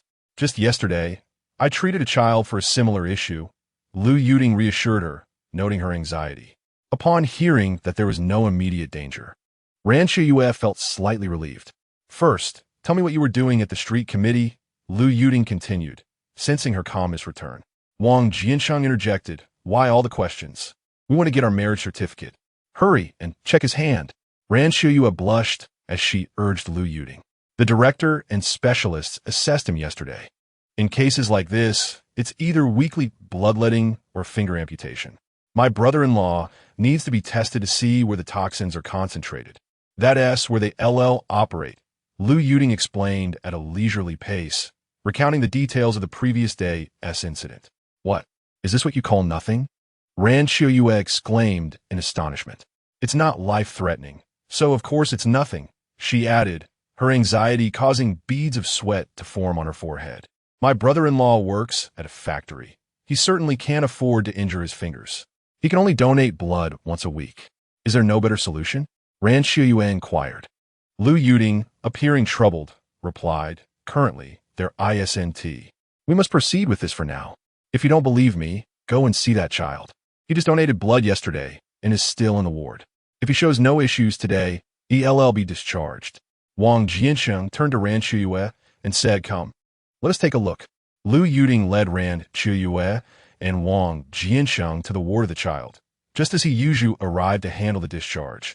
And to their surprise, Zhonghai was also present. Wang Jiancheng quickly concealed his hands behind his back. Qin Huairu immediately approached Wang Jiancheng, questioning Wang Jiancheng. "Did you have a hand, and what happened to the child's hand?" "What happened to the child's hand?" Wang Jiancheng asked, feigning ignorance.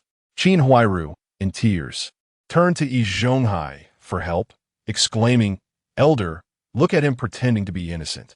"Elder, I don't understand what you mean," Wang Jiancheng responded to Zhonghai.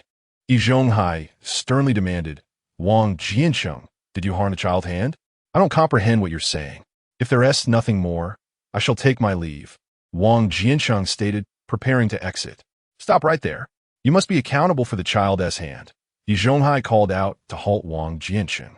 Wang Jiancheng shouted back, "What is wrong with the child's hand? Why should I be responsible? The child's hand was harmed because he let the air out of your bicycle tires. You did this out of revenge, poisoning the bike," Qin Huairu sobbed. "Oh, so it was the child who let the air out of my bicycle."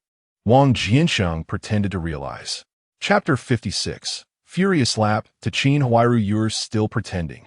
If anything happens to the child, I will move in with you and never leave," Qin Huairu declared in exasperation. Wang Jiancheng was taken aback. That was an intense threat. Observing the group relentlessly blaming Wang Jiancheng, Ran Qiuye finally could not hold back, saying, "Jiagong's mother, the situation is not clear yet. You cannot unjustly accuse someone without reason. Who do you think you are to speak to me? As a teacher, living with a man before marriage? What a disgrace." Qin Huairu scolded Ran Qiuye, pointing at her. With a sharp crack, Wang Jiancheng, though his right hand was swollen, still struck a resounding slap with his left hand, causing Qin Huairu to stagger sideways, clutching the wall to regain her balance. Not only Qin Huairu, but Zhonghai and the onlookers were also taken aback by this unexpected slap. "Shaju hit him," Qin Huairu shouted at Siheyuan. Siheyuan, snapping back to reality, yelled, "Wang Jiancheng, you brat," and swung his fist toward Wang Jiancheng. Wang Jiancheng slightly bent his body, extending his right leg to kick Siheyuan in the abdomen. "Ah!" Siheyuan cried out, doubling over and collapsing to the ground, unable to rise. Yi Zhonghai, was it you who caused trouble for teacher Ran at school? Wang Jiancheng glared at Yi Zhonghai, demanding answers. In this moment, Qin Huairu feared that Yi Zhonghai would shift all the blame onto her, and she hastily exclaimed, "So what? Does she even deserve to be a teacher?" With a sharp slap, Wang Jiancheng struck Qin Huairu's left cheek, causing her to stagger until she steadied herself by gripping the bed. "Wang Jiancheng, how dare you hit someone?" Yi Zhonghai shouted angrily. Wang Jiancheng retorted fiercely, "I did hit her, so what? Why don't you hit me too?" He warned, "If you continue to bully teacher Ran, it won't just be a simple beating." Yi Zhonghai glared at Wang Jiancheng.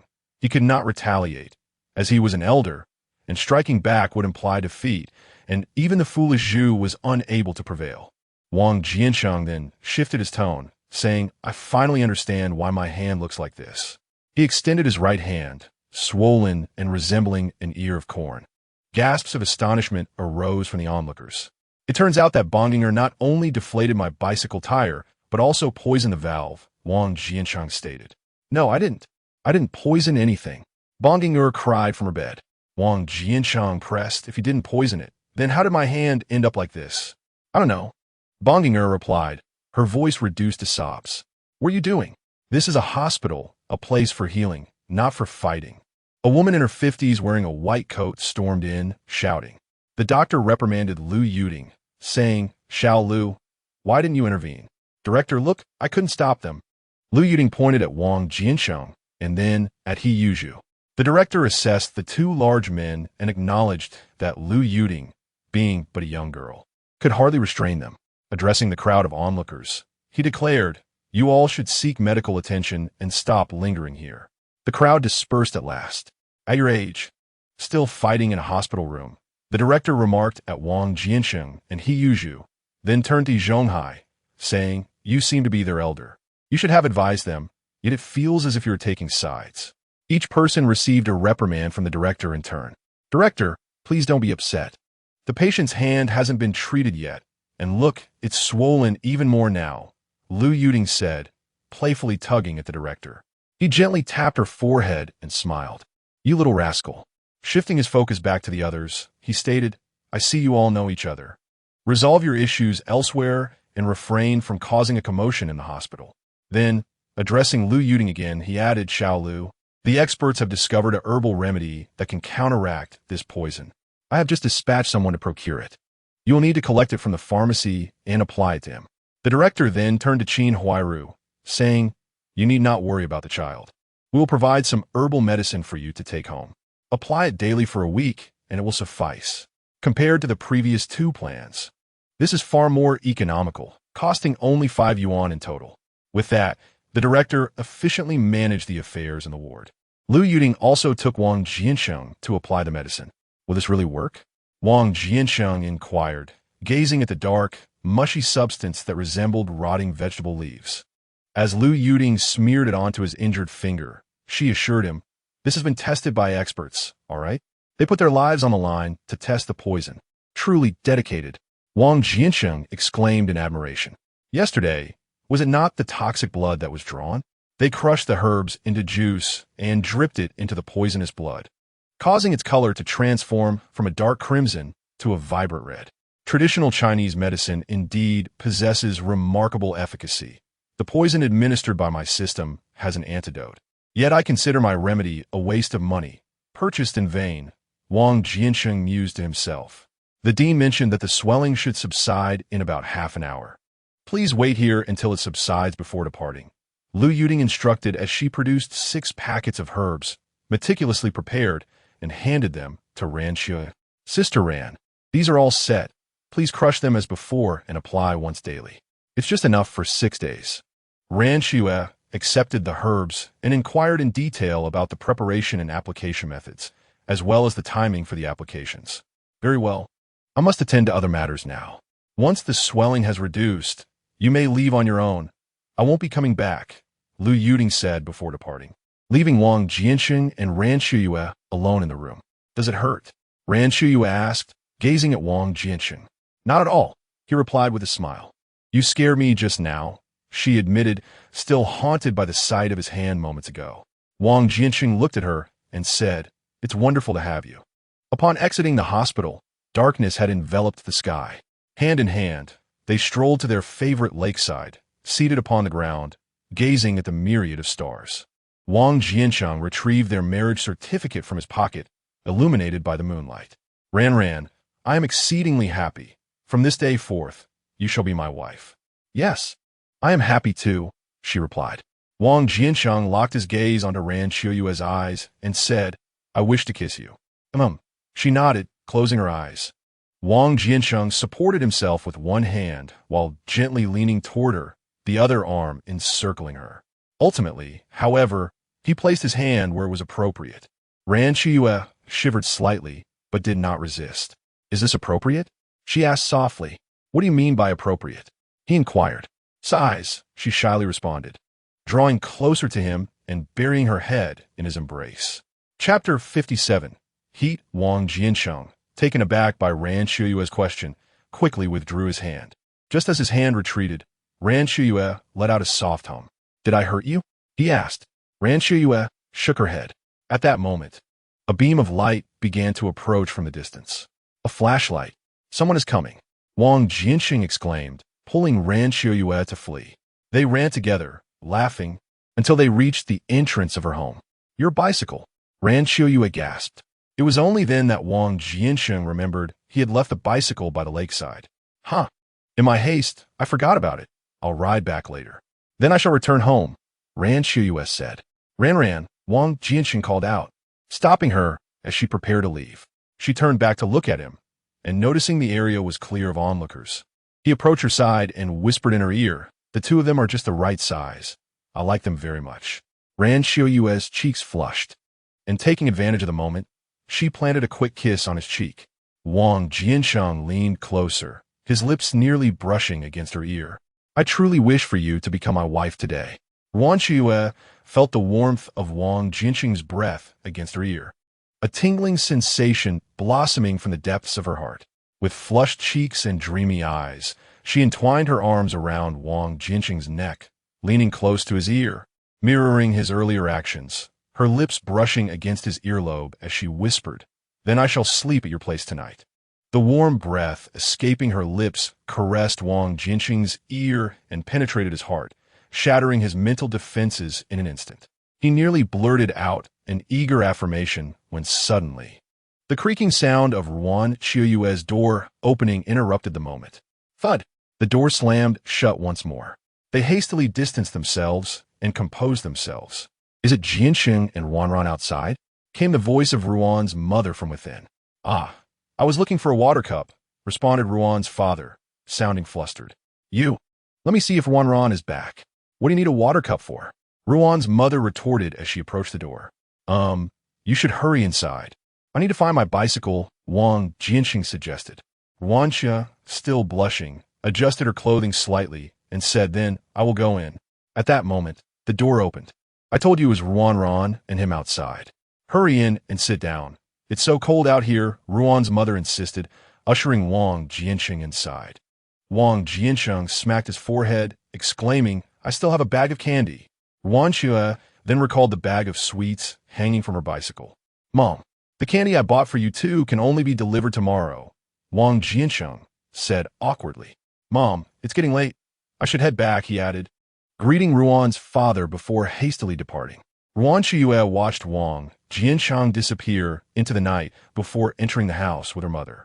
Why did he leave so quickly? Ruan's mother wondered aloud.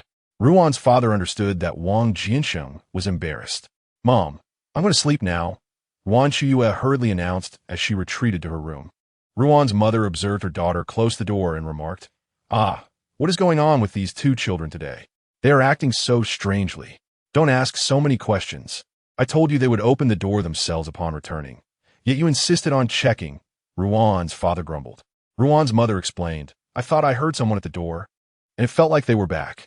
She then directed her frustration at Ruan's father, saying, I merely asked you to check the door. Why are you shouting at me? Not wanting to engage further, Ruan's father muttered, Don't make me do this again, and retreated to their room with his teacup. What is happening today, that everything feels so peculiar?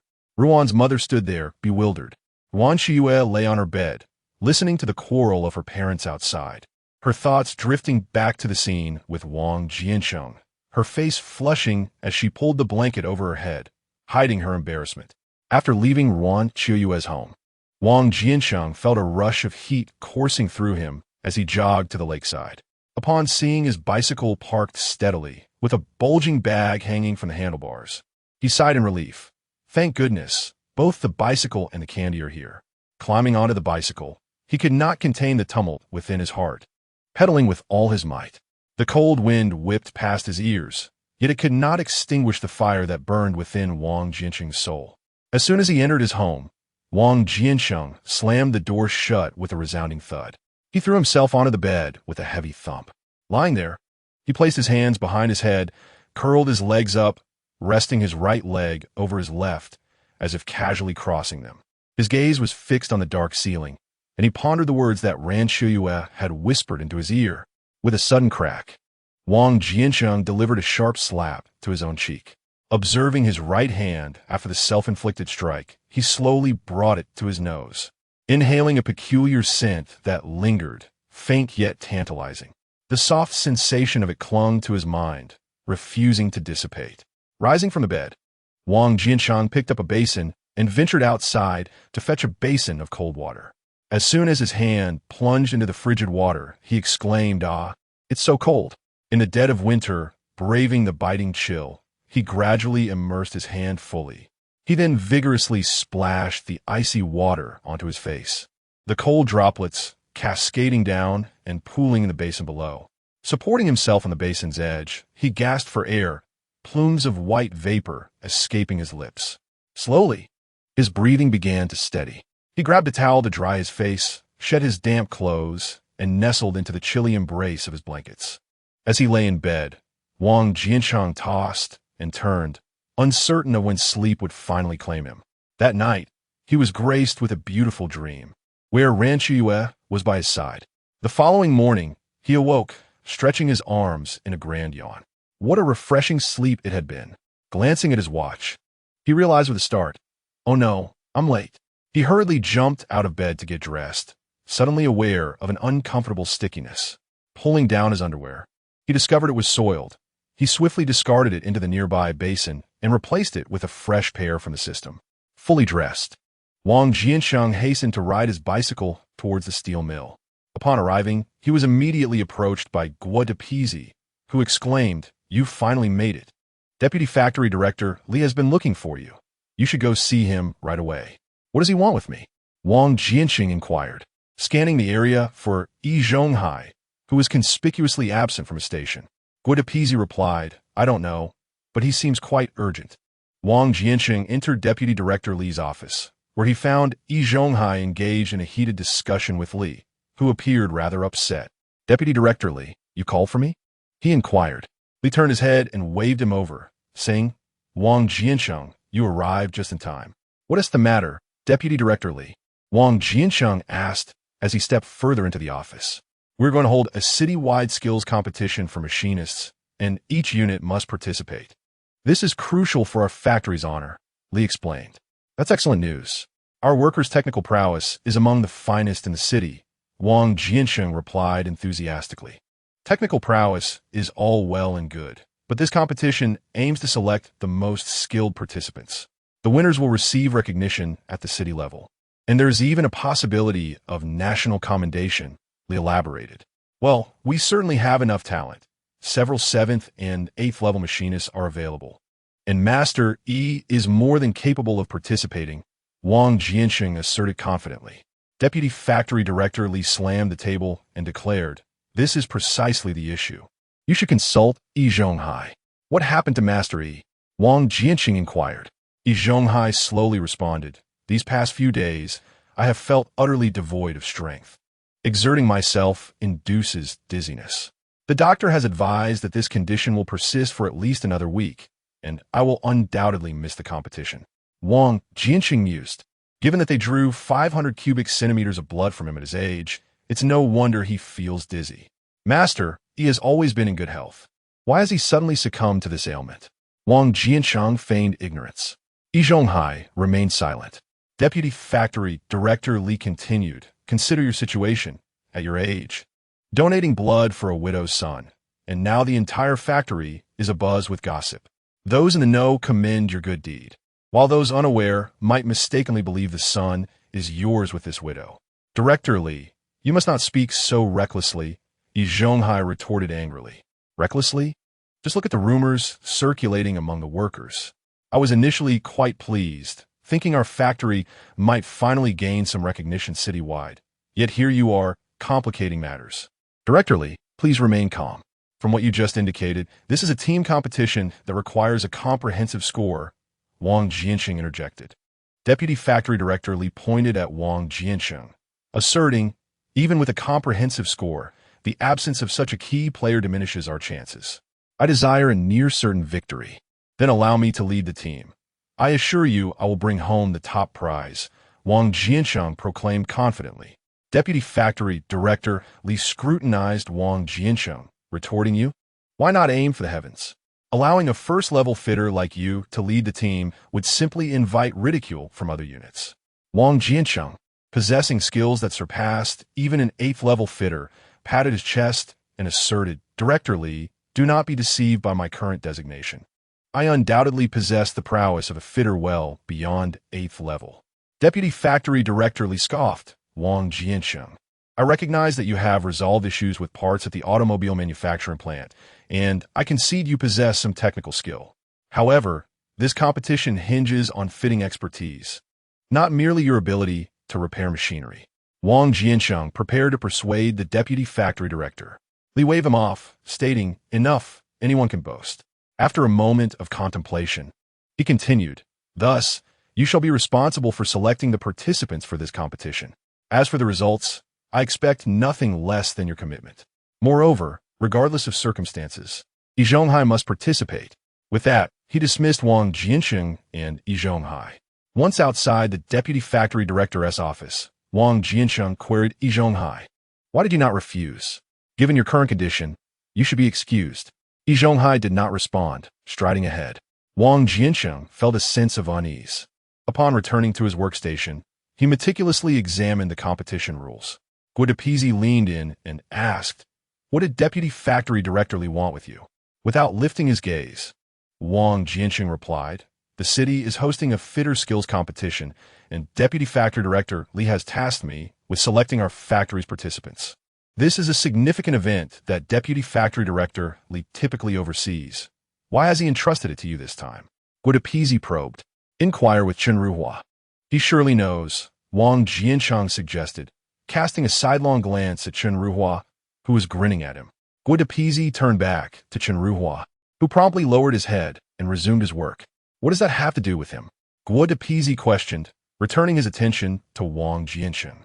Deputy Factory Director Li has assigned me a task. This competition must yield a prize. If not, here Wang Jiancheng paused. Guadapisi eager inquired if not what? After a moment's reflection, he slapped his forehead and exclaimed, I understand now. It became clear that Deputy Factory Director Li and Chen Ruhua were concocting a scheme. You select the participants, and if Li leads the team to victory, the accolades would belong to him. Conversely, should they fail, the blame would rest solely upon you, thereby allowing Chen Ruhua to reap the rewards of their labor. Wang Jiancheng turned to Guadapisi and asked, are you interested in participating? Me? No way. The team comprises skilled workers rated at level 7 or 8. As a level 5 worker, I would only be setting myself up for disappointment, Guadapisi replied, shaking his head. Just answer if you would go if asked. Of course I would. He responded. The participating factory offers subsidies, even if we don't place. The compensation is still distributed. He raised an eyebrow at Wang Jiancheng, assuming the latter believed their chances of winning were slim and that it would be better to take along some familiar faces for the subsidy. The pressing matter at hand was how to persuade Yi Zhonghai to join. Without his participation, Deputy Director Li would surely be displeased, Wang Jiancheng mused. Throughout the day, he contemplated the issue of personnel allocation. Upon returning home, he found Ran Qiuye tidying up the house. The previously chaotic space had been transformed into an immaculate haven, leading Wang Jiancheng to nearly question if he had entered the wrong room. Which celestial being has bestowed upon me this enchanting lady? He quipped. Suddenly, as if struck by a thought, He dashed towards the basin stand.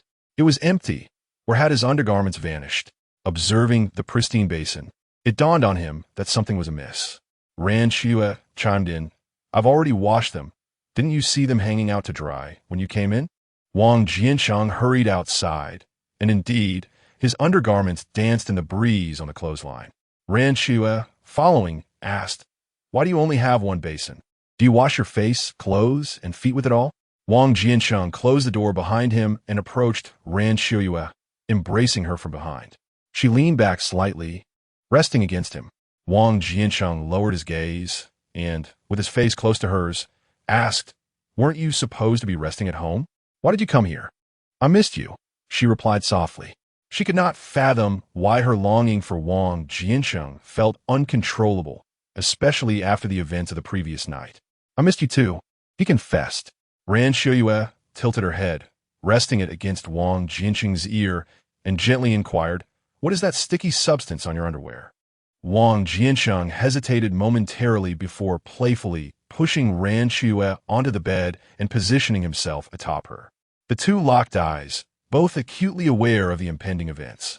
Let me show you what that is, he declared before leaning in for a kiss.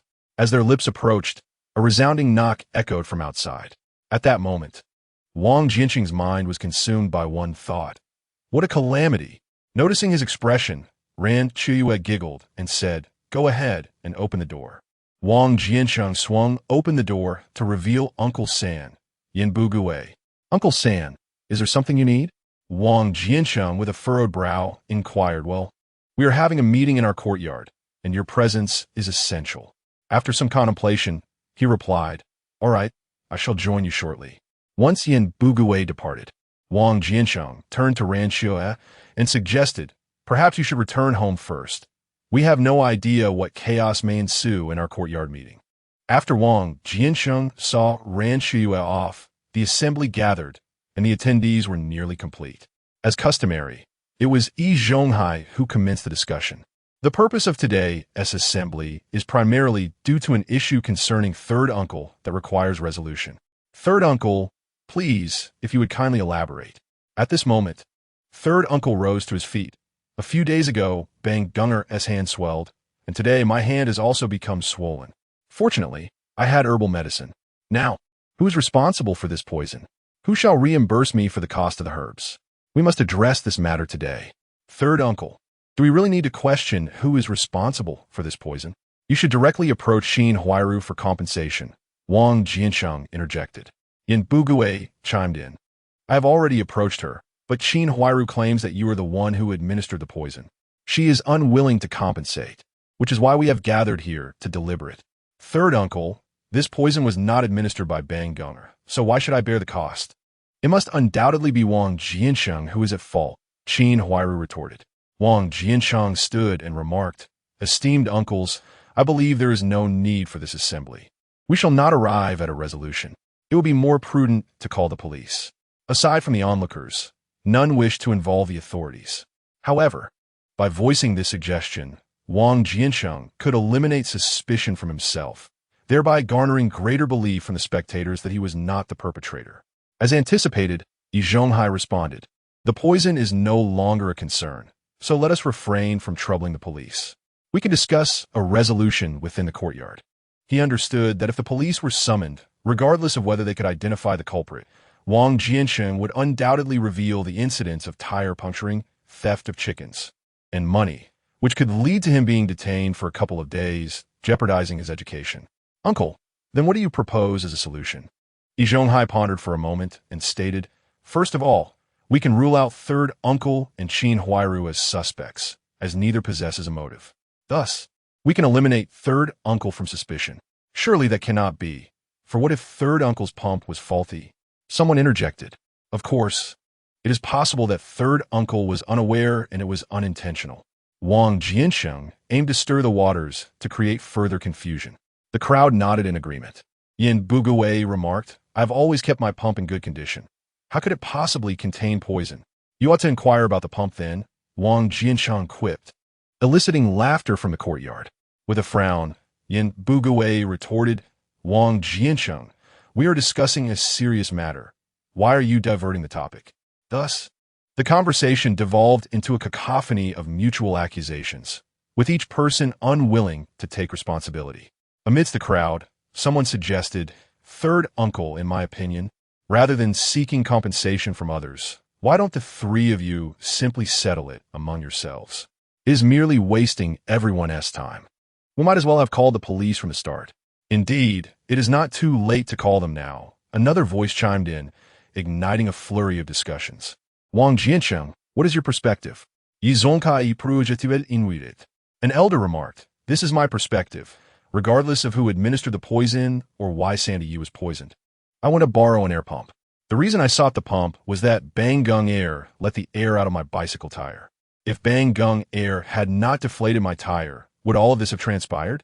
So, whose responsibility should it be?" After Wang Jiancheng finished speaking, although there was a sense that his argument was flawed, the others found it difficult to pinpoint the exact issue, and they all awaited Yi Zhonghai's response. Recognizing that this line of discussion was unproductive, Yi Zhonghai rose and stated, "The purpose of today's meeting is not to determine who poisoned whom. Now that everyone is safe, the identity of the perpetrator is of little consequence. I propose that each of you covers your own medical expenses." "What about my air pump?" "I disposed of it," Yin Bugue interjected. Yi Zhonghai looked at him and said, "I will buy you a new one tomorrow." "That works," Yin Bugue conceded. The courtyard meetings rarely resolved any issues. They consistently concluded in this harmonious manner, with one unfortunate soul always footing the bill. Sometimes it was Xia Zhu. Other times it was Yi Zhonghai himself. Nevertheless, this approach was collectively accepted within the courtyard, making it psychologically easier for the involved parties to come to terms with the outcomes. Perhaps it was through these repeated financial sacrifices that Yi Zhonghai and He Yuzhu gained their authoritative voices in the courtyard, as no one else was willing to shoulder the costs. Of course, this time, He Yuzhu covered all the medical expenses for Bang Gung Air. The following day, Wang Jiancheng presented the list of 3 participants for the upcoming competition to Deputy Factory Director Li. With a loud clap on the table, Li exclaimed, "Where is Yi Zhonghai? And as for Sun Lianjuan, let that be. He is a 7th level fitter. But what is the deal with you and Guadapisi?" "But you asked me to select the candidates," Wang Jiancheng replied. "I asked you to choose wisely, not to act foolishly," Li retorted. Just then, Factory Director Yang entered and inquired, "What is going on?"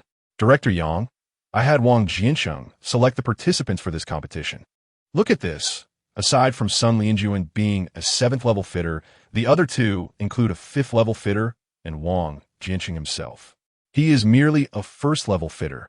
This is sheer folly," Deputy Director Li complained.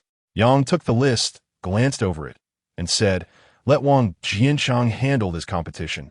You need not concern yourself further." "No need to elaborate.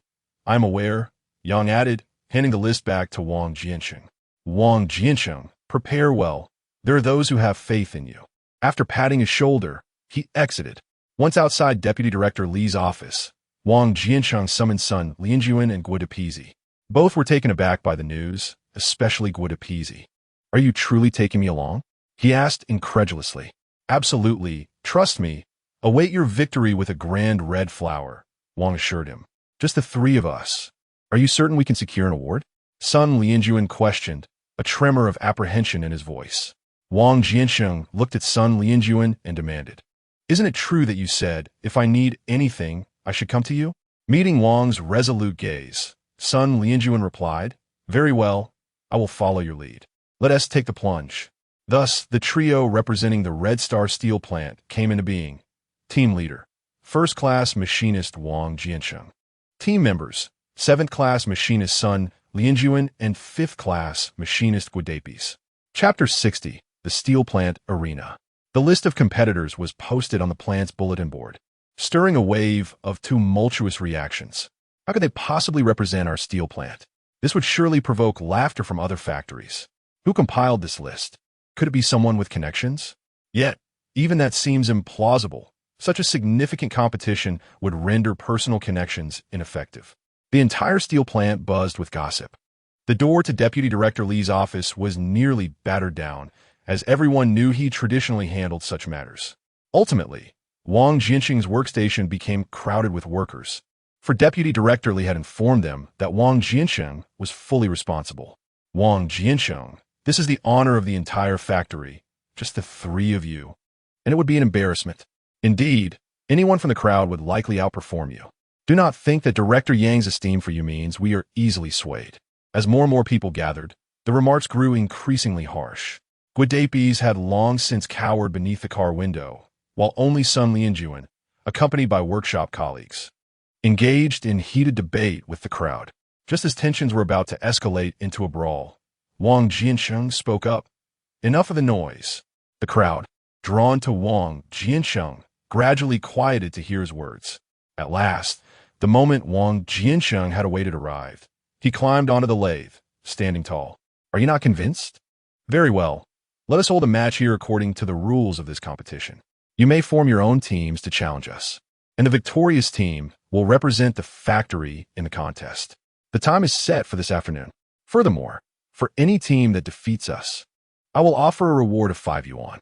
Thus, the spirited challenge arena of the steel plant was established.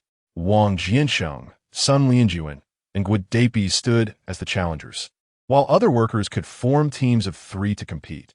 Those who succeeded would become the new challengers until no one remained to contest. With the last group standing representing the factory, would they still be able to work? The factory had set up a challenge arena, as if they fancied themselves heroes of Liangshan. Deputy Director Li, preparing to intervene, was halted by Director Yang, who chuckled. Do you not find this quite enjoyable? Cool. Let us join in the excitement. Both Director Yang and Deputy Director Li arrived. A voice from the crowd called out, and the workers immediately parted to clear a path. Director Yang stepped into the center of the throng and declared, Deputy Director Li and I are here merely to observe.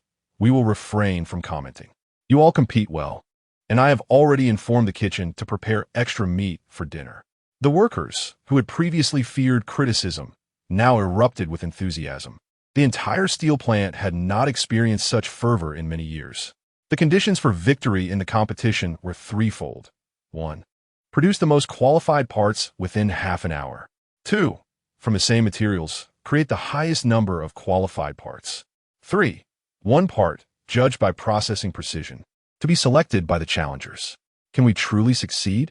Guadapis glanced at Wang Jiancheng, his hands trembling slightly.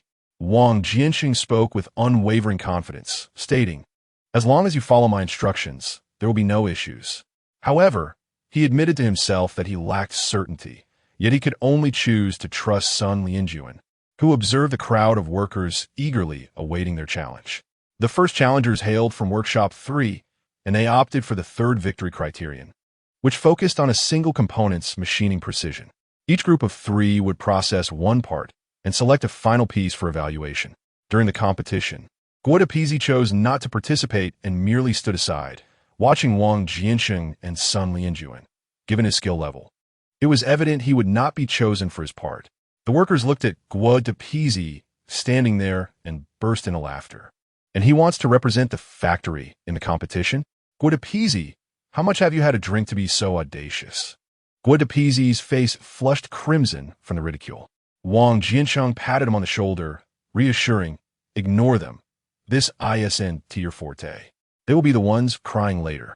The 5 contestants took their positions, executing a full suite of processes, marking, sawing, filing, drilling, and threading, resulting in 5 parts that fully met the specifications. Sun Lianjuan inspected Wang Jiancheng's component and gave him a thumbs up, exclaiming, Your work surpasses even mine as a 7th-level fitter. I have my doubts, but now my confidence is soaring. When both sets of parts were presented, Wang Jiancheng's piece clearly outshone the other in appearance. The judge, Yi Zhonghai, whom everyone had chosen, meticulously measured the dimensions, straightness, and roughness of both components. To his astonishment, Wang Jiancheng's part proved superior even to that crafted by an 8th-level fitter. Ultimately, Yi Zhonghai announced Wang Jiancheng as the victor. The crowd erupted in astonishment. No one questioned Yi Zhonghai's integrity, as they knew he would be impartial. However, they were astonished that a first-level fitter could achieve such excellence. Wang Jiancheng's triumph resonated among the workers, silencing any previous doubts about his capabilities, and whispers began to circulate through the crowd. Guo Depizi's eyes widened in disbelief. He had anticipated Sun Lianjuan's part would win, not Wang Jiancheng's. Who else? Wang Jiancheng proclaimed triumphantly, standing atop the workbench, holding his crafted piece aloft. The second group to challenge hailed from Workshop 5. While Workshop 4 had initially planned to compete based on precision, but, upon witnessing the first match's outcome, opted to forfeit. They instead chose the second victory condition. Both sides would use the same material, and the winner would be the one who produced the most qualified parts. This challenge tested not only machining skills, but also material comprehension. This is where your strengths lie. You handle the material, and Sun Lianjuan and I will do the work, Wang Jiancheng suggested to Guo Depizi. However, due to nerves, Guo Depizi's first material cut was a failure. Don't be anxious. Just perform normally, Wang Jiancheng encouraged. As Guo Depizi wiped the sweat from his brow and calmed himself. Typically, one could yield 12 parts from a full block of material. Yet under the watchful eyes of the crowd, Guo Depizi astonishingly produced 13. Regrettably, the first piece was deemed waste, and a flaw emerged in the midst of the process. Consequently, both parties possessed an equal number of components, leaving it to the determination of who could produce the most qualified parts. Just when everyone anticipated a tie, Wang Jiancheng astonished all by crafting a qualified component from a scrap piece. Wang Jiancheng, are you cheating? How could you create a part from waste? The workers erupted in uproar. Wang Jiancheng handed the part to Yi Zhonghai, asserting, I merely repaired the flaw with a welding torch. This is permissible under the rules. Ultimately, Yi Zhonghai announced that in the second round, Wang Jiancheng had successfully defended his title. Chapter 61. Yi Zhonghai's challenge groups of challengers faced off in round after round of competition. The workers fell one by one, their spirits dampened. Observing Wang Jiancheng's performance, the previously eager workers hesitated to step forward. At that moment, all eyes turned to Yi Zhonghai, who had yet to compete. Master Yi, why don't you take a turn? Old Yi, it's all up to you now. Indeed, we can't let this young upstart steal the limelight. We are all waiting for you. Yes, old Yi, show us your skills, urged Factory Director Yang as he approached Yi Zhonghai. Yi Zhonghai, feeling the pressure, replied, my current physical condition cannot endure strenuous tasks, and Wang Jiancheng and the others have exhausted their energy after such a long period. It was only then that the crowd noticed Sun Lianjuan and Guo Depizi gasping for breath, nearly unable to straighten their backs, beads of sweat pouring down their brows. Yet, Wang Jiancheng exhibited no signs of fatigue, as if the labor had not taxed him in the slightest. Factory Director Yang, I propose a different format for the competition, Yi Zhonghai suggested. Yang glanced at Wang Jiancheng and replied, you may agree on the rules amongst yourselves. I am merely here to observe. Master Yi, how would you like to compete? Wang Jiancheng inquired. Factory Director Yang, Deputy Director Li, if you wouldn't mind, I would like to borrow your watches for a moment. Yang and Deputy Director Li exchanged glances, then removed their watches and handed them to Yi Zhonghai. Taking the watches, Yi Zhonghai approached Wang Jiancheng and said, let us change the format of our competition. Just the two of us will demonstrate the most crucial skill of a machinist, assembly. As soon as he finished speaking, the workers erupted in astonishment. Are they going to disassemble watches? Surely not. There are hundreds of parts, both large and small. Indeed, one misplaced piece could render the watch inoperative. No wonder Yi Zhonghai is so formidable. He possesses such a skill. Factory Director Yang and Deputy Director Li were equally astonished. While they were aware of Yi Zhonghai's prowess, they had never witnessed him showcase this particular skill, perhaps due to the lack of an appropriate environment at the steel mill. Wang Jiancheng, gazing at the two watches in Yi Zhonghai's hands, marveled inwardly. I never anticipated Yi Zhonghai possessed such remarkable talent. It seems I have underestimated him. Accepting one of the watches from Yi Zhonghai, Wang Jiancheng held in his hands, watching the second hand rhythmically tick beneath the transparent cover.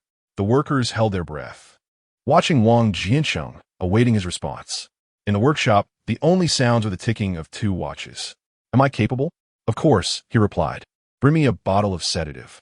What do you need that for? I'm trembling a bit. I'm afraid I might drop the components. Well, all right then. Wang Jiancheng clasped the watch in his hand and addressed Yi Zhonghai. Very well. Let's prepare ourselves.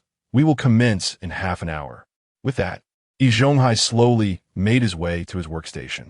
Wang Jiancheng took a seat, gazing at the watch in his hand. Guo approached and inquired, "Are you truly capable?" Sun Lianjuan quietly pulled Guo away, saying, "Let him be. He needs to calm his mind right now." Guo followed Sun Lianjuan as they departed. Wang Jiancheng was well-versed in various tasks such as filing, sawing, and drilling, and was familiar with turning and milling, having encountered them both during his internship at school and in design work at the company. However, the complexity of this disassembly left him feeling uncertain. Although the system assured him that he would be fine, the fear of the unknown is a universal human experience. Wang Jiancheng, despite having the system, was no exception. Half an hour swiftly passed, with Wang Jiancheng maintaining his position throughout. Workers gradually gathered around. Both Wang Jiancheng and Yi Zhonghai were prepared. On the adjacent workbenches lay a watch, a set of tools, a head-mounted monocular magnifier, and an industrial lamp. Wang Jiancheng and Yi Zhonghai took their places on either side. The workers formed a circle, some standing on stools, others on machines, while those unable to see moved ladders closer. At the command of Factory Director Yang, Wang Jiancheng and Yi Zhonghai commenced their task. The two donned their magnifiers and bent down to begin disassembling the watch. Upon opening the back cover, the workers gasped in astonishment at the intricate array of components and gears within. Wang Jiancheng and Yi Zhonghai seemed oblivious to the commotion, focused on their task. Tweezers, pin pullers, pressure tools, air blowers, and brushes exchanged hands as they worked tirelessly. The watch components were meticulously arranged in designated boxes. The pieces were so delicate that workers standing further away could only catch glimpses of glimmering reflections from the boxes, unable to discern the details of the components. Yet they stood on tiptoe, craning their necks in silent observation. As time ticked away, the two watches were entirely dismantled and neatly organized in their boxes. For them, this was not merely a matter of disassembly. They needed to remember the installation sequence and positioning of each component to ensure everything could be reassembled correctly. Otherwise, it would be quite embarrassing to find a leftover piece. At the same moment, both paused their actions. Factory Director Yang and Deputy Director Li approached to inspect the contents of the two boxes containing the watch parts. The quantities matched, and the classification and arrangement of the components appeared strikingly similar, as if they had been prearranged. After deliberating, Factory Director Yang and Deputy Director Li announced the results of the disassembly phase, declaring a tie between Master Yi and Wang Jiancheng. In an instant, the workshop erupted with thunderous applause, as everyone was captivated by the exquisite skills of the two competitors. "Please, everyone quiet down. I hereby announce the commencement of the second phase of the assembly competition," declared the host. Wang Jiancheng and Yi Zhonghai, without taking a moment to rest, immersed themselves in the intricate assembly of the watches. This assembling was challenging, but the assembly proved to be even more arduous. A single misplaced component could lead to significant setbacks. If detected early, it could be rectified, but if discovered late, it necessitated complete disassembly. Particularly in watchmaking, the balance springs and gears had to align perfectly with the hour, minute, and second hands. A single error could result in the hour hand becoming the minute hand turning into the second hand, or even reversing altogether. Although it was not a physically demanding task, beads of sweat began to form on both of their brows. The palpable tension in the atmosphere was unmistakable. Assembly consumed more time and energy than disassembly. The duo tirelessly retrieved components from their boxes, meticulously cleaning, dusting, and installing them, exhibiting an intimate familiarity with the intricate inner workings of the watches. Their disassembly sequence mirrored their assembly order. Gradually, the components in the boxes dwindled. At last, both competitors simultaneously ceased their activities, wiping their hands on cloths before gently placing the completed watches on the workbench. Chapter 62. Su Damao is divorced. Director Yang Aproachet, examining the two watches, which appeared as though they had never been disassembled. All the workers fixated on Director Yang as he picked up the watch assembled by Yi Zhonghai. Winding, "No problem." A round of applause erupted. Yang gestured for silence, and then retrieved the watch assembled by Wang Jiancheng. At that moment, the workshop was utterly silent. Windy. Tap, tap, tap. No problem. Director Yang found himself in a dilemma. Both competitors had completed their tasks within the same time frame, and both watches functioned flawlessly. Yang addressed the workers. Both Master Yi and Wang Jiancheng performed exceptionally well. The workers recognized that this contest had resulted in a tie. Just as Director Yang was poised to announce the outcome, Wang Jiancheng interjected, "Wait." Director Yang inquired, "Do you have something to say?" Wang Jiancheng remained silent and instructed Guadapisi to bring over a bucket of water. Confusion rippled through the crowd. What was the purpose of the water? Once Guadapisi returned with a full bucket, Wang Jiancheng requested, "Director Yang, may I borrow the watch for a moment?" Yang, observing Wang Jiancheng's earnestness, passed the watch to him. Suddenly, with a splash, Wang Jiancheng tossed the watch into the bucket without a moment's hesitation. Yi Zhonghai glanced over, comprehending the implication. He approached Wang Jiancheng and stated, "Wang Jiancheng, you have one." He then silently withdrew. In that moment, there was no need for Director Yang to announce the results. Everyone understood that Wang Jiancheng had emerged victorious. Wiping the sweat from his brow, Wang Jiancheng retrieved the watch from the bucket and, after drying it, handed it back to Director Yang. Yang accepted the watch, remarking, "Impressive. There is great potential ahead." Thus, a fervent contest came to a close. A jubilant Wang Jiancheng returned to the courtyard, only to find Su Damao and Liu Xiaoyi embroiled in a heated argument. It seemed another assembly meeting was inevitable. With Yi Zhonghai presiding, today we shall not delve into adult matters, for that pertains to their own household. Instead, let us discuss the conduct of Su Damao. "Old uncle, what issues do you find in my conduct?" Su Damao retorted. Liu Haizhong slammed the table and exclaimed, "What issues? You were caught red-handed, and you still dare to argue." Su Damao countered, "Old uncle, did you see me kiss someone or share a bed? How was that being caught red-handed?" Liu Haizhong replied, "Liu Xiao witnessed you with Qin Jingru." Su Damao defended himself. "Old uncle, I merely dined with Qin Jingru. Is that not perfectly normal? It may be normal for others, but not for you, Su Damao." Su Damao smiled, dismissing Liu Haizhong's remarks. "Was that merely dining? You were all seated together." Liu Xiao shouted at Su Damao. "So what if we were seated together? Did I lay a hand on her?" Su Damao asserted confidently. Observing their unrelenting argument, Wang Jiancheng mused, "In the drama, the two are divorced. Perhaps I should stoke the flames and hasten their separation to advance the plot." With this thought, he interjected, "Enough of this bickering. If you two cannot reconcile, it will be best to part ways sooner rather than later." Yin Buguwei challenged Wang Jiancheng. "Wang Jiancheng, do you not know it is better to dismantle 10 temples than to break one marriage? How can you advocate for separation instead of harmony?" Su Damao, are you even man? If you are, speak plainly and stop dragging this out. Wang Jiancheng ignored Yin Buguwei and shouted at Su Damao. Provoked, Su Damao thought, "Isn't that implying I cannot bear children? Wang Jiancheng, how dare you insult me?" Su Damao Zito, "Indeed, I am insulting you. If you were a man, you would express your thoughts directly, rather than meandering like a woman."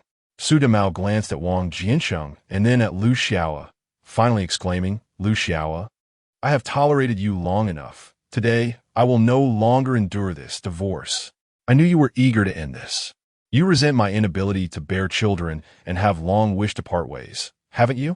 Liu Xiao cried, "Indeed, I do not wish to end up like old uncle and Shaju, becoming childless." Su Damao. Yi Zhonghai slammed his palm on the table in fury. He Yuanzhu echoed the sentiment, restraining Su Damao. "Careful, Shaju. Everyone is watching. Do you dare to act?" Su Damao warned. He Yuanzhu glanced at Yi Zhonghai and released Su Damao, muttering, "You will see how I deal with you." At that moment, Liu Xiao stood up, declaring, "If it's separation, then so be it, you scoundrel." She turned and strode toward the backyard. "Look at the mess you've created." Yi Zhonghai shouted at Wang Jiancheng. Wang Jiancheng rose slowly and replied, "Old uncle, you are right. I have indeed done a good deed. You know they say a couple should reconcile, not separate. Why do you encourage them apart?" Wang Jiancheng continued, "Reconciliation is contingent upon the individuals involved. Su Damao has harbored such thoughts for quite some time. How many times have we convened to discuss their issues? If you advocate for them today, what of tomorrow or the day after? Su Damao is not like you. You may remain steadfast with old aunt, But do you believe Su Damao can do the same? Wang Jiancheng's words struck a chord. Su Damao's character was indeed not trustworthy. However, it was still said, one cannot encourage separation, since both of them are destined to part ways eventually, as the saying goes. It is better to endure a brief pain than a prolonged one. The sooner they separate, the less it hinders Su Damao from remarrying, and it does not impede Liu Xiao from finding another partner either. This is true for Su Damao and Liu Xiao, but if it were Sha Zhu and Qin Huairu, I would certainly advocate for reconciliation. What do you think, uncle? Wang Jiancheng remarked. This jest may be suitable for the factory, but it should not be spoken of in the courtyard. If you continue this way, how am I to find a wife? He Huizhu retorted at Wang Jiancheng. Wang Jiancheng replied nonchalantly, Sha Zhu, I was merely offering an example. You will soon find a wife, trust me. If Su Damao does not divorce, you shall never marry.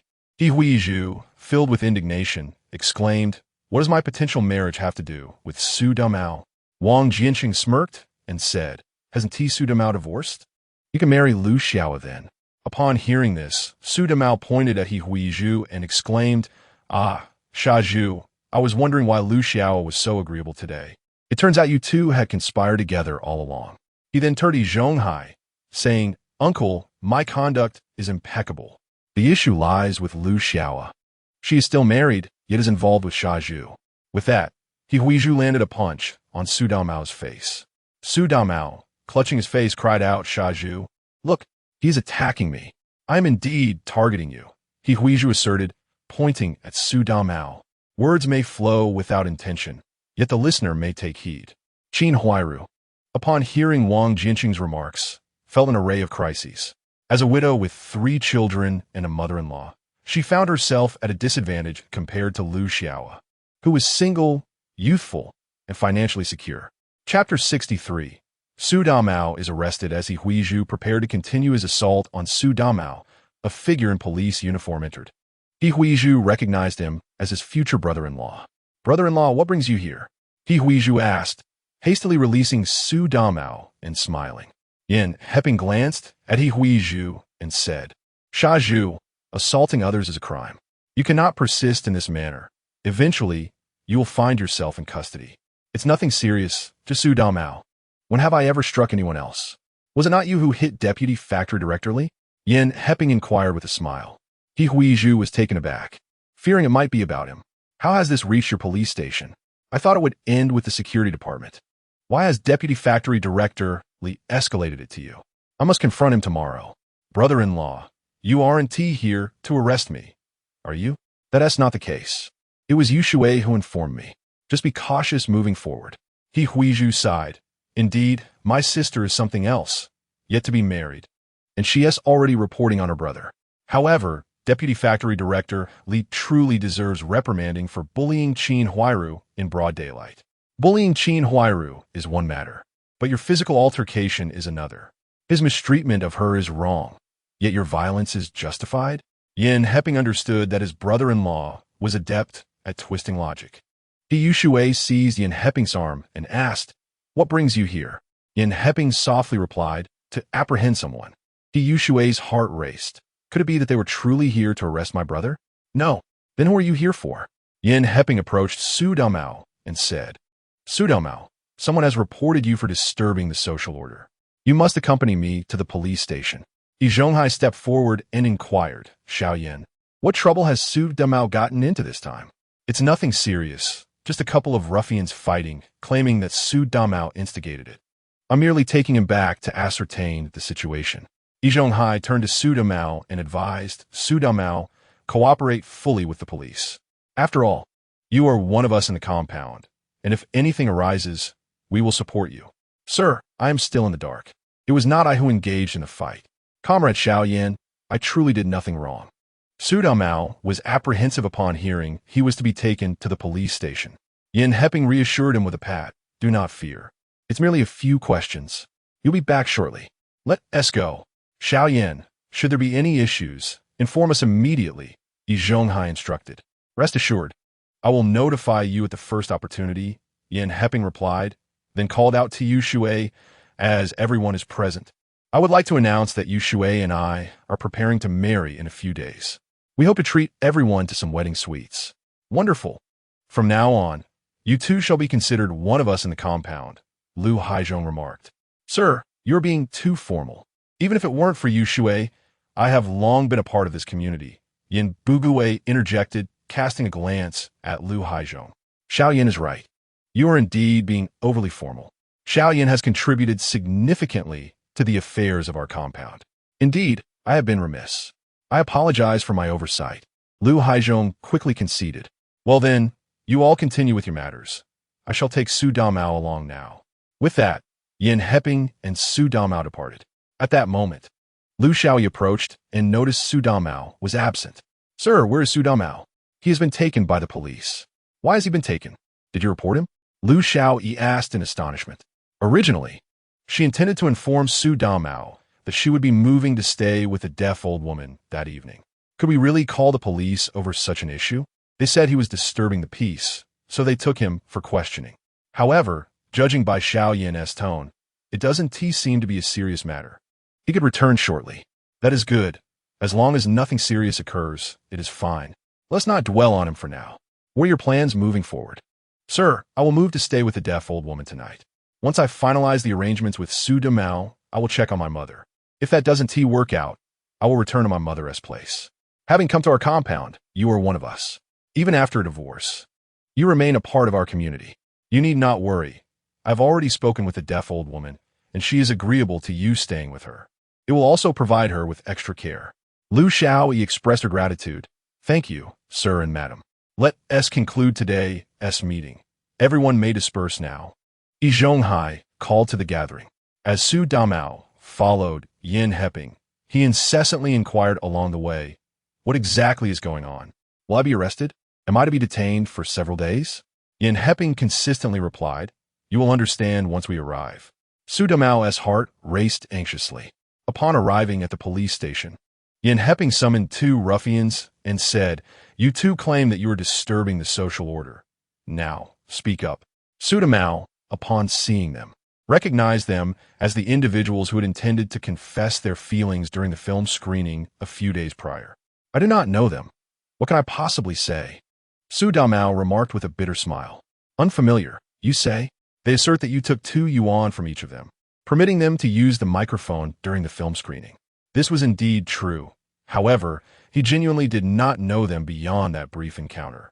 Now you two, share your side of the story, Yin Heping instructed the ruffians. Once Su Damao heard their account, he realized that the 2 ruffians were vying for the affection of the same woman, which led to a brawl. The pivotal point was when the woman declared that whoever triumphed in the fight would win her heart. Consequently, both men rallied their friends for a group confrontation, and fortunately, someone had alerted the authorities in advance, preventing severe repercussions. Logically, this incident had nothing to do with Su Damao. Yet, the two insisted vehemently that he was the mastermind behind all. Hence, Yin Heping brought Su Damao in to confront them. Xiaoyan, this is truly not my fault. I did not incite their fight, Su Damao implored, recounting the events of that day in detail to Yin Heping. Su Damao, you have exploited your position to unlawfully collect funds. This constitutes illicit gains that must be confiscated, and you will face a fine as well. How long have you been engaged in this? Only this once. I swear it is just this instance. Just this once? I have heard otherwise. The entire capital is aware of you, Su Damao. Numerous neighborhood offices have reported you, creating a chaotic situation that significantly impacts society. Are you aware of this? Upon hearing this, Su Damao realized that they must possess substantial evidence, making any attempt at denial futile. Wang Jiancheng orchestrated this. He is the true mastermind, while I merely played the role of an accomplice. In an effort to mitigate his culpability, Su Damao insisted that Wang Jiancheng was the one who had instigated the actions. Chapter 64. A fraud? A deceiver? Wang Jiancheng and Su Damao sat side by side, facing Yin Heping. Wang Jiancheng, we meet again, Yin Heping remarked, looking at him. Wang Jiancheng replied playfully, hello. Though we meet again, the circumstances could not be more different. Yin Heping chuckled in response. Then why don't you begin? Su Damao claims you were the one who directed him. I suspect you might disagree. Su Damao is far too clever for me to manipulate him. Besides, if I were to direct him, there must be a compelling reason, Wang Jiancheng retorted. However, you did instruct me to proceed in this manner. And there was a share of the profits, Su Damao accused, pointing a finger at Wang Jiancheng. Wang Jiancheng glared at Su Damao and asked, "Where's the money? Did you give me a single penny?" "I hadn't the chance to give it to you before being brought here," Su Damao explained. Deputy Director Li had taken 40%, and Su Damao felt that Wang Jiancheng contributed nothing, yet still claimed 20%, leaving Su Damao to bear all the risks while receiving only 40%. Thus, after collecting the money, Su Damao had not given anything to Wang Jiancheng, continuously insisting to him that no one had paid for this endeavor. Wang Jiancheng let out a cold snort, declaring that he was not responsible for the incident. Though the idea originated from him, he had not profited a single penny from it. Therefore, he insisted that he had no connection to the matter at hand. "Officer, I believe I can leave now. Let's not forget how we discussed things in the steel mill's warehouse. It was you who encouraged me to act this way." Su Damao, seeing Wang Jiancheng preparing to leave, hastily interjected. "You say you let me do it, but what did we say in the warehouse? Come on, tell the officer in detail." Su Damao realized Wang Jiancheng was threatening him. The involvement of Deputy Factory Director Li was a sensitive issue, and he could not afford to implicate him, for that would jeopardize his standing at the steel mill. "Wang Jiancheng, last time you made such a fuss with Teacher Ran, you'd give me 5 yuan. You wouldn't deny that, would you?" Su Damao pressed. Wang Jiancheng replied, "Yes, I admit that. However, that money was merely a token of gratitude for helping me locate the 5 yuan I lost. But your actions were indeed a disturbance to public order, and you were the instigator. Officer, our factory has already dealt with this matter seriously, and I was detained for several days. If you don't believe me, ask Deputy Factory Director Li." "All right, I understand the situation now. Su Damao, you must itemize your illegal gains, and tomorrow, your factory can come to collect you," the officer stated. "Wang Jiancheng, are you the one setting me up?" Su Damao pondered, looking at Wang Jiancheng, whose face bore a mischievous grin. "Don't make baseless accusations. That, too, is a violation of the law. Hurry up and write it down. We need to settle the fine tomorrow. You will pay for this, Wang Jiancheng. Just wait until we are out of here." Wang Jiancheng retorted, "You should consider how to explain this to Deputy Factory Director Li. He will definitely come to collect you tomorrow." Thus, the two spent the night at the police station. The following day, Deputy Factory Director Li arrived at the station and led them both out. Su Damao not only returned all illicit earnings, but also compensated further. Naturally, Deputy Factory Director Li emerged and scathed. "Let us go. What a disgrace," the factory director said after exchanging pleasantries with Yin Heping. Addressing Su Damao, Yin Heping called out to Wang Jiancheng, saying, "If anything comes up in the future, feel free to reach out to me. I will certainly assist you. And do remember to attend my wedding with Siheyuan." Wang Jiancheng, perplexed, thought it strange that despite their infrequent meetings, Yin Heping seemed to be trying to establish a closer rapport with him. He could only respond, all right. On the way back from the police station, Wang Jiancheng was left in a state of confusion, recalling that night in the courtyard when Siheyuan had stopped Siheyuan, who was ready to quarrel with him, and even turned back to cast a glance in his direction. There was something peculiar about it. Was there something Yin Heping had not disclosed to him? Upon returning to the steel mill, Deputy Factory Director Li sternly reprimanded Su Damao for his actions. Considering he had paid all fines, Li decided not to pursue the matter further. "Of course, you wouldn't pursue it since I didn't expose you," Su Damao silently cursed. "You will be publicly reprimanded once throughout the factory," Deputy Factory Director Li further informed Wang Jiancheng. "Factory Director Yang is waiting for you. You should hurry along." Upon arriving at Factory Director Yang's office, Wang Jiancheng observed him fiddling with a camera. "My goodness, a Seagull 203. How rare." Director Yang, upon seeing Wang Jiancheng, promptly invited him inside. "Director Yang, I didn't expect you to have a penchant for photography," Wang Jiancheng remarked. Folding the camera, Director Yang replied, No. It was a gift from a friend, and I still haven't quite figured out how to use it." "Xiao Wang, the reason I called you here today is to explain something," he continued. Wang Jiancheng, slightly puzzled, wondered what could necessitate an explanation from the director. "Director, you flatter me. Just tell me what you need," he said. "Yesterday, you delivered a remarkable performance at our steel rolling mill. You did exceptionally well, Director Yang stated slowly. The city-wide skills competition for fitters was actually a test I devised for you. Wang Jiancheng's mind went blank. What? Director Yang, observing Wang's astonishment, continued. I had no other choice. What do you mean, no choice? You, the esteemed director of the rolling mill, are playing games with a mere first-class fitter? You call that being forced? Wang Jiancheng shouted. Director Yang calmly handed him a glass of water, saying, I cannot explain everything to you right now. Just focus on doing your job well. In a fit of frustration, Wang Jiancheng knocked the glass from Director Yang's hand. Had it been anyone else, he might have struck them. Unfazed, Director Yang quietly picked up the shard from the floor. Do you remember what I said to you that day? He asked unexpectedly, leaving Wang Jiancheng momentarily speechless, as he couldn't recall what Director Yang had said. Noticing Wang's bewilderment, Director Yang added, I mentioned that someone has high hopes for you. Wang Jiancheng finally remembered that when he submitted the competition list to Deputy Director Li, Director Yang had indeed remarked similarly, though he hadn't given it much thought. Who is this person, and why do they have faith in me? Is Yin Heping also connected to this? A flurry of questions raced through Wang Jiancheng's mind. You needn't speculate. Just focus on your work, and you'll have the opportunity to meet them in due time, Director Yang advised. Wang Jiancheng understood that Director Yang would not divulge any further information, so he refrained from asking more. Well, to compensate me, why not give me that camera? He suggested, pointing to the camera on the table. Ha ha ha. Sure, it's of no use to me anyway. Consider an apology, Director Yang replied, walking over to the drawer, retrieving the packaging, and carefully placing the camera inside before handing it to Wang Jiancheng. Take it. Wang Jiancheng accepted the camera, tucked it into his pocket, and left without looking back. Chapter 65. Chief Engineer of the Steel Rolling Mill. After Wang Jiancheng departed, Director Yang summoned Lu, the publicity officer. Please take this to the broadcasting room, he said, handing Lu a notice of appointment.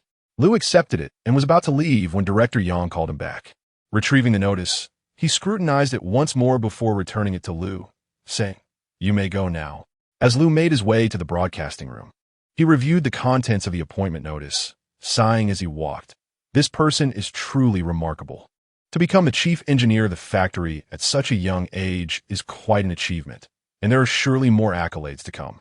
Upon entering the broadcasting room, Officer Lu handed a notice of appointment to Yu Haitang, saying, Yu Haitang, the factory director has requested that you announce this.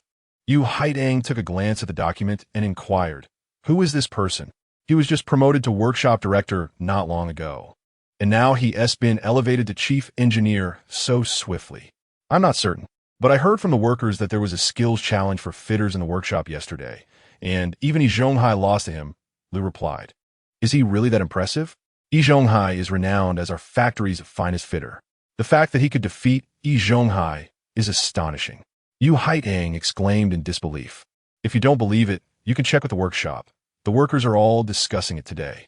However, I heard that during his previous promotion to workshop director, it was merely because he fixed the machinery and Deputy Director Li had no choice but to appoint him in order to meet production demands. For what I gathered, Deputy Director Li intends to remove him soon. So how is it that he has been promoted again? Yu Haitang murmured, gazing at Officer Lu. I'm not sure, but the last incident with the machinery isn't as simple as you might think. Deputy Director Li was entirely passive in that situation. Moreover, I've heard that the director of the automobile manufacturing plant is quite fond of him and is even considering appointing him as the chief designer there. Really? Yu Haitang asked, her eyes wide with surprise. Indeed, if it weren't for Director Yang personally inviting him to drink and persuading him to stay, he would have left the steel rolling mill long ago. That night, all the leaders of the factory accompanied him for drinks to ensure he remained. Lu recounted with great certainty, as if he were present at the scene. Yu Haitang's eyes lit up, and she asked, This person must be remarkable. By the way, does he have a partner? Don't even think about it. He has already taken. Who could it be? Such luck. Yu Haitang pouted. Who else could it be but Teacher Ran from the elementary school? Teacher Ran? Yes, it's likely only she would catch his eye. Did you not hear? Recently, during a film screening at the factory, Wang Jiancheng publicly gifted Teacher Ran a brand new bicycle in front of so many people. I was invited to dinner by Yang Weiman that day and didn't attend, but I heard it was quite a spectacle. I hadn't expected it to be him.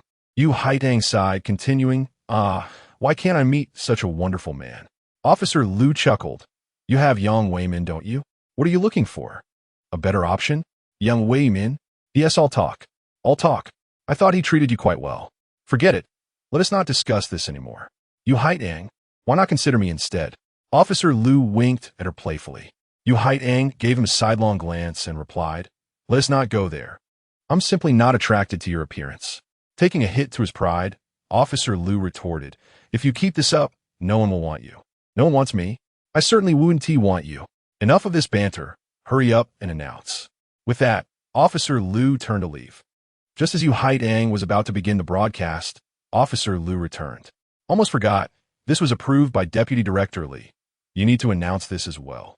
He handed Yu Haitang another document. Yu Haitang glanced at it and said, all right, you may go. Thus, the steel rolling mill proceeded to broadcast 2 announcements consecutively. The first was a public reprimand for Su Damao throughout the factory.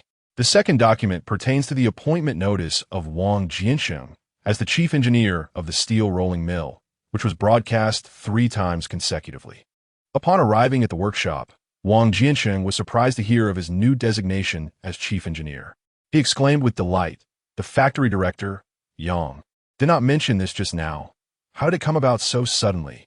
Regardless, since I have support from above, I shall endeavor to make a mark. If things go awry, I could always escape, given the system. Although the workers throughout the factory were taken aback, they regarded the appointment as justified. Considering Wang Jiancheng's recent exemplary performance, even those who harbored dissent could only grumble silently. Su Damao, of course, was also aware of this development. Why him? I emerged from the police station too, yet I received a public reprimand while he gets promoted, he thought. I must deal with him soon. The discontent was shared by Deputy Factory Director Li, who approached Director Yang. Director Yang, the appointment of the chief engineer should undergo discussion among the principal leaders and require approval from the upper authorities. Why did you bypass the proper procedures for this appointment? Li questionet Yang sternly. Director Yang remained seated, unmoved. Our chief engineer has been reassigned, leaving the position vacant. Do you not agree that Wang Jiancheng is exceptionally suited for this role? I acknowledge Wang Jiancheng's commendable performance recently, but advancement must occur step by step. Moreover, being workshop director was already an exception for him, Li countered. Is it only permissible for you to make exceptions? Is it not within my authority to do so as well? Director Yang fixed his gaze upon Deputy Director Li. That was not my intention. If he is to be promoted, the factory's protocols must be adhered to. Such decisions should be made collectively by the main leadership, Li insisted. You were present at the meeting when you went to the police station today. It was already discussed then. You may inquire with the other factory leaders, Yang replied. Les Anges Fleurat. Director Yang, as the deputy director, I should have been included in such a significant decision. Director Yang slammed the table. Deputy Director Li, do you think I need to report every action I take within the factory to you? That is not the point. Wang Jiancheng has remained relatively obscure.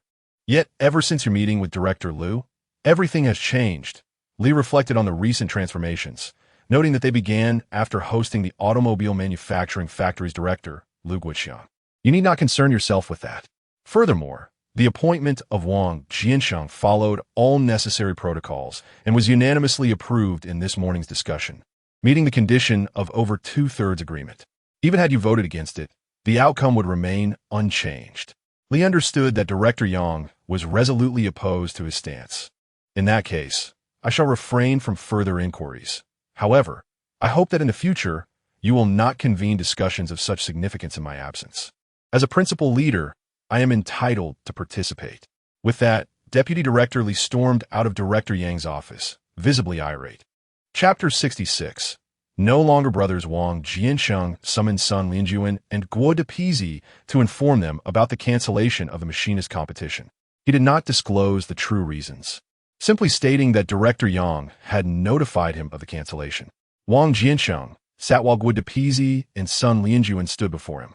At that moment, Guo Depizi became quite enthusiastic. What a pity. Otherwise, I would surely bring honor to my family this time, and I would have a line of wives seeking my attention. You can forget that. If it weren't for Wang Jiancheng, With your skills, you could only muddle through at the steel plant, Sun Lianjuan retorted, delivering a sharp blow to Guo Dapiyi's head. Guo Dapiyi, covering his head and grimacing, replied, "Of course, I know that. You have to let me imagine it, though." He then indulged in a daydream. "If I really won an award, I would wear a big red flower and stand in front of the auditorium, with the leaders personally presenting the award to me. Would I ever have a chance in my life?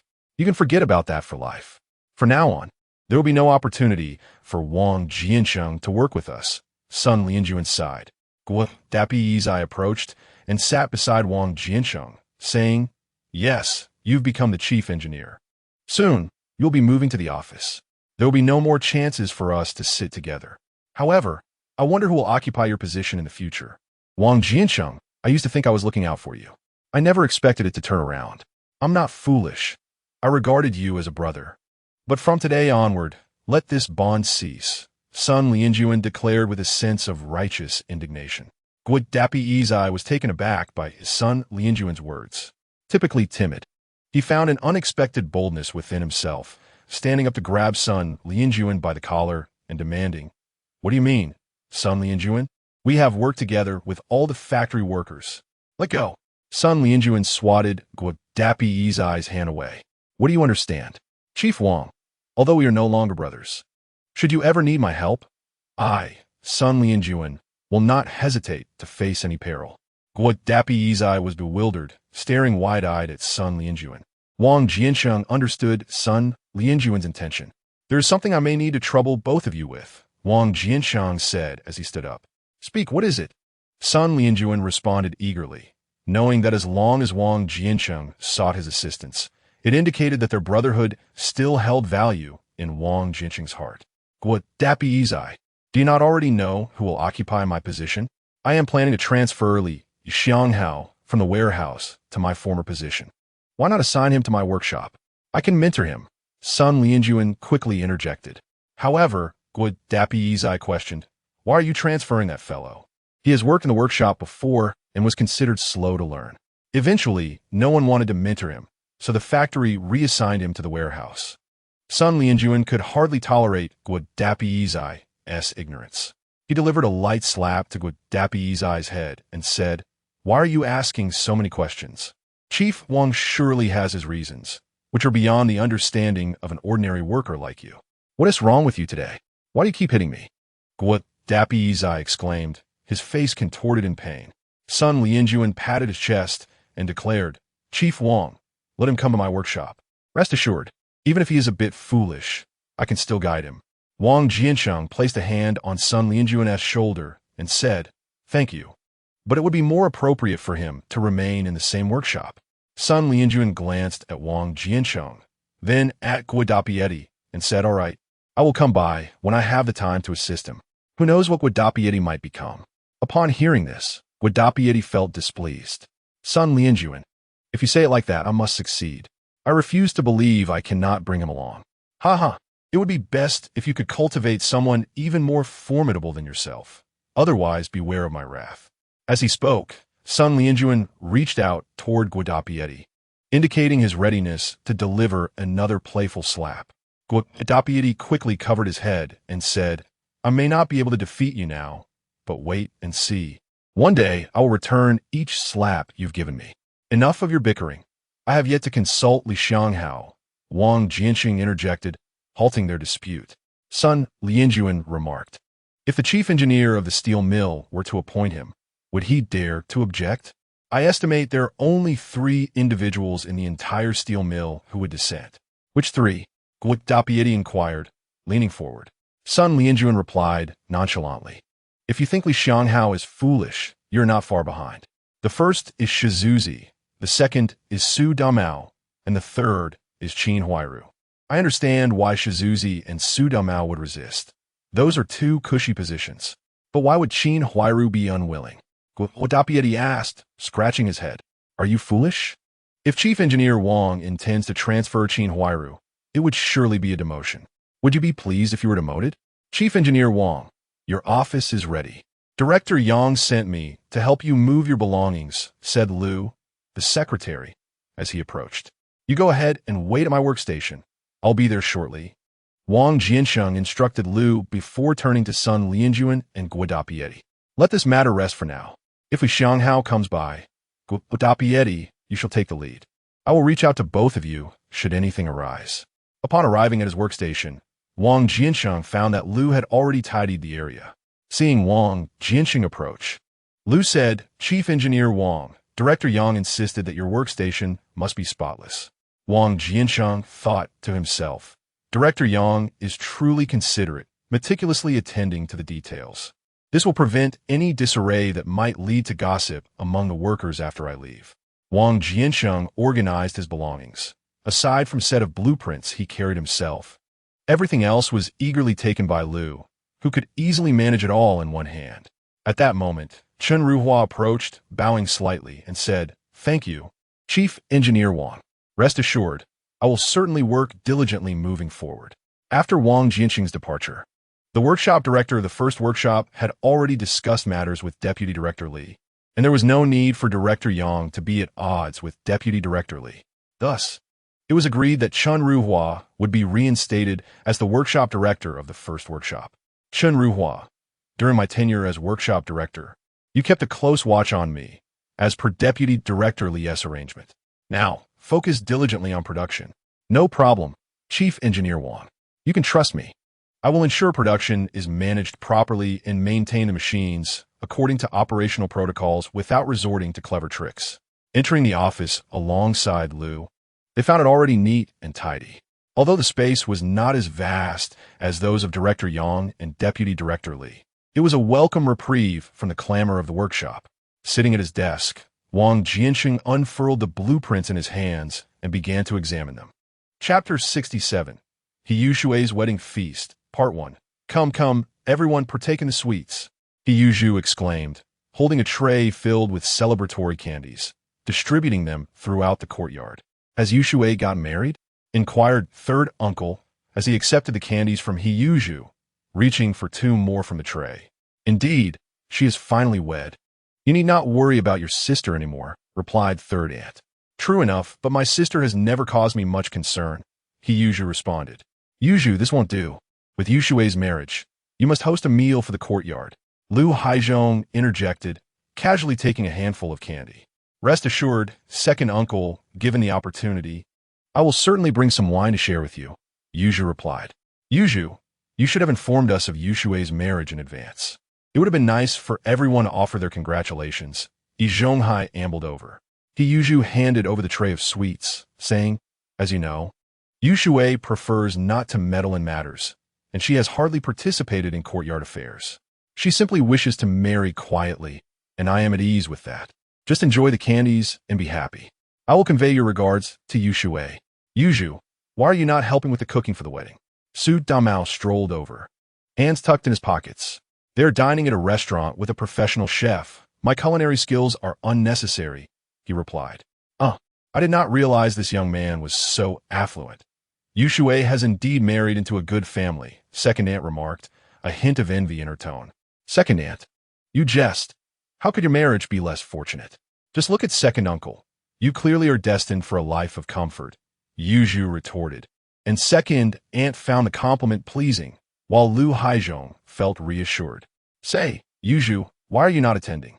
Lu Haizhong queried. "Second uncle, they are all police officers. It would be inappropriate for me to intrude. Besides, with my tendency to speak carelessly, I might inadvertently provoke them and find myself in a rather unpleasant situation," Siheyuan explained.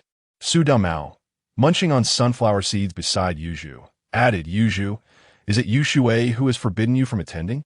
I have heard that Yan Heping has invited Wang Jiancheng, and he's going with Shui."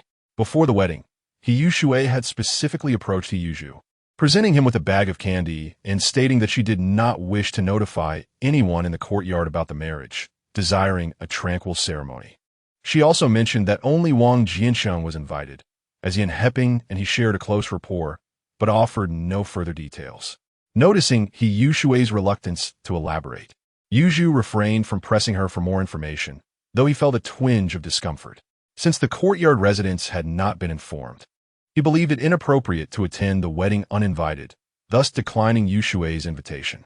Shui, seemed to anticipate that her brother would refuse, displaying no surprise as she instructed him to be more attentive to her in the courtyard and to avoid conflict with Wang Jiancheng before departing.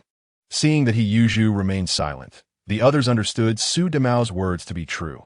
Yuzhu, what is the purpose of Yin Heping inviting him? I have never noticed any interaction between them. Lu Haizhong approached Yuzhu once more, grabbing another handful of sweets. Yuzhu jested, Uncle Heir, you should ask Yin Heping about that. Didn't the rain tell you? Yes, she did mention that Yin Heping has a good relationship with him, and it's quite normal for Wang Jiancheng to be invited, given that he is a friend of the groom. Yuzhu's tone had noticeably lost its earlier exuberance. Just then, Wang Jiancheng emerged from the backyard, pushing his bicycle. Noticing everyone's gaze upon him, he paused momentarily without uttering a word and continued to push his bicycle out. Wang Jiancheng, what is your relationship with Yin Heping? Surely you should have informed Siheyuan about this wedding, as he is your brother-in-law, Su Damao chimed in, relishing the spectacle and placing Wang Jiancheng and Yuzhu at opposing ends. Wang Jiancheng halted and set down his bicycle. Su Damao quickly prepared to make his escape. For though he bore a grudge against Wang Jiancheng, he knew he could not match him in a fight. Yin Heping did indeed call for me. Whether he mentioned Siheyuan, I cannot say. But do I need to disclose my relationship with Yin Heping to you? Su Damao pointed at Wang Jiancheng, saying, Wang Jiancheng, I discerned your unusual relationship with him the day we were at the police station. His demeanor towards me starkly contrasted with his attitude towards you. Even a fool could perceive that he has been protecting you. Su Damao, do you wish to end up back inside? Wang Jiancheng retorted. If you want me to go in, I shall. Clearly, you and Yin Heping have some clandestine dealings. Then hurry and report me.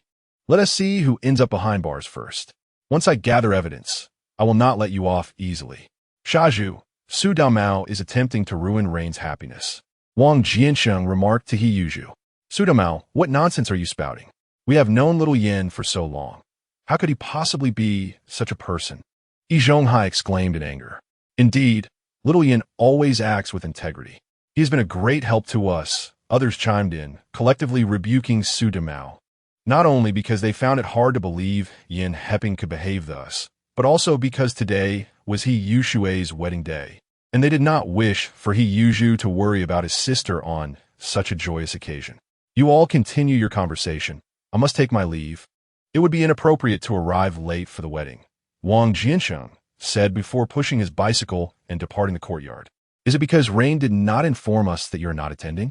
Qin Huairu inquired as she stuffed candy into her pocket. Yuzhu glanced at her hand and offered her the plate, saying, give it all to the children. Qin Huairu smiled at Yuzhu, accepting the plate. Rain is not that kind of person. She must have her reasons. Do not overthink it. No one will hold it against her. Yes, today is a day for celebration. Zhonghai agreed. Indeed, let's not allow unhappy matters to dampen our spirits, Yin Bugue added. Siheyuan, this is a small token from your aunt and uncle. Please deliver it to Rain, Zhonghai said, handing over a checkered cloth to Yuzhu. Yuzhu accepted it, saying, thank you, aunt and uncle. I will ensure that Rain comes to express her gratitude. Rain grew up in this courtyard. Although she is married now, she is still one of us, and she is always welcome to return. Everyone echoed Zhonghai's sentiment. Wang Jiancheng departed from the Siheyuan and promptly made his way to the residence of Ran Qiuye. He had previously arranged with her to accompany the esteemed wife of the chief engineer of the steel mill to the wedding of Yin Heping and Yuzhu. In truth, Wang Jiancheng had merely acquiesced to the invitation at the police station, and later, Yin Heping specifically requested his presence. Reluctantly, Wang Jiancheng did not wish to attend. However, in order to discern the reason behind Yin Heping's unusual enthusiasm for him, he ultimately resolved to witness the occasion. Ran Qiuye had already made preparations at home, and upon picking her up, the two proceeded towards the Hongxing restaurant. Chapter 68. The Wedding Banquet of Yushui, Part 2. Wang Jiancheng rode his bicycle with Ran Qiuye, their laughter echoing as they approached the Hongxing restaurant. From a distance, he spotted Yin Heping waving at him. They halted their conversation and hastened their pace towards him. I thought you weren't coming, Yin Heping exclaimed, shaking Wang Jiancheng's hand and ushering him inside. Ran Qiuye quickly retrieved a small box from her bag. Siheyuan, congratulations. This is a gift prepared by both Jiancheng and me. Siheyuan promptly accepted it, saying, Teacher Ran, you needn't be so courteous. Let us head inside. With that, she took Ran Qiuye's hand and led her into the venue. The wedding was held in a room adorned with a round table, already filled with unfamiliar faces. Director Liu, this is Wang Jiancheng. Yan Heping introduced him as they entered, approaching a man who appeared to be around 40 years old, standing at approximately 175 meters tall, and exuding an air of competence. The seated guests ceased their conversations and rose to their feet. Director? Could he be the head of the police station? Wang Jiancheng pondered. It seemed that Yan Heping was not merely an ordinary officer, as he had the director himself in attendance. While Wang Jiancheng was lost in thought, Director Liu spoke up. Chief Engineer Wang, I have long heard of you from Siheyuan. He mentioned you as the youngest workshop director in the entire city. No, now the youngest chief engineer. As Director Liu extended his hand for a handshake, Yan Heping quickly interjected, This is our District East Police Station's Director Liu. Wang Jiancheng grasped Director Liu's hand and exchanged pleasantries. It is all due to the leadership's generosity. During my last encounter at the station, your fair handling of the situation prevented an innocent person from being wronged. Though he was uncertain if Director Liu had indeed influenced Yan Heping to look after him, he felt it prudent to offer compliments, as it could only yield positive results. That is our duty. We are here to safeguard the lives and property of the people. Director Liu replied amiably, guiding Wang Jiancheng to an empty seat beside him. Allow me to introduce you to Captain Zhang, who primarily oversees criminal cases. Director Liu proceeded with introductions, and Wang Jiancheng, having never met any of them before, exchanged pleasantries with each person. This one you should be familiar with, Director Liu remarked, gesturing towards a woman seated to his right. Wang Jiancheng scrutinized her closely. She appeared to be in her 30s, sitting beside Director Liu, which indicated her significance. Though she bore a resemblance to someone he thought he knew, he could not recall where they had met. Forgive my lack of recognition. I truly cannot recall where I have seen you before, Wang Jiancheng said with an awkward smile. The lady chuckled. Do not put Wang in a difficult position. He was simply overwhelmed with joy that day, one of the 4 great delights of life, and hardly noticed anyone else. This statement reminded Wang Jiancheng of the 4 great joys: the sweet rain after a long drought, encountering an old friend in a foreign land, the wedding night, and the moment of success in the imperial examination.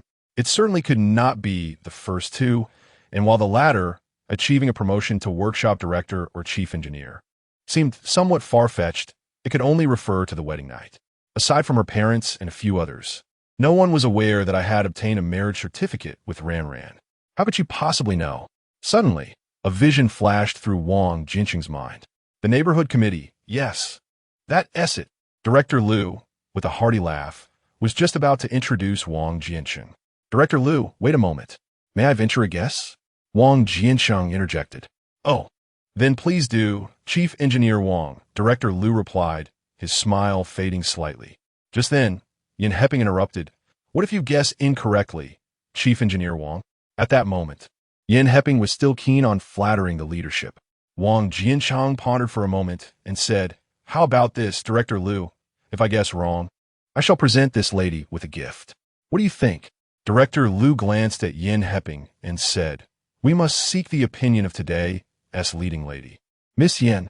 Yan Heping quickly responded, As long as the director agrees, I have no objections. Very well, then, came the reply. The room fell silent. All eyes on Wang Jiancheng. After a brief pause, he continued, Given this lady's elegance and her position beside you, I deduce that she must be your wife, Director He. As soon as Wang Jiancheng finished speaking, applause erupted in the room. Pray tell, how did you arrive at that conclusion? Director Liu asked, clapping. It was Director He who reminded me of the 4 great joys of life.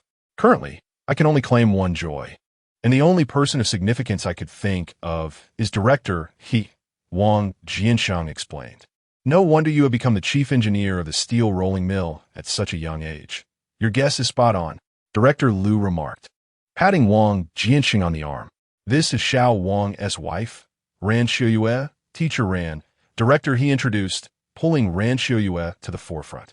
Surprised to be in the company of so many distinguished individuals, Ran Qiuye found herself momentarily at a loss for words, managing only a brief greeting and a polite smile.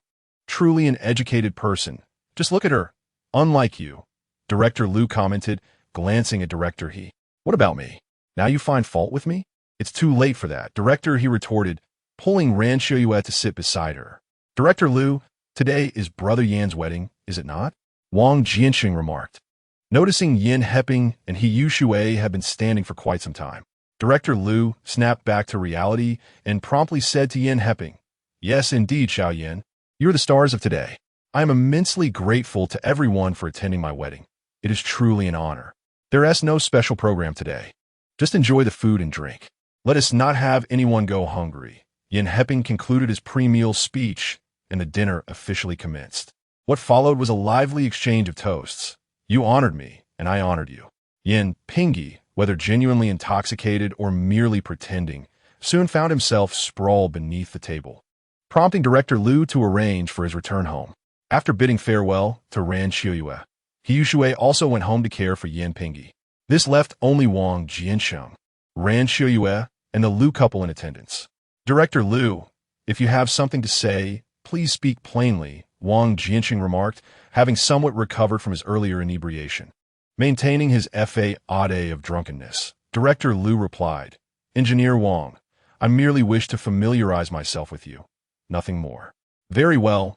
If there is nothing further, I shall take my leave. Ran, let us go, Wang Jiancheng stated as he rose and took Ran Qiuye by the hand, preparing to depart. Director Liu quickly stood up, saying, Engineer Wang, should you require anything in the future, do not hesitate to ask. I shall assist where I can. Director Liu, regardless of your intentions, I implore you to focus on your professional duties. I have matters to attend to, so I must take my leave, Wang Jiancheng concluded, escorting Ran Qiuye out. Chapter 69. A unique taste of the Tan family cuisine. As Wang Jiancheng and Ran Qiuye exited the room, they did not leave immediately, but instead sought out a waiter. Is your head chef available? The young woman asked nervously. Is there something that displeases you? Not at all. Everything is quite good, though the dishes did not quite suit my palate. I am curious about the ingredients used in your cuisine, Wang Jiancheng replied with a smile. Please hold on a moment. I will inquire with the manager. After a brief interval, the young woman returned, accompanied by a man in his 30s. Good day. I am the manager here. Did you wish to speak with the head chef? Ah, hello. Your restaurant's dishes are commendable, yet there is a particular flavor I find unappealing, and I would like to discuss the ingredients with your chef. Which dish did not meet your expectations? The manager inquired.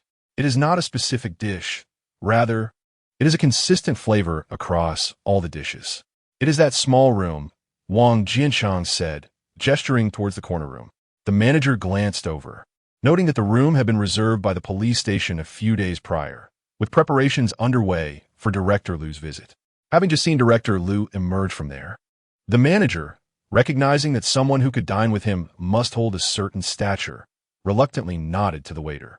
Seeing the manager's approval, the waiter proceeded to the kitchen. Shortly thereafter, a man nearly 6 feet tall, plump yet impeccably dressed in spotless white attire, appeared.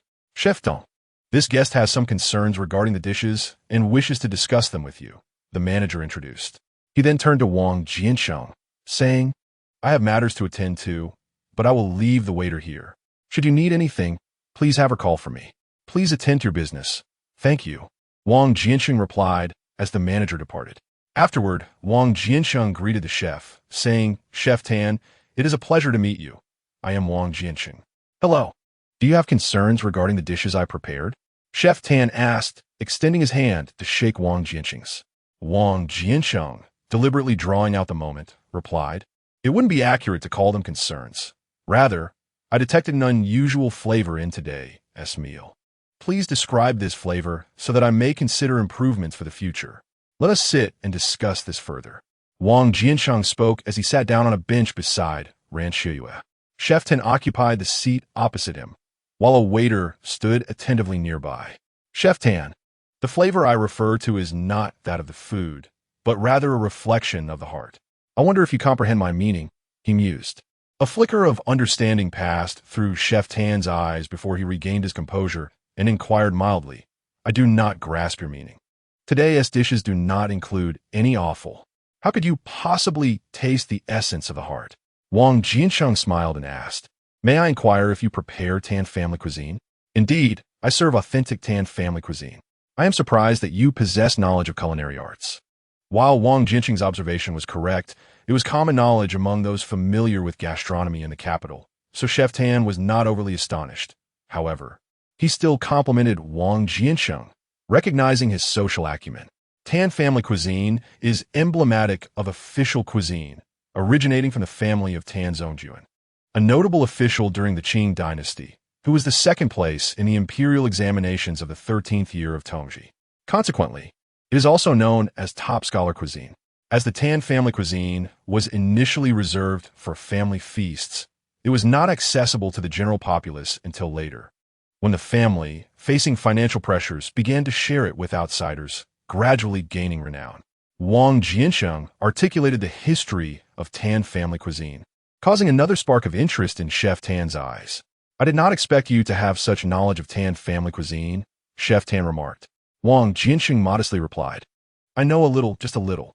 The essence of Tan family cuisine lies in techniques such as braising, stewing, simmering, roasting, and steaming, rarely employing overly strong seasonings, emphasizing the inherent flavors of the ingredients. When savoring chicken, one should appreciate its taste. When consuming fish, one ought to relish its freshness. Am I correct? Chef Tan straightened his posture and gazed at Wang Jiancheng, affirming, Indeed, Tan family cuisine often employs sugar and salt for seasoning, highlighting sweetness to enhance freshness and saltiness to accentuate aroma. However, I noticed that you incorporated Siheyuan pepper in every dish today and in quantities exceeding the norm. Wang Jiancheng twirled his fingers in contemplation. Chef Tan lowered his head with a sigh, remaining silent. Was Chef Tan's discontent rooted in this observation? Chef Tan lifted his gaze and asked, Why do you believe I am unhappy? The flavor of a dish varies significantly depending on the chef's state of mind. One can discern the character of the cook and the environment in which the dish was created through its taste. The saying that a dish reflects one's character holds true. Wang Jiancheng expounded on his philosophy. Ran Qiuye, observing silently beside them, was not at all surprised. She had long been acquainted with her husband's culinary prowess. She found herself impressed that Mr. Wang possessed such insights. Chef Tan's interest in Wang Jiancheng deepened further. Wang Jiancheng continued with an air of mystery while I was dining. It was evident that the dishes bore the intense flavor of high heat, indicating that Chef Tan employed a vigorous flame during preparation. This is indeed a point to consider. Such high heat should be moderated in the future. Chef Tan, do you understand what I mean by heat? Mr. Wang, please speak plainly. There is no need for circumlocution, Chef Tan asserted, now convinced that Wang Jiancheng's visit was not solely for the sake of the cuisine. Wang Jiancheng, perceiving that Chef Tan had grasped the situation, spoke candidly. Since you are so forthright, Chef Tan, I shall be equally direct. He cast a glance at the adjacent waiter, paused momentarily, and continued. If you find your circumstances here unsatisfactory, why not consider a change of scenery? Chef Tan likewise glanced at the waiter, who, understanding the unspoken cue, remarked, You two carry on, I shall check on the other patrons. Once the waiter departed, Chef Tan began to speak. Change. To where? This restaurant is already quite commendable. The dishes I prepare here hardly reflect the essence of Tan family cuisine. In this time, when many still struggle for sustenance, who would truly appreciate Tan family dishes? Chef Tan, may I inquire your esteemed name? Wang Jiancheng asked. I am called Tan Zhenwen, with Zhen meaning to revitalize and when representing culture, Chef Tan replied. If you do not mind, I shall refer to you as Brother Tan, Wang Jiancheng suggested. How could I? You are the chief engineer of the steel mill. I am merely a cook, unworthy to claim such brotherhood. Tan Zhenwen responded humbly. Yet I did not introduce myself. How did you come to know I am the chief engineer? Wang Jiancheng inquired. Taken aback, Tan Zhenhua, with respect, replied, I cannot say. I simply knew upon seeing you that you must be the chief engineer of the steel mill. I apologize for any offense I may have caused initially. I hope you can forgive me. Chapter 70. Qin Huairu arrives initially upon meeting Wang Jiancheng. Tan Jinwen had presumed him to be yet another uninformed leader, especially with such a lovely secretary by his side, and held little regard for him. However, he was genuinely impressed to discover that Wang Jiancheng could glean so much from the dishes he prepared. Since your arrival at this restaurant, everyone has recognized you as the chief engineer of the steel mill, Tan Jinwen reiterated. You are the skin of the chief engineer of the steel mill, Wang Jiancheng remarked, slightly astonished. I had almost forgotten. No wonder it seemed as if everyone recognized me during my outings these past few days. Well, I suppose I shall embrace it. Brother Tan, Wang Jiancheng inquired, lowering his gaze towards Tan Jinwen. No matter where one cooks, one can maintain their essence. I fail to understand why your dishes today lack the hallmark of Tan family cuisine. Chief engineer, you must understand, cooking in a restaurant requires catering to the guests' preferences, which vary greatly, especially with those wielding a modicum of power. They often request I tailor the dishes to their tastes, Tan Jinwen sighed, continuing, for instance, the Siheyuan peppercorn you mentioned. That was specifically requested by Director Liu, who enjoys a generous amount in his meals. As a cook, I must comply with their demands. Ah, I see. If I were to assist you in finding a place where you could authentically prepare Tan family cuisine, would you be interested? Wang Jiancheng gazed into Tan Jinwen's eyes. Tan Jinwen's eyes brightened. Really? He exclaimed.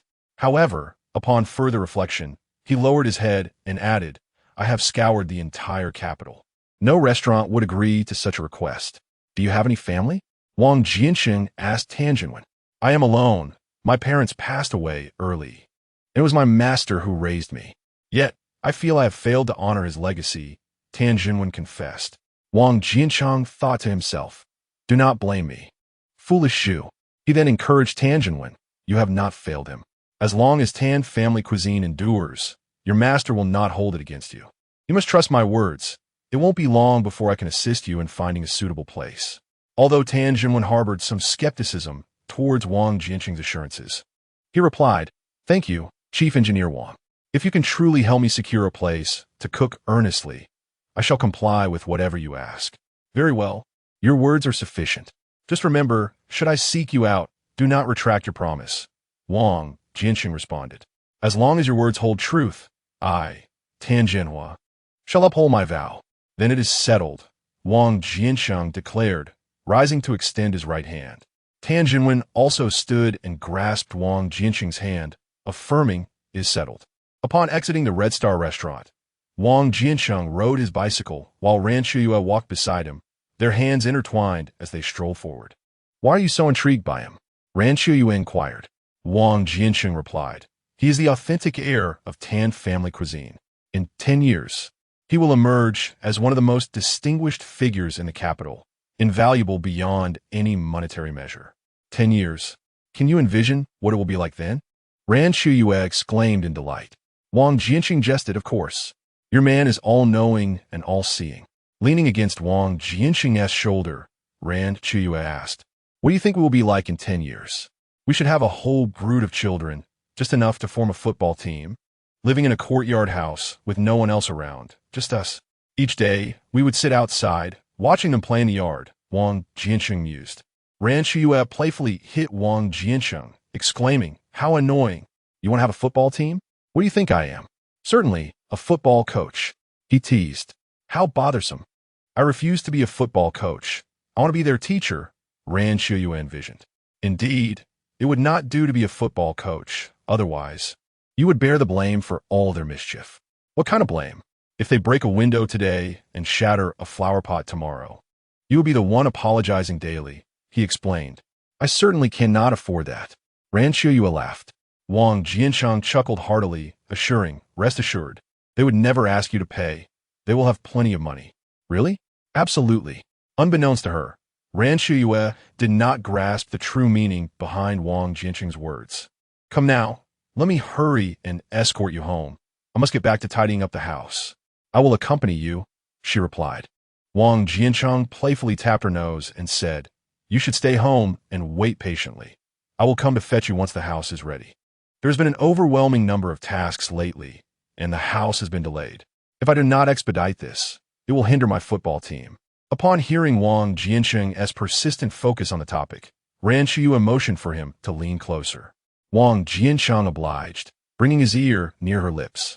In a hushed tone, she whispered, "Then you must act quickly." Wang Jiancheng immediately straightened his posture, adopting a serious demeanor, and said, "Teacher Ran, please maintain your decorum.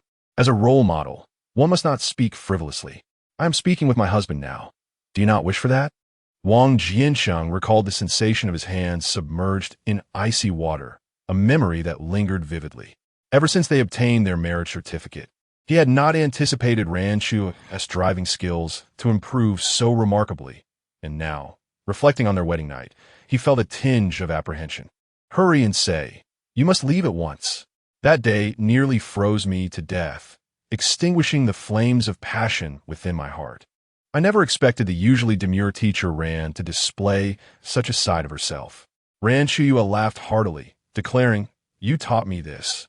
It is said that proximity to vermilion makes one red, while closeness to ink turns one black." Wang Jiancheng sighed. "This is akin to moving a stone only to crush my own foot." After bidding farewell to Ran Qiuye, Wang Jiancheng returned to the courtyard. Before he could commence painting the house, Qin Huairu arrived. Observing the half-finished work, Qin Huairu remarked, "Wang Jiancheng, are you painting the house so early in preparation for marrying a wife? What brings you here?" Wang Jiancheng inquired, setting down his tools. Qin Huairu stepped into the house, intending to converse. "Stop! Speak from outside," Wang Jiancheng interrupted, pointing towards the door. "Under no circumstances should you enter my home. Otherwise, do not blame me for my rudeness." Qin Huairu withdrew her foot and took a couple of steps back, saying, Fine, I shall keep my distance when speaking to you from now on." "What is it?" "Wang Jiancheng, could you discuss with teacher Ran about her returning to school to teach?" Qin Huairu implored gently. Wang Jiancheng scoffed, "Just a few days ago, it was you all who protested at school to prevent teacher Ran from teaching. Are you not afraid that she will corrupt the children? Teacher Ran is such a wonderful educator. How could she possibly lead the students astray? Wouldn't you agree?"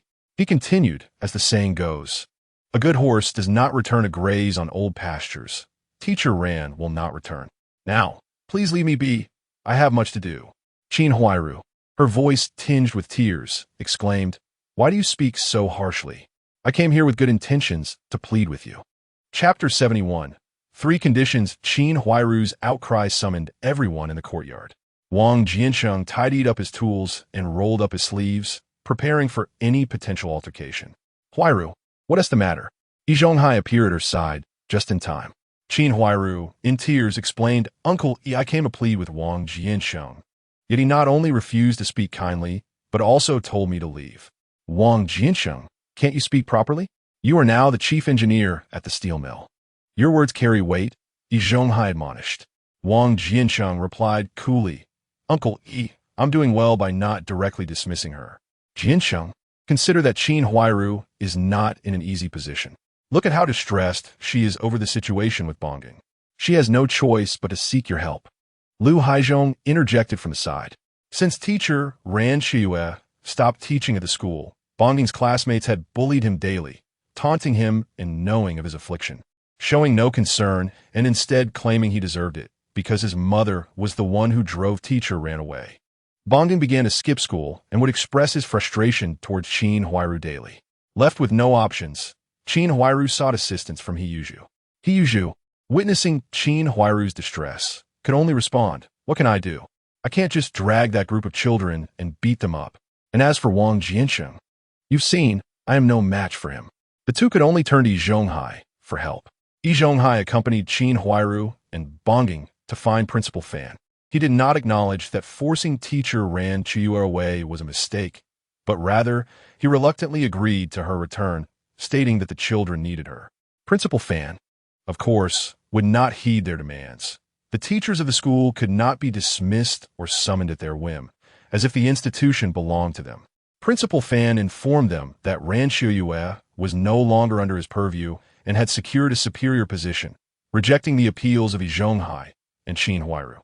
With no other recourse, Qin Huairu resolved to seek out Ran Qiuye, but was intercepted by Yi Zhonghai.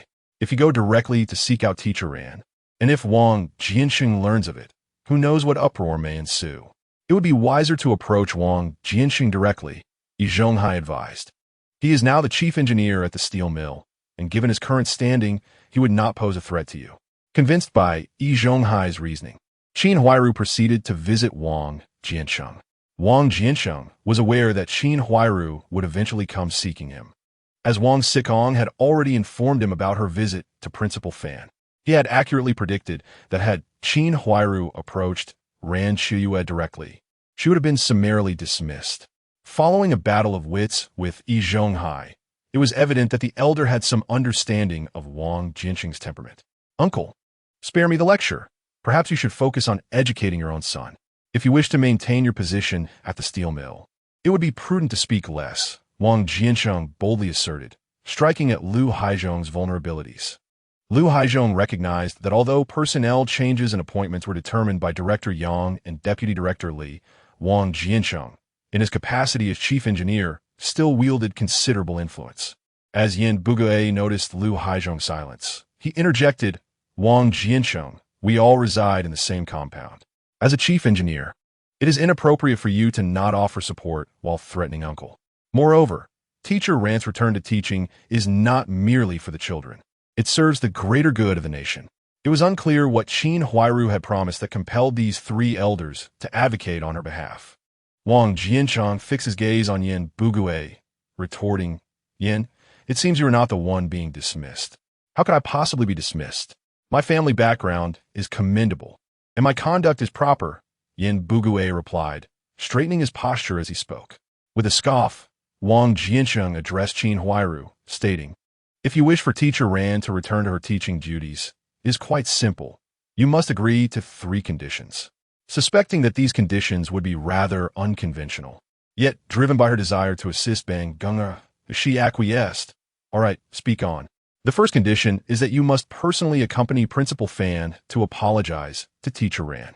Upon hearing such a straightforward condition, Qin Huairu felt relieved, thinking it merely required an apology, something that cost nothing and would not diminish her dignity, as her resilience surpassed all boundaries.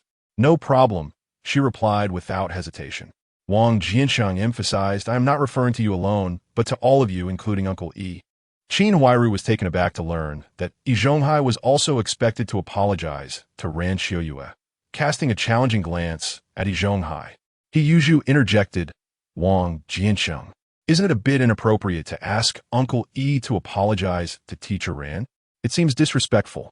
And what would you call the words he and Qin Huairu exchanged with the principal? Wang Jiancheng countered, fine, I will go. For the sake of Bang Gung, I will swallow my pride, Yi Zhonghai declared. He Yuzhu then gave Yi Zhonghai a thumbs up, acknowledging his resolve. The first condition resolved, Wang Jiancheng proceeded to articulate the second. This second condition required that after Teacher Ran returned, Bonginger would attend classes in another class. Very well, I shall allow Bonginger to join the class of third uncle. Qin Huairu contemplated before directing her gaze towards Yin Buguye.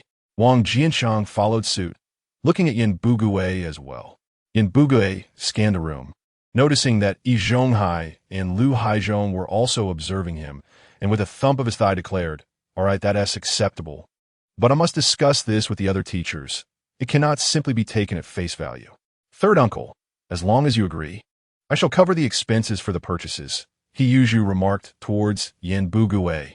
With a cheerful smile, Yin Buguye replied, very well, Shaju, you truly understand third uncle. Qin Huairu had initially presumed that the 3 conditions would be quite challenging, but was taken aback by how easily they had been addressed. She felt that Wang Jiancheng was merely venting his frustrations and had no intention of making things difficult for her, and thus she inquired lightly, what is the final condition? Wang Jiancheng paused momentarily before responding. The last condition is that you must inform Principal Fan that third uncle is unfit to teach at the school. Once third uncle departs, Teacher Ran will immediately return. As soon as Wang Jiancheng's words echoed, a wave of astonishment rippled through the crowd. Wang Jiancheng, I hold no grievances against you, nor do I harbor any enmity. What do you mean by this? Yin Buguye was perplexed by the third condition and could not fathom why Wang Jiancheng would wish to cross him. Third uncle, I mean no offense, I simply wish for you to see clearly what kind of person you are assisting, Wang Jiancheng asserted. As for Huairu, everyone in the courtyard knows her character far better than you do, Yi Zhonghai retorted furiously. Qin Huairu, I have laid out the 3 conditions. You may proceed as you see fit, Wang Jiancheng concluded, turning to stride into the house. With a resounding bang, the door to Wang Jiancheng's residence shut, leaving a group of individuals standing outside. Chapter 72. The Thoughts of Qin Huairu. Huairu, you should return for now. Let us ponder a solution. Yi Zhonghai suggested as he noticed Wang Jiancheng no longer engaging with them. Bonginger rushed over to inquire, Mom, did Wang Jiancheng agree? Jia Zhongshi glanced at Qin Huairu's expression and remarked, Look at your mother's face. She must have faced some setbacks. Upon hearing this, Bonginger lowered his head. He was too afraid to step outside whenever classmates were around, fearing reprimand. You're so capable. Why don't you speak up? Qin Huairu retorted at her mother-in-law. Jia Zhongshi initially wore an angry expression, but then her demeanor shifted to one of calmness. I haven't said anything. Why take your frustrations out on me? What did Wang Jiancheng say? Did he scold you again? He presented 3 conditions, and if I comply, he will agree to teacher Ran's return. Qin Huairu said as she seated herself at the sewing machine. Jia Zhongshi, intrigued, set aside the shoe sole she was working on, removed her reading glasses, and leaned forward to ask, Did you not agree? How could I agree? Qin Huairu replied, her tone exasperated. What are the conditions? As long as it allows Bonginger to attend school, we should acquiesce to him. After saying this, Jia Zhongshi glanced at her pitiful grandson and remarked to Qin Huairu, Look at how Bonginger is cooped up at home every day. He doesn't even dare to step outside. The initial 2 conditions were relatively straightforward. The elder expressed a willingness to accompany us to apologize to teacher Ran and subsequently invite her back. The second condition was that upon teacher Ran's return, Bongan would attend classes in another class, and the elder also agreed to that arrangement. Qin Huairu briefly relayed the first 2 conditions to Jia Zhongshi. Did the elder truly agree without asking what you want to return? Jia Zhongshi questioned, unable to believe that Yin Buguwei would simply acquiesce to help. What kind of person is the elder? Could he possibly refuse? Did you give him anything? Silly Zhu provided it for us. How fortunate we are to have someone like Silly Zhu. Moreover, if you could delay his marriage, do so, for once he weds. He certainly won't be able to care for us as he does now. Jia Zhongshi donned her glasses, preparing to craft shoe soles, while Qin Huairu began to operate the sewing machine. Noticing Qin Huairu's silence, Jia Zhongshi remarked, You have yet to mention the 3rd condition. The difficulty lies within that 3rd condition, Qin Huairu replied. Wang Jiancheng stated that as long as the elder remains a teacher at the elementary school, teacher Ran will not return. Tell me, how can I agree to that? Qin Huairu paused her sewing, gazing at Jia Zhongshi. Why would he impose such a condition? Does he harbor grievances against the elder? How would I know? All I know is that as long as the elder does not leave, teacher Ran will not return. Jia Zhongshi pondered for a moment and then stated, It seems that the elder has schemed against teacher Ran at school, and Wang Jiancheng is using you to exact revenge on her. Now, even the elder was at a loss as to what to do. What else can we do but seek out the elder and urge him to think of a solution? How? Shall we ask him to leave the school? Qin Huairu shot Jia Zhongshi a look of disbelief. Jia Zhongshi retorted angrily, What are you looking at me for? As long as it allows Bonging to go out. You must agree to any condition. Then you should go find the elder. I will go if I must, Jia Zhongshi declared, preparing to rise from the bed. Qin Huairu quickly interjected, Perhaps it would be best if I went. If you provoke the elder further, this matter will become even more impossible. Then you should go now, Jia Zhongshi insisted, pointing at Qin Huairu. With no alternative, Qin Huairu headed off to seek out Yin Buguwei. However, upon her arrival, Yin Buguwei did not even let her in, dismissing her from the door. Disheartened, Qin Huairu returned. Why are you back so soon? Did he agree? Jia Zhongshi inquired urgently. The elder wouldn't even let me through the door. He simply expelled me, Qin Huairu replied. Yin Buguwei, despite being a teacher, has displayed such a lack of decorum. Jia Zhongshi murmured, Let us consider other options. Suddenly, an idea struck her, and she exclaimed, You should report him at the school. Isn't teacher Ran the principal you and the elders sought together? You could approach the principal, Report him? For what? His family background is impeccable, and aside from his minor opportunism, there is nothing significant to report. Although Qin Huairu voiced her skepticism, she contemplated how to approach the principal. Jia Zhongshi quickly offered advice. Since he enjoys taking advantage, you could report him for exploiting the students, suggesting that parents bring him food. Qin Huairu remained silent, rising to leave. Hey, where are you going? I haven't finished speaking. Jia Zhongshi called out to Qin Huairu, who had already stepped outside.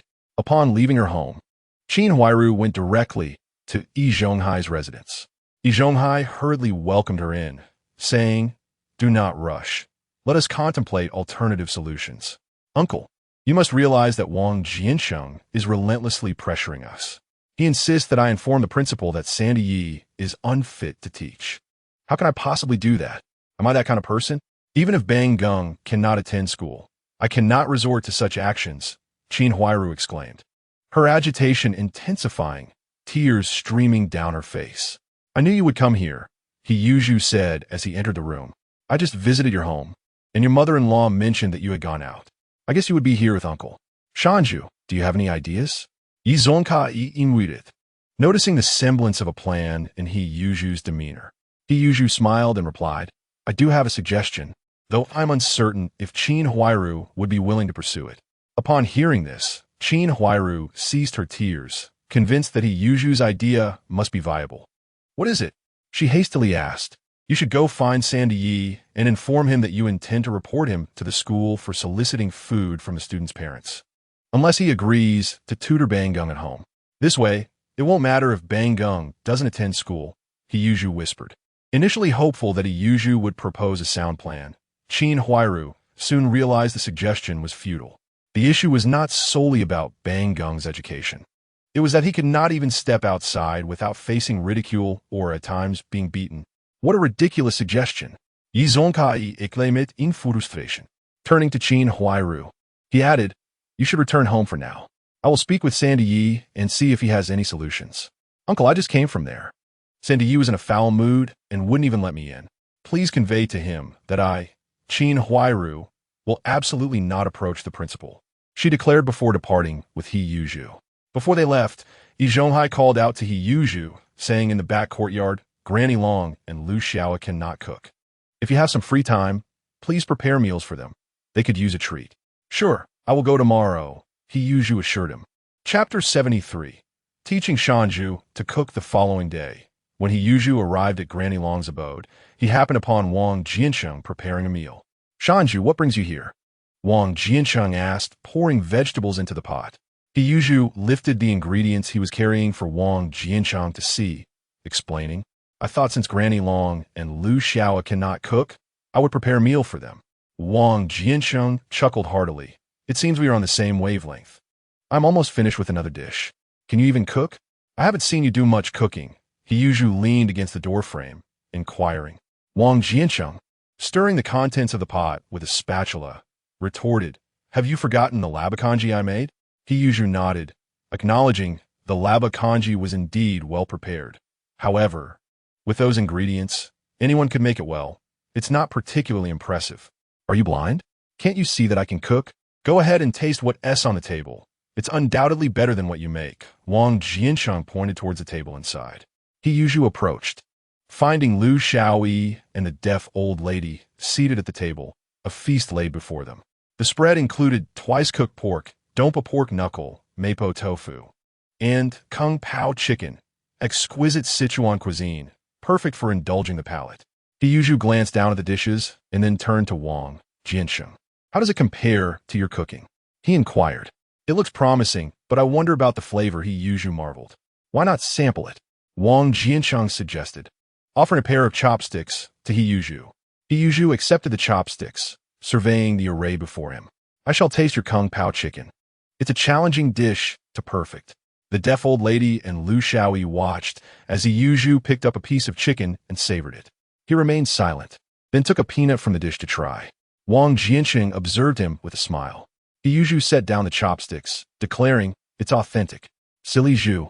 The last time you made kung pao chicken at the steel factory, I found it lacking," Wang Jiancheng remarked. He Yuzhu was taken aback by Wang Jiancheng's culinary prowess.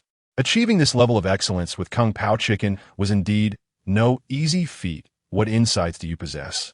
Do you discern the difference between your cooking and mine? Wang Jiancheng inquired. Hiyuju scoffed. Enlighten me. I believe my Sichuan dishes are without fault. Take the peanuts, for instance. They must be deep-fried. At such high temperatures, the size of the peanuts varies, resulting in differing flavors. Larger peanuts may remain undercooked, retaining a raw essence, while smaller ones risk being overdone, imparting a slight bitterness. Wang Jiancheng explained calmly. These peanuts? Hiyuju pointed to the Kung Pao chicken.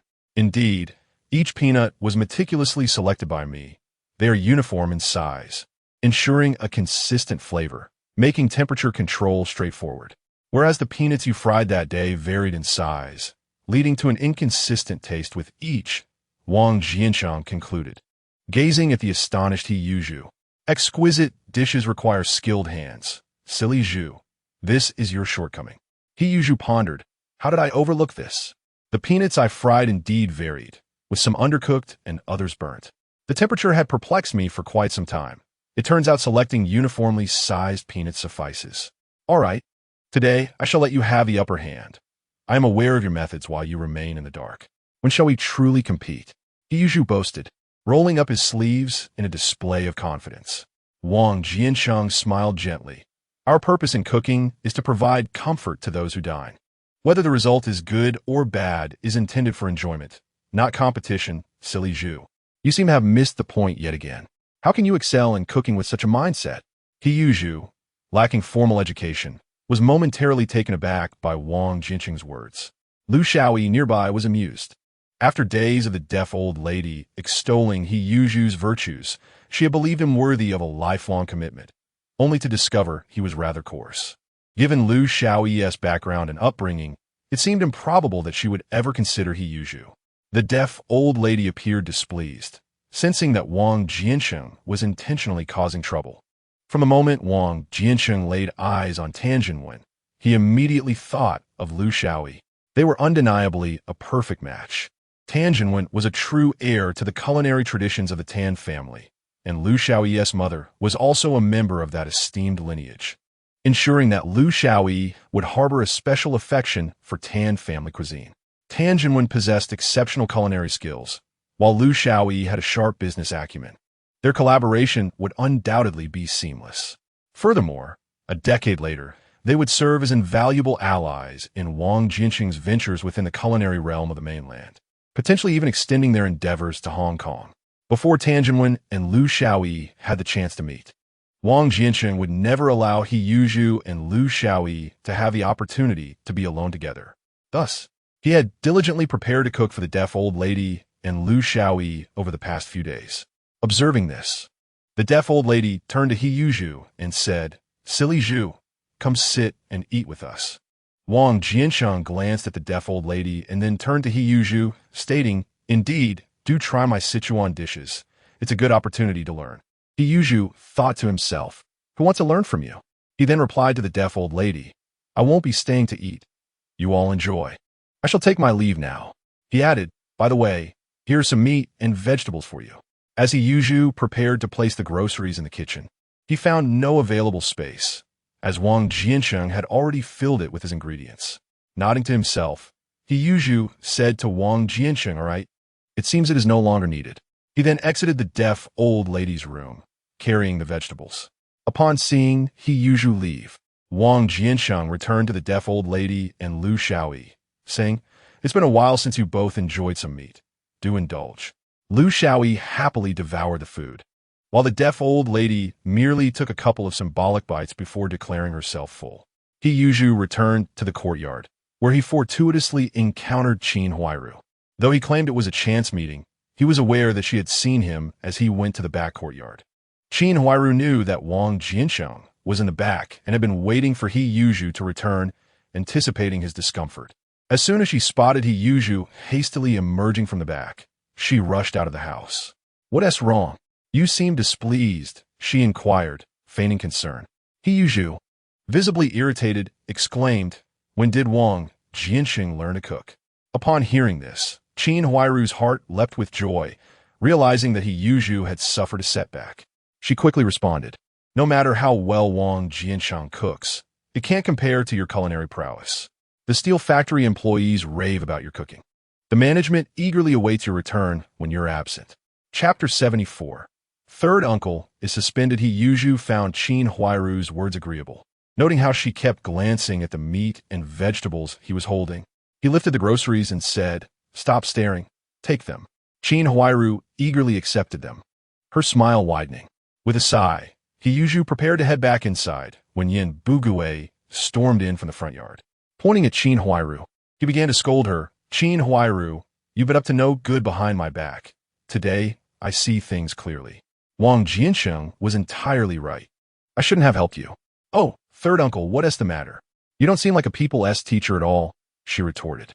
He took 2 steps to position himself between Yin Buguei and Qin Huairu.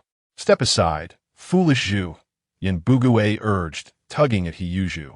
But the latter's imposing stature rendered Yan's efforts futile. After several attempts to pull him aside, Yin Buguei, exasperated, was left speechless. "Third uncle, please calm down. Who has provoked you to such a degree?" Qin Huairu ventured from behind He to confront Yin Buguei. Yin Buguei pointed accusingly at Qin Huairu, stating, "You feign kindness when it is you who caused me to lose my job at the school." "Wait, what do you mean, third uncle?" He interjected. "What is happening? We can hear you shouting from inside the house." Yi Zhonghai emerged from within. Upon seeing Yi Zhonghai approach, Yin Buguei rushed over, anxious. "Eldest uncle, you must adjudicate. Qin Huairu reported me to the school regarding the bamboo shoots, claiming I accept gifts from students and do not assist them in return, alleging that my character is questionable and that I am unfit to educate." Yi Zhonghai took a moment to soothe Yin Buguei's agitation, saying, "What exactly transpired? Third uncle, please. Take your time." Yin Buguei recounted the events of the day at school. The principal had summoned Yin Buguei, informing him that a student's parent had come forward, accusing him of accepting various gifts from students, which had caused significant concern among parents. Given the severity of the allegations, the principal instructed Yin Buguei to return home while an investigation was conducted. If no wrongdoing was found, he could resume teaching. Yin Buguei, astute as he was, immediately suspected that Qin Huairu was behind the scheme, resorting to unscrupulous tactics to fulfill the third condition set by Wang Jiancheng. This was not the first time she had employed such underhanded methods. She had orchestrated the dismissal of teacher Ran in a similar manner, and now he found himself ensnared by her machinations. Upon arriving home, he barely parked his bicycle before heading straight to Qin Huairu's residence, where he happened upon her and who was laughing while carrying meat and vegetables. A surge of rage erupted within him, and had it not been for his cultivated, gentlemanly demeanor, he would have pointed an accusatory finger at Qin Huairu. "Third uncle, please take a moment to breathe. This situation is not as you perceive," Yi Zhonghai implored gently. Yin Buguei, pointing at Yi Zhonghai, was at a loss for words. "Eldest uncle, it is all too evident, yet you still defend her." "Third uncle, allow me to explain. Last night, Huairu visited me specifically to convey that even if the bamboo shoots do not attend school, she will not allow Wang Jiancheng to succeed. I had not yet relayed this to you." Observing Yin Buguei's skeptical expression, Yi Zhonghai continued, "He is here. You may inquire with him." Yin Buguei turned to He. "Third uncle, I can attest to this. You turned Qin Huairu away last night, and she bore you no ill will, instead asking eldest uncle to relay her message. It cannot be. After all these years, why would she choose this moment to report me? I cannot fathom anyone else but Qin Huairu doing this." Yin Buguei remained unconvinced by Yi Zhonghai and He words. Yi Zhonghai, skeptical of Yin Buguei, solemnly stated, "Third uncle, I assure you in the capacity of an elder that it was certainly not done by Huairu." Yin Buguei could only sigh in response. "Third uncle, the school is conducting an investigation, and as long as you haven't accepted anything, there should be no issues. In a few days, it will all return to normal." Yi Zhonghai attempted to reassure him. He with a mischievous grin, inquired, "Third uncle, you really haven't accepted anything, have you?" "What do you mean, you fool? I am a respectable teacher. How could I engage in such activities?" Yin Buguye replied with a serious expression. Then how do you explain the numerous local specialties you accepted from me without introducing me to Teacher Ran? Ultimately, it was Wang Jiancheng who benefited. Yin Buguye pointed at Hiyuzu, saying, "Fool, it's not that I refuse to introduce you, but you and Teacher Ran are simply not suited for one another. You are of different calibers. I am considering your best interests." Having just been chastised by Wang Jiancheng for his culinary skills, Hiyuzu was infuriated by Yin Buguye's remark about his standing and retorted, "Third uncle, I am a proud member of the working class. To suggest that the working class lacks stature is to say that you cannot remain in the school." Realizing Hiyuzu's genuine anger, Yin Buguye questioned whether his words had been too harsh, yet he felt like the true victim. He glanced around and remarked, "Fool, I can't shake the feeling that you might report me to the school." Hiyuzu pointed at Yin Buguye and said to Yi Zhonghai, "Elder, listen to this. Is this how a person should speak? Third uncle, I understand your anxiety, but you cannot simply suspect anyone without cause. We both know what kind of person Hiyuzu is. It is impossible for him to be the culprit." Hiyuzu, addressing Yin Buguye, continued, "Third uncle, hear this. This is how one ought to speak. If it weren't for your status, I would certainly have slapped you." He mimicked the motion of slapping, causing Yin Buguye to quickly shield his face, startled by the possibility that Hiyuzu might actually strike him. At that moment, Wang Jiancheng approached from the back courtyard and, upon seeing Qin Huairu, asked Qin Huairu, "I heard you went to school today. It seems you have agreed to the third condition." The previously eased atmosphere immediately tensed again, and Yin Buguye could no longer hold back. "Qin Huairu, I knew it was you, and you still refuse to admit it. From this day forward, our families shall be at odds." Qin Huairu, taken aback by Wang Jiancheng's observation of her visit to the school, tearfully replied, "Third uncle, I went to the school today to plead with the principal. I even knelt down before him. If you do not believe me, I shall kneel before you as well." As she prepared to kneel to the ground, Hiyuzu stopped her, saying, "Kneel only after the school has clarified the matter. Yes, we must not act rashly before the school completes its investigation. We cannot allow those with ulterior motives to take advantage of the situation," Yi Zhonghai remarked, casting a sidelong glance at Wang Jiancheng. Chapter 75. Before Marriage Qin Huairu. This is a guarantee from Elder Yi. Let's set this matter aside for now and wait until the school clarifies the situation. Qin Huairu, under the protection of Yi Zhonghai and Hiyuzu, found that Yin Buguye lacked direct evidence against her.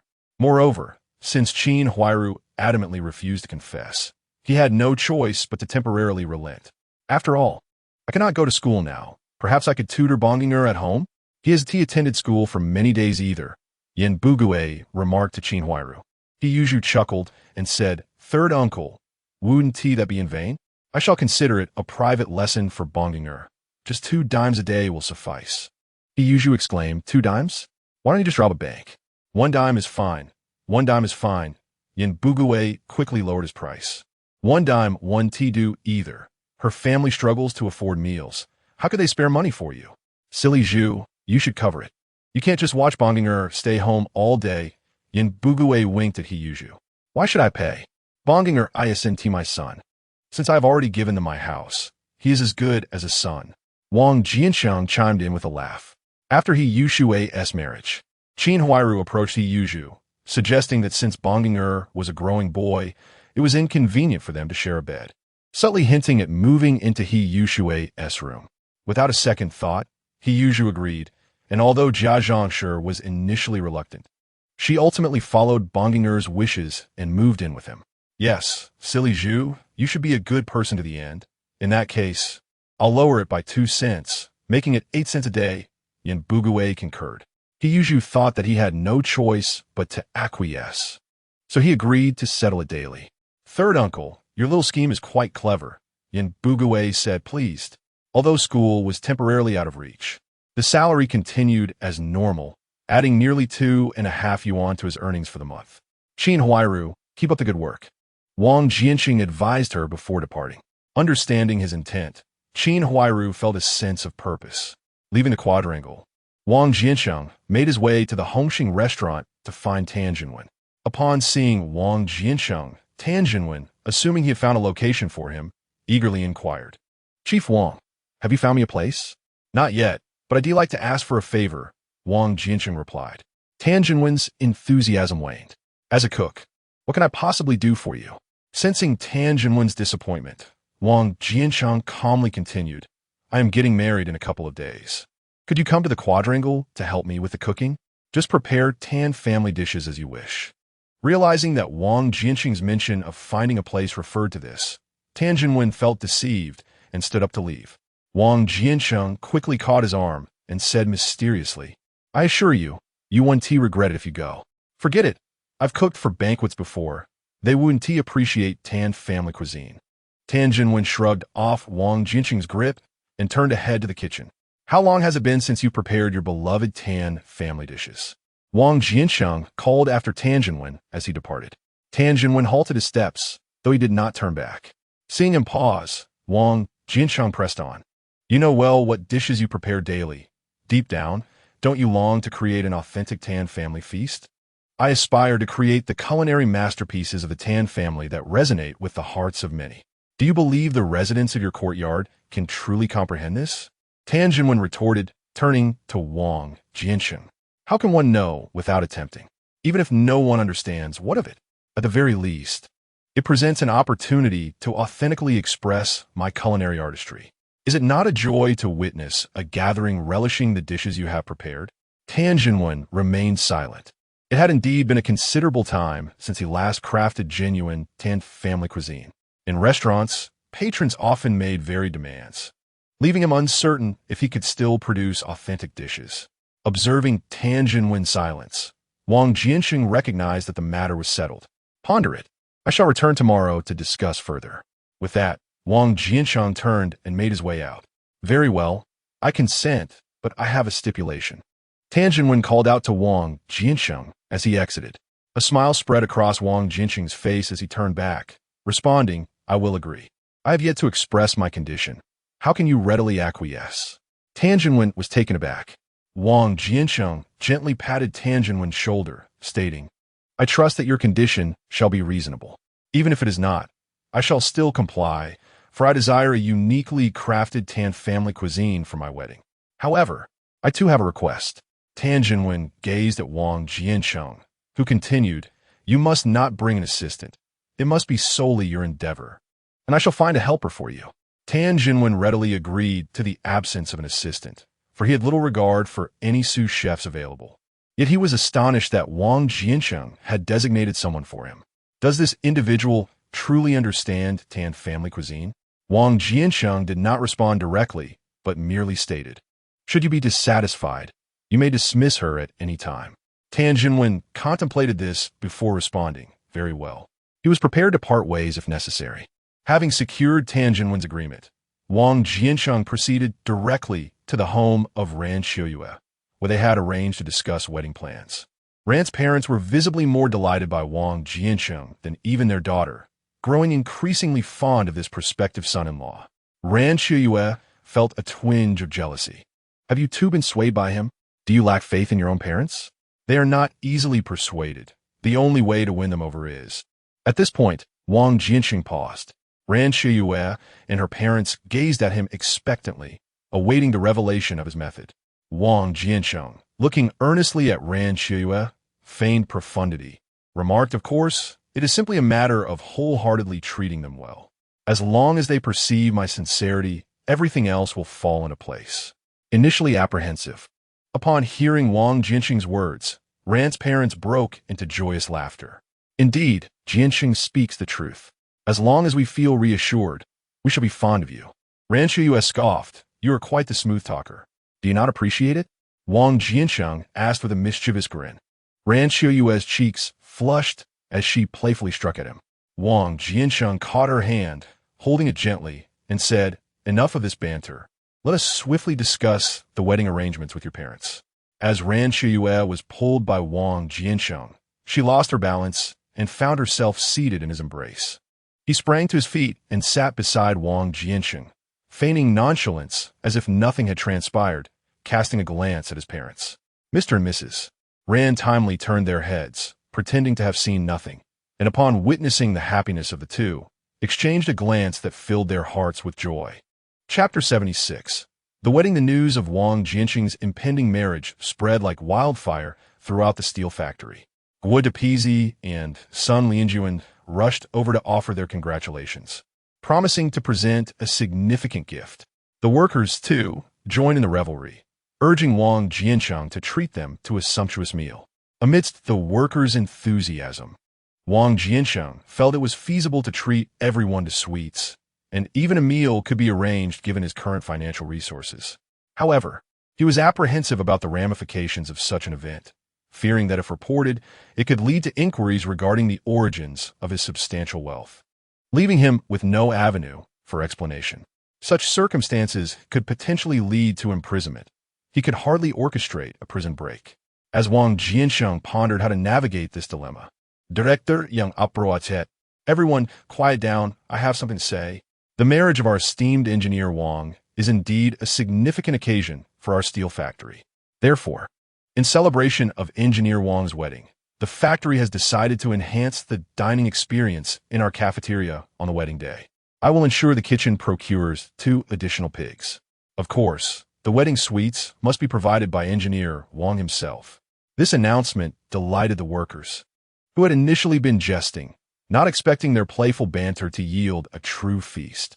Consequently, they flocked to congratulate Wang Jiancheng on his marriage, leaving him inundated with well wishes throughout the day. The residents of the courtyard, however, did not exhibit their usual joy. This was because Wang Jiancheng had already informed Yi Zhonghai that he would host a grand dinner for everyone in the courtyard on the day of his wedding, primarily to avert any potential disruptions. The condition was clear: dining was permitted at the table, but no leftovers could be taken away. Those with a hearty appetite could indulge in a week's worth of meals in a single sitting. On the wedding day, the residents of the courtyard, eager for a delectable meal, went to great lengths to prepare, sweeping the area spotless, adorning the premises with vibrant red characters of joy and hanging lanterns. Naturally, all these decorations were purchased by Wang Jiancheng, who had generously given some money to Uncle San for this purpose, and Uncle San, along with the residents, took on the task of decorating. In the backyard, a temporary cooking station had been set up with an abundance of dishes piled high nearby: large pots, steaming baskets, and firewood. A clucking hen was tied to a post, and a group of fish swam energetically in a basin. Soon, they would all be transformed into delectable dishes for the banquet. The day prior, Wang Jiancheng had visited the site with Tan Jinwen, solemnly introducing him to Liu Xiaoyi. He rode a bicycle unlike any other, a custom creation specifically modified for this occasion. This bicycle featured enhanced shock absorbers on the rear fork, ensuring a smooth ride over bumps without discomfort. Only Sun Lianjuan and Li Xianghao were privy to this modification, having worked from a design Wang Jiancheng had sketched. Trailing behind him were 8 bicycles, each adorned with bright red flowers. Firecrackers exploded in the air ahead, while sweets were scattered behind. Accompanying Wang Jiancheng was a photographer, the owner of a photo studio, who busily captured the moments with his camera. At the rear of the procession, a solitary individual wielded a camera, capturing every moment. A formidable group rode towards the residence of Ran Qiuye, drawing the attention of passers-by, who either clamored for sweets or paused to observe the spectacle.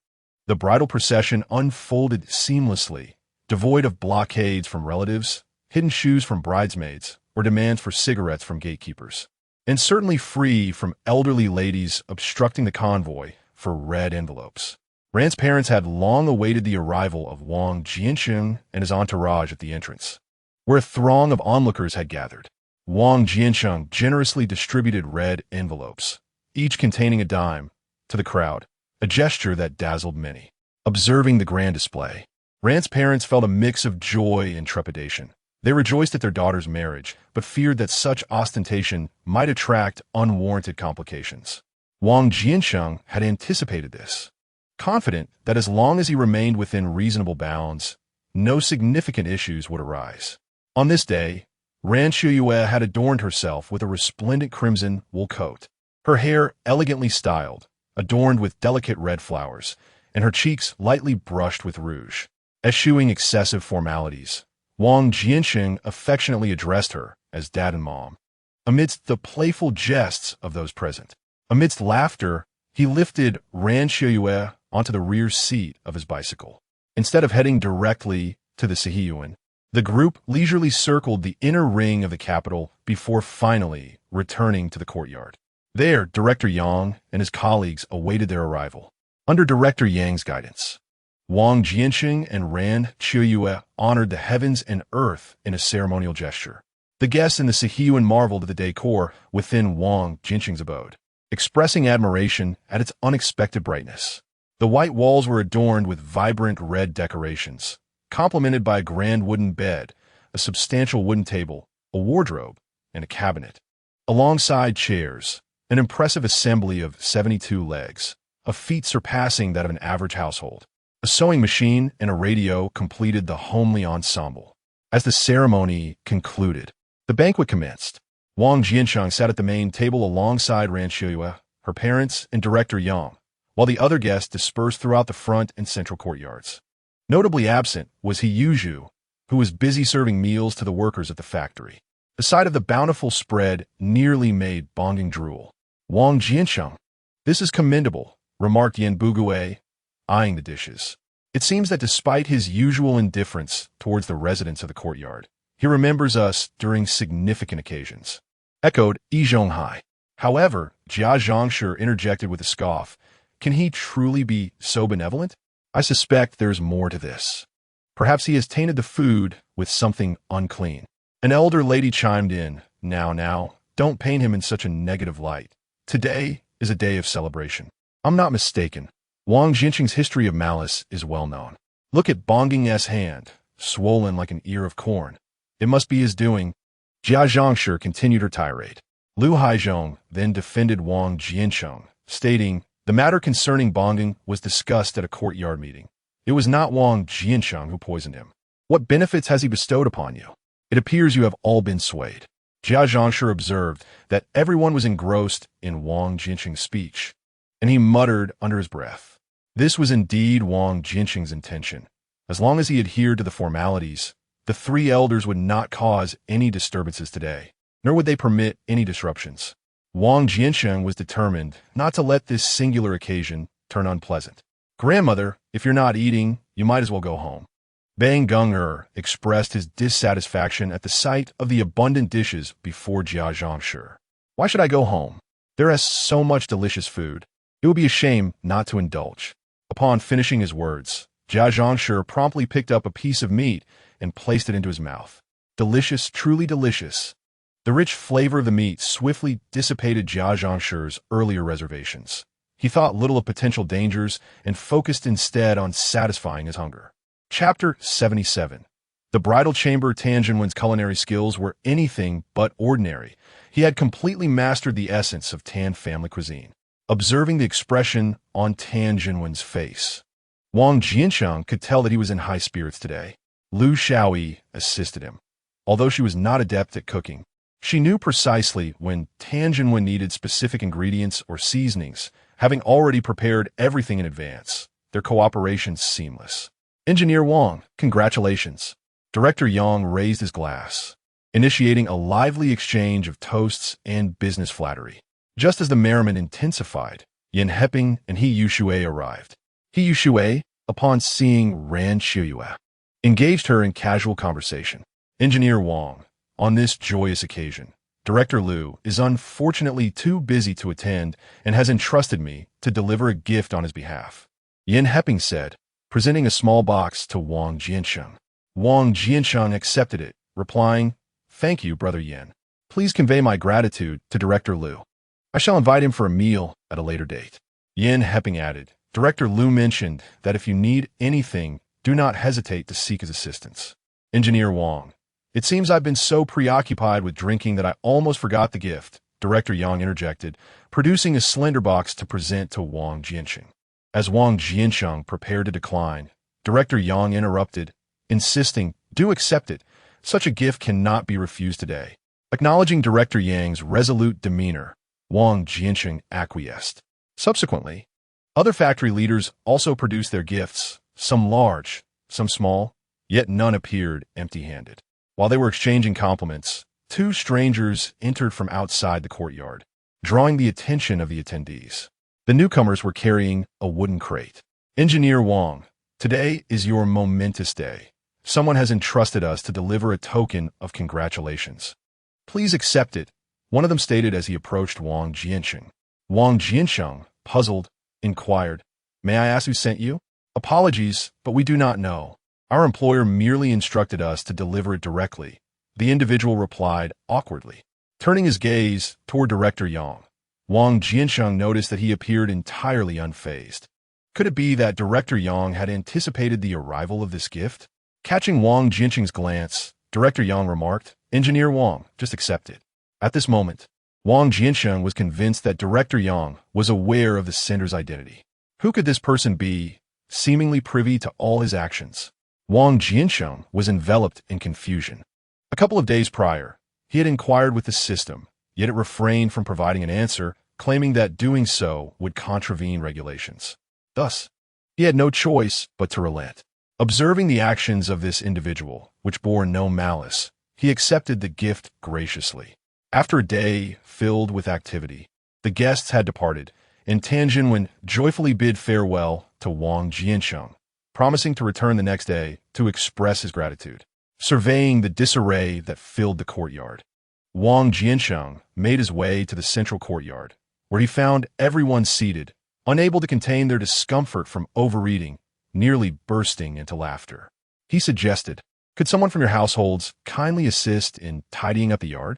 There are also remnants of the meal to be cleared." This stirred an eagerness among all present. While none were keen on cleaning the yard, the leftover food presented a tantalizing incentive. Whoever cleaned would claim it as their own. "I must take charge of this matter," declared Yan Buguwei, eager to assert himself. Liu Haizhong chimed in, pulling his son closer. "Our family has ample male labor. We work swiftly. Uncle San, this task is beneath your station as a teacher." Jia Zhangshi, not to be outdone, proclaimed, "When it comes to washing and tidying, our Qin Huairu excels above all. Let us cease this squabbling. Uncle San, you shall oversee the backyard. Uncle Air, you take the front, and Uncle E, might you arrange matters in the central courtyard?" Wang Jiancheng assigned the tasks, and to his surprise, no one objected. As the cleanup concluded, darkness enveloped the sky. Wang Jiancheng and Ran Qiuye, having toiled throughout the day, returned indoors, exhausted both physically and mentally. Upon seeing a table laden with gifts, Wang Jiancheng began to inspect each item, discovering pearl necklaces, watches, and more, all amounting to over 1,000 yuan when converted to cash. Such extravagance! Ran Qiuye exclaimed, astonished by the opulence of the gifts. These factory leaders, who appear so frugal by day, must indulge in considerable excess behind closed doors. "Come, let us see what lies within this wooden box," Wang Jiancheng said, prying open the lid. Inside was a cardboard box, which, when opened, revealed a solid wood chest. Could it possibly be a phonograph? Wang Jiancheng pondered. As he opened it, indeed, a phonograph lay within. He carefully placed it upon the table, extracted a record, and set it on the turntable. With a gentle motion, he positioned the needle upon the disc. A delightful melody filled the air. "Effortless." Wang Jiancheng and Ran Qiuye spoke in unison. They gradually settled into their seats, quietly savoring the exquisite composition that Beethoven had dedicated to the gentle maiden, Elise. Wang Jiancheng sat behind Ran Qiuye, tenderly enveloping her in his embrace. She leaned back, pressing against his chest. "We shall live together from this day forth," Ran Qiuye whispered softly. Wang Jiancheng pressed his face against hers, holding her tightly. "Surely, we shall not be disturbed tonight." Ran Qiuye offered no reply. As his hand slowly slipped beneath her collar, she unfastened the button, facilitating his movement. With no resistance, he grasped her delicate form, recalling that day by the lake when they had merely brushed against one another. Just as he had remarked that day, one hand fit perfectly around her. "What troubles you?" Ran Qiuye inquired, noticing Wang Jiancheng lost in thought. Wang Jiancheng chuckled. "Not at all. I am merely sensing their warmth." "How annoying!" Ran Qiuye exclaimed, pulling Wang Jiancheng's hand away. Wang Jiancheng released his grip, effortlessly lifting Ran Qiuye into his arms. In a few swift strides, He reached the bedside and gently laid her down on the bed adorned with a striking crimson new quilt, intricately embroidered with mandarin ducks. "I have missed you for quite some time," Wang Jiancheng murmured as he leaned closer to Ran Qiuye's face. She gazed into his eyes, replying, "So have I. You occupy my thoughts every night." Wang Jiancheng slowly leaned in for a kiss, while Ran Qiuye's hands, unsure of where to settle, clutched the sheets tightly. They exchanged fervent kisses, lost in each other until they could scarcely breathe. Observing the blush on Ran Qiuye's cheeks and her soft, labored breaths, Wang Jiancheng gradually extended his hand to unbutton her clothing. Ran Qiuye allowed him to explore her body without resistance. Beneath the covers, they lay bare, gazing into each other's eyes. "Is this all right?" Wang Jiancheng inquired. Ran Qiuye nodded, clearly a bit anxious, for she had just grasped his weapon. Could that thing truly fit inside? Chapter 78. Yan Heping comes to arrest again Wang Jiancheng. Noticing the tear-streaked and flushed face of Ran Qiuye, asked with a mischievous smile, "Is it suitable?" Ran Qiuye understood his question, her face flushing even deeper, yet she feigned ignorance. "What do you mean by suitable?" Wang Jiancheng played along, the size. "Of course." Leaning closer to his ear, reminiscent of that day, Ran Qiuye whispered, "The size is just right. I quite like it." This statement struck a chord deep within Wang Jiancheng. Ran Qiuye sensed his reaction, her gaze fixed intently upon him. "Just wait until I deal with you." He pretended to be angry, exerting a slight pressure with his body. Ran Qiuye squeaked, quickly covering her mouth with her hand. Wang Jiancheng employed the same playful tactic, prompting another soft gasp from her. She playfully punched his chest, saying how annoying. Thus, to the sweet melody of F. R. Elise playing in the background, they drifted into a blissful slumber. The sleep was extraordinarily refreshing. The next day, as the sun rose high, Wang Jiancheng finally opened his eyes. Stretching widely, he glanced at the still sleeping Ran Qiuye and couldn't help but lean in to place a gentle kiss on her forehead. To his delight, he noticed her eyelids flutter slightly. "Ah, so you dared to deceive me." Ran Qiuye giggled. "I did not deceive you. I have just woken up as well." "So, you are a sleeping beauty," Wang Jiancheng remarked, as if suddenly enlightened. "Indeed, I need you to kiss me every morning to wake me up," she replied. "What would you like to eat?" "I could prepare breakfast for you," he inquired, propping his head on his arm, turning towards her. Ran Qiuye peeked out from under the covers, revealing only her small head, and said, "Anything is fine. I'll like whatever you make." "Then I shan't prepare anything, as I'm not hungry. I ate quite well last night." "What about you?" Wang Jiancheng said, licking his lips. Ran Qiuye's face flushed, and she buried her head under the blanket. "Why are you so annoying?" "I have many annoying traits," Wang Jiancheng replied, standing to dress. Wang Jiancheng gently pinched Ran Qiuye's cheek and said, "You may rest a while longer. I shall call you when the meal is prepared." Ran Qiuye sat up, clutching the quilt to shield herself. Wang Jiancheng chuckled. "What are you hiding for? We are not strangers." With a huff, Ran Qiuye released her grip on the quilt. Wang Jiancheng then reached out to touch her lightly before he set about gathering ingredients to cook. Before the meal was ready, the owner of the photo studio arrived.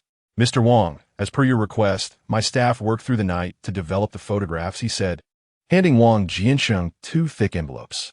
Wang Jiancheng accepted the envelopes and perused the photographs, expressing his gratitude.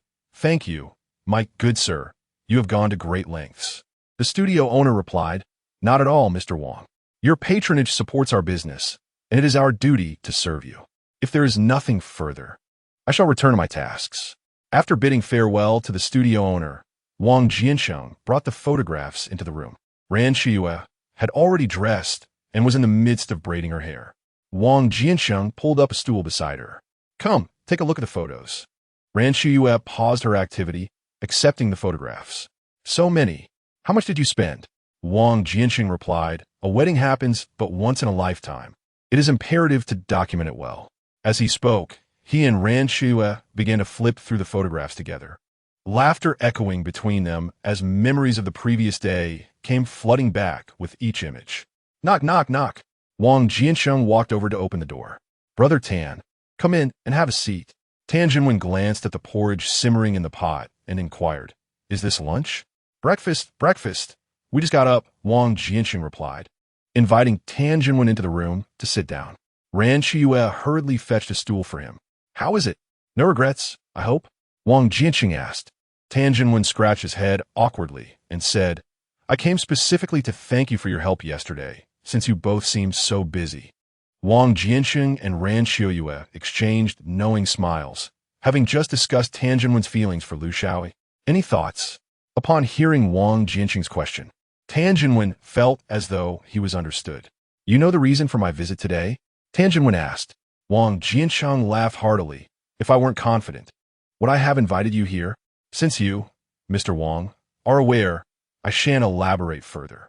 I believe we share a great rapport. She understands the culinary traditions of the Tan family and knows me well, Tan Jinwen expressed excitedly. Wang Jiancheng patted Tan Jinwen on the back, saying, as for Lu Xiaoyi, she recently divorced and used to live across from my house. Her ex-husband worked as a projectionist at our steel factory, and they have no children. If you feel it is suitable, do not hesitate to speak with her directly. In fact, Wang Jiancheng had subtly encouraged Ran Qiuye to inquire about Lu Xiaoyi the previous evening. Although Lu Xiaoyi did not explicitly state her feelings, it was evident that she had an interest in Tan Jinwen. Mr. Wang, your words give me assurance, Tan Jinwen replied. There's one more thing I wish to ask you, Wang Jiancheng said, looking intently at Tan Jinwen. Please go ahead. If one day, Lu Xiaoyi wishes to leave, would you accompany her? Tan Jinwen was taken aback by Wang Jiancheng's question, but responded earnestly. Wherever she goes, I shall follow. Very well, I understand. I shall await your return, Wang Jiancheng said with heartfelt sincerity. Tan Jinwen was perplexed by Wang Jiancheng's words, gazing at him in confusion. You'll understand later. Hurry along. She is in that room, Wang Jiancheng indicated towards the house of the deaf old lady. After bidding farewell to Tan Jinwen, Wang Jiancheng and Ran Qiuye were having a meal when Yin Heping entered from outside. Are you having breakfast or lunch? Yin Heping observed that the two were dining, noting it was neither morning nor noon. Haha, brunch, Wang Jiancheng replied, rising from his seat. You're looking for me? Surely. You're not taking me to the station again? Yin Heping chuckled awkwardly. Wang Jiancheng understood. Placing his utensils down, he said to Ran Qiuye, wait for me at home. I will accompany him for a moment. Turning to Yin Heping, he inquired, all right, let us go. What is it this time? It's nothing serious. Merely a report claiming you have violated the marriage law, Yin Heping stammered. Wang Jiancheng chuckled. Could it be Qin Huairu who reported me? You guessed correctly. She said you're only 19 this year, thus not meeting the legal marriage age, Yin Heping murmured. Wang Jiancheng asked, have you verified this? Of course I checked. Otherwise, if you were truly 19, Director He from a neighborhood office would not have issued you a marriage certificate, Yin Heping boasted. So did you inform her of the truth? Wang Jiancheng inquired. Yin Heping replied, not yet. I came to consult you first. Wang Jiancheng pondered for a moment, then shouted aloud, on what grounds do you arrest me? I have committed no crime. Chapter 79. Qin Huairu entered the police station. Wang Jiancheng pulled Yin Heping and shouted, startling him. Wang Jiancheng, what are you doing? Yin Heping protested, but Wang Jiancheng ignored him, continuing to yell. This commotion drew the attention of people from the front, middle, and back courtyards. What's going on? What happened? Xiaoyan, why are you here to arrest someone again? The situation became rather awkward for Yin Heping. Wang Jiancheng shouted. Someone reported that I'm only 19 this year, claiming I violated the marriage law by marrying before the legal age. The courtyard fell silent as everyone recalled that Wang Jiancheng was indeed 19, not yet of legal marriage age. However, many had married before reaching that age, and it was not uncommon. Who would have the time to report such matters? Come, everyone tell him. Did I marry before reaching the legal age? Wang Jiancheng called out to the crowd. No one responded. Wang Jiancheng turned to Yin Heping, saying, Officer, look at this. How could I knowingly break the law? You need evidence to arrest someone. You cannot simply act on hearsay. Just as Yin Heping was about to explain, he noticed Wang Jiancheng continuously winking at him, prompting him to swallow his words. At that moment, Bang Gunger suddenly shouted, Wang Jiancheng is indeed 19. The whole courtyard knows. Upon hearing this, Wang Jiancheng felt a surge of joy. He beckoned Bang Gunger, come over and tell the officer again. You must know that falsely accusing someone can lead to imprisonment. Bang Gunger had long harbored resentment towards Wang Jiancheng, as he was unable to leave his house. Seizing the opportunity, he rushed to Yin Heping, declaring, "We all know Wang Jiancheng is 19 this year." "Who told you I was 19? I am 21 this year," Wang Jiancheng retorted. Without a moment's hesitation, Bang Gunger replied, "My mother and grandmother both know. They were chatting about it last night." No one in the crowd spoke on Wang Jiancheng's behalf. Only Yi Zhonghai stepped forward and said, "Xiaoyan, this Bang Gunger is just a child. His words cannot be taken as truth. You must have made an error. Indeed, someone did report to the police station, but we have verified that Wang Jiancheng is of legal marriageable age." Yin Heping responded to Yi Zhonghai. A sense of foreboding suddenly washed over Yi Zhonghai. "Then why are you still here to arrest him?" "I haven't had the chance to explain yet," Yin Heping shrugged. At this moment, the crowd began to murmur. "Isn't Wang Jiancheng 19? Yes. Has the marriage law been amended? Perhaps it only requires reaching the age of 20 in terms of nominal age." "That can't be. I know the marriage law stipulates that age is determined by the household registration records." Wang Jiancheng then pulled Yin Heping to the center of the crowd and said, "Officer, please explain this to everyone." Yin Heping shared the age he had found at the police station and clarified that Wang Jiancheng had a marriage certificate issued by the neighborhood office, thus making his marriage legitimate. Everyone was taken aback. Many had watched Wang Jiancheng grow up and were astonished that they had misremembered his age. Wang Jiancheng went inside to retrieve his household registration book, a piece of yellowed paper stamped with a large red seal, clearly stating his date of birth. With Yin Heping's testimony, the crowd finally believed him. "Well then, there is no issue here. I shall take my leave," Yin Heping concluded, preparing to depart. "Wait, you cannot leave," Wang Jiancheng called out, asking, "So someone went to the police to report me, and that is it? No action will be taken? This has not caused you any significant impact. Typically, we do not pursue such matters." Yin Heping smiled. Wang Jiancheng responded angrily, "How can it not have an impact? You came swaggering in to arrest me. Although it has been clarified, outsiders are unaware and might think I've committed an offense." At this point, Yin Heping could not discern whether Wang Jiancheng was genuinely angry or merely speaking casually. "What do you propose we do then?" "He should be detained for a couple of days to learn a lesson," Wang Jiancheng insisted. Yin Heping hesitated, saying, "That does not warrant detention. By that logic, I could easily frame others as well. What if I claimed Qin Huairu and the people in this courtyard were engaging in inappropriate relationships? Would that go unpunished?" Wang Jiancheng countered. Before Yin Heping could respond, Qin Huairu erupted in anger. "Wang Jiancheng, who are you accusing of inappropriate relationships? Spreading such rumors could land you in jail." Wang Jiancheng replied indifferently, "I'm merely stating a point. As long as the officer investigates thoroughly, that suffices. I bear no responsibility. Just like you. Reporting me for violating the marriage law has not resulted in any consequences, has it? I'll report you. Who doesn't know your age? And who knows how you managed it? Perhaps you and Yin Heping have an ambiguous relationship," Qin Huairu retorted, disregarding everything else. At that moment, Yi Zhonghai intervened, saying, "Huairu, refrain from speaking recklessly. What kind of person is Xiaoyan? How could he engage in such behavior?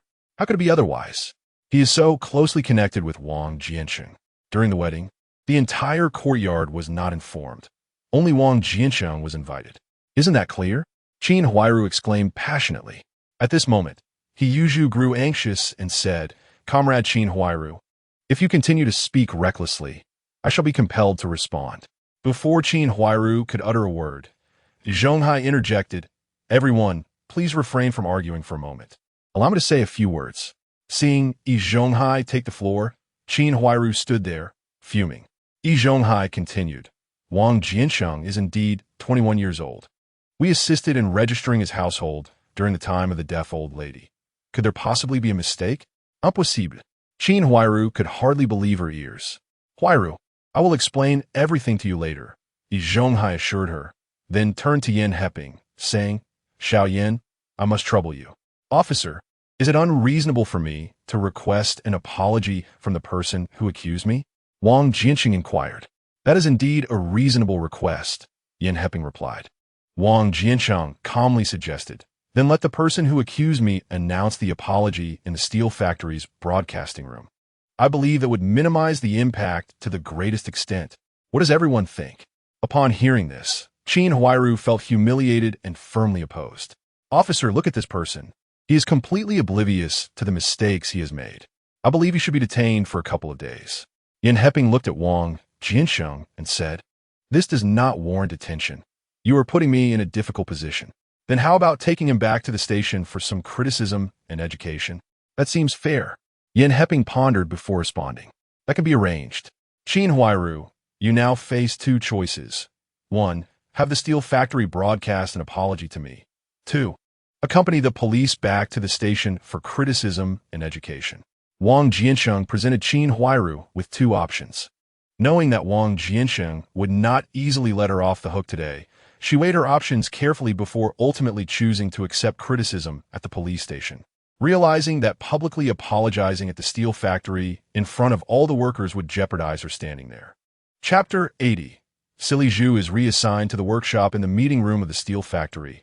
Wang Jiancheng inquired, "Dear factory leaders, how was the meal at the wedding banquet the other day?" "It was quite delightful, far superior to what Silly Zhu prepares," came the unanimous response. "Indeed, the flavors were exquisite," Wang Jiancheng affirmed. "Thus, I believe it is time for a change in our cafeteria's menu. The workers have grown weary of Silly Zhu's daily fare. How about I invite that chef to prepare a variety for everyone?" The factory leaders collectively agreed.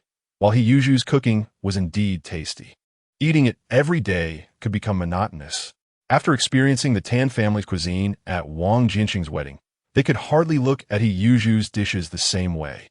"All right then, let's change the menu," Factory Director Yang decisively concluded. "What about Silly Zhu?" Other factory leaders inquired. Wang Jiancheng replied, "I suggest we assign him to the workshop for now. When he was last reassigned there as my apprentice, I thought he performed quite well." Upon hearing this, the others suspected that Wang Jiancheng was clearly targeting Zhu, and with Factory Director Yang's unwavering support for Wang Jiancheng, no one dared to oppose. They all expressed their agreement. Thus, unbeknownst to Zhu, he was reassigned to the workshop without understanding the reasons behind it. Since establishing a relationship with Liu Xiao, Tan Jinwen has transformed entirely. When Wang Jiancheng suggested that he work at the steel mill's canteen, he agreed without hesitation, expressing that he felt far more liberated there than at the Hongxing restaurant, free from anyone dictating how he should cook. The workers, having grown accustomed to Zhu's cooking for so long, suddenly relished the change, eagerly preparing their lunchboxes well before mealtime. Unlike Zhu, Tan Jinwen treated everyone equally, not serving more food to those he was close with, though he indeed knew nobody personally. "Shaju, the new chef cooks far better than you," one worker remarked. "Indeed, it seems you might be destined to work in the workshop for life," another teased. Zhu, overhearing his colleague's jests, muttered, "You wait, Wang Jiancheng. I will make you pay for this." The most discontented among them was Qin Huairu. Not only had she lost the convenience of the net bag filled with food that Zhu brought home daily, but she also no longer enjoyed the privilege of extra servings at mealtime or the opportunity to sneak steamed buns from the kitchen. The absence of these perks meant a significant reduction in their food supply over the month. "Shaju, what happened?" Qin Huairu inquired of Zhu, perplexed. Zhu feigned innocence, replying, "How would I know? They just informed me to move to the workshop without any explanation." "Could it be because you took food home every day and angered the factory leaders?" Qin Huairu speculated. Zhu replied resolutely, "That can't be.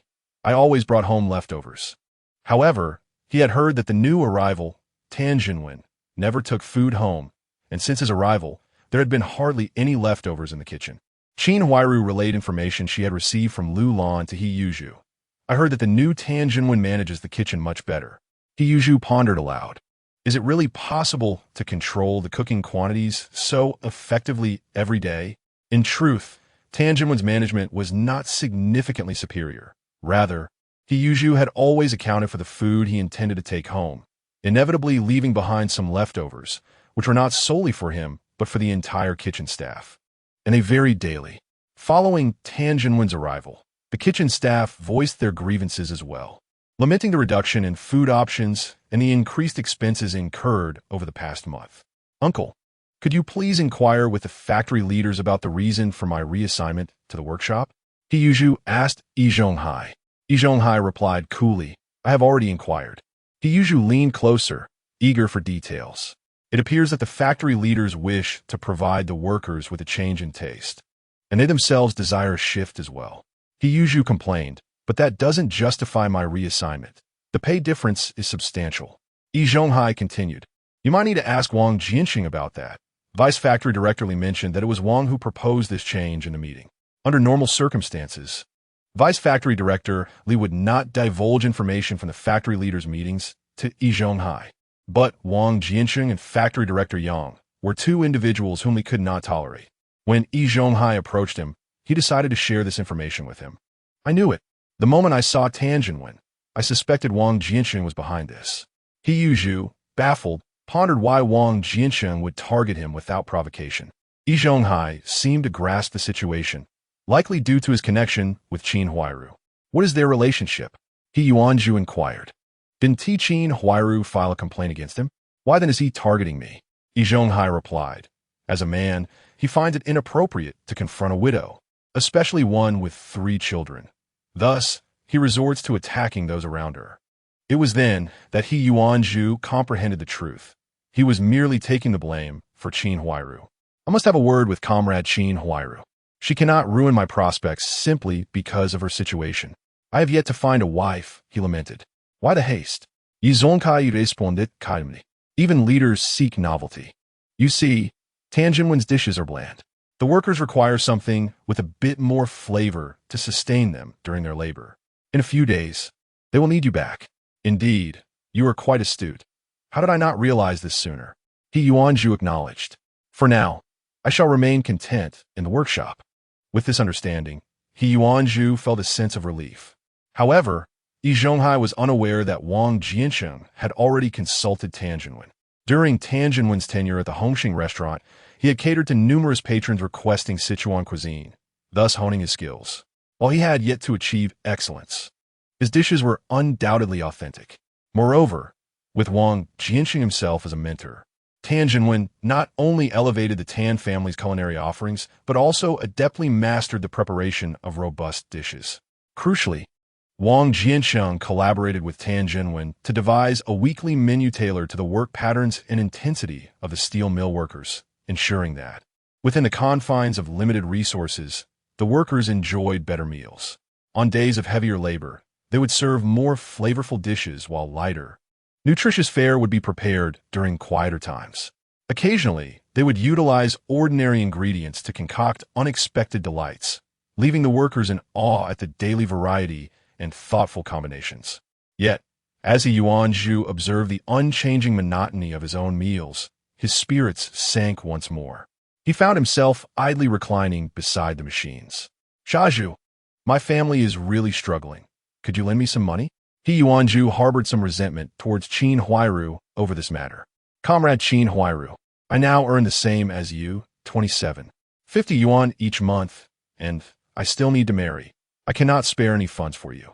Yesterday, I spoke with Jingru, and she has agreed to consider you again, he added. Siheyuan sprang to his feet. Are you serious? Why would I deceive you? If you doubt me, return and inquire yourself, he replied. Fine, as long as Jingru agrees, I will assist you this month. Chapter 81. Shaju confronts Su Damao that evening. Siheyuan cheerfully carried pastries to Qin Huairu's home, where he indeed found Qin Jingru present. Jingru, you and Shaju can talk, Qin Huairu suggested. Qin Jingru retorted, Sister, I do not wish to pursue anything with Shaju. This incited Siheyuan's anger, as he believed Qin Huairu had deceived him for food. Qin Huairu, caught off guard, felt dazed but gestured for Siheyuan to wait. Didn't we agree that you two would give it another try? Qin Huairu admonished. Qin Jingru argued, Yes, I did agree, but that was before you failed to inform me about Shaju being transferred to the lower workshop. Who told you Shaju was assigned to the lower workshop? Qin Huairu demanded. Qin Jingru cast a fleeting glance and remarked, Then you need not concern yourself with it. I have made my decision. Shaju had been relegated to the workshop only temporarily, He would be reassigned soon, as evidenced by previous instances where he was returned to the kitchen. The factory cannot do without his culinary skills, Qin Huairu explained. Dear sister, do not deceive me.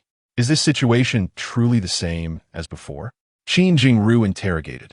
Qin Huairu took a seat and replied, of course it is the same. If you doubt me, just wait. It won't be long before Sha Zhu returns to the canteen. You won't regret following him.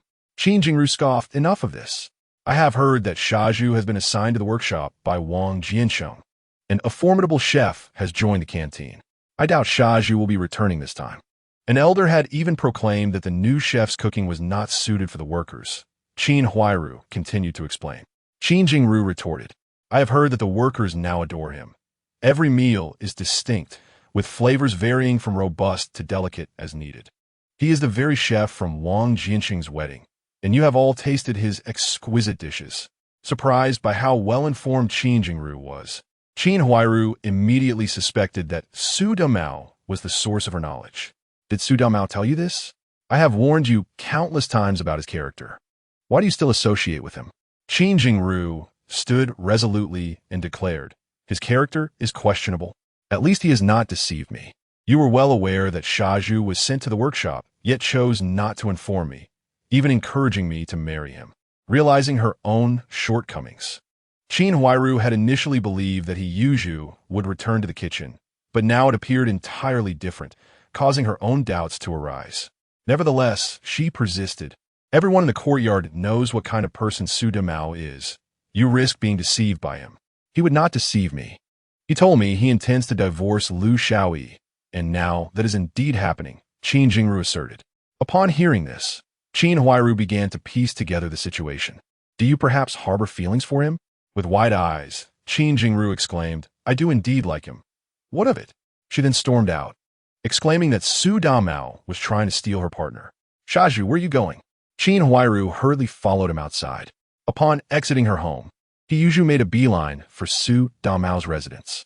Su Damao was leisurely reclining with his legs crossed, casually munching on sunflower seeds, when, suddenly, the door was kicked open with a resounding bang. Startled, Su Damao dropped the seeds and stood up, shouting, Sha Zhu, what are you doing?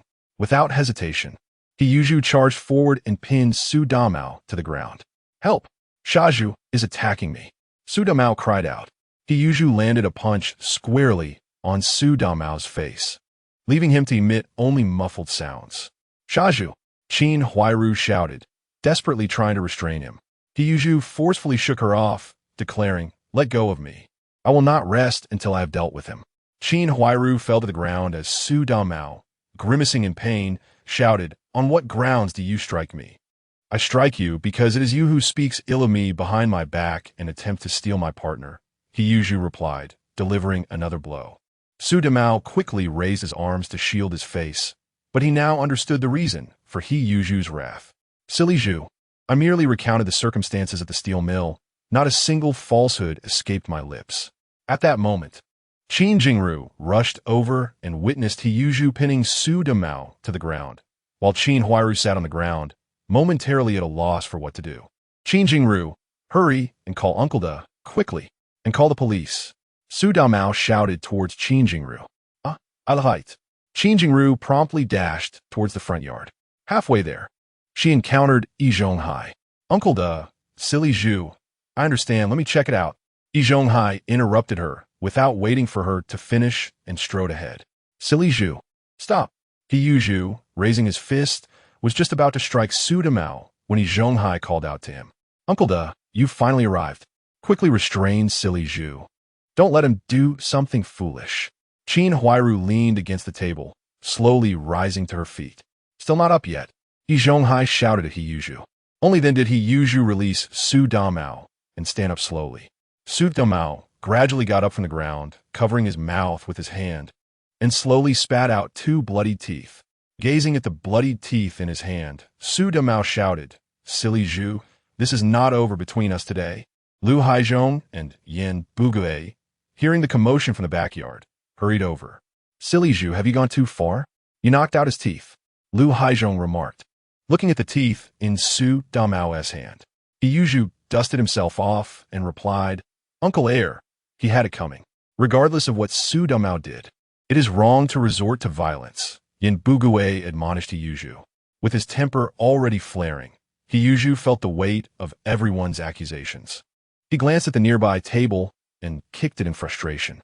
Instantly, the leg of the table broke and the kettle and cups clattered to the ground. You three gentlemen witnessed this. Silly Zhu must compensate. Su Dumao spat out a mouthful of blood as he spoke. Silly Zhu, what is going on?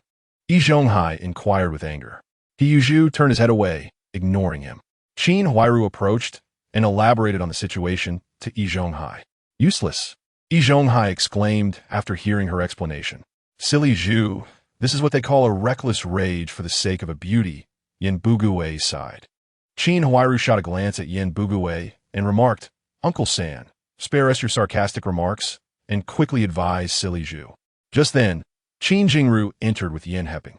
It turned out that upon seeing Yi Zhonghai leave, Qin Jingru went alone to report the incident to the police, and Yin Heping accompanied her. Xiao Yin, what brings you here? Yi Zhonghai asked. Yin Heping pointed at Qin Jingru and said, This young lady reported a fight, so I rushed over. Xiao Yin, look here.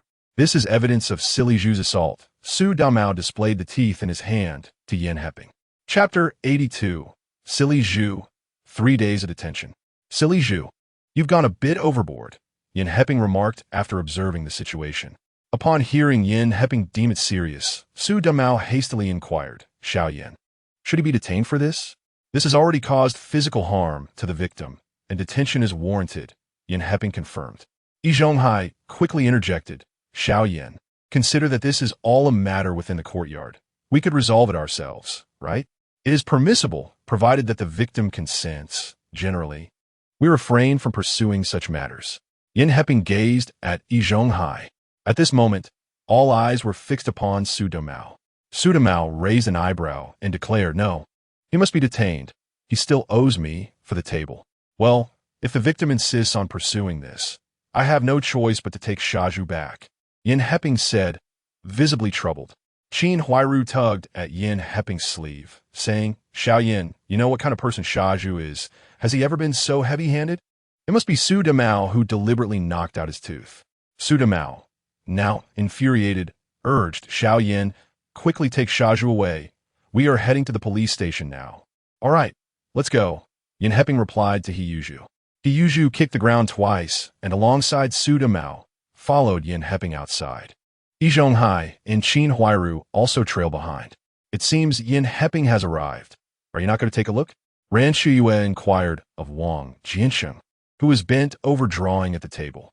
This courtyard is too complex. From now on, we should avoid any matters unrelated to us. Otherwise, you will surely suffer. Your affairs have yet to be settled with them. Wang Jiancheng looked up at Ran Qiuye and said. Ran Qiuye affectionately ruffled Wang Jiancheng's hair and replied, I am quite well now. I promise not to meddle in their affairs. I believe you should avoid returning to school. It is rather dangerous there. Wang Jiancheng pulled Ran Qiuye onto his lap, embracing her with both arms. Dangerous? Ran Qiuye asked, puzzled, as she held Wang Jiancheng. Wang Jiancheng gazed steadfastly into her eyes and responded, Indeed, I do not wish for you to encounter any troubles. Aware that the forthcoming nationwide event would likely affect Ran Qiuye, he thought it best for her to seize this opportunity to distance herself from school. Seeing the seriousness in Wang Jiancheng's eyes, Ran Qiuye nodded in agreement. Wang Jiancheng, smiling down at her, buried his head in her shoulder. Not today. Ran Qiuye breathed as she held him close, feeling his restlessness. Wang Jiancheng lifted his head, his expression questioning. Ran Qiuye nodded. He sighed.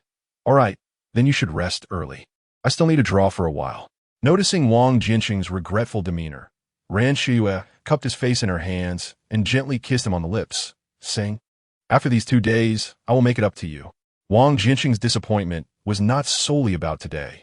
It also stemmed from the fact that he had yet to succeed in one attempt, fearing he might end up like Su Dumao. Not due to the soil, but because the seeds were unfit. Ran Qiuye stood up and glanced at Wang Jiancheng's drawings, asking, What are you drawing?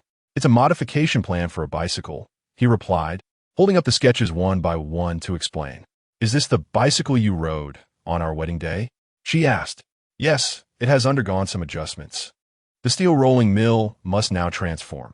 It cannot sustain its current state for long and will be eliminated.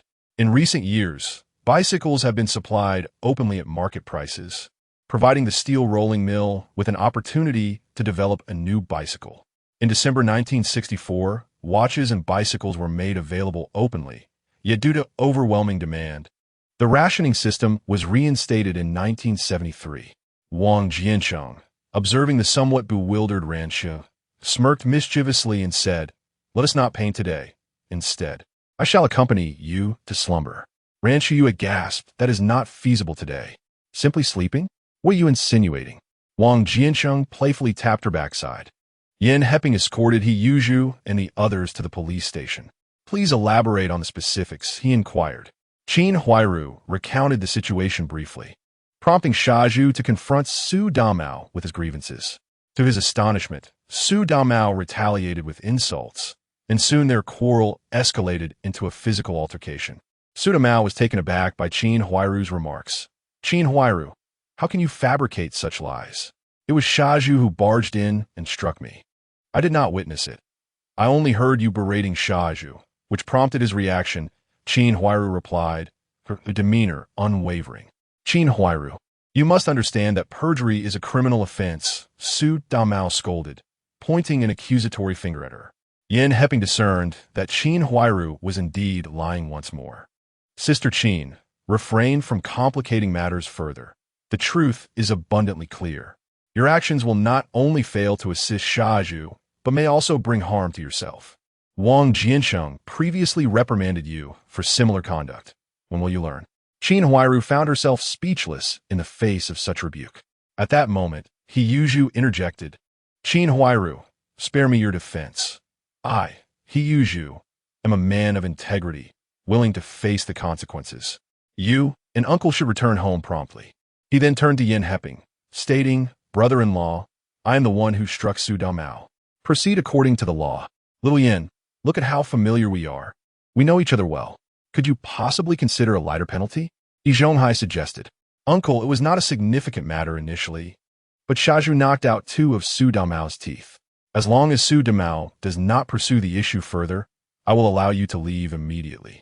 Su Damao, if you could have Shaju compensate you somewhat, we can consider this resolved." Yi Zhonghai proposed to Su Damao. "Compensate? Can he afford that? Losing these 2 teeth will bring me immense suffering, especially since they are molars. My enjoyment of food will be forever altered," Su Damao lamented. "Su Damao, do not seize this opportunity to hold a grudge," Qin Huairu admonished. "I shall not relent.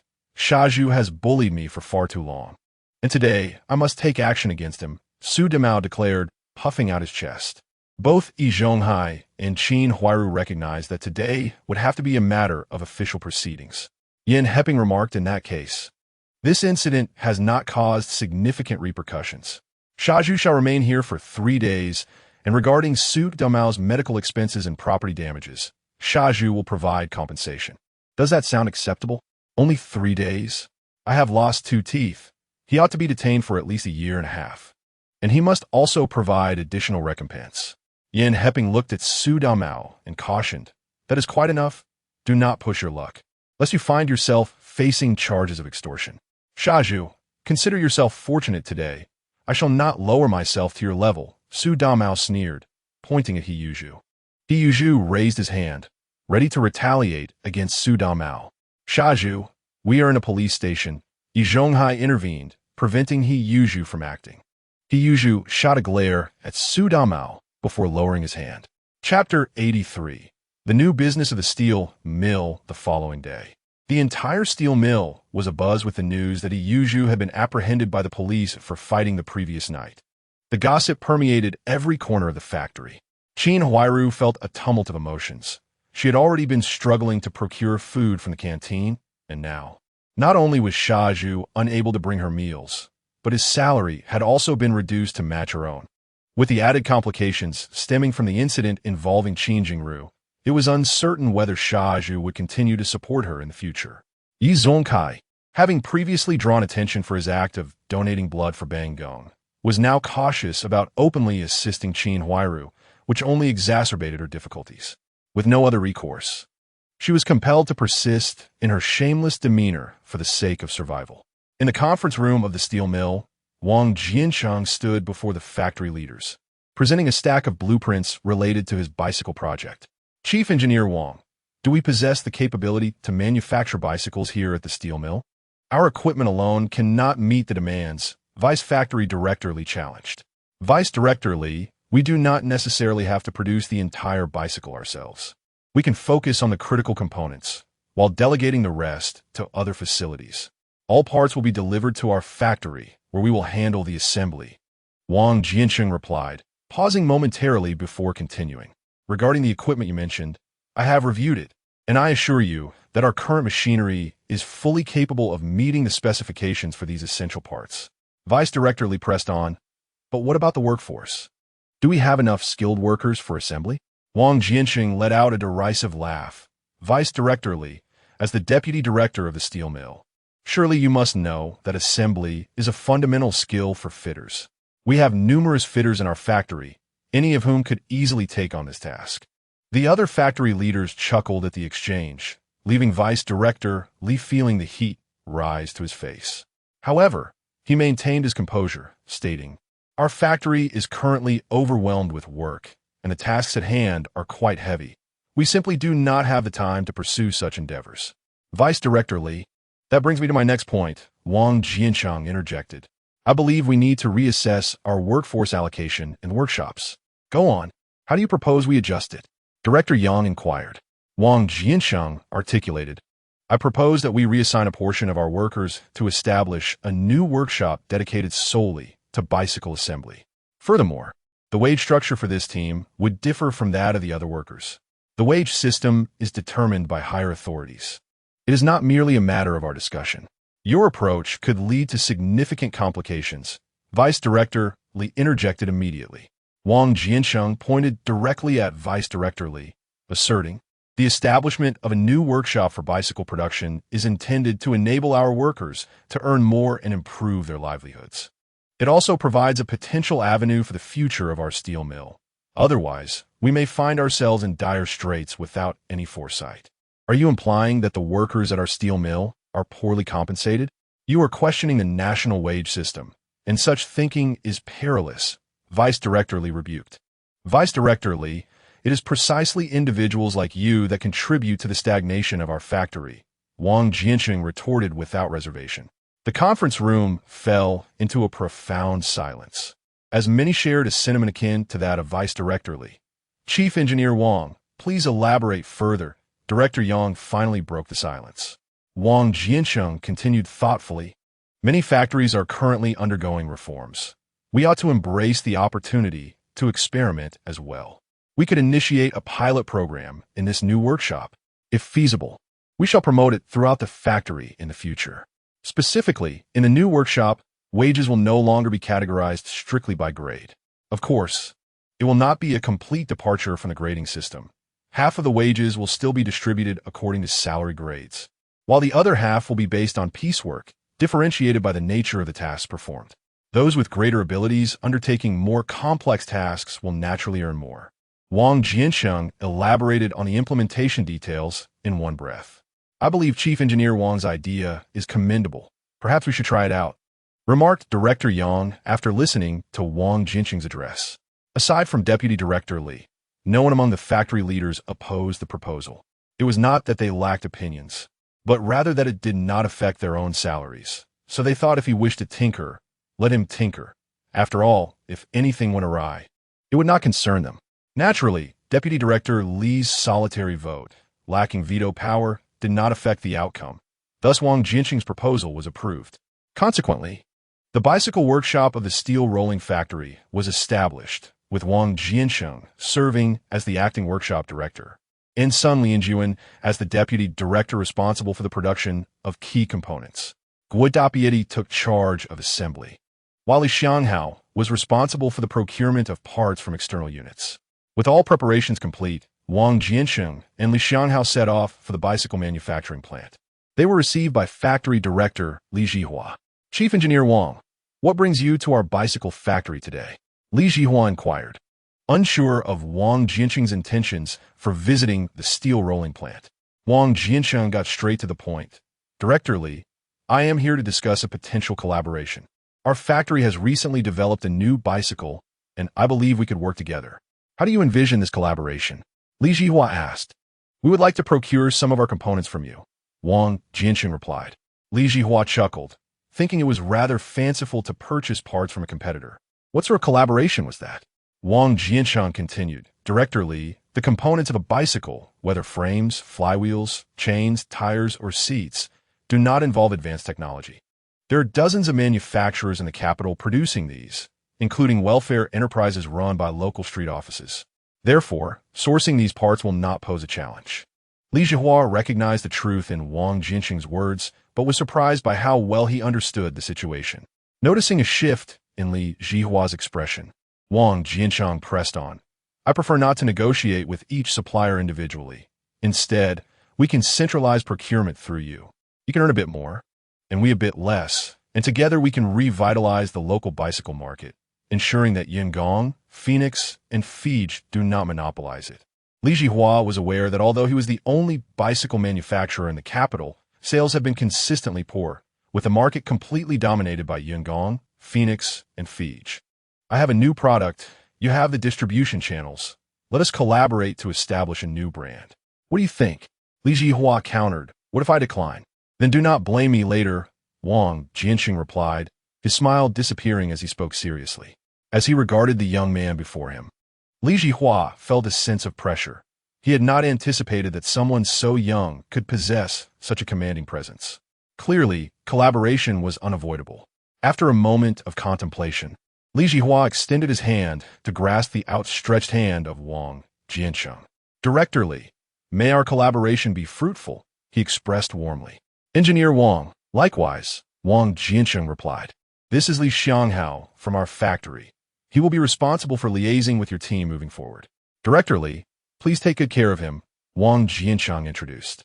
Indeed, we share the surname Li. Perhaps we are even distant relatives, Li Jihua chuckled. Chapter 84. A collision having departed from the bicycle factory. Wang Jiancheng meticulously briefed Li Xianghao on the nuances of procurement. Passing by the supply and marketing cooperative, he instructed Li Xianghao to head home first, as he recalled that he needed to purchase some oil. As Wang Jiancheng arrived at the grain and oil cooperative, he had yet to make his purchase when he spotted Li Xianghao sprinting toward him from distance. Brother Jiancheng, Li Xianghao gasped, breathless as he reached Wang Jiancheng. Observing Li Xianghao's labored breathing, Wang Jiancheng inquired, What is the matter? My sister-in-law. Li Xianghao bent over, managing to utter a few words before succumbing to a fit of coughing. Wang Jiancheng gently patted Li Xianghao's back, urging, What happened to your sister-in-law? Speak slowly. Regaining his composure, Li Xianghao continued, My sister-in-law collided with someone while riding her bicycle, and that person is adamantly demanding compensation. Where? Wang Jiancheng, alarmed at the thought of Ran Qiuye being unable to handle the situation, pressed.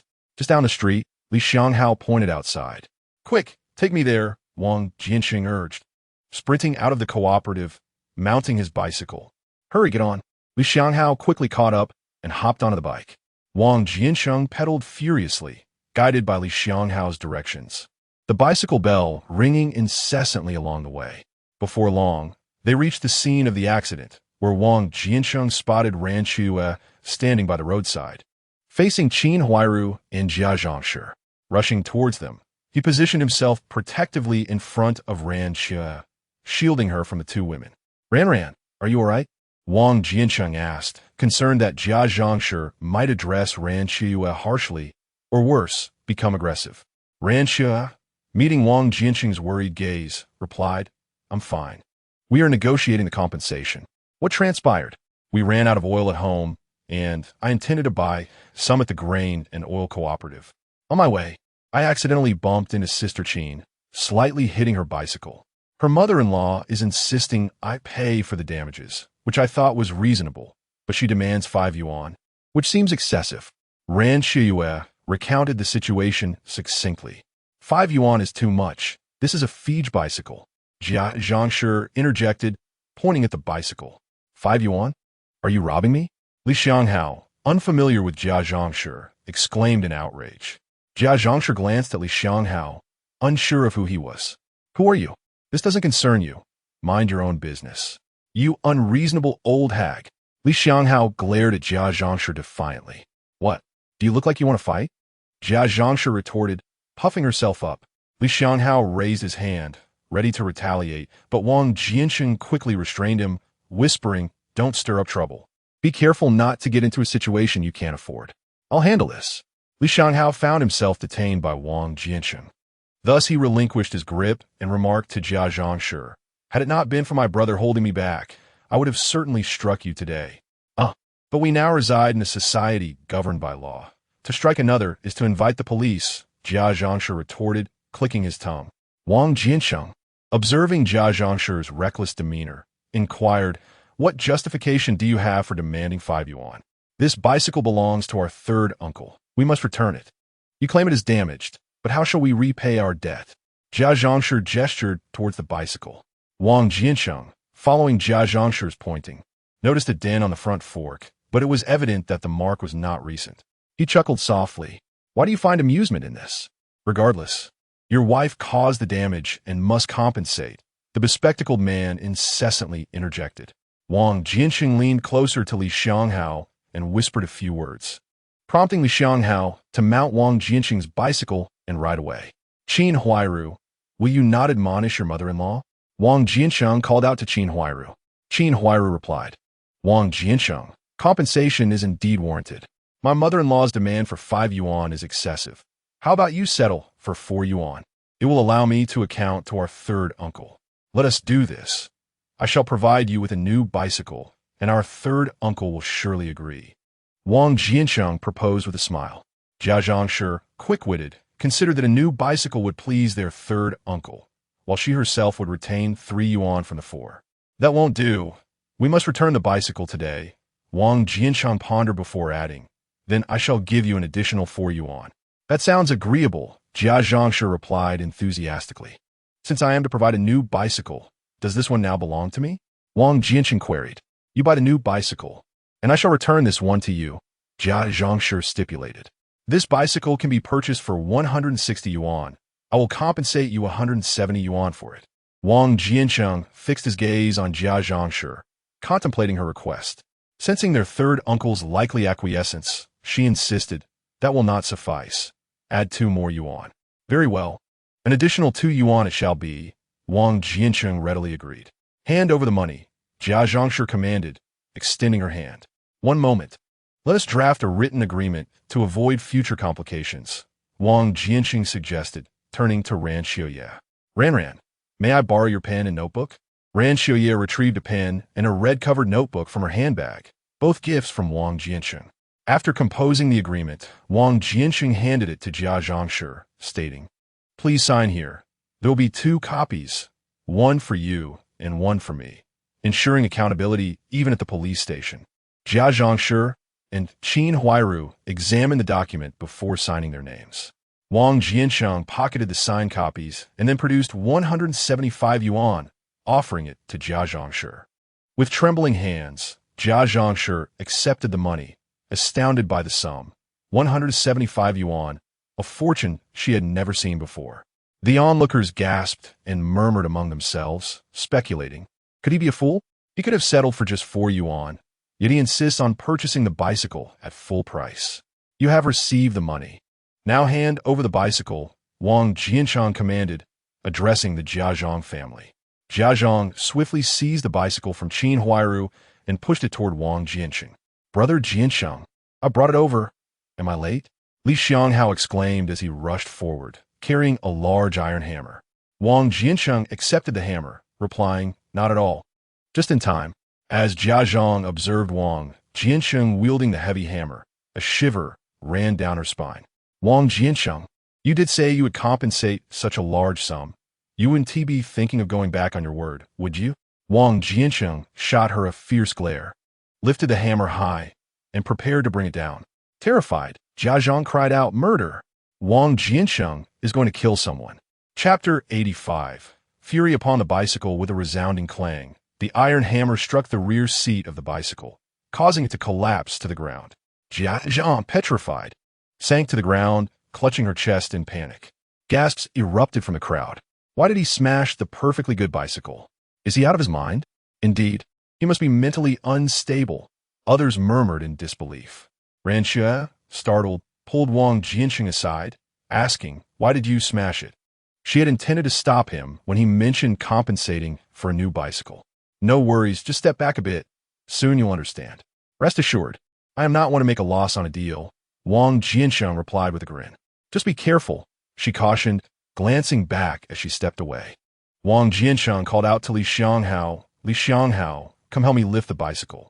Li Xianghao hurried over to prop up the fallen bicycle. Noticing that the rear wheel was already somewhat bent, Wang Jiancheng spat into his palm, grasped the hammer firmly, swung his arm high, and brought the hammer crashing down once more. Clang! Ding! Ding! The sound of the hammer accompanied several sharp cracks as the bicycle fell again. Before Wang Jiancheng could say anything further, Li Xianghao rushed to lift the bicycle once more. "Brother Jiancheng, let me take a turn. Save your strength." "I promised to smash the bicycle to smithereens," Li Xianghao insisted, reaching for the hammer while muttering, "People like them aren't worth getting angry over." He mistakenly believed Wang Jiancheng was venting his anger on a bicycle. Wang Jiancheng handed the large hammer to Li Xianghao, but did not allow him to continue smashing. Li Xianghao held the hammer, watching as Wang Jiancheng approached the bicycle. "Everyone, look closely. Isn't the rear will already bent?" Wang Jiancheng pointed at the wheel. The crowd, without needing to examine, could tell the wheel was indeed distorted, and they fell silent, quietly observing the spectacle of this fool. "Not only is it bent, but several spokes have also snapped," Wang Jiancheng noted as he crouched down to shake the broken spokes. "With such force, how could the wheel remain intact? How could the spoke survive? Indeed, no matter how good the quality, it cannot withstand such treatment." Some began to question Wang Jiancheng. He dusted off his hands and stood up. "I wielded a hammer, akin to the experience you encounter when cycling over a ditch or a bump. When you traverse a ditch on your bicycle, do you not lift your backside?" Wang Jiancheng inquired, gazing at the crowd. Someone in the throng shouted, "Of course. If you don't lift it, you'll jolt so much that 2 cheeks might become 4. The crowd erupted into laughter, for this was a shared experience known to all who have ridden a bicycle. At times, when cycling at a brisk pace, one suddenly spots a pothole or needs to turn, and with brakes too late to apply, one can only brace for impact. Then comes the jolt, and one's hands might feel quite numb from the shock. Wang Jiancheng then posed another question. "When cycling with a passenger, do you not dismount when crossing a ditch, only to remount once passed?" "Certainly. Otherwise, the jolt could damage the bicycle," was the reply. Wang Jiancheng looked at the respondent and remarked, "Indeed, as this gentleman rightly states, it could harm the bicycle. But I must ask, how might it become damaged?" The individual pointed at the bicycle Wang Jiancheng had just struck, explaining, "See, the rear wheel could become misaligned, and in severe cases, the spokes might even snap." "Ah, it appears you speak from experience," Wang Jiancheng chuckled. The man sheepishly scratched his head, admitting, "I once broke a rear wheel without knowing any better." Wang Jiancheng then beckoned to Li Xianghao, saying, "Please bring the bicycle over." Li Xianghao wheeled a bicycle forward. "Now observe what distinguishes this bicycle," Wang Jiancheng announced, placing it in the center of the crowd. As they examined it, they found little difference: 2 wheels, a seat, and handlebars. "Wait, this bicycle's rear fork appears unusual," someone finally noted. The crowd turned their attention to the rear fork, which deviated from the norm. Rather than a solid steel tube, it featured a spring in the middle. "Ah, this gentleman observes closely. Indeed, it is here," Wang Jiancheng said, crouching to touch the spring. "You see, with this spring added, when we ride over ditches or uneven terrain, our backsides remain unaffected by the jolts." "Is that true? Is it safe? What if the spring breaks while in use?" someone queried. "Rest assured, it is completely safe and reliable. This technology is derived from automotive manufacturing. If it works for cars, it will surely function well for bicycles," Wang Jiancheng assured them. "Can automotive technology truly be applied to bicycles?" He continued, introducing himself. "I'm the chief engineer at our steel mill. We collaborate with automotive manufacturers who have adapted their shock-absorbing technology for bicycles, resulting in this innovative design. Observing the lingering skepticism among the crowd, Wang Jiancheng declared, "Allow me to conduct a demonstration." With that, he requested the large hammer from Li Xianghao. "Brother Jiancheng, let me take over this time," Li Xianghao offered, realizing Wang Jiancheng was preparing to promote the bicycle. He approached, wielding the hammer. "Put some strength into it. Anything less won't do," Wang Jiancheng instructed Li Xianghao. Li Xianghao patted his chest and reassured, "Don't worry. Despite my slender frame, I possess considerable strength." "Everyone, please step back a bit," Wang Jiancheng called out, urging the crowd to create some space to prevent any accidental injuries during the impending demonstration. He then took a couple of steps back and positioned himself beside Ran Qiuye, shielding her with his body. Ran Qiuye gazed at the considerate man beside her, filled with a desire to embrace him, but feeling shy in the midst of the crowd. She settled for holding Wang Jiancheng's hand while leaning against him. Meanwhile, Li Xianghao meticulously positioned the bicycle, mimicking Wang Jiancheng's earlier gesture of spitting twice into his palm. Grasping the long wooden handle, he swung his arm, and the hammer came crashing down with precision onto the bicycle's rear seat.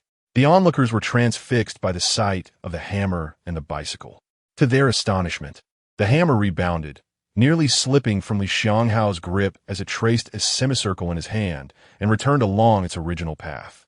Li Xianghao lost his balance and plopped down onto the ground. As he sat there, the bicycle wobbled precariously before toppling over. The crowd erupted in laughter. Embarrassed, Li Xianghao scratched his head and muttered, "Darn it, I suppose I can't handle this after all." He pressed his hands against the ground to rise, retrieving the hammer to right the bicycle.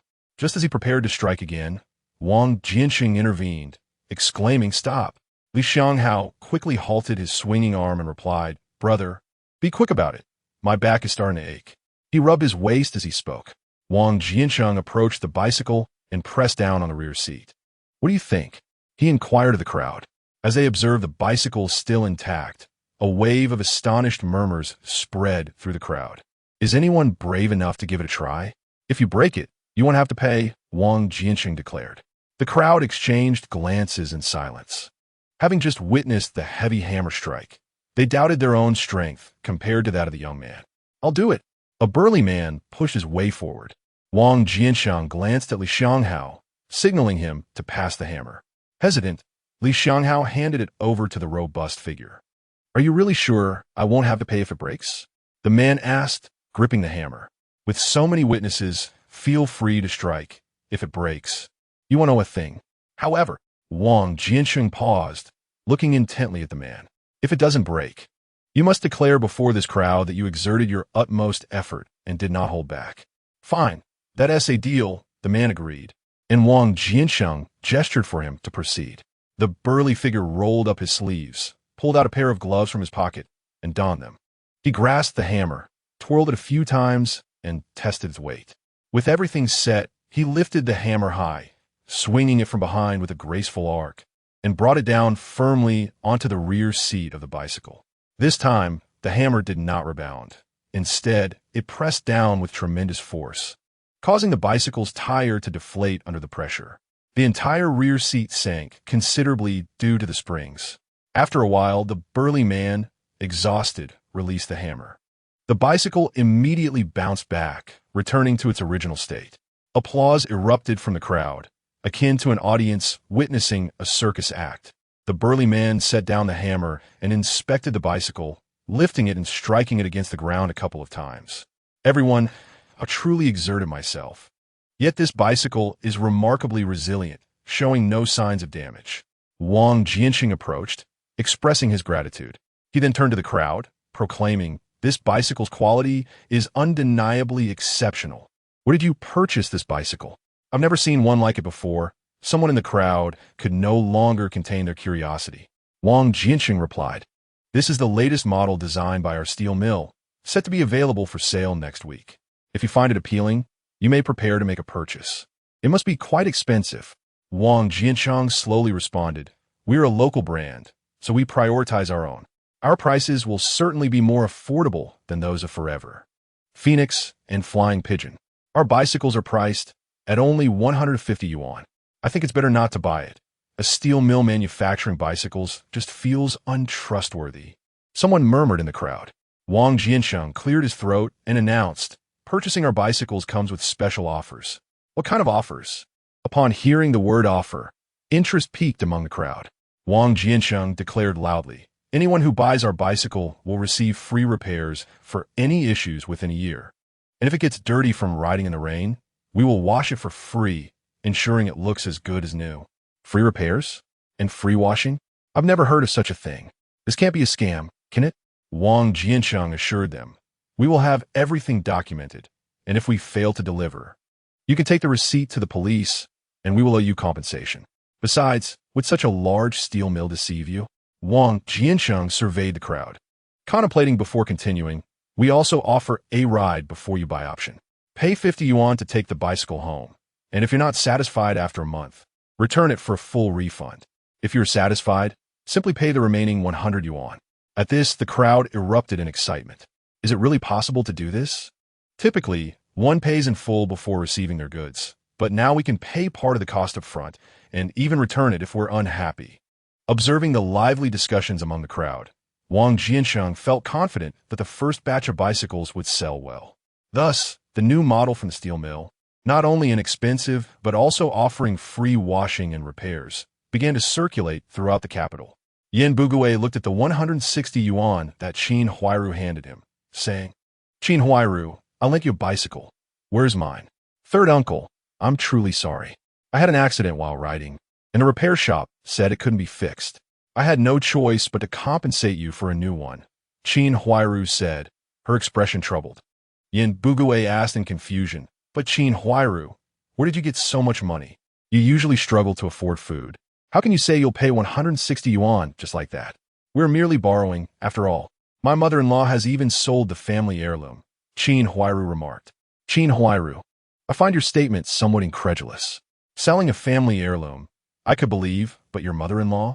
That is absolutely implausible," Yin Buguay replied. A look of disbelief etched across his face. "Where on earth is my bicycle?" "Third uncle." At that moment, a voice from outside called out, belonging to Wang Jiancheng. Yin Buguay opened the door to find a broken bicycle at Wang Jiancheng's feet. "Isn't this my bicycle?" Yin Buguay recognized it at once. "Indeed, third uncle. This is your bicycle," Wang Jiancheng confirmed. Yin Buguay rushed over, gazing at the mangled bicycle. "Qin Huairu, what on earth happened to my bicycle?" "Third uncle. This bicycle was ruined by Wang Jiancheng." Qin Huairu pointed at him. Yin Buguay glared at Wang Jiancheng. "Wang Jiancheng, what did you do to my bicycle?" "Third uncle. This is my bicycle, and I paid a handsome sum for it," Wang Jiancheng emphasized, deliberately raising his voice on the words handsome sum. "Qin Huairu, what is going on?" Yin Buguay felt utterly bewildered by the duo's antics. Qin Huairu then recounted the incident involving Ran Qiuye's collision, Wang Jiancheng's purchase, and the subsequent destruction of the bicycle, omitting only the detail that Wang Jiancheng had compensated 175 yuan. "Wang Jiancheng, I purchased this bicycle with a ticket. Although tickets are no longer required, that ticket still holds value. You cannot merely compensate me with the bicycle's worth. You must also reimburse me for the ticket," Yin Buguay stated, fixing his gaze on Wang Jiancheng. "Third uncle, I am not compensating you fully," Wang Jiancheng replied. "What do you mean? You think 160 yuan is a full compensation?" Yin Buguay feigned astonishment. "What? 160 yuan? I compensated 175 yuan. Qin Huairu, is Wang Jiancheng telling the truth? The additional amount is for our medical expenses. My mother-in-law's leg was scraped," Qin Huairu clarified. Wang Jiancheng had anticipated the ensuing dispute and produced a written acknowledgement from his coat pocket, presenting it to Yin Buguay. "Third uncle, see for yourself," he urged. Yin Buguay took the document from Wang Jiancheng. "Qin Huairu, it clearly states here that 175 yuan is for my bicycle. How does it become 160 yuan in your account?" Yin Buguay pointed at the document, addressing Qin Huairu. "Oh dear, third uncle, we've been deceived by this scoundrel, Wang Jiancheng. Let us report this to the police and see what they say," Wang Jiancheng suggested, turning to Qin Huairu. "Let us report it then." "I'm not afraid," she retorted.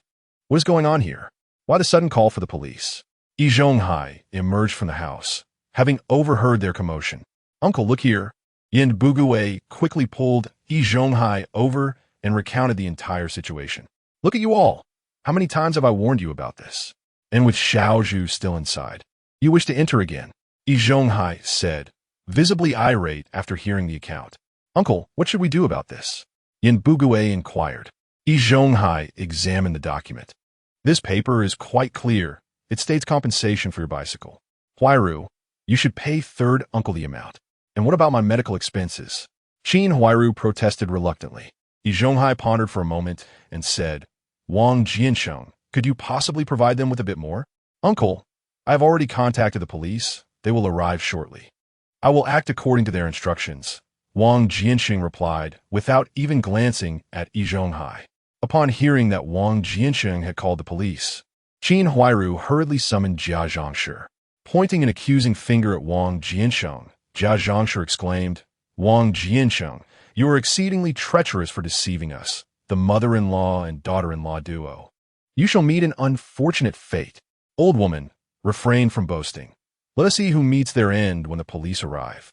Do not come to me for mercy then, Wang Jiancheng retorted fiercely. Brother Jiancheng, the police are here, Li Xianghao announced as he rushed in from outside.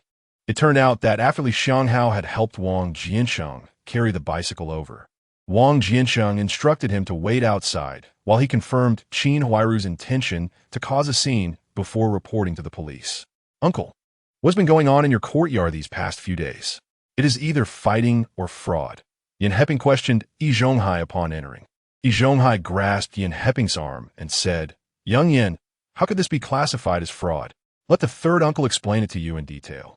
Yin Buguwei then recounted the events to Yin Heping. May I see the written evidence? Yin Heping inquired. Yi Zhonghai handed over the document in his hand. It is written quite clearly here. What is all this commotion about? Yin Heping remarked after reviewing the document. You see, this is for the bicycle, and the medical expenses have yet to be compensated, Qin Huairu interjected. Jia Zhangshi rolled up her pants and pointed to her bruised leg, stating, Look, it is all bruised here. Yin Heping did not even glance at it and replied, I need not even look. Your affair is spread throughout the city, claiming that the bicycle merely brushed against you, yet you extorted Wang Jiancheng for 175 yuan. Young Yan, who said that? You cannot spread such rumors, Jia Zhangshi protested. Visibly upset, go stroll through the alley. Who in the city is unaware of this? I need not investigate. Just listening to the voices of the people will reveal the truth. Yin Heping noted that Jia Zhangshi was adept at exaggerating trivial matters. Young Yin, what do you propose we do about this? Yi Zhonghai asked. What can be done? The facts are clear, and there is written evidence. What more do you wish for me to say? Yin Heping laid the document flat. Wang Jiancheng leaned in and asked Officer, do you think that my compensation of 175 yuan constitutes extortion? This matter, I happen to have a colleague present who witnessed the entire incident. The compensation of 175 yuan does indeed seem excessive, an amount of 0, 1, or 0. 2 yuan would be more appropriate. Yin Heping responded, then turned to Qin Huairu, stating, You do seem to harbor intentions of extortion. Upon hearing this, Jia Zhangshi shouted, Young Yin, what benefit have you received from Wang Jiancheng that you always speak in his favor?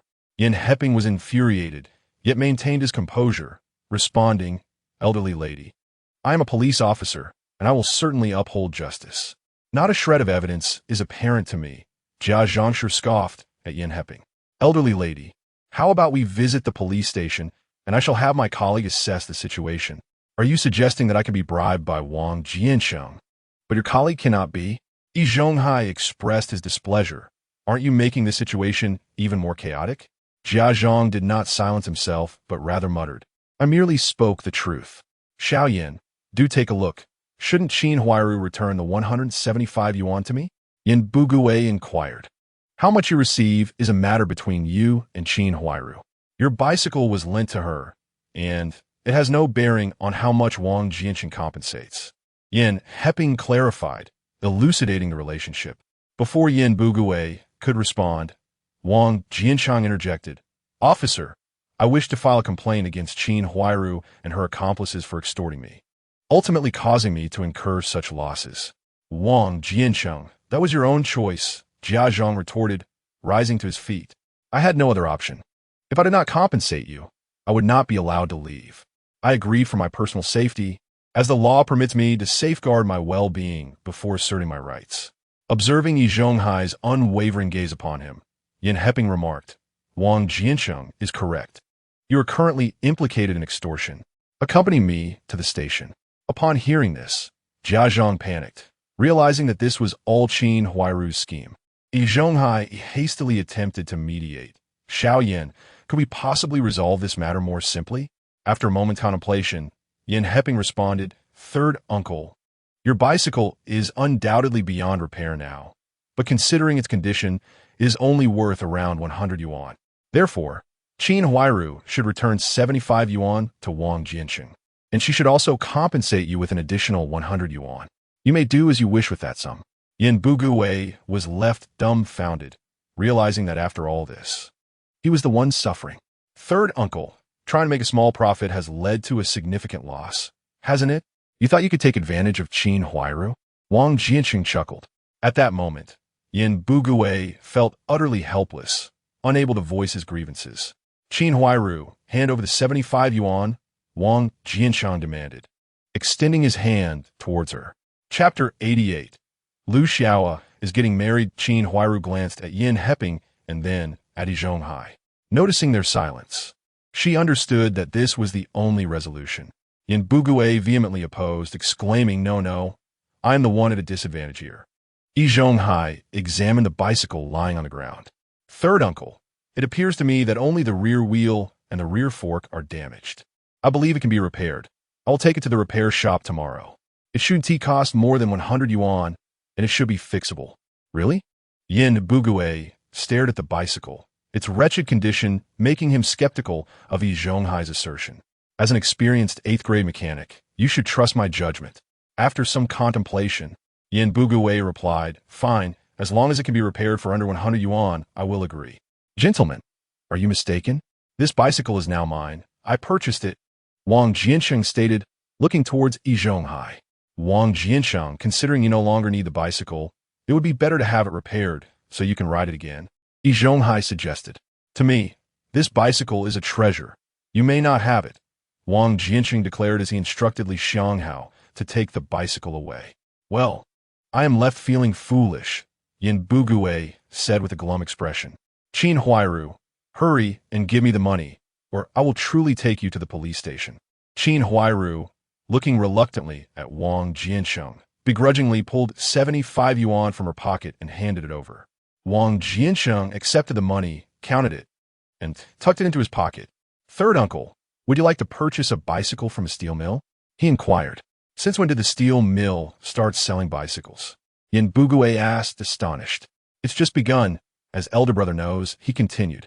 Yin Buguwei turned to Yi Zhonghai, who nodded in affirmation, stating, Indeed, a bicycle workshop has just been established. How's it being sold? Is it cheaper for our courtyard residents? Wang Jiancheng looked at Yin Buguwei and replied, Third uncle, our bicycles are quite affordable, priced at 150 yuan. We also offer a year of free maintenance. If you can bring in 5 people to purchase from our factory, I will sell you one for only 100 yuan. What do you think? But mine is a Fij brand, not some random label. Third uncle, the bicycles from the steel mill are far superior to Fij's. The entire city is buzzing about the new bicycles from the steel mill, Yin Heping added. He then relayed what he had heard from a colleague to Yin Buguwei, Sister Qin. Am I not correct? Qin Huairu, upon being asked by Yin Heping, could only nod gently, acknowledging the truth in his words. Look, I've modified my bicycle, riding it every day. You've always wanted me to modify yours as well. Isn't it better to buy a new one outright? Wang Jiancheng remarked, patting his bicycle. It's fine, but where am I to find 5 people? Yin Buguwei expressed his concern. It's simple. They can exchange old for new. They can bring me their old bicycles, and I will assess their condition and deduct the value from the new bicycle. I'm sure you could gather people on the street, Wang Jiancheng proposed. After a moment of thought, Yin Buguwei agreed, then it settled. All right, I'll take my leave now, Wang Jiancheng said, bidding farewell to Yin Heping as he departed. I'll be leaving as well, elder brother. Please manage this courtyard well. The number of police reports has increased significantly, Yin Heping complained to Yi Zhonghai. Holding the 100 yuan, Yin Buguei remarked to Qin Huairu. Qin Huairu, if it weren't for Wang Jiancheng, this matter would not simply be overlooked. Don't blame third uncle for being unfriendly in the future. With that, he left home in a huff. Huairu, life has been quite tough lately, hasn't it? With Shaju unable to bring food home, it must be challenging for you, Yi Zhonghai observed, noting Qin Huairu's sorrowful expression. Elder brother, it's all right. I'll manage. It's mainly the 3 children and my mother-in-law. Sigh. Qin Huairu sighed as she spoke. I have some grain coupons left. I'll give you some shortly to tide you over for the next couple of days. We can figure out what to do once Shaju returns from the police station. Thank you so much, elder brother, Qin Huairu said, tears brimming in her eyes. Jia Zhangshi, observing the exchange between the two, snapped. What business do you have discussing our affairs? Truly meddlesome. Qin Huairu shot a glance at Jia Zhangshi before leaving in tears. Jia Zhangshi, grumbling, departed as well. Yi Zhonghai sighed as he watched Qin Huairu leave. Upon returning home, Wang Jiancheng found Tan Jinwen and Lu Xiao waiting for him. They have something to tell you, Ran Qiuye said mysteriously as Wang Jiancheng entered. Wang Jiancheng smiled slightly. Shall I take a guess? All right, but what if you guess wrong? How could your man possibly guess wrong? Wang Jiancheng asserted with confidence. Ran Qiuye sensed that Wang Jiancheng was already aware and feeling a bit dejected. She replied, It's rather pointless. It feels as though you already know. Observing that he had dampened his wife's spirits, Wang Jiancheng gently kissed her cheek and said, You told me, after all. Ran Qiuye quickly pulled away, saying, How annoying. There are others present. They're not outsiders, are they? Wang Jiancheng remarked with a smile. Glancing at Tan Jinwen and Lu Xiaoyi, Tan Jinwen awkwardly chuckled. Right, they're not outsiders. All right, I want to hold it against you. Why don't you tell us what those two are here for today? Wang Jiancheng pretended to ponder for a moment and replied, I believe they are here to inform us about the wedding. You guessed correctly, Ran Qiuye said, her face filled with disbelief.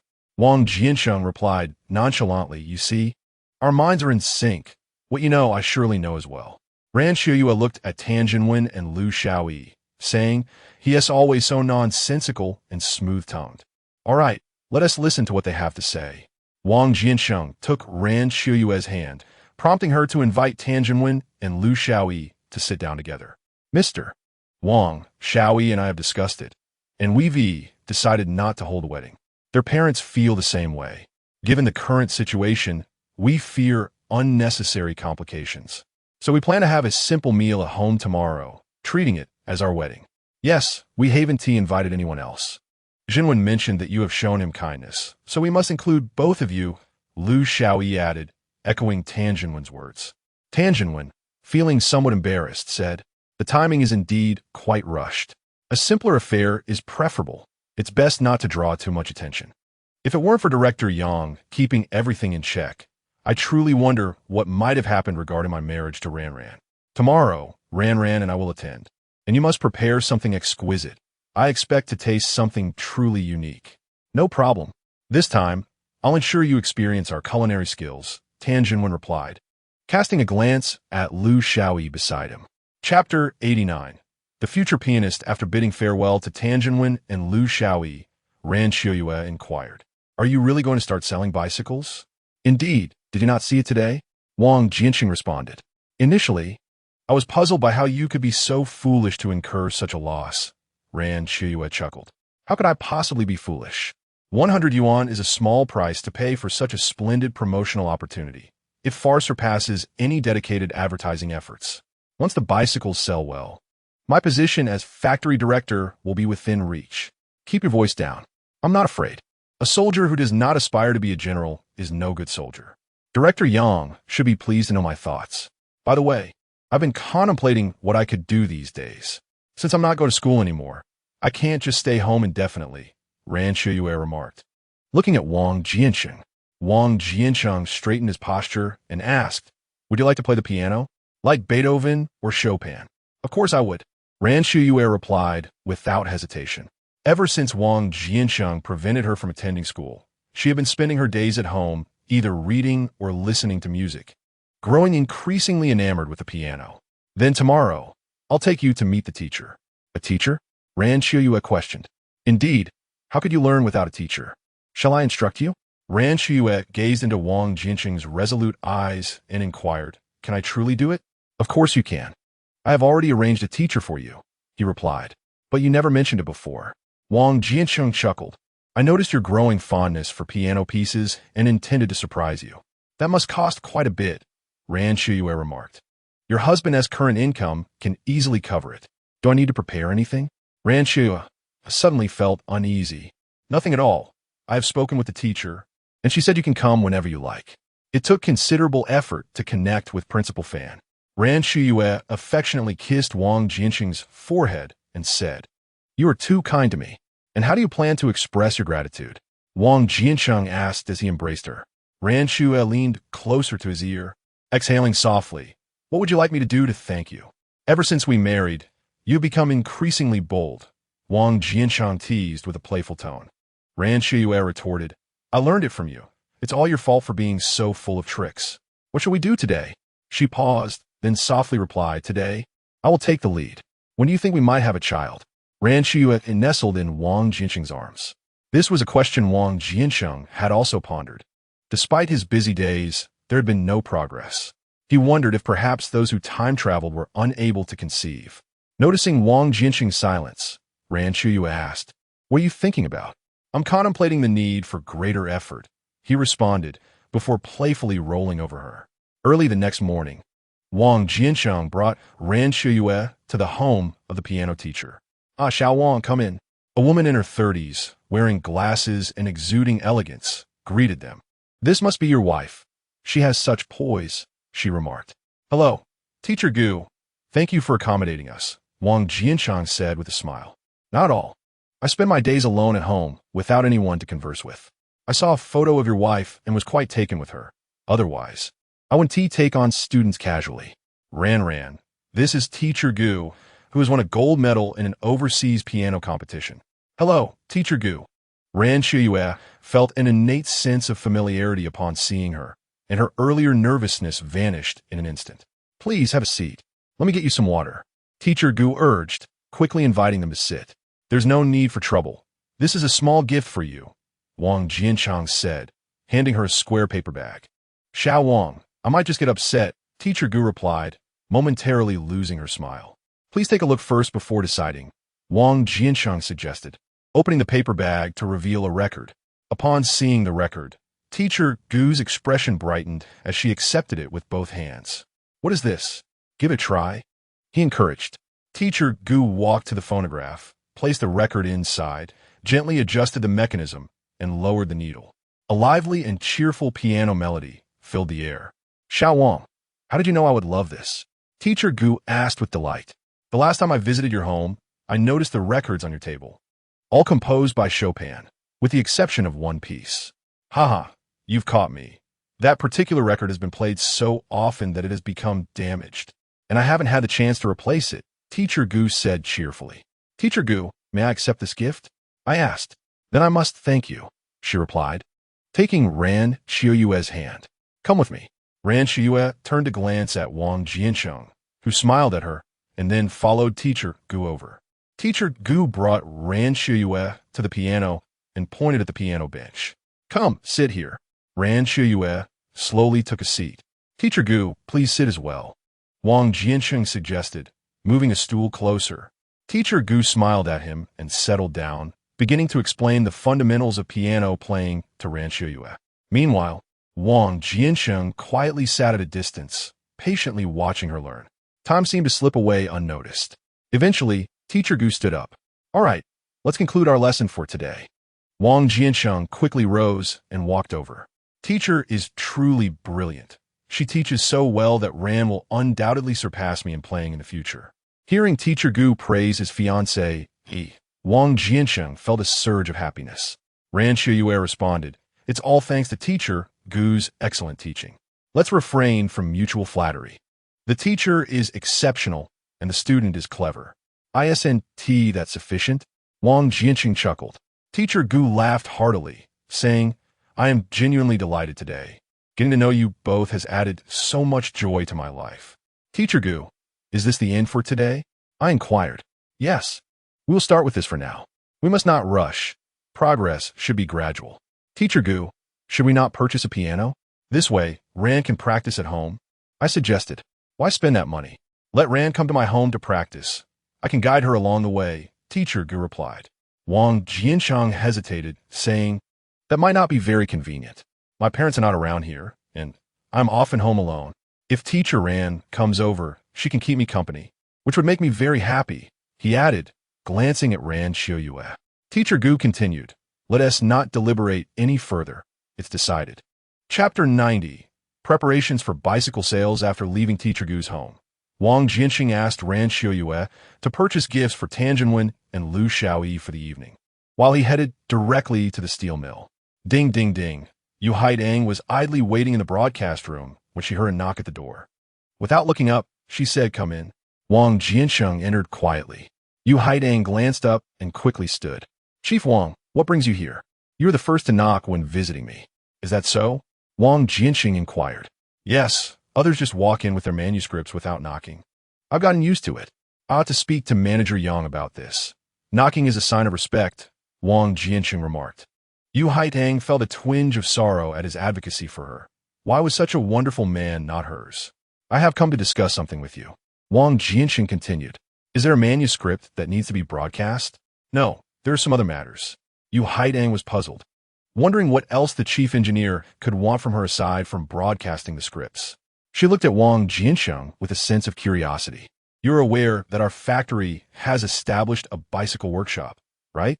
Of course I am aware. We are about to commence the sale of bicycles.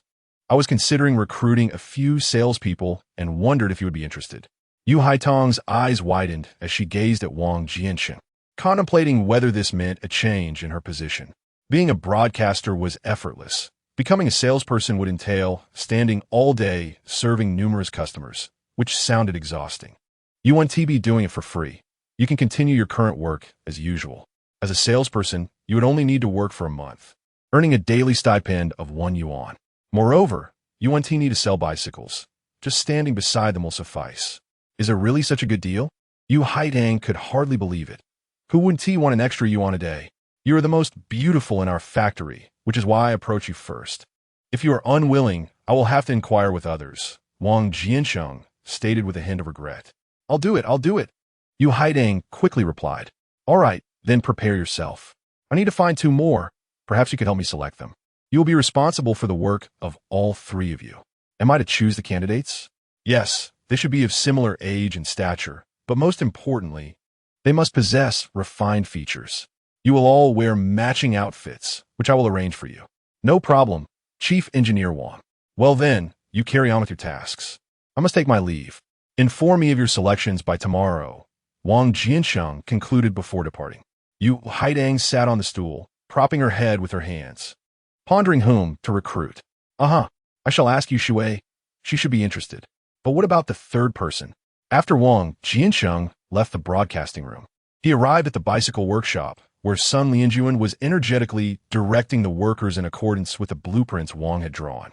Upon spotting Wang Jiancheng, Sun Lianjuan hurried over, drenched in sweat. Chief Engineer, please take a look. It's just as you sketched it. Wang Jiancheng circled the workshop, observing the parts area, assembly zone, finished product area, an inspection section, all meticulously organized by Sun Lianjuan. I was right to trust you. This puts my mind at ease. Chief Engineer, you flatter me. Please feel free to voice any requests you may have. Suddenly, as if recollecting something, Wang Jiancheng inquired, how is the exhibition area coming along? Guo de Pizi is currently overseeing it. Let me take you to see, Sun Lianjuan replied, wiping his brow with a grease-stained cloth. No need, I can proceed on my own. Ensure the workshop is ready. We need to commence assembly by the day after tomorrow at the latest, as sales are set to begin in a week. Wang Jiancheng instructed Sun Lianjuan. Rest assured, we'll have it ready tonight. The workers will be able to start tomorrow. Very well, once everything is completed, I shall reward you all handsomely, Wang Jiancheng affirmed, patting Sun Lianjuan on the back. It appeared that the workers were right. Following Chief Engineer Wang would indeed yield rewards. While trailing behind Deputy Factory Director, Li would leave one with nothing but scraps. Unbeknownst to Wang Jiancheng, he was perceived as a prime opportunity by the workers. Since learning that Wang Jiancheng had confronted Deputy Factory Director Li during the leadership meeting and expressed his intention to establish a bicycle workshop to lead the workers towards prosperity. Many have eagerly signed up to join the bicycle workshop. Sun Lianjuan, observing Wang Jiancheng's obliviousness, remarked, "You have no idea. The workers have employed every means possible to gain entry into our workshop through connections, gifts, countless attempts. However, rest assured, I have declined them all. I am selecting only the most capable workers." Wang Jiancheng trusted Sun Lianjuan's words, confident that he would not engage in any frivolity. "Very well. I shall await your performance. I am off to check on Guadapieti," he said before departing the workshop towards the exhibition area. "Chief Engineer, please don't come in. It's very dusty in here." Guadapieti quickly pulled Wang Jiancheng back as he stepped into the room. Wang Jiancheng coughed twice and brushed off the dust from his clothes, saying, "Can't you implement some measures? Look at the workers. They are all covered in grime." Guadapieti smiled apologetically. "This is just the nature of the work. There's no way around it. You should see the workshop that Sun Lianjuan manages. That is truly clean. Looking at this, I now wonder if handing this over to you was a mistake." "Absolutely not. It may appear dirty now, but once we clean up, I assure you, it will meet your expectations," Guadapieti insisted. "What stage are we at now?" Wang Jiancheng asked, eyeing Guadapieti's dusty face with a smile. "Once we finish cleaning and painting, we can start arranging it according to your blueprints. It will be done in no more than 3 days, I guarantee," Guadapieti replied, holding up 3 grimy fingers. "Make sure you don't delay. Otherwise, I won't let you off easily," Wang Jiancheng cautioned. "Have no fear. The workers are all eager to earn money with you and are hoping to finish everything today. It's not easy for the workers to make some money. At the very least, you should go to the warehouse and get some tarpaulins to cover things up," Wang Jiancheng said, somewhat irritated. Guadapieti pointed to a neatly stacked pile of tarpaulins in the corner. "You can't blame me for this. The tarpaulins are right there." But they didn't want to bother with them. "I've already spoken with Tanjuan. He will provide an extra meal for you tonight. I've also informed Sun Lianjuan that it's essential to treat those who work alongside you well, if they are willing to follow you. You must always consider their needs," Wang Jiancheng admonished. "You are right. I will make sure to pay attention to that and have them use the tarpaulins immediately," Guadapieti replied, hastily calling the workers to move the tarpaulins. After they were moved, Guadapieti ran over. Now this should suffice, right? Chapter 91. Will this be the strongest competitor in the catering industry? After leaving the steel rolling mill, Wang Jiancheng hurriedly made his way to Liu Xiaoyi's home. Ran Qiuye and he had agreed to meet at a supply and marketing cooperative next to Liu Xiaoyi's residence. Upon his arrival, he found Ran Qiuye already waiting there. Seeing Wang Jiancheng, who was drenched in sweat, Ran Qiuye took out a handkerchief from her pocket and wiped his brow, saying, "Why are you in such a hurry?" "It's still early. I was just worried you might get anxious waiting," he replied. "Oh, please," she said, tossing the handkerchief into his hands. Wang Jiancheng took the handkerchief, folded it, and returned it to Ran Qiuye. "Let us go. We shouldn't keep them waiting. By the way, Uncle San came looking for me today." As Ran Qiuye tucked the handkerchief into her pocket, she remarked, Wang Jiancheng, with a look of anxiety, inquired, "What does he want from you?" "She mentioned that your factory is seeking salespeople and that her daughter-in-law, Yuli, is also interested in applying." Wang Jiancheng suddenly understood. So that was the matter at hand. "How did he convey this to you?" he asked. "He simply said to discuss it with you, to see if you might agree. He mentioned that Yu Haidang is currently in charge, but assured me that you would certainly have influence." "Never mind him. I've already assigned Yu Haidang to oversee it. I will not concern myself with anything else." Wang Jiancheng waved dismissively towards the courtyard. "Why do you specifically choose young and attractive female salespeople?" he teased. "What? Are you jealous?" he continued with a grin. "Not at all," Ran Qiuye retorted with a huff, turning her head away. "Do not be upset. In my heart, there is no one who can compare to you," Wang Jiancheng said, fully aware that Ran Qiuye was feigning anger. "I certainly know that," she replied with a smile. "Believe it or not, with Yu Haidang and the others, the bicycle from the steel mill will sell remarkably well from day one. I am quite clear on this," she stated, tilting her head to look at Wang Jiancheng. As they spoke, they reached the foot of Liu Xiaoyi's residence. a three-story building standing proudly by the roadside. What a beautiful house! Ran Qiuye exclaimed. Do not worry. In a couple of years, we too shall reside in a grand home, Wang Jiancheng said, wrapping his arm around her shoulder as they admired the structure. You have finally arrived. Please, come in, Lu Xiaoyi called, pulling Ran Qiuye and Wang Jiancheng into the house.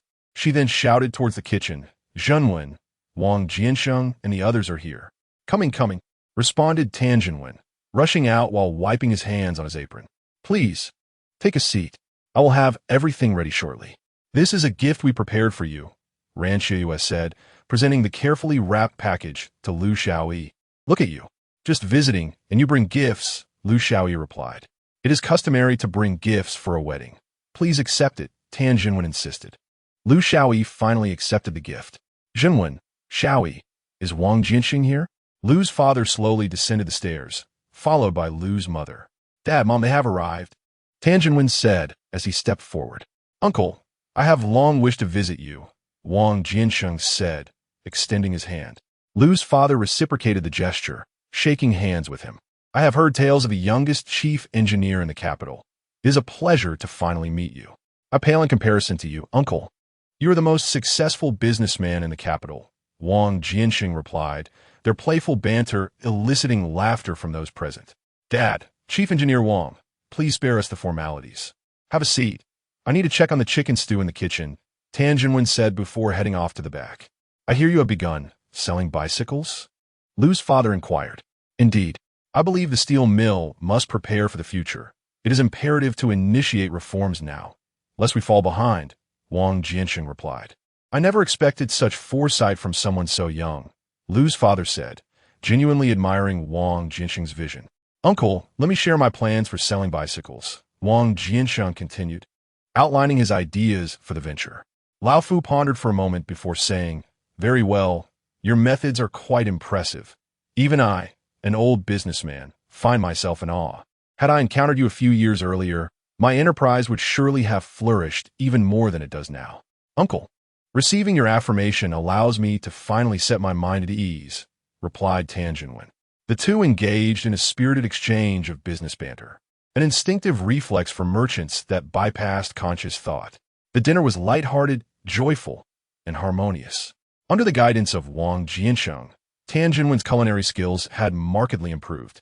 It was evident that both Lao Fu and Lao Mu genuinely appreciated Tan Zhenwen. From the words of Lao Fu, Wang Jiancheng discerned that the family business would soon be entrusted to Tan Zhenwen. He hoped that Tan Zhenwen would remain true to his original intentions. Observing the radiant smile on Tan Zhenwen's face, Wang Jiancheng mused silently. You seem to have something on your mind, Ran Qiuye remarked on their way back to the courtyard. It appears nothing escapes your keen observation. You are indeed my confidant, so I understand you well, Wang Jiancheng replied. Tan Zhenwen is destined to take over the Lu family's enterprise. He gazed up at the moonlit sky. Ran Qiuye nodded. Indeed, I can sense that too. Is there a problem with this? I wonder if he will become my greatest rival in the culinary world, Wang Jiancheng sighed. Ran Qiuye regarded the man beside her, aware that his thoughts often raced ahead of others. No, many steps ahead. Perhaps that was why she held such affection for him. Setting down her bicycle, she approached and gently embraced Wang Jiancheng, assuring him, whoever your rival may be, I have faith that you will prevail. Wang Jiancheng leaned down to kiss her forehead, contemplating, yes, no matter who my opponent is, I will emerge victorious. A smile graced his face. The following day, as Wang Jiancheng entered his office, Yu Haidang approached him. Have you found person? Wang Jiancheng inquired. Indeed, she replied. Tell me about it. When you entrusted this matter to me, I immediately thought of He Shui. Initially, she was reluctant, and her husband Yinping was not keen either. However, upon learning that it concerned you, they both readily agreed. Wang Jiancheng chuckled wryly. And the other one? Your courtyard's third uncle, his eldest son's wife, Yu Li. How could it be her? Wang Jiancheng was genuinely surprised. Noticing his astonishment, Yu Haitang quickly added, if you disapprove, I can look elsewhere. No. Since I've entrusted it to you, you may choose whomever you wish. I simply did not anticipate her involvement. Yu Haitang hurriedly clarified, I'm not sure how they learned I was looking for someone. Their family is quite astute.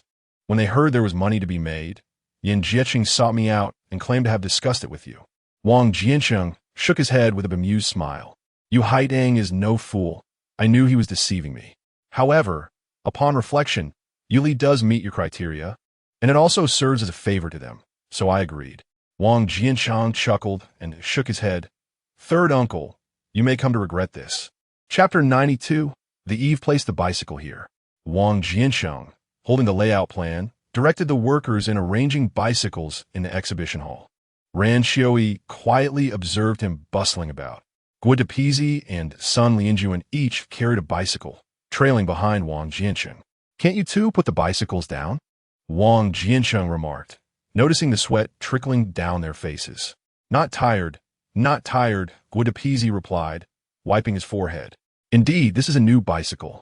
We must not soil the tires, Sun Lianjuan gasped. Suit yourselves, Wang Jiancheng said, lowering his gaze to the layout plan. He then pointed to a wooden stand on the left side of the entrance and instructed Guo Depizi, place the bicycle on this stand. Guo Depizi hoisted the bicycle onto the stand. This bicycle was a ladies' model, specifically designed for women. All materials were slightly smaller, giving the bicycle an exceptionally light appearance. The bell was also half the usual size, producing a crisp sound reminiscent of birdsong. Moreover, the pedals were shaped like butterflies, better suiting feminine preferences. Don't position it this way. It should be angled, allowing anyone entering the door to see the entire side of the bicycle. This creates a visual impact, and the bicycle should also be supported at an angle to showcase its delicate features. Guo Depizi positioned the bicycle and asked, "Isn't it's still just a bicycle? Come here, walk in from outside, and see for yourself," Wang Jiancheng instructed, pointing to the entrance. Guo Depizi hesitantly stepped outside and then walked back in, still bewildered. "Isn't it's still a bicycle?" Wang Jiancheng did not respond, saying, "Remember how the bicycle appeared just now?" Guo Depizi nodded. "Rearrange the bicycle to how you originally placed it, and let us do it again." Guo Depizi adjusted the bicycle and walked in again. Wang Jiancheng, observing the astonished Guo Depizi, asked, "Compare the two. What do you feel?" Guo Depizi pointed at the bicycle with his mouth agape, unable to produce a sound. "Speak up," Sun Lianjuan remarked, having shifted the bicycle he was carrying to a different position. Guo Depizi exclaimed, "Is this magic? They seem like two entirely different bicycles." "Go ahead. Return the bicycle to its original position." Director Sun placed this bicycle opposite that one, at a symmetrical angle on the other side of the entrance. Sun Lianjuan understood perfectly and adjusted it similarly to the other bicycle with a supportive angle. This one is a sturdy men's bicycle, characterized by its robust frame and a large, round bell that can be heard from afar. This one do. This bicycle requires a rear double support, Wang Jiancheng remarked, surveying the arranged bicycle.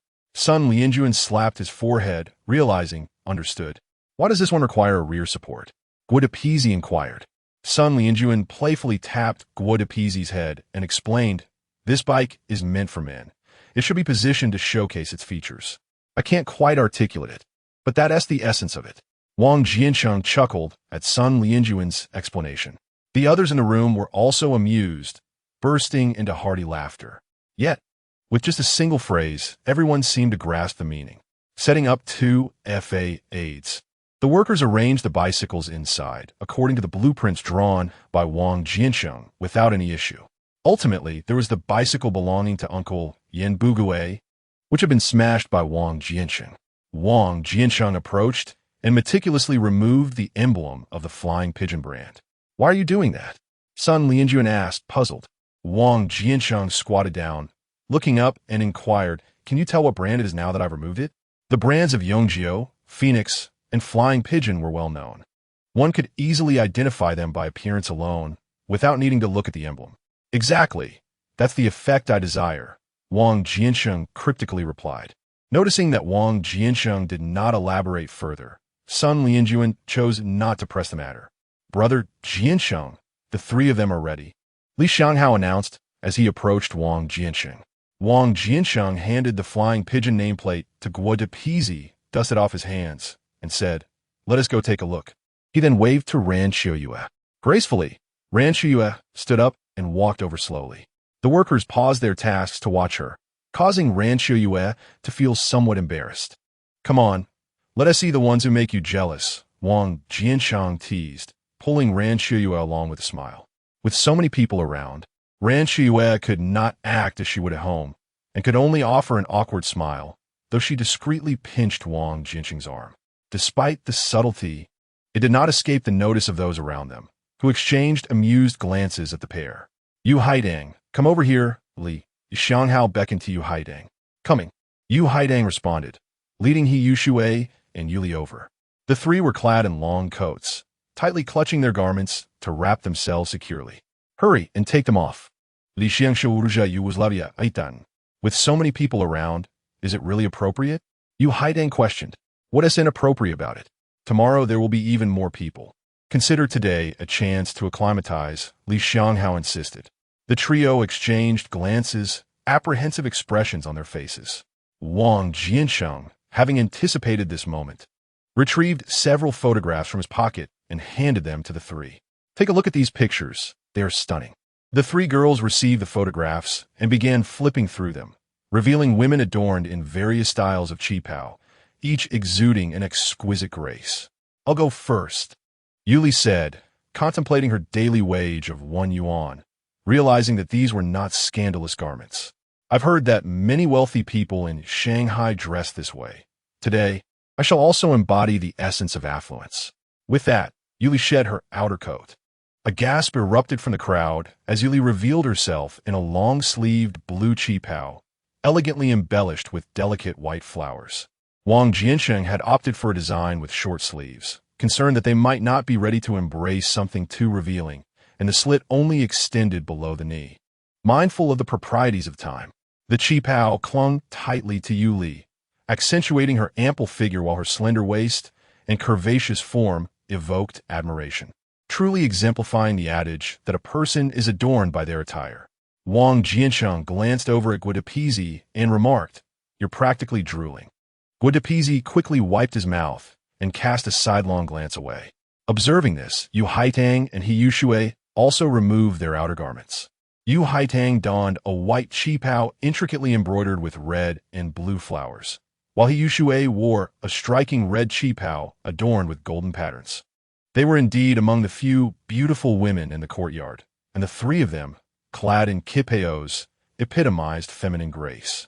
Chapter 93.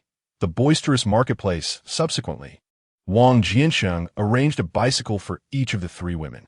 He gently positioned them on the bicycles, instructing them to perform various poses, correcting them as needed. Then, he retrieved a camera from his pocket. Are we going to take photos? Yu Haidang inquired excitedly upon spotting the camera. Of course. You all look so stunning today. Wouldn't you regret it if we didn't capture this moment? Wang Jiancheng replied as he powered on the camera. We rarely take photographs. It's too expensive, Yuli remarked. Once we're done, I'll develop a few extra prints for you, Wang Jiancheng assured, glancing at the film roll. There is plenty of film today. I'll take several shots. How much will that cost? Yuli asked anxiously. Wang Jiancheng chuckled. No charge. It's entirely complimentary. That's wonderful, Yu Haidang exclaimed, leaping with joy, but the tightness of her qipao caused a sudden ripping sound as the fabric tore at the slit. Before anyone could fully comprehend the situation, Wang Jiancheng swiftly picked up the long outer coat they had removed and handed it to Ran Qiuye, who promptly draped it over Yu Haidang. Thank you, Yu Haidang said, her cheeks flushed with gratitude. I'll take her to get this sorted, Ran Qiuye informed Wang Jiancheng. All right, I'll talk to the other two for now. He then positioned He Yushui and Yu Li, guiding their poses and expressions, advising them to practice more that evening. However, regardless of their practice, simply standing in place would suffice to achieve the desired effect. Later that night, as Wang Jiancheng returned home, he exhaled a slight sigh of relief. What do you think? Isn't your man quite astute? Tomorrow's sales will surely soar, he boasted. If third uncle sees his daughter-in-law like that, he'll be furious. That's not my fault. He asked for it, Wang Jiancheng replied, approaching Ran Qiuye. What do you think of today, qipao? Isn't it stunning? Ran Qiuye scoffed. I made you a set as well. Why don't you try it on? I'd rather not. How would I face anyone looking like that? Wang Jiancheng teased. So many dignitaries wear them, yet you can't bring yourself to wear one? He continued, playfully touching her. Besides, you can always wear it just for me. Ran Qiuye turned and wrapped her arms around Wang Jiancheng's neck, smiling softly as she asked, "Is mine different from theirs? Did you find out?" Wang Jiancheng asked with a mischievous grin. Ran Qiuye leaned closer to Wang Jiancheng's ear and whispered, "You know what I intend to do." After a brief pause, she continued, "Then I shall show you." Thus began yet another night of intense engagement. Before dawn the following day, Wang Jiancheng arose and made his way to the steel mill, with Ran Qiuye accompanying him to witness this significant moment in his life. Upon arrival, he found Li Xianghao already present. "What brings you here?" Wang Jiancheng inquired, astonished. "I anticipated your early arrival, so I came ahead," Li Xianghao replied, promptly fetching a chair and saying, "Sister-in-law, please take a seat. Let us divide our tasks and thoroughly inspect the exhibition hall to ensure the bicycles are in perfect order." Wang Jiancheng partitioned the hall into 2 sections, and they each conducted their inspections. He handed Li Xianghao a bread roll, saying, "You haven't had breakfast yet, so please, do eat." Li Xianghao scratched his head, accepted the bread, and began to eat heartily. Observing him, Wang Jiancheng remarked, "Today marks your first day, and you will undoubtedly be quite busy. Tomorrow, once you're familiar with things, it will be much easier. Rest assured, I remember everything you instructed me clearly."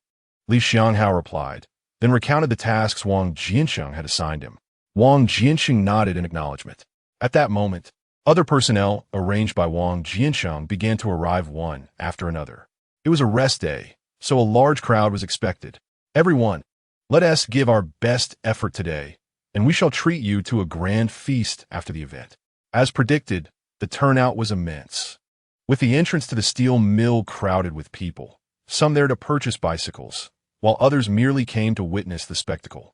In those times, entertainment options were limited, and news of a new bicycle launch at the steel mill piqued widespread curiosity. Observing the bustling crowd, Wang Jiancheng issued a command, and the workers promptly dismantled the wooden panels covering the exhibition hall's exterior. Beneath them lay several items draped in red cloth. But what drew the most attention were 3 elegantly dressed women in kipeos, inciting a stir among the onlookers. Regardless of gender, all eyes were irresistibly drawn to the trio. Wang Jiancheng called out, "Please, everyone, quiet down." Once the crowd settled, he continued, "Before you admire the lovely ladies, I must inform you that anyone purchasing a bicycle will be attended to by these 3 beautiful saleswomen in the back warehouse." "I'll buy one. I want the one in white," shouted a rugged man from the crowd, thrusting money forward as he pushed through the throng. Wang Jiancheng was taken aback by the urgency of this gentleman's request. "Please, do not rush. I haven't even introduced our bicycles yet. No need for an introduction. I'll take it," the rugged man insisted, stepping forward to hand Wang Jiancheng the money. "In my lifetime, no woman has ever looked my way, yet today, purchasing a bicycle has granted me the service of such beautiful ladies. For that reason alone, it is worth it. Moreover, I was present when you unveiled the bicycles, and I trust you." Despite his rough demeanor, the man's reasoning was sound. His enthusiasm ignited a wave of excitement among the crowd. "I'll take one too. I want the red one. I want the blue one.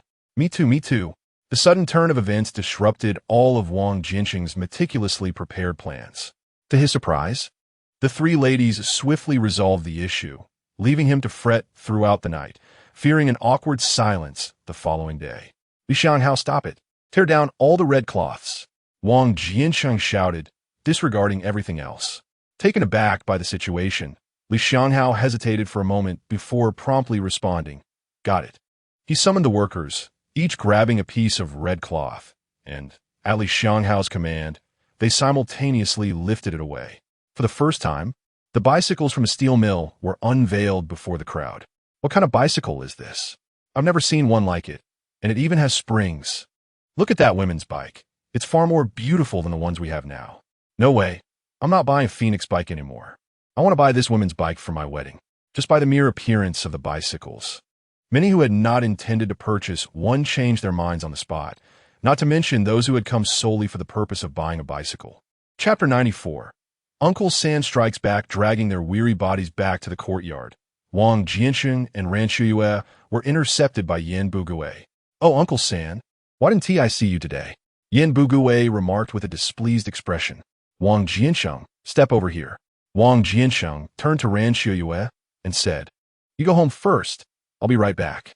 Ran Qiuye nodded and went ahead. Wang Jiancheng followed Yin Buguye to his home. Inside, at a round table, sat Aunt San, Yin Jiancheng, and Yuli. None of their faces bore a pleasant expression, judging by their demeanor. It seemed there was considerable disagreement regarding Yuli's affair from earlier that day. Wang Jiancheng took a seat and inquired, "What is going on with you all? What exactly are you selling?" Yin Buguye demanded angrily. Without hesitation, Wang Jiancheng replied, "Of course, bicycles. You can ask your daughter-in-law. You sound like you're running a brothel." Yin Buguye retorted furiously. Upon hearing Yin Buguye's words, Yuli's anger flared up. "Dad, what do you mean by that? Who are you insulting?" Wang Jiancheng joined in. "Uncle San, are you implying your daughter-in-law is involved in something unsavory?" Realizing he had misspoken, Yin Buguye attempted to amend. "Just look at how you have him dressed. It's indecent." "Uncle San, you are a teacher after all. You must understand the elegance of a cheap how better than I do, right? I've heard that the wealthy in Shanghai embrace such styles," Yuli remarked, casting a sidelong glance at Yin Buguye. "I don't care about others. It's unacceptable in our household," Yin Buguye shouted, slamming the table. "And you're not allowed to go tomorrow." "Dad, it's only $1 a day," Yuli said, shooting a look at Yin Jiancheng. Yin Jiancheng quickly added, "Exactly, Dad, I've inquired. Just this one dress sells for dozens. If it were truly inferior, could it command such a price? You can't always think about money. How will I, as a teacher, maintain my position in school?" Yin Buguye pointed at his son, revealing that his primary concern was the potential impact on his job. Yuli crossed her arms defiantly, casting a sideways glance at Yin Buguye. Yin Jiancheng responded to Yuli's words, saying, "Father, it was you who insisted on Yuli going in the first place. Now you are opposing it. How can you manage this family with such fickleness?" Yin Buguye, seeing that both his son and daughter-in-law were not on his side, slammed the table and declared, "If you hold grievances against me, then leave this household and find your own place." These words struck a chord with Yin Jiancheng and his wife, who had long contemplated the idea of separating the household but were unsure how to broach the subject. Now the opportunity presented itself. Yin Jiancheng quickly added, "Father, it was you who proposed the division of the household." This caught Yin Buguye off guard. His original intent was to denounce Wang Jiancheng, yet it had escalated to a discussion of separating the family. "Wang Jiancheng, this is all you're doing, and now it seems our family is on the brink of disintegration." With that, Yin Buguye stood up and called for a meeting of the entire household.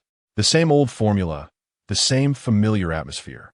The three elder men sat at the front, while others gathered around. "Today, we convene to discuss the matters concerning the third elder's household, and Wang Jiancheng," Yi Zhonghai announced.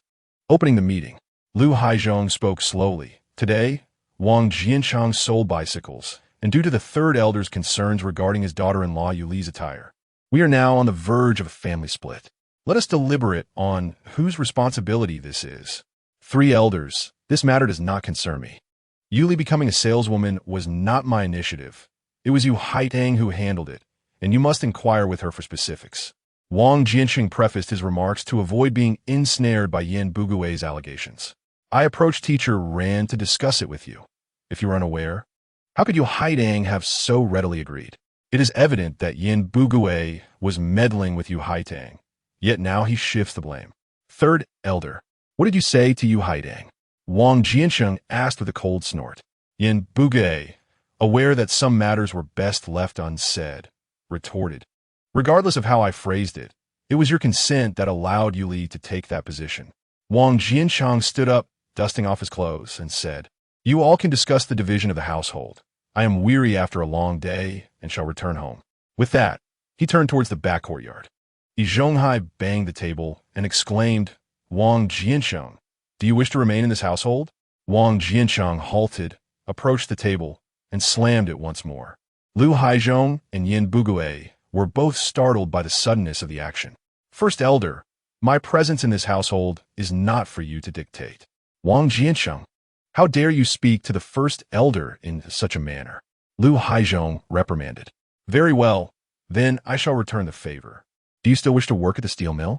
Wang Jiancheng said menacingly. Lu Haizhong immediately softened. Wang Jiancheng, let us speak calmly. We have yet to clarify the situation. No need to rush. Yi Zhonghai remained unfazed. Your decision does not govern our ability to work at the steel mill. First elder, you are mistaken. I can indeed determine whether you may work at the steel mill, while you cannot dictate my residence in this household. He then looked at Yi Zhonghai, whose expression darkened. Do you doubt it? We can put to the test. We are all members of the same household. There is no need for such conflict.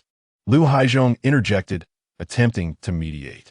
Yuli, I have already settled the 3 yuan with you today. However, it is not just a little extra. You may decide for yourself tomorrow. After Wang Jiancheng spoke, he left without looking back. What? 3 yuan? Wasn't it 1 yuan a day? Yin Bugui asked Yuli. Today, I had the most orders on my end, so I ended up giving you an additional 2 yuan. Then you should give me 30 cents? I should receive 90 cents. Dad, we agreed that you would negotiate this with Yu Haitang, and we would split it 70-30, you taking 30 cents and us 70 cents. This 2 yuan was earned through my hard work. Why should you get a share? Once Yuli uttered these words, those present understood that Wang Jiancheng was not mistaken and began to criticize Yin Bugui. You don't understand. Initially, it was said to be a regular salesperson. Who knew it would turn out like this? Had I known, I certainly wouldn't have said anything. Yin Bugui defended himself. Enough. Are you still discussing the division of the family? Yi Zhonghai inquired. Division? Yin Bugui, of course, would not agree. How could he extract benefits from his son and daughter-in-law if they were separated? Furthermore, that evening, Yuli brought back braised pork and twice-cooked pork from the steel mill's canteen, courtesy of Wang Jiancheng for the employees. Even though Yin Jiancheng and Yuli insisted on the division, as long as Yin Bugui disagreed, Yi Zhonghai and Lu Haizhong would completely side with him. Thus, the family could not be divided. Chapter 95. Qin Huairu is dismissed from the steel mill. What is the matter? Ran Qiuye asked as she watched Wang Jiancheng return. Visibly upset, this group of people, I never wanted to be involved with them. They do nothing but fuss about trivial matters every day. It's utterly exhausting.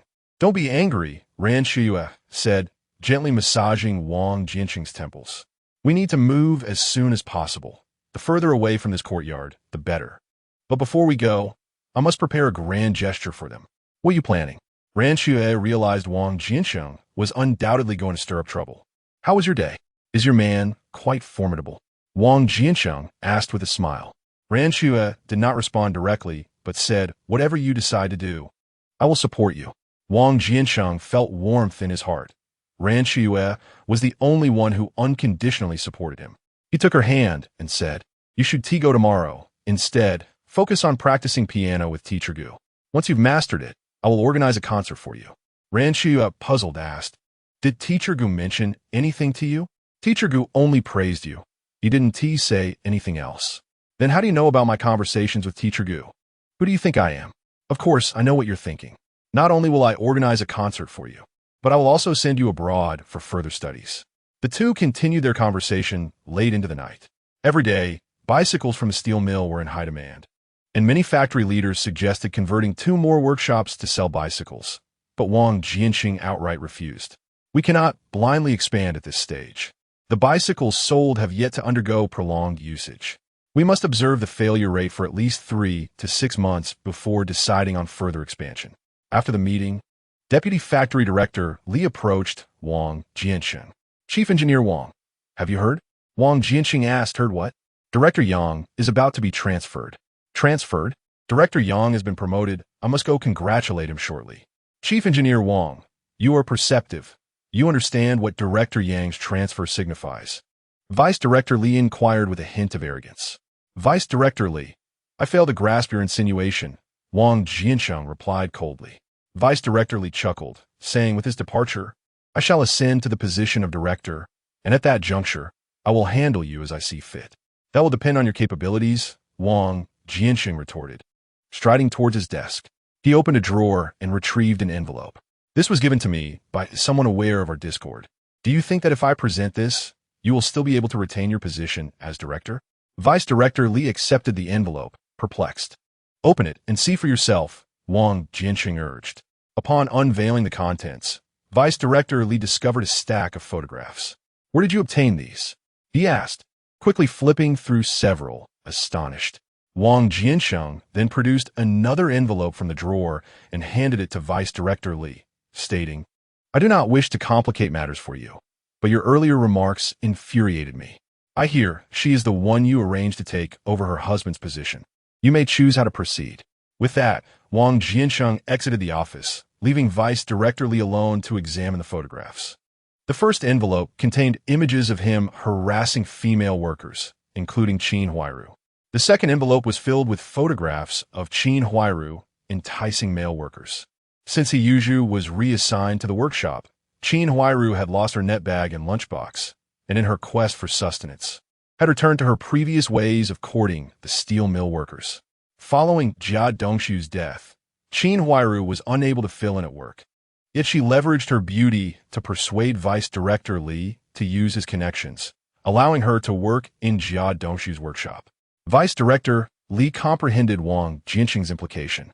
His earlier elation plummeted to despair, realizing his prospects of becoming director were now bleak. Meanwhile, Qin Huairu, diligently working in the workshop, was abruptly summoned to Vice Director Li's office. She set aside her tasks and made her way, swaying toward the office. What a person, relying merely on her appearance. Some workers murmured. Indeed, Vice Director Li has called her again. Who knows for what purpose? No wonder she refrains from marrying. How could she indulge in such flirtations if she were wed? As if you haven't taken advantage of her yourself, another chimed in. I merely touched her hand, and she demanded 6 large steamed buns in return. Next time, you ought to trade buns with her, they laughed, observing Qin Huairu's retreating figure. Vice Director Li, you summon me? She inquired. Close the door behind you, he commanded. Isn't that inappropriate? Qin Huairu protested. Though she had grown accustomed to being taken advantage of by Vice Director Li, feigning reluctance. Close it, I said, Vice Director Li snapped. Noticing his demeanor was unusually stern today, she complied and shut the door. Qin Huairu, what have you been up to in the factory? Vice Director Li asked coldly. With an innocent expression, she replied, I haven't done anything. I've been diligently working. Then what is this? Vice Director Li retorted, flinging the photographs onto her. Qin Huairu reached out to catch the photos, but only managed to grasp a few.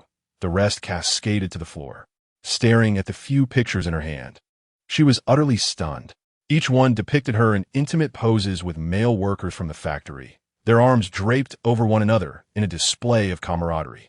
Deputy Factory Director Li, who did this? Qin Huairu exclaimed, her voice tinged with indignation and shame. Deputy Director Li retorted, and you dare question me? Look at what you have made of the workshop. The workers no longer focus on completing their tasks. They're preoccupied with how to take advantage of you. Tears streamed down Qin Huairu's face as she lamented, Deputy Director Li, they forced me into this. As a widow, what choice do I have? They forced you? Examine the photographs and your expression. Does it appear as though you were coerced? Deputy Director Li stepped closer, seizing one of the images and pointing to her countenance. Deputy Director Li, I was left with no options. If I did not comply, they would have assaulted me. My expression is not genuine, Qin Huairu sobbed, covering her face with her hands. You need not come to work tomorrow. What? Qin Huairu gasped in disbelief. After an investigation, it was concluded that Comrade Qin Huairu had engaged in inappropriate relationships within the factory, leading the management to unanimously decide on her dismissal. Deputy Director Li stated after a brief pause. His words struck Qin Huairu like a bolt from the blue. Deputy Director Li, I beg you, do not fire me. I have 3 children and an elderly mother-in-law to care for. With a long sigh, Deputy Director Li replied, Qin Huairu, it's not that I am unwilling to assist you. This decision was reached collectively by the factory leadership. It is beyond my individual influence. Please, gather your belongings and depart. Chapter 96. Uncle San returns to work. Qin Huairu suspects Wang Jiancheng. I will report you, Deputy Director Li, Qin Huairu declared, her anger flaring as she realized he was resolute in his decision to terminate her employment. Deputy Director Li maintained an impassive demeanor. Report me for what? I intend to expose your improper relationships with several female workers in the factory. The accusation silenced Qin Huairu's sobs. Deputy Director Li approached her slowly and remarked, I once showed you compassion by allowing you to take over Jia Dongshu's position, and this is how you repay me? Consider this. Had it not been for my intervention, your family would have perished from hunger long ago. Yes, I will still report you for violating factory regulations by allowing me to take over, Qin Huairu retorted defiantly, adopting a posture of desperation. If you dare to report me, I will see to it that Yi Zhonghai, Lu Haizhong, and Sha Zhu are all dismissed, claiming you orchestrated this mess. How will you and your children manage in the courtyard then? Deputy Director Li proclaimed triumphantly. Qin Huairu stood frozen, at a loss for words. It was evident that Deputy Director Li would follow through on his threats.